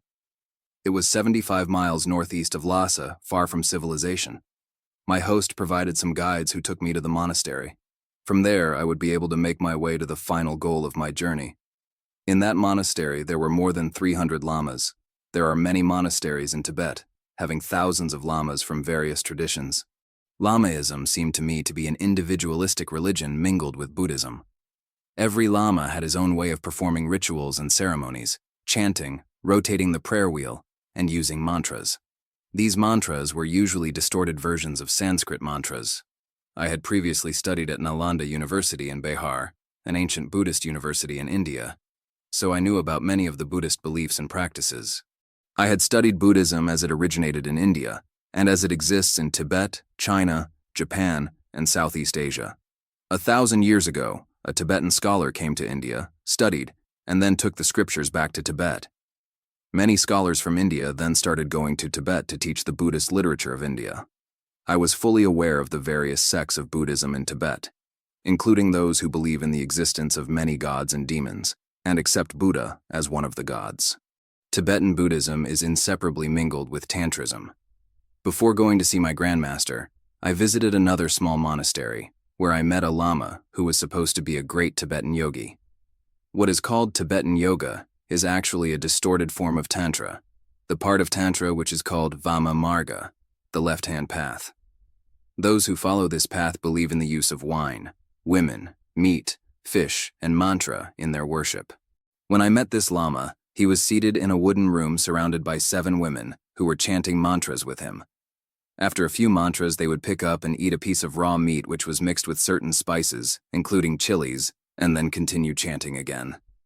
After 15 minutes, the lama stopped chanting and asked me the purpose of my visit. I smiled and said I had come to see him. He said, No, that's not true. Your name is such and you are in disguise. The Sikkim police are searching for you. He said all this in an angry tone because he knew that I despised his way of worshipping and at the same time eating raw meat. He studied my thoughts, which terrified me. But I was not surprised that he could do this, because by this time I had already met several thought readers and knew the whole process of reading someone's thoughts. I became humble and said I was in his country only to learn more about Tantra. This yogi was a tantric, and he gave me his book of worship to go through, but I had already read this scripture before. He led me to another lama who was also a tantric. He knew the Hindi language fairly well because he had lived in India at Bodh Gaya, the place where Buddha was enlightened. Much of the literature found in Tibet is a translation of the Puranic stories of the Hindus. Some of that literature is Taoism and Confucianism mingled with Buddhism, but there is nothing systematic or philosophically original. My knowledge of the Tibetan language was very poor, but this lama talked to me in Hindi, so it was easy for me to communicate with him concerning spiritual matters. I could communicate in Tibetan with regard to everyday necessities, but I could not independently go through the piles of handwritten manuscripts which were preserved in the various monasteries of Tibet. At the monastery where I was staying, a Sanskrit manuscript was being worshipped by the lamas. It had a thick crust of sandal dust on the cloth in which it was wrapped. I was told that anyone who read this manuscript would immediately get leprosy and die. Many lamas came to worship it, but no one had ever read it. I had a strong desire to look through the long, handmade leaves of that manuscript, but the lama wouldn't accept any of my persuasions for allowing me to see it. All my efforts failed. I remembered a saying that goes, "The scriptures belong to those who study them, not to those fools who own them, but do not know their contents." At 3 o'clock in the morning, I went to the interior of the monastery, where many lamps were burning, and I opened the manuscript, which was wrapped with 7 silken cloths. When I began reading it, I was surprised to see that it was a part of the Linga Purana, one of 18 books containing thousands of spiritual stories, methods, and practices based on the ancient Vedic literature of India. I rewrapped it quickly and returned to my room. Since I had disturbed the position of the lamps and was unable to rewrap the manuscript accurately, it was quickly discovered that the book had been opened. I was rightly suspected. I told the Lama who spoke Hindi, "I have been assigned by the Himalayan Masters to go through this, and if you say anything to me, you will suffer, and not me." Fortunately, this stopped the head Lama and the other Lamas. Otherwise, they would have beaten me to death. I proved that nothing had happened to me after opening the forbidden book, and convinced them that this substantiated my claim that I was authorized to do so. They started a rumor about me, saying that a young Lama had come from Bodh Gaya, India, with great power and wisdom. My Tibetan guides advised me to leave, so I proceeded to my destination. Sometimes utter ignorance in the path of spirituality is accepted as secret knowledge. People do not like to examine their blind beliefs. I had encountered fanaticism and blind faith before. When I finally met my grandmaster, he embraced me, saying, "Oh, you are very tired. You have gone through many problems. The path of enlightenment is the toughest path, and that seeking is the hardest task." After he described my whole journey to me, he told me to bathe and refresh myself. I had been very disgusted with the long and tiring journey. All my practices and yoga disciplines had been neglected, and that was the worst thing for my inner condition. But suddenly, upon being embraced by my grandmaster, I forgot all the pains and miseries I had gone through. The way he looked at me was the same as the look of my master. His compassion was indescribable. When great yogis and masters look at their disciples, the whole of their being starts radiating that love which is superb and fulfilling.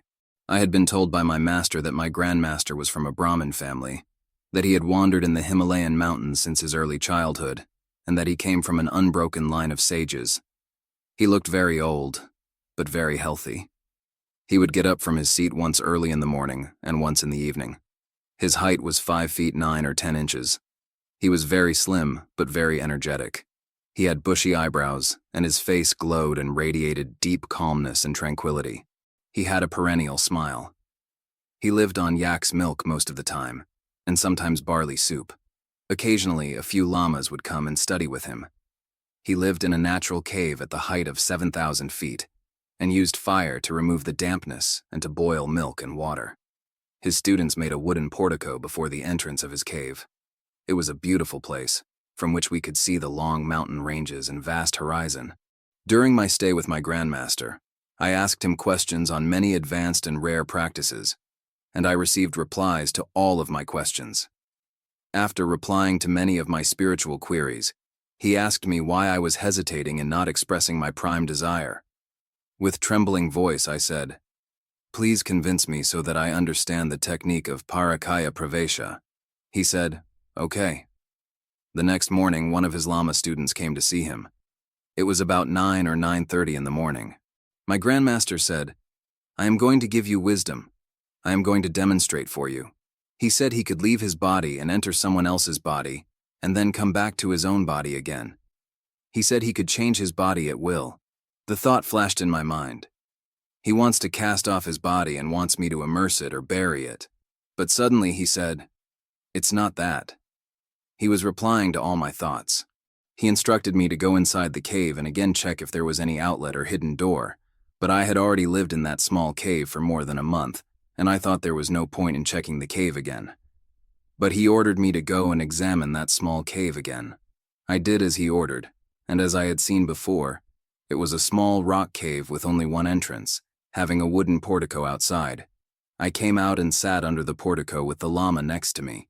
He told us to come nearer to him and hold a wooden plate which was like a round tea tray. When we held the tray, he said, "Do you see me?" We said, "Yes." In my ignorance, I said, "Please don't try to hypnotize me. I won't look at your eyes." He said, "I am not hypnotizing you." His body started becoming hazy, and that haziness was a human form like a cloud. That hazy cloud human form started moving toward us. Soon, in a few seconds' time, the cloud disappeared. We found that the plate which we were holding started becoming heavier. After a few minutes, the wooden plate again became as light as it was before. For 10 minutes, the Lama and I remained standing holding that plate, and finally sat down, waiting in great suspense and awe for something to happen. After 10 or 15 minutes, the voice of my grandmaster told me to get up and to hold that wooden plate again. When we held the plate, it started becoming heavier, and again the cloudy form reappeared in front of us. From the cloudy form, he came back to his visible body. This amazing and unbelievable experience was a confirmation. He demonstrated this Kriya action once again in a similar manner. Perhaps that day will never come when I can speak about this to the world. I would like to do so, because I feel that the world should know that such sages exist, and the researchers should start researching such secret signs.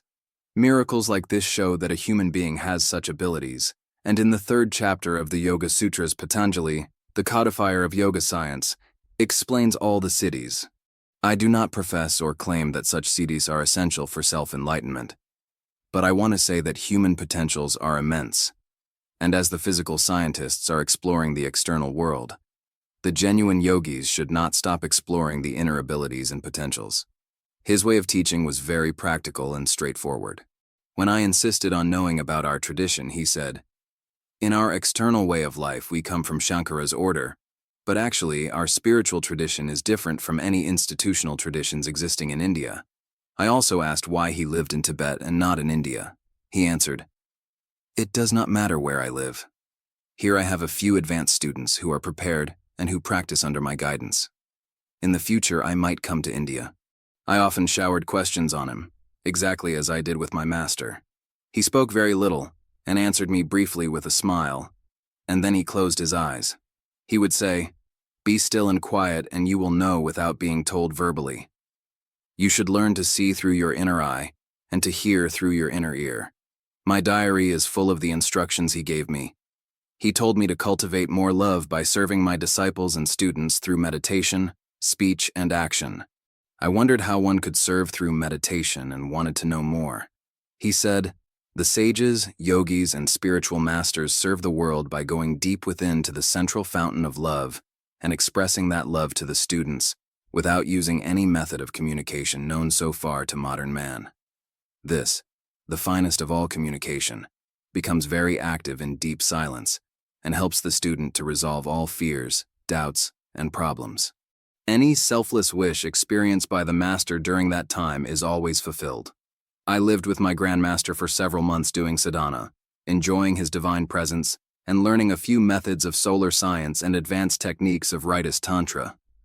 Solar science is one of the highest of the advanced yoga sciences which can help humanity today by eliminating suffering. According to my grandmaster, it involves a particular type of meditation on the solar plexus and is very beneficial for removing all obstacles created by physical and mental diseases. The solar system is the largest network in the human body, and its center is called Manipura chakra. There are various ways of meditating on this chakra, but by including advanced pranayama, solar science brings forward an awareness of a level of energy finer than the pranic level. At this level, the energy rhythms are studied by meditating either on the morning sun or on Udaragni, which is the internal center of fire. This fire is created by the friction of the upper hemisphere and the lower hemisphere, which in the Upanishads are called upper Arani and lower Arani. This healing science, though described in the Upanishads and known about by scholars, is understood in a practical way by very few. By learning this science, one can have absolute control over his 3 sheaths: physical, pranic, and mental. One who is adept in such knowledge can communicate and heal anyone, regardless of the distance between them. Sri Yantra. I also received a few important lessons from my grandmaster on Sri Vidya, the highest of all sciences and the mother of all mandalas found in Tibetan and Indian literature. In advanced practices, the student learns how to concentrate on different parts of Sri Yantra, and a few rare students learn to travel to the center. This yantra is considered to be a manifestation of divine power, and the bindu, or point in the center, is the center where Shakti and Shiva are united. Even after being initiated in this vidya in the Malabar hills of India, my teacher there did not give me the practice of bindu badana, piercing the point.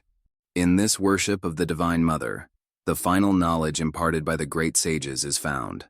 For this knowledge, a scriptural study is essential, But most essential is the direct guidance of a master who is adept in this vidya. There are very few people who know this, and they can be counted on the fingertips, though I do not know them all. Our tradition alone teaches this vidya. If anyone is accomplished in this, then he is from our tradition.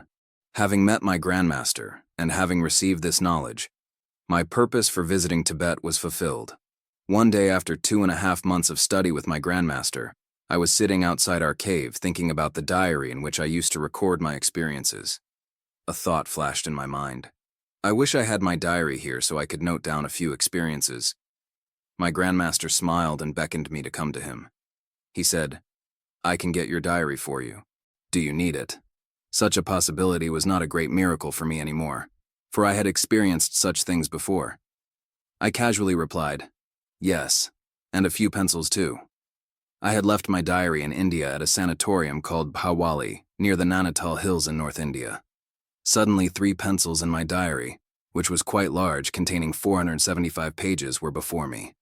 I was pleased but not especially surprised. I told him that I preferred him to give me something spiritual. He laughed and said, "I have already given you that. You should learn to retain it without resistance or carelessness." Then he said, "My blessings are with you. Now I want you to go to Lhasa, and from there you should return to India." I said, "It is not possible for me to return to India. I will be arrested." He replied, "India will soon have independence. If you delay, the heavy snow and glaciers will prevent you from returning to India this year." I have not seen my grandmaster again. Sometime later, I heard that he bid goodbye to his close disciples and disappeared.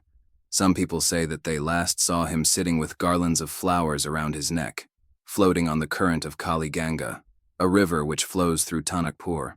I have asked my master if he is still living in his mortal body, but my master just smiles in response and says that you will have to find out for yourself. Concerned about what would happen on my return, yet somewhat confident, I went to Lhasa with the help of the Lama, who had earlier been my host. I left for India in June 1947. With the help of 2 mules and 2 guides, it took me a month to cross the snow-blanketed passes and reach Gangtok, the capital city of Sikkim. 3 days before I arrived there, India's independence was declared. While in Gangtok, I lived in a monastery, which still exists on the northeast side of the city. There I visited a Lama who was a remarkable man. He was a genuine Buddhist yogi and a learned Sanskrit scholar who had lived for many years in Bodh Gaya in India. Usually the scholars of Buddhism criticize Shankara, just as swamis from the order of Shankaracharya criticize Buddhism. But this wise man, citing references from many texts, taught me a synthesis of Buddhism and Shankara's Advaita system. Shankara was a great yogi philosopher and a dynamic young avatar, incarnation of God, who systematized and organized the Advaita, non-dualist system, although the codifier of this system was Gaudapada Acharya. He said, "There is no difference between these systems of philosophy as far as the ultimate reality is concerned. There are verbal differences, but no experiential differences. Cast off all sectarian influences and attain the highest state of consciousness or nirvana." He was sad to know that followers of Buddhism in India, Tibet, China, Japan, and the whole of Southeast Asia had forgotten the meditative tradition of self-enlightenment and had again fallen back toward ritualistic patterns. Although this was not the way of Buddha, the unalloyed Buddhism which can help the modern world has all been lost. In thousands of temples, Buddhist lamas, priests, and monks are performing rituals, while Buddha said, "Yeah, light thy own lamp. No one will give you salvation. Realize thyself, attain nirvana, and thou art Buddha thyself." The Lama also criticized the Advaitins, the followers of Shankara, for indulging in rituals and for not teaching Advaita philosophy properly. He said, "Such teachings are creating confusion in the world." Then he explained, Shankara's philosophy is a synthesis of Vedic philosophy and Buddhism. He quoted the Vedas, saying, "Asadva idam agra asit," which means, "This visible universe has come out of the void." He quoted several other scriptures and compared the philosophy of the Mandukya Upanishad with the Sankhya Karika of Ishvara Krishna, who was a Buddhist scholar. After tutoring me for several days, he suggested that I leave the monastery and return to my master in the Himalayas. Preparing to tear the veil. Each student has his own image of what a teacher should be. If you come to me, you are not prepared to see me as I am. Since your expectations are not fulfilled, you decide that I am not a good teacher. This is not the proper way to approach a teacher. Approach with determination and a burning desire to learn. Then there will be no problem. How will you find the right master? There is a saying in the scriptures, when the disciple is prepared, the master appears. If you are not prepared, he will be there, but you won't notice or respond. If you do not know what a diamond is, the diamond may be there, but you ignore it and pass it by, taking it to be just a piece of glass. Further, if you do not know the difference, you may acquire a piece of glass, think that it is a diamond, and cherish it your whole life. During the period of seeking, the student may become too intellectual, ignoring sahaja bhava, spontaneous intuition. Or conversely, he may become too emotional, ignoring his reason. An emotional trip is as dangerous as an intellectual trip. Each feeds the ego. Those who do not believe in discipline should not expect enlightenment. No master can or will give it to them just because they want it. A genuine spiritual teacher, one who is assigned to teach according to tradition, searches out good students. He looks for certain signs and symptoms. He wants to know who is prepared. No student can fool a master. The master easily perceives how well the student is prepared. If he finds that the student is not yet ready, he will gradually prepare him for the higher teachings.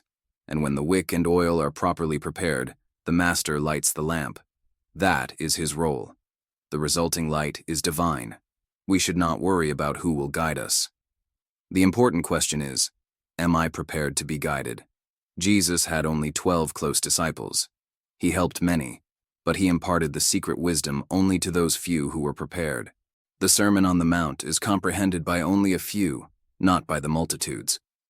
Those not on the path do not understand, for example, why one should be meek and poor. The Master's ways of teaching are many, and sometimes mysterious.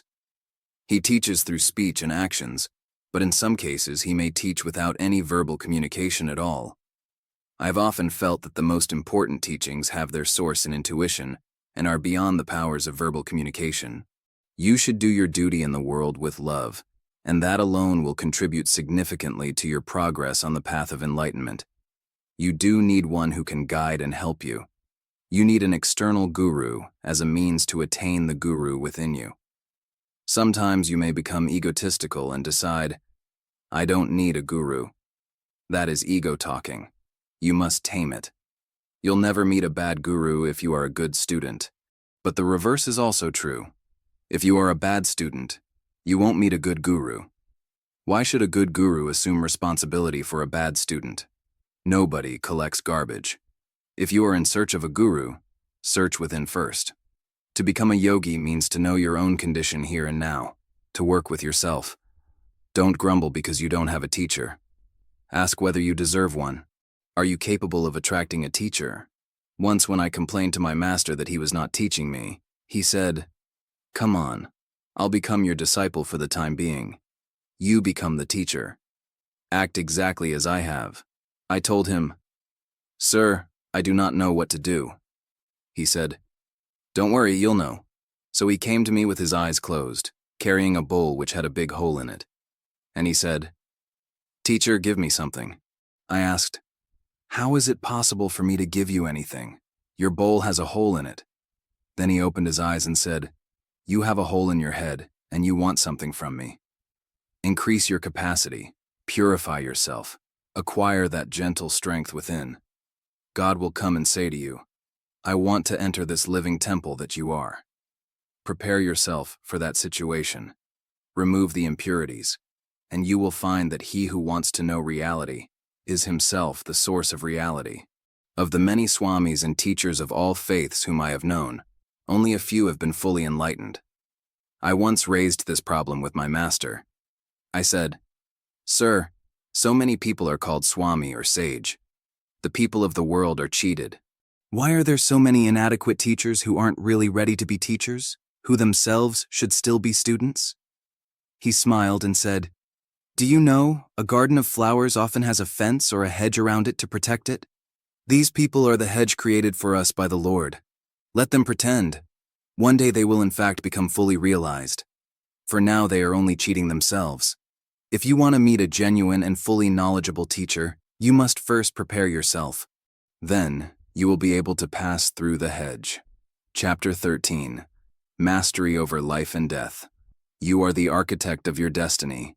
Death and birth are merely two events of life. You have forgotten your essential nature, and that is the cause of your suffering. When you become aware of this, you are liberated. Birth and death are but two commas. I used to follow my master because he raised me from my young age, but I was not always convinced of the truth of what he taught. When I was calm and quiet, doubts would often rise from the deeper levels of my mind. I was directed by my master to visit various swamis. At first I thought, I am wasting my time. These are useless people. They are withdrawn from the world, sitting under trees. Why do they do that?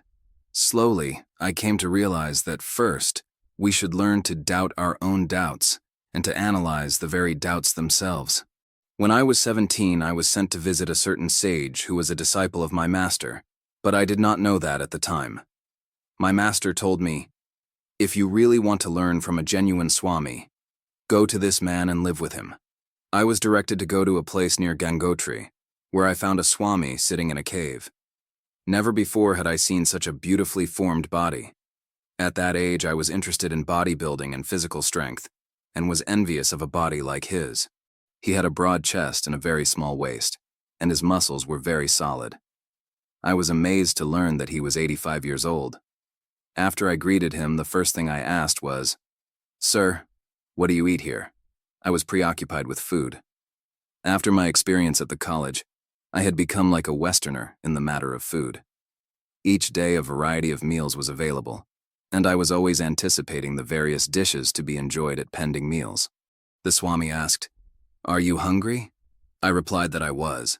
He told me, "Go to that corner of the cave, where you will find some roots. Take one and bury it in the fire. In a few minutes remove it and eat it." I did as I was told, and found the root was delicious. It tasted like milk over rice pudding. I could not eat the entire root. I was satisfied to know I could stay there for some time, because there was something good to eat. After I had eaten, Swamiji said, "I will not teach you through words." I sat by him for 3 days, and there was no conversation at all. On the third day, I decided that it was a waste of time and energy to stay with a man who was silent all the time. He was not teaching me anything. While I was thinking this, he said, "Boy, you were not sent to me to receive intellectual knowledge such as you can find in books.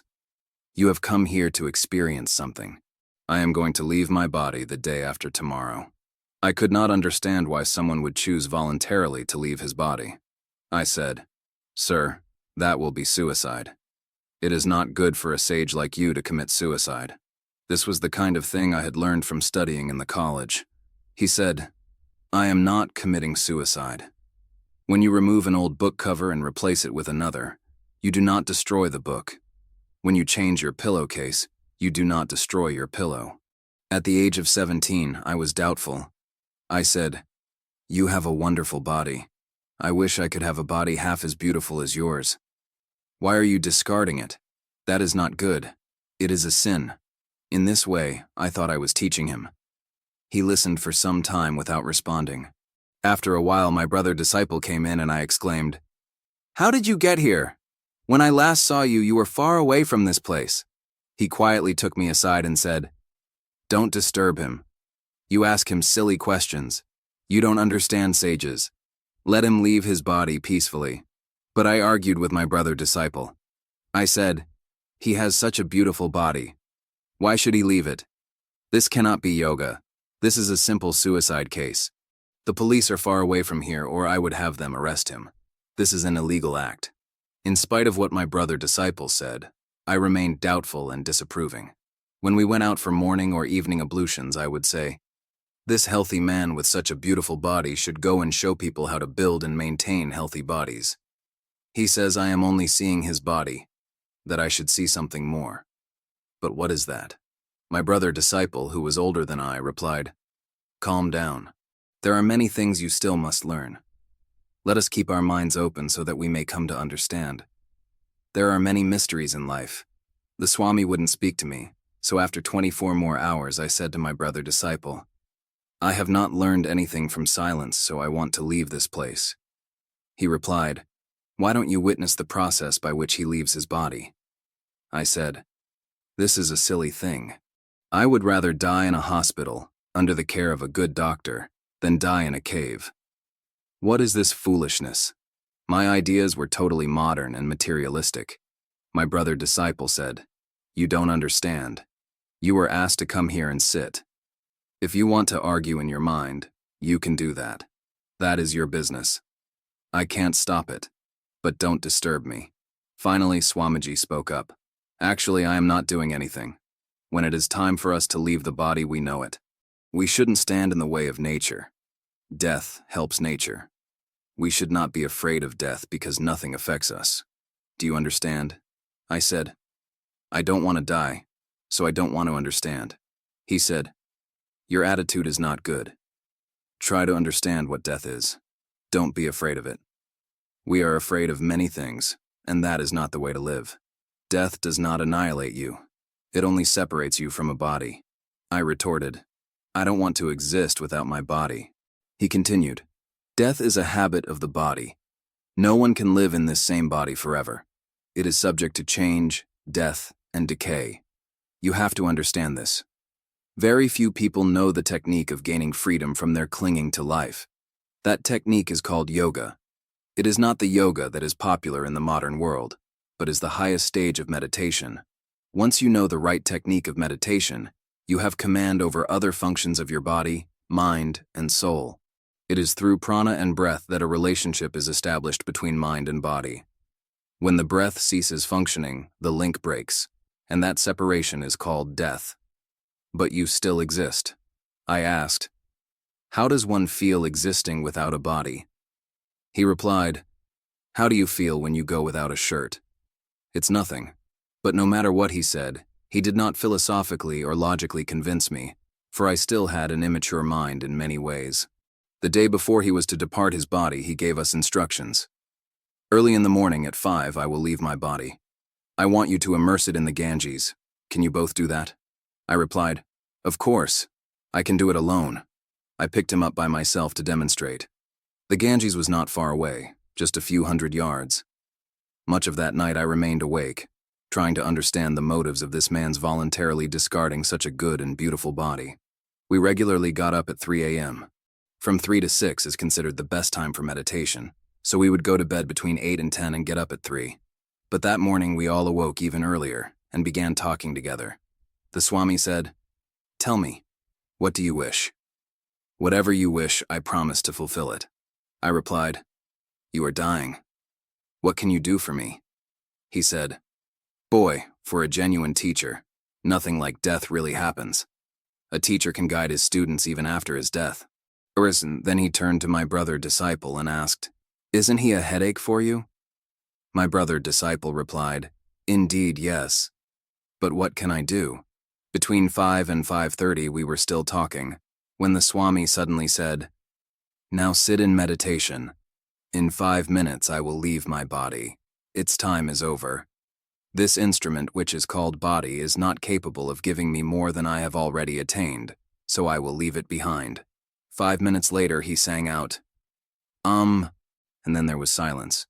I checked his pulse and heartbeat. I thought, he may have suspended his pulse and heartbeat for some time and might start breathing again. Then I checked his body temperature, his eyes, and all that. My brother disciple said, "Enough of that. We have to immerse his body before the sun rises." I told him, "Don't worry, I will do it myself." But he said, "I want to help." When we both tried to lift him, we found that we could not budge his body.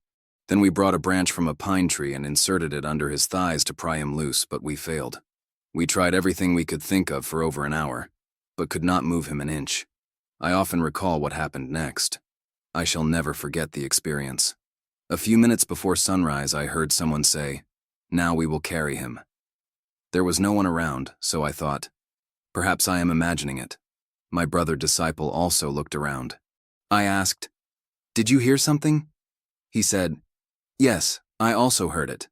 I asked, "Are we hallucinating?" What is going on? Suddenly, the Swami's body rose into the air, apparently of its own accord, and slowly moved toward the Ganges. It floated in the air for a few hundred yards, and then lowered and sank into the Ganges. I was shocked, and could not assimilate this experience for a long time. When people talked of miracles some Swami was alleged to have performed, I had always said, "There is some trick in it." But when I saw this levitating body with my own eyes, it very quickly changed my attitude. When I returned to the monastery, several Swamis were engaged in a discussion. The subject was, if God really created and watches over this world, then why is there so much misery? One Swami said, this physical universe is only one aspect of existence. We have the ability to know other aspects, but we don't make sincere efforts to realize this ability. Our minds remain focused on the physical aspect only. Man is suffering because he does not know the whole. What they said inspired me. I now began to listen with genuine interest, and found that my uncertainties were gradually resolved by what they were saying. When I compare the materialistic world with the lifestyle of the sages, I find the former concrete, emphasizing that which can be seen, touched, and grasped.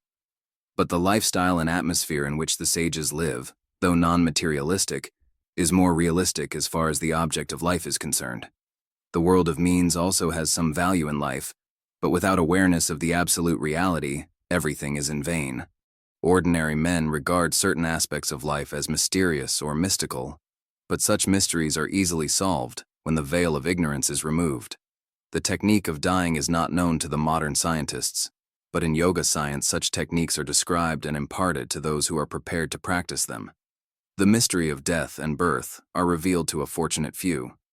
The known part of life is a line which is stretched between these 2 points, birth and death.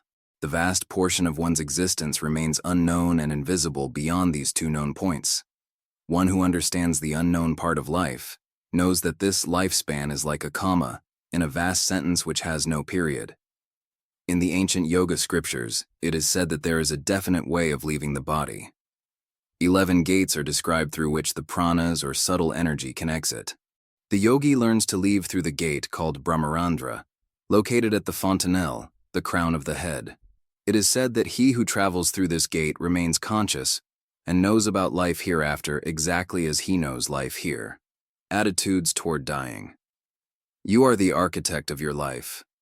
You build your own philosophy and construct your own attitudes.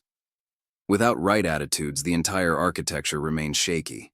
When one starts realizing this fact, then he starts looking within, transforming himself and becoming aware of many levels of consciousness. He then finds strength within himself.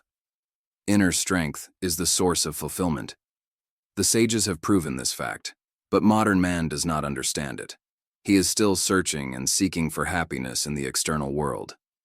When I was young, I also thought that the source of happiness lay in the external objects of the world. One day my master sent me to the house of a rich man who was on his deathbed.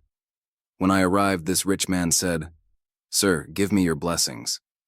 He was immersed in sorrow and full of tears. I asked him, "Why are you crying like a poor and helpless child?" He answered, "I wish I could be a child. Now I realize that I am the poorest and weakest man in the world. All the comforts and riches are at my disposal, but nothing seems to help me. All is in vain." I could easily see the effects of inner poverty in that rich man. I have since studied many dying people, including poets, writers, philosophers, and political leaders, but always found that they all were miserable on their deathbed.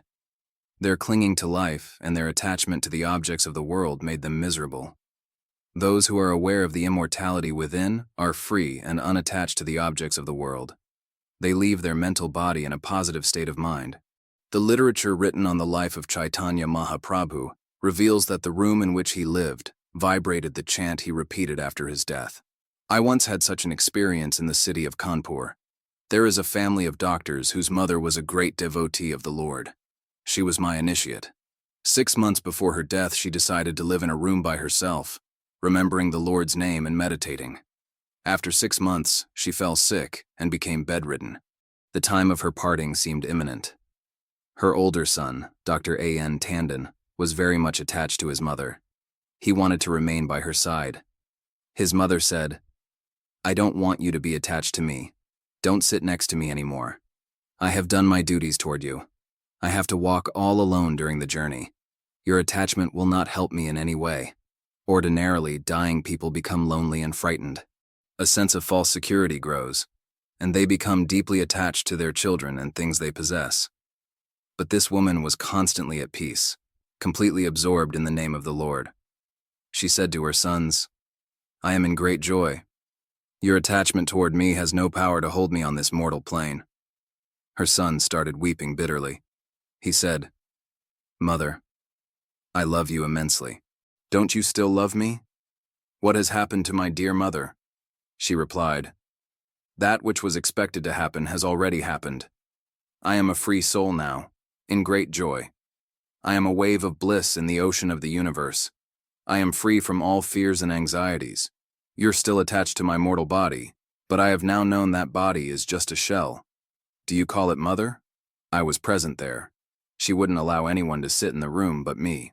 5 minutes before her death, she smilingly whispered in my ear, 'These people think that I have lost my mind, but they do not know how much I have gained.' Then she asked me to call all the family members. She raised her hand and blessed them, and then left for her heavenly abode. After her death, the walls of that room in which she lived vibrated with the sound of her mantra.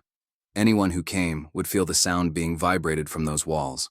Someone informed me the walls of that house were still radiating her mantra. I could not believe it.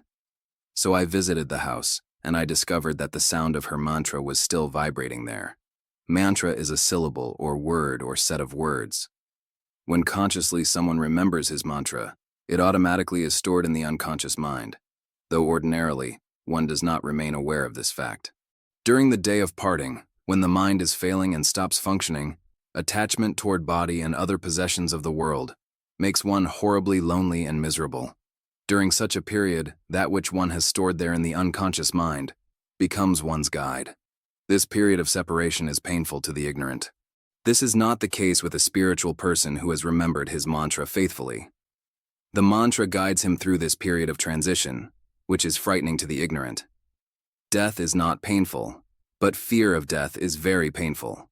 The mantra is a powerful support and guide which leads the dying person peacefully through that unknown period of darkness. Mantra then becomes a torchbearer when one goes through the corridor that exists between death and birth. Constantly being aware of the mantra with complete faith is one of the surest methods. All the spiritual traditions of the world use this method. A purified and trained mind with the help of mantra awareness dispels the darkness during the period of transition. Mantra is a rare friend indeed, which helps one whenever it is needed, both here and hereafter. By remembering the mantra constantly, the aspirant creates deep grooves in the unconscious, and then the mind flows spontaneously in those grooves. Mantra is a spiritual guide which dispels the fear of death and leads one fearlessly to the other shore of life. It is an accepted fact to yogis that the body is like a garment. They believe that when the garment is no longer useful, it can be cast off consciously without any fear or misery. This way of casting off the body is not unusual for them. I was fortunate to have witnessed such a case during the Kumbh Mela at Allahabad. Kumbh Mela is a festival of sages which is celebrated every 12 years. Many sages and learned people assemble on the holy banks of the Ganges to share their experiences and knowledge with all those who attend. This festival lasts for a month. All religious people of India like to enjoy this spiritual gathering.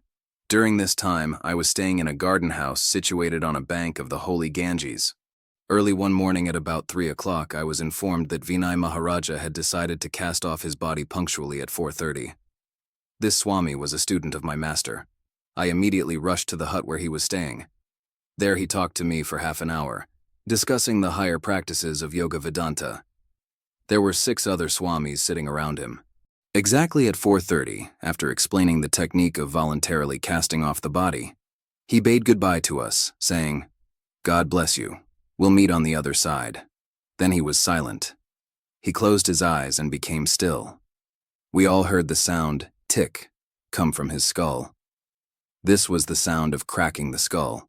This process is called casting off the body through Brahma Randra. We later immersed his body in the Ganges. There have been many such occasions when I witnessed a yogi casting off the body consciously. Kumbha Mela modern man knows how to eat, talk, wear clothes, and live in society. He also knows how to prepare the expectant mother to give a safe birth, and has discovered the painless method of labor. But modern man has not yet learned the techniques of casting off the body, voluntarily and joyfully. During the time of death, he becomes miserable and experiences many psychological pains. Our modern society, though highly evolved technologically, is still ignorant of the many mysteries of life and death. Modern man has not yet discovered the resources which are already within him. Death is a habit of the body, a necessary change. The dying man should be educated psychologically for this moment. This inevitable change called death is itself not painful, but the fear of death creates miseries for the dying man. There are many aspects of education imparted to modern man for his success in the world, but no one imparts the knowledge which gives him freedom from the fear of death. It is essential for human beings to find out the way of comforting the dying, the techniques of casting off the body. I, along with 2 friends, started a journey from Gangotri to Badrinath. It was July, the traveling season of the clouds. We took a narrow, zigzagged footpath, an unusual route which was known by only a few yogis and sages. It took 4 days to travel the 25 miles on foot from Gangotri to Badrinath using this route, while it would have taken many more days using the much longer ordinary route. As we passed through the snow-blanketed peaks at 12,000 feet, nature, though it seemed to be cruel, gave us a vision of the beauty of the Himalayas which I had not seen before. We halted for the night 9 miles from Gangotri. On the other side of the Ganges from this place lies Bhoja Basa, where grow the trees whose bark is used for writing the scriptures. The next morning, before we started going toward Gomukh, the source of the Ganges, in an attempt to cross the mountain to Badrinath via this unusual and unknown route, a young Swami from Madras, who lived on the other side of the Ganges, met us. His language was Tamil, which is spoken in the southern states of India. He could communicate with us only in broken Hindi. He had studied for several days with Swami Tapodanamji, a very learned scholar and austere person of the Himalayas. The 4 of us continued our journey to Gomukh at the foot of the mountain glaciers from where the Ganges flows. We had a small tent, a few biscuits, and some popped corns. At Gomukh, we met a Swami called Hansji, and he joined us. Beyond this point, no yogi or Swami lives. Hansji lived here every summer. He had been a naval officer. He became disgusted with his sailor's life and had gone in search of the yogis and sages of the Himalayas. As a young man of 35 years, he accepted the life of renunciation and was known in this area for his calm, gentle, and loving nature. The next day, we bade goodbye to Hansji, who was actually not in favor of our adventurous expedition to Badrinath through this unknown route. We camped at the height of 16,000 feet that day, and the next day at the height of 18,000 feet. Traveling became more difficult without any respiratory equipment because the air is thinner at higher elevations. The 3 days we traveled were like walking on the space just above the roof of the world, from where you can see the clean blue sky with twinkling stars hung high on the pillars of glory. Our tent was very small, and with the help of our warm clothing and body heat radiation, we passed this crucial night breathing shallowly in the cold, wind, and snow. At midnight, the young Swami who had joined us on the way made a decision to cast off his body there high in the Himalayas. He did not do this out of frustration, but perhaps because he knew that his time in the world was over. In deep snows, if one gradually removes his clothing, a time comes when the whole body becomes painless and insensitive. It is true that in the deep snow of the high Himalayan mountains, one becomes numb and insensitive. I collected this evidence from various scriptures, sages, and even books written by Westerners who go to the Himalayas for peak hunting. But the yoga way of casting off the body is done through a proper technique. Letting oneself freeze while in samadhi is a traditional way of dying for a particular sect of Himalayan yogis. It is called Hima Samadhi. The word samadhi is frequently used by Patanjali's system of yoga for the highest state of tranquility. But according to the Himalayan custom, the various methods which are used for consciously casting off the body are also called samadhi. Among themselves, yogis and sages usually use this word in the sense of he has taken mahasamadhi, meaning he has cast off his body. We did not want to leave this young Swami there all alone, and tried to persuade him to come with us. But for lack of the knowledge of Tamil, we could not communicate and convince him. We were with him until 10 o'clock in the morning, but our advice and persuasion would not work. He had already made the decision to voluntarily leave his body in the land of the Devas. So, leaving him behind, we went ahead and reached Badrinath after 2 days. Yudhishthira, a prominent character of the Mahabharata, also went to the Himalayas during his last days. He told his wife that he was going to meet the gods and then go on to his final abode. We parted at the shrine, and I went to my mountain home. This way of casting off the body is one of the ways which many ancients accepted willingly, but there are various other ways of doing this. One is called Jal Samadhi, and is done inside the deep waters of the rivers of the Himalayas by retaining the breath. Sthal Samadhi is done by sitting in an accomplished posture and consciously opening the fontanelle. The techniques of dying which are used by yogis are very methodical, painless, and conscious. This is unusual in the Western world, but not in the Himalayas. It is not like committing suicide, but is an exact process or way of leaving that body, which is no longer an instrument for enlightenment. Such a body is considered to be a burden, an obstacle which might obstruct the journey of the dying man when he goes through his vast unconscious reservoir of memories. Only those who are not competent in higher techniques and not self-reliant on their yoga willpower and control accept the normal methods of dying, which are definitely inferior to the yoga methods. There is another very rare way of casting off the body. By meditating on the solar plexus, the actual internal flame of fire burns the body in a fraction of a second, and everything is reduced to ashes. This knowledge was imparted by Yama, the king of death, to his beloved disciple Nachiketa in the Kathopanishad. All over the world, instances of spontaneous combustion are often heard about, and people wonder about such occurrences. But the ancient scriptures, such as Mahakalanidhi, explain this method systematically. Birth and death are two events in life which are considered to be very minor, according to the yogis and sages of the Himalayas.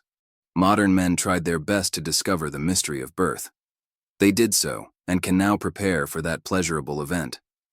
But for lack of a real philosophy behind life, they do not understand or know the techniques of dying, and thus cannot prepare themselves. For a yogi, death is a habit of the body and a change like other changes that occur in the process of growth. Modern men could receive this training, and then there would be less misery in old age when they find themselves completely isolated and ignored by the rest of society.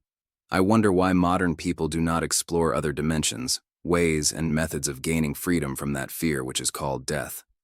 The Western world, in spite of having enough literature on this subject, is still looking for a solution.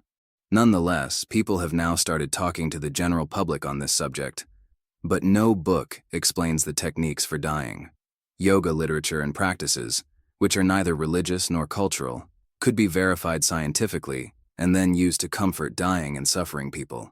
Living in a dead body, a British military commander in charge of one of the commands in Assam, India, started practicing meditation under the guidance of my master, whom he adored highly. He had met my master in 1938 in a place called Roorkee, some 40 miles from Rishikesh. One of the Indian officers had praised my master highly, so this commander accompanied him to meet my master on a bank of the Ganges. After that, the commander often went to see my master, and even thought of resigning his high military commission to be with him. He also loved me and wanted me to visit Assam, but I preferred to be in the mountains rather than to visit the towns and cities. When I was 16 years of age, I met an old adept called Borhe Baba. Borhe means old, who lived in the Naga Hills. He was on his way to Assam. He stopped to see my master while we were staying in Gupta Kashi Cave, 5 or 6 miles from the town.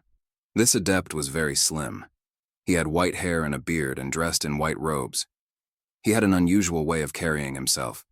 He resembled a very straight, unswaying bamboo staff. This adept would often visit my master and consult with him on higher spiritual practices. He would repeatedly talk to my master about the subject of changing bodies. I was young and did not understand very much about this particular practice, which is called Parakaya Pravesha. No one talked freely to me about this yoga process. After 10 days, I was told to visit Assam with this old adept. We went to Assam by train and then stopped to visit the commander, who practiced yoga postures, pranayama, and meditation regularly. The other military officers did not understand their commander. They thought he did odd things, that he was practicing something strange. One of the Indian majors under this commander talked to me about him. He said, first he asked me to get a chair, and then he sits on it. Next he asks me to remove the chair from under him, yet he remains in the same position, as if he were still seated comfortably on the chair. He would sit in that position without any support at a desk in his office. Another major who had been with him for a long time told me that since having become a yogi 3 years earlier, his personality had constantly changed. He said, he doesn't lose his temper anymore. He is very kind and gentle. The commander became a teetotaler. He knew Hindi well and was studying Sanskrit. While we were there, I heard Borhe Baba tell the commander that in 9 days he was going to assume another body. After a few days, Borhe Baba and I left the military camp and went to the Naga Hills. Because of the mosquitoes, snakes, and wild animals, including tigers and elephants, in that part of the country, very few yogis live there. The cave in which we stayed was the cave of the late Swami Nigamananda, who wrote 3 books, Yogi Guru, Tantric Guru, and Vedanta Guru, on his experiences, which I found very useful. During the time we spent together, this adept would often talk on some profound subject, while I would be preoccupied with flexing my muscles. I told Baba, I have strong muscles, to which he replied, very soon your strength will be tested. I had an inquisitive mind, so I was constantly asking questions of Baba. Finally he said, no questions anymore. Focus your mind on your mantra. This Baba knew several languages, including Sanskrit, Hindi, Pali, Tibetan, and Chinese. Sometimes he spoke to me in English, but only when he was annoyed with my constant chattering. Then he would say in English, shut up. I loved silence, but in order to know more about the many things I found mysterious, I would put questions to him. In spite of his annoyance, I continued pestering him. When the time was approaching for us to leave the cave, I asked him why he wanted to assume another body. He replied, I am over 90 years old now, and my body is not a fit instrument to remain in samadhi for a long time. Besides, the opportunity has presented itself. Tomorrow there will be a dead body in good condition. A young man will be bitten by a snake and then placed in a river 13 miles from here. I found his talk quite bewildering. He told me that we would leave the cave in the morning and reach our destination before sunset. When morning came, however, we could not leave the cave. During the night, an elephant had inserted its trunk into the outer chamber of the cave.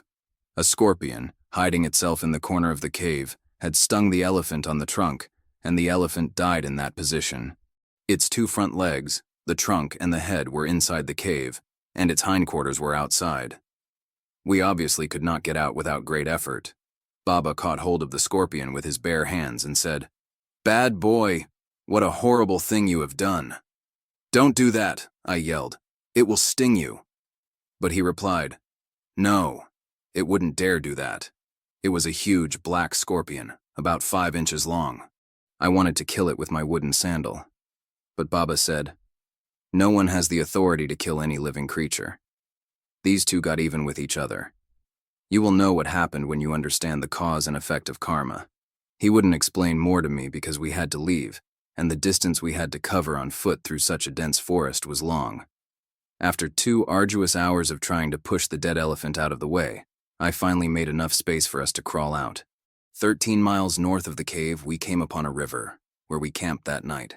In the morning, I bathed in the river and at 4:30 sat for meditation. When I opened my eyes, Baba was gone. I searched for him and waited the whole day, but he never turned up. So I decided to depart for the Himalayas. The whole journey seemed to be very mysterious and fruitless. Even my way back was a rugged path through thorny bushes. When I reached the Assam headquarters of the British commander, he said, Borhe Baba has done it. He has assumed a new body. I still did not understand the whole thing. Immediately the next morning, I left for my Himalayan home.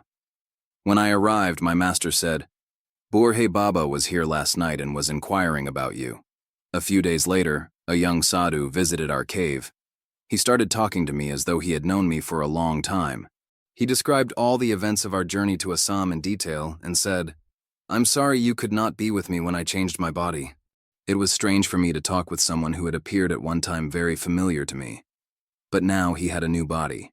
I found that his new physical instrument did not affect his previous capacities and characteristics at all. He exhibited all the intelligence, knowledge, memories, talents, and mannerisms of the old Baba. I verified this by minutely watching his speech and actions. The young man even had that same strange bamboo-like walk of the old man. Later, my master gave him a new name, saying, "The name goes with the body, not the soul. He is now called Ananda Baba and is still a wanderer in the Himalayas. When I see him, even today, I think of him in his previous body and have difficulty in adjusting to the body which is in front of me." With all the evidence I collected, I found out that it is possible for a highly advanced yogi to assume the dead body of another if he chooses to do so, and if a suitable body is available. The adepts alone know the process. For the ordinary mind, it is only a fantasy. I feel my life has been fuller and richer for what I have learned from the great sages. If my hands cannot lift the veil of the future nor my eyes penetrate its folds, I can still hear melodies of the music and distinguish their voices.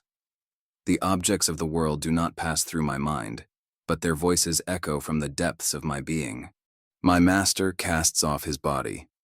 One day in July 1945, my master said that he wished to cast off his body. I argued with him.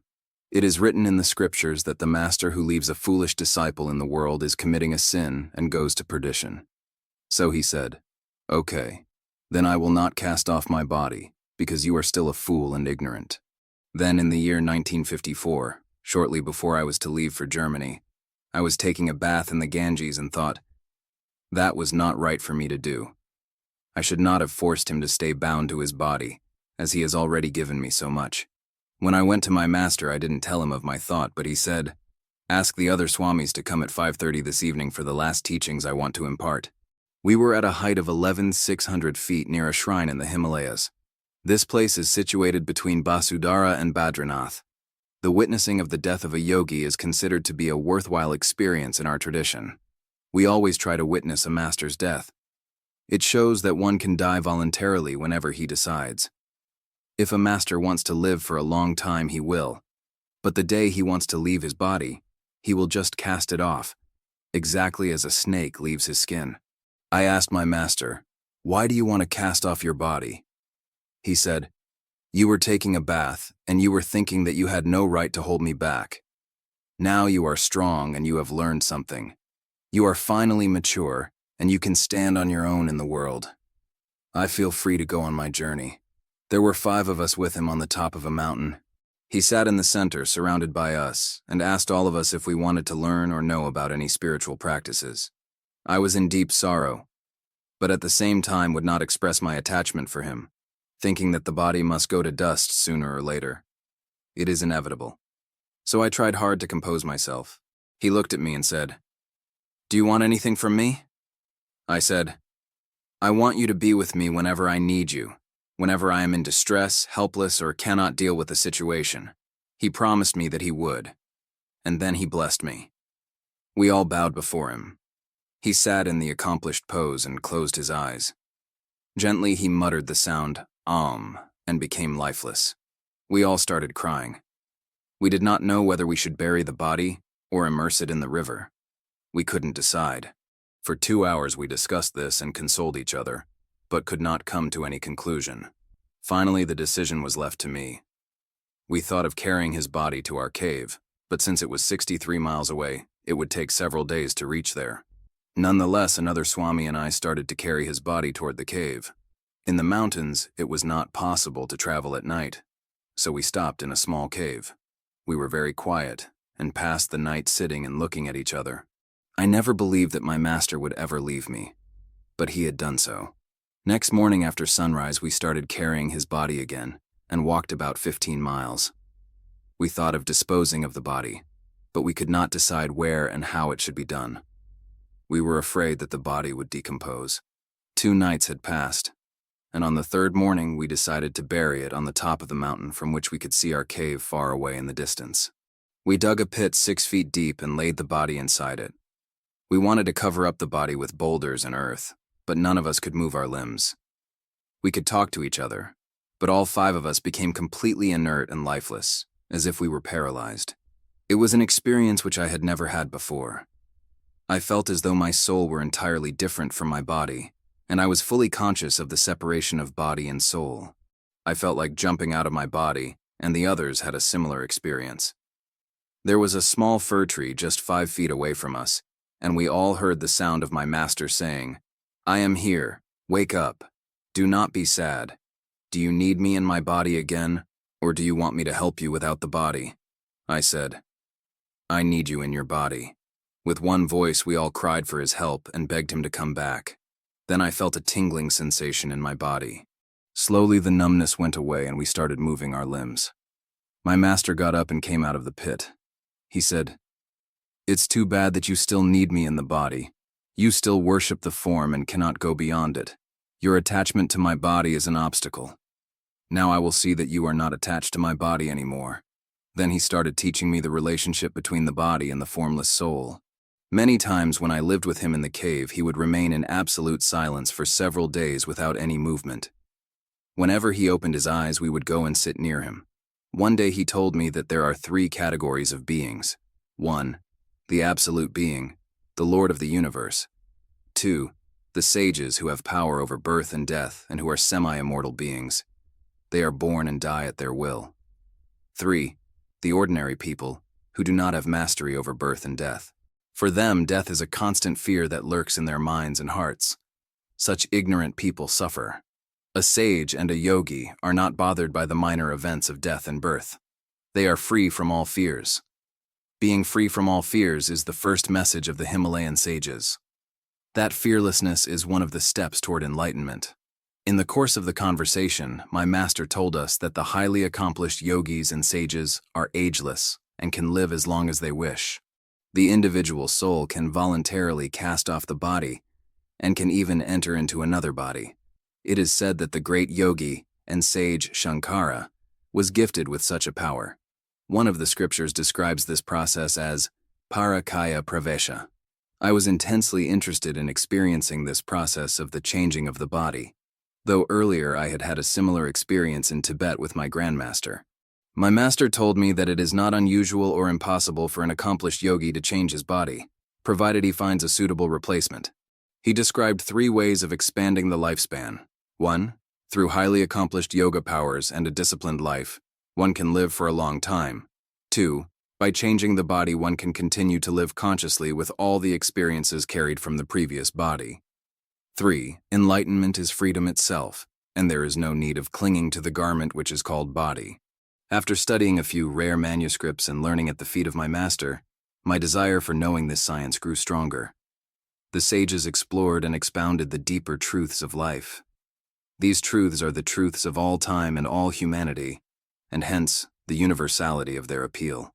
Deep down in the hearts of all realized men, no matter what their race and what their color, is the desire to understand and to hold to the truth, to attain to the higher destiny of the human race.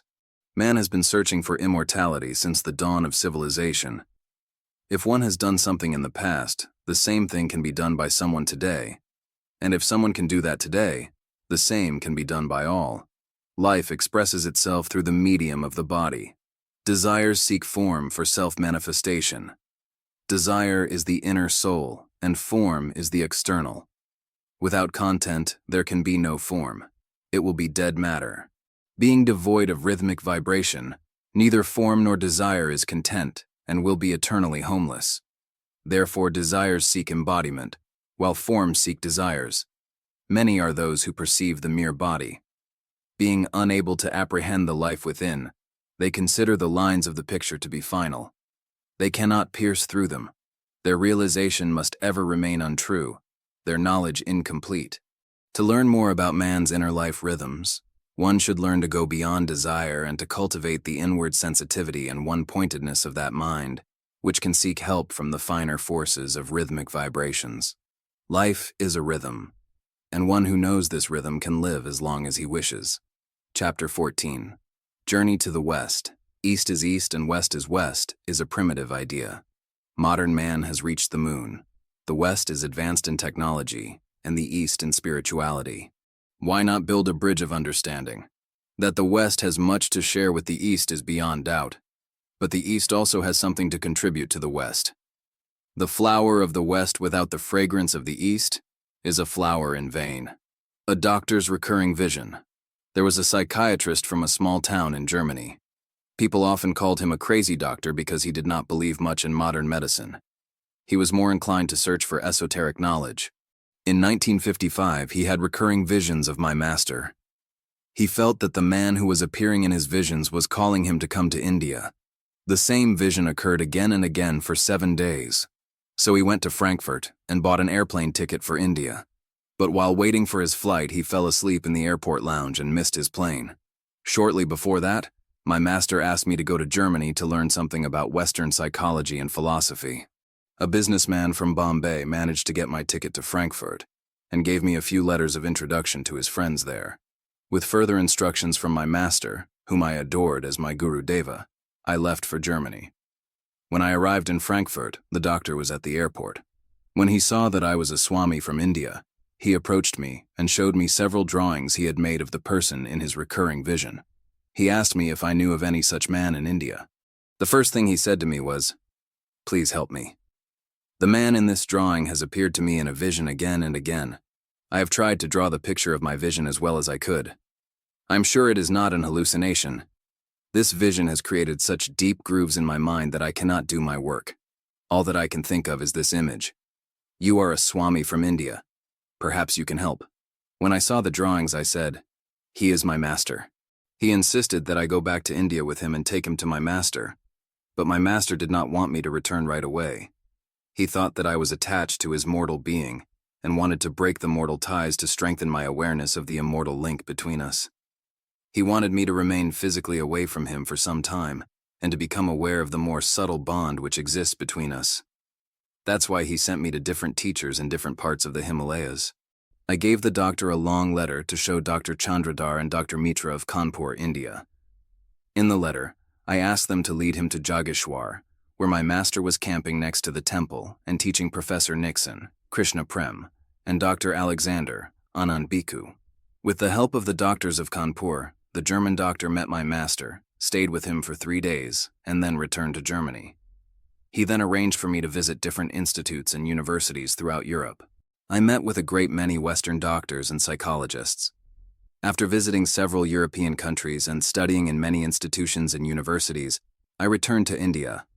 Some time later, this doctor again left for India, where he became a sannyasi, renunciate. He now devotes his time to meditation in a small thatched hut in the northeastern Himalayas. Some Westerners call him crazy because he prefers to live in isolation. I have met a few foreigners like him who have become swamis, and I have found them to be more serious than many of the Indian swamis. A prophetic vision is the rarest of all visions. It flashes from the source of intuition and is therefore beyond the concept of time, space, and causation. Such a vision sometimes is received by laymen accidentally. But those who do meditation and truly have attained the fourth state of mind receive such guiding visions consciously. This unalloyed vision always comes true. Swami Rama, after emerging from the cave. Transformation in the cave.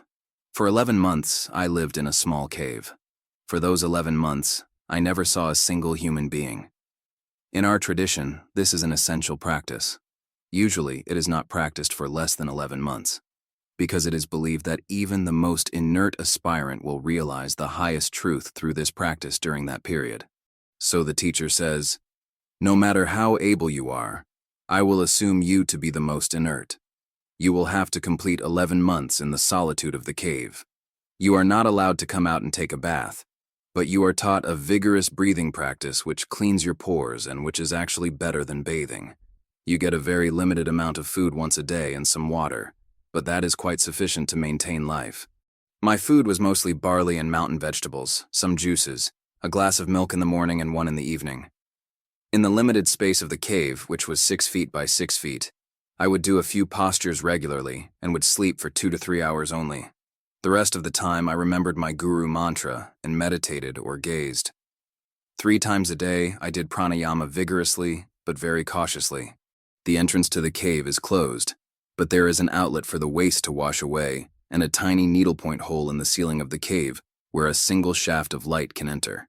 This tiny hole is to aid in concentrating the mind on a single point. This happens spontaneously, even if you don't want it to happen. You don't have to make any effort to concentrate in that situation, because there is only one ray of light and nothing else. In such isolation, what will you do the whole day if you don't learn meditation? If you don't do meditation, you quickly become imbalanced. You have no choice. The sages systematically teach you the method of going deep into meditation. They say, this is the first step, the next, the third, and so on. They will describe certain symptoms that arise out of meditation. When a particular symptom appears, then you know you are going to the next step. In this way, you attain the highest degree of concentration. They keep a strict watch on you so that you remain undisturbed and do not go through suffering of any sort. Dwelling in the cave for the first 2 months was very difficult for me, but later I started enjoying it immensely. The science of Raja Yoga teaches samyama, inner transformation through concentration, meditation, and samadhi. During this training, I discovered that without living in silence for a considerable time, maintaining a deeper state of meditation is not possible. After 11 months, I came out of the cave. It was 5 o'clock in the evening on July 27th. I was asked not to stay outside in the sun for the first week. I had difficulty in adjusting to the external world. Everything looked different, as though I had come to a strange new world. The first time I went to the city, it took me 40 minutes to cross a street corner because I was not accustomed to so much external activity. But gradually, I became able to deal with the world. Coming back to the external world, I realized that the world is a theater where I could test my inner strength, speech, emotions, thoughts, and behavior. After the completion of this training, I was prepared to come to the West. I did not want to leave my master, but he insisted. He said, "You have a mission to complete and a message to deliver. That message is ours, and you are my instrument." My master then instructed me to go to Japan. He told me that I would meet someone in Japan who would help me come to the United States. I left for Tokyo from Calcutta by plane with only $8 in my pocket. When we stopped in Hong Kong, I ordered tea in the airport restaurant and was surprised to be presented with a bill for $4. I left another $1 as a tip, so I arrived in Tokyo with only $3 and an apple, which I had saved from the meal aboard the airplane. A man came up to me and asked where I had come from and where I would be staying in Japan. I told him, "I have a friend and I will stay with him." He asked me, "Who is your friend?" I didn't know how to answer him since I didn't know anyone in Japan, so I said, "You are that friend." I stayed with him, and he introduced me to Yokada-san, the spiritual head of Mahikari. He has a following of several 100,000. Yokada-san had had many visions of a sage of the Himalayas. When I was introduced to him, he hugged me with reverence and said, "I have been waiting for you. I hope you will give me the secret teachings of the Himalayan Masters." I lived with him for 6 months and had occasion to address and teach various spiritual groups in Tokyo, Osaka, and other cities.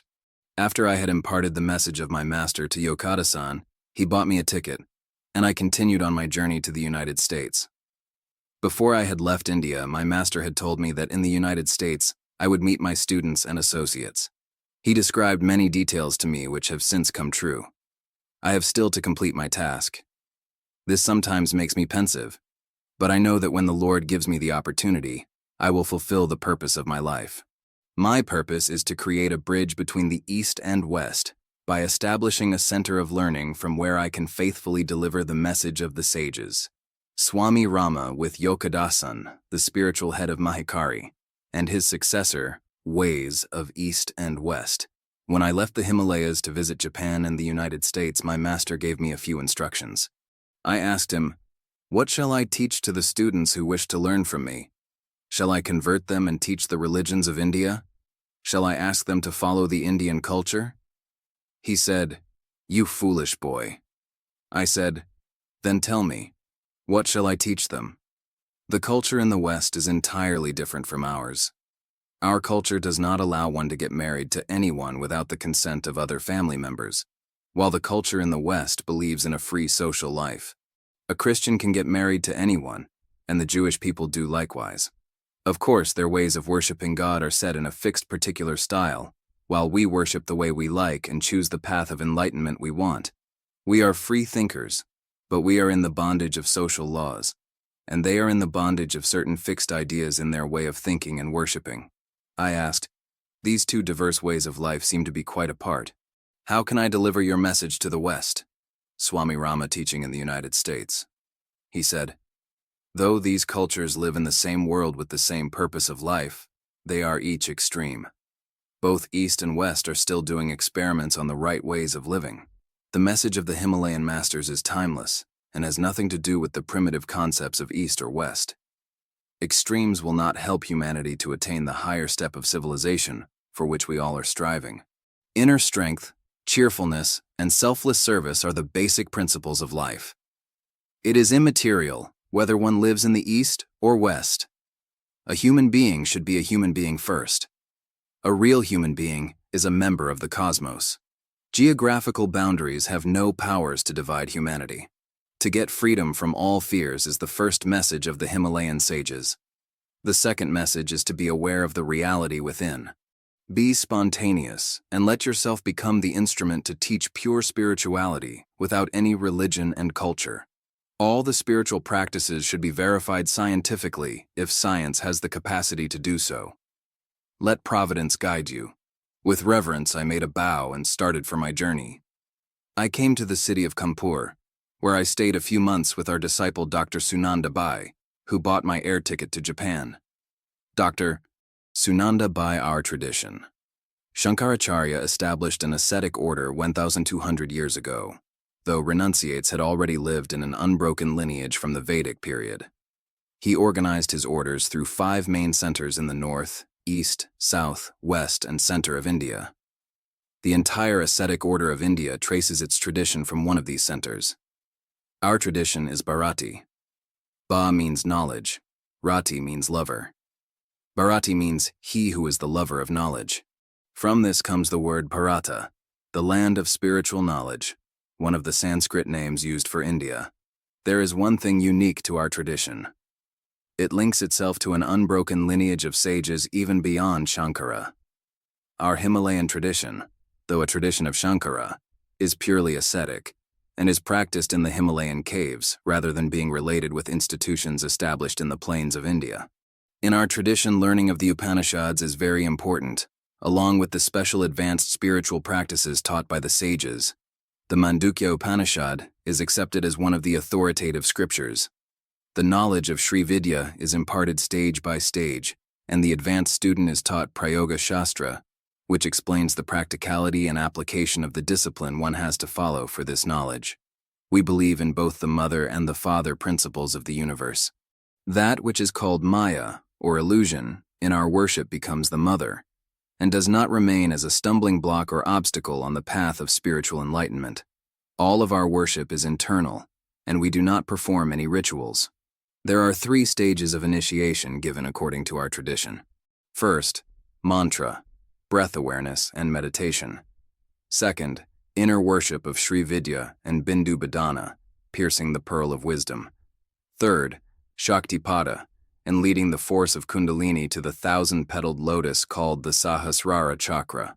At this stage, we do not associate ourselves with any particular religion, caste, sex, or color.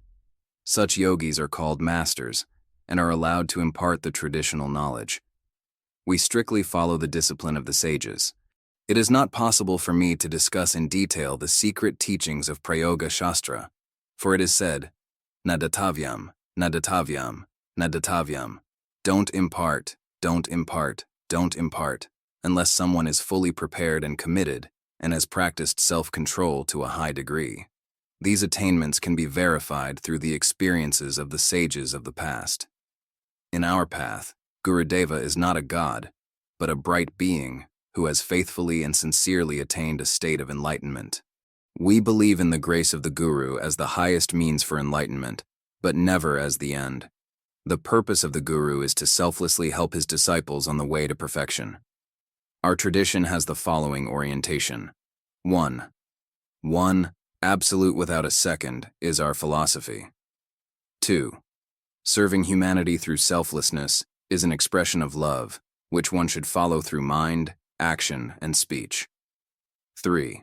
The yoga system of Patanjali is a preliminary step accepted by us for the higher practices in our tradition, But philosophically, we follow the Advaita system of one, absolute without a second. 4. Meditation is systematized by stilling the body, having serene breath, and controlling the mind.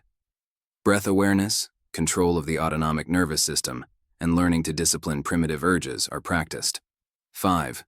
We teach the middle path to students in general, and those who are prepared for higher steps of learning have the opportunity to learn the advanced practices. This helps people in general in their daily lives to live in the world and yet remain above. Our method for the convenience of Western students is called superconscious meditation. I am only a messenger delivering the wisdom of the Himalayan sages of this tradition, and whatever spontaneously comes from the center of intuition, that I teach. I never prepare my lectures or speeches, for I was told by my master not to do so. 6. We do not believe in conversion, changing cultural habits, or introducing any god in particular. We respect all religions equally, loving all and excluding none. Neither do we oppose any temple, mosque, or church, nor do we believe in building homes for God while ignoring human beings. Our firm belief is that every human being is a living institution or a temple. 7. Our members are all over the world, and for the sake of communication, we also believe in education. Our graduate program imparts the knowledge given by the sages, thereby fulfilling the inner need of intellectuals. 8. We practice vegetarianism. We teach a nutritional diet that is healthy and good for longevity, but at the same time we are not rigid and do not force students to become vegetarians. 9. We respect the institution of the family and stress the education of children by introducing a self-training program and not by forcing our beliefs, faiths, and way of life on them. 10. Our trained teachers systematically impart all aspects of yoga relating to body, breath, mind, and individual soul. Awareness within and without is the key, and the methods of expansion are carefully introduced to the students. 11. To serve humanity, we believe in examining, verifying, and coming to certain conclusions regarding the yoga practices, including relaxation and meditation. 12. Our experiments are documented and published for the benefit of humanity. 13. We believe in universal brotherhood, loving all and excluding none. 14. We strictly abstain from politics and from opposing any religion. 15. Of great importance is the practice of non-violence with mind, action, and speech. The knowledge that is imparted by the sages and masters of the Himalayas guides the aspirant like a light in the darkness. The purpose of this message is to awaken the divine flame that resides in the reservoir of every human being. This flame, when perfectly kindled by spiritual discipline, mounts higher and higher into the vast light of truth. It rises through the vital or nervous mind, passes through our mental sky, and finally enters at the paradise of light, its own supreme home in the eternal truth. Then the illumined practitioner sits calm in his celestial sessions with the highest of powers and drinks the wine of infinite beatitude. This child of immortality is a child of universal parents, protected all the time by the Mother Divine. This rapturous child of bliss remains divine will intoxicated in delight.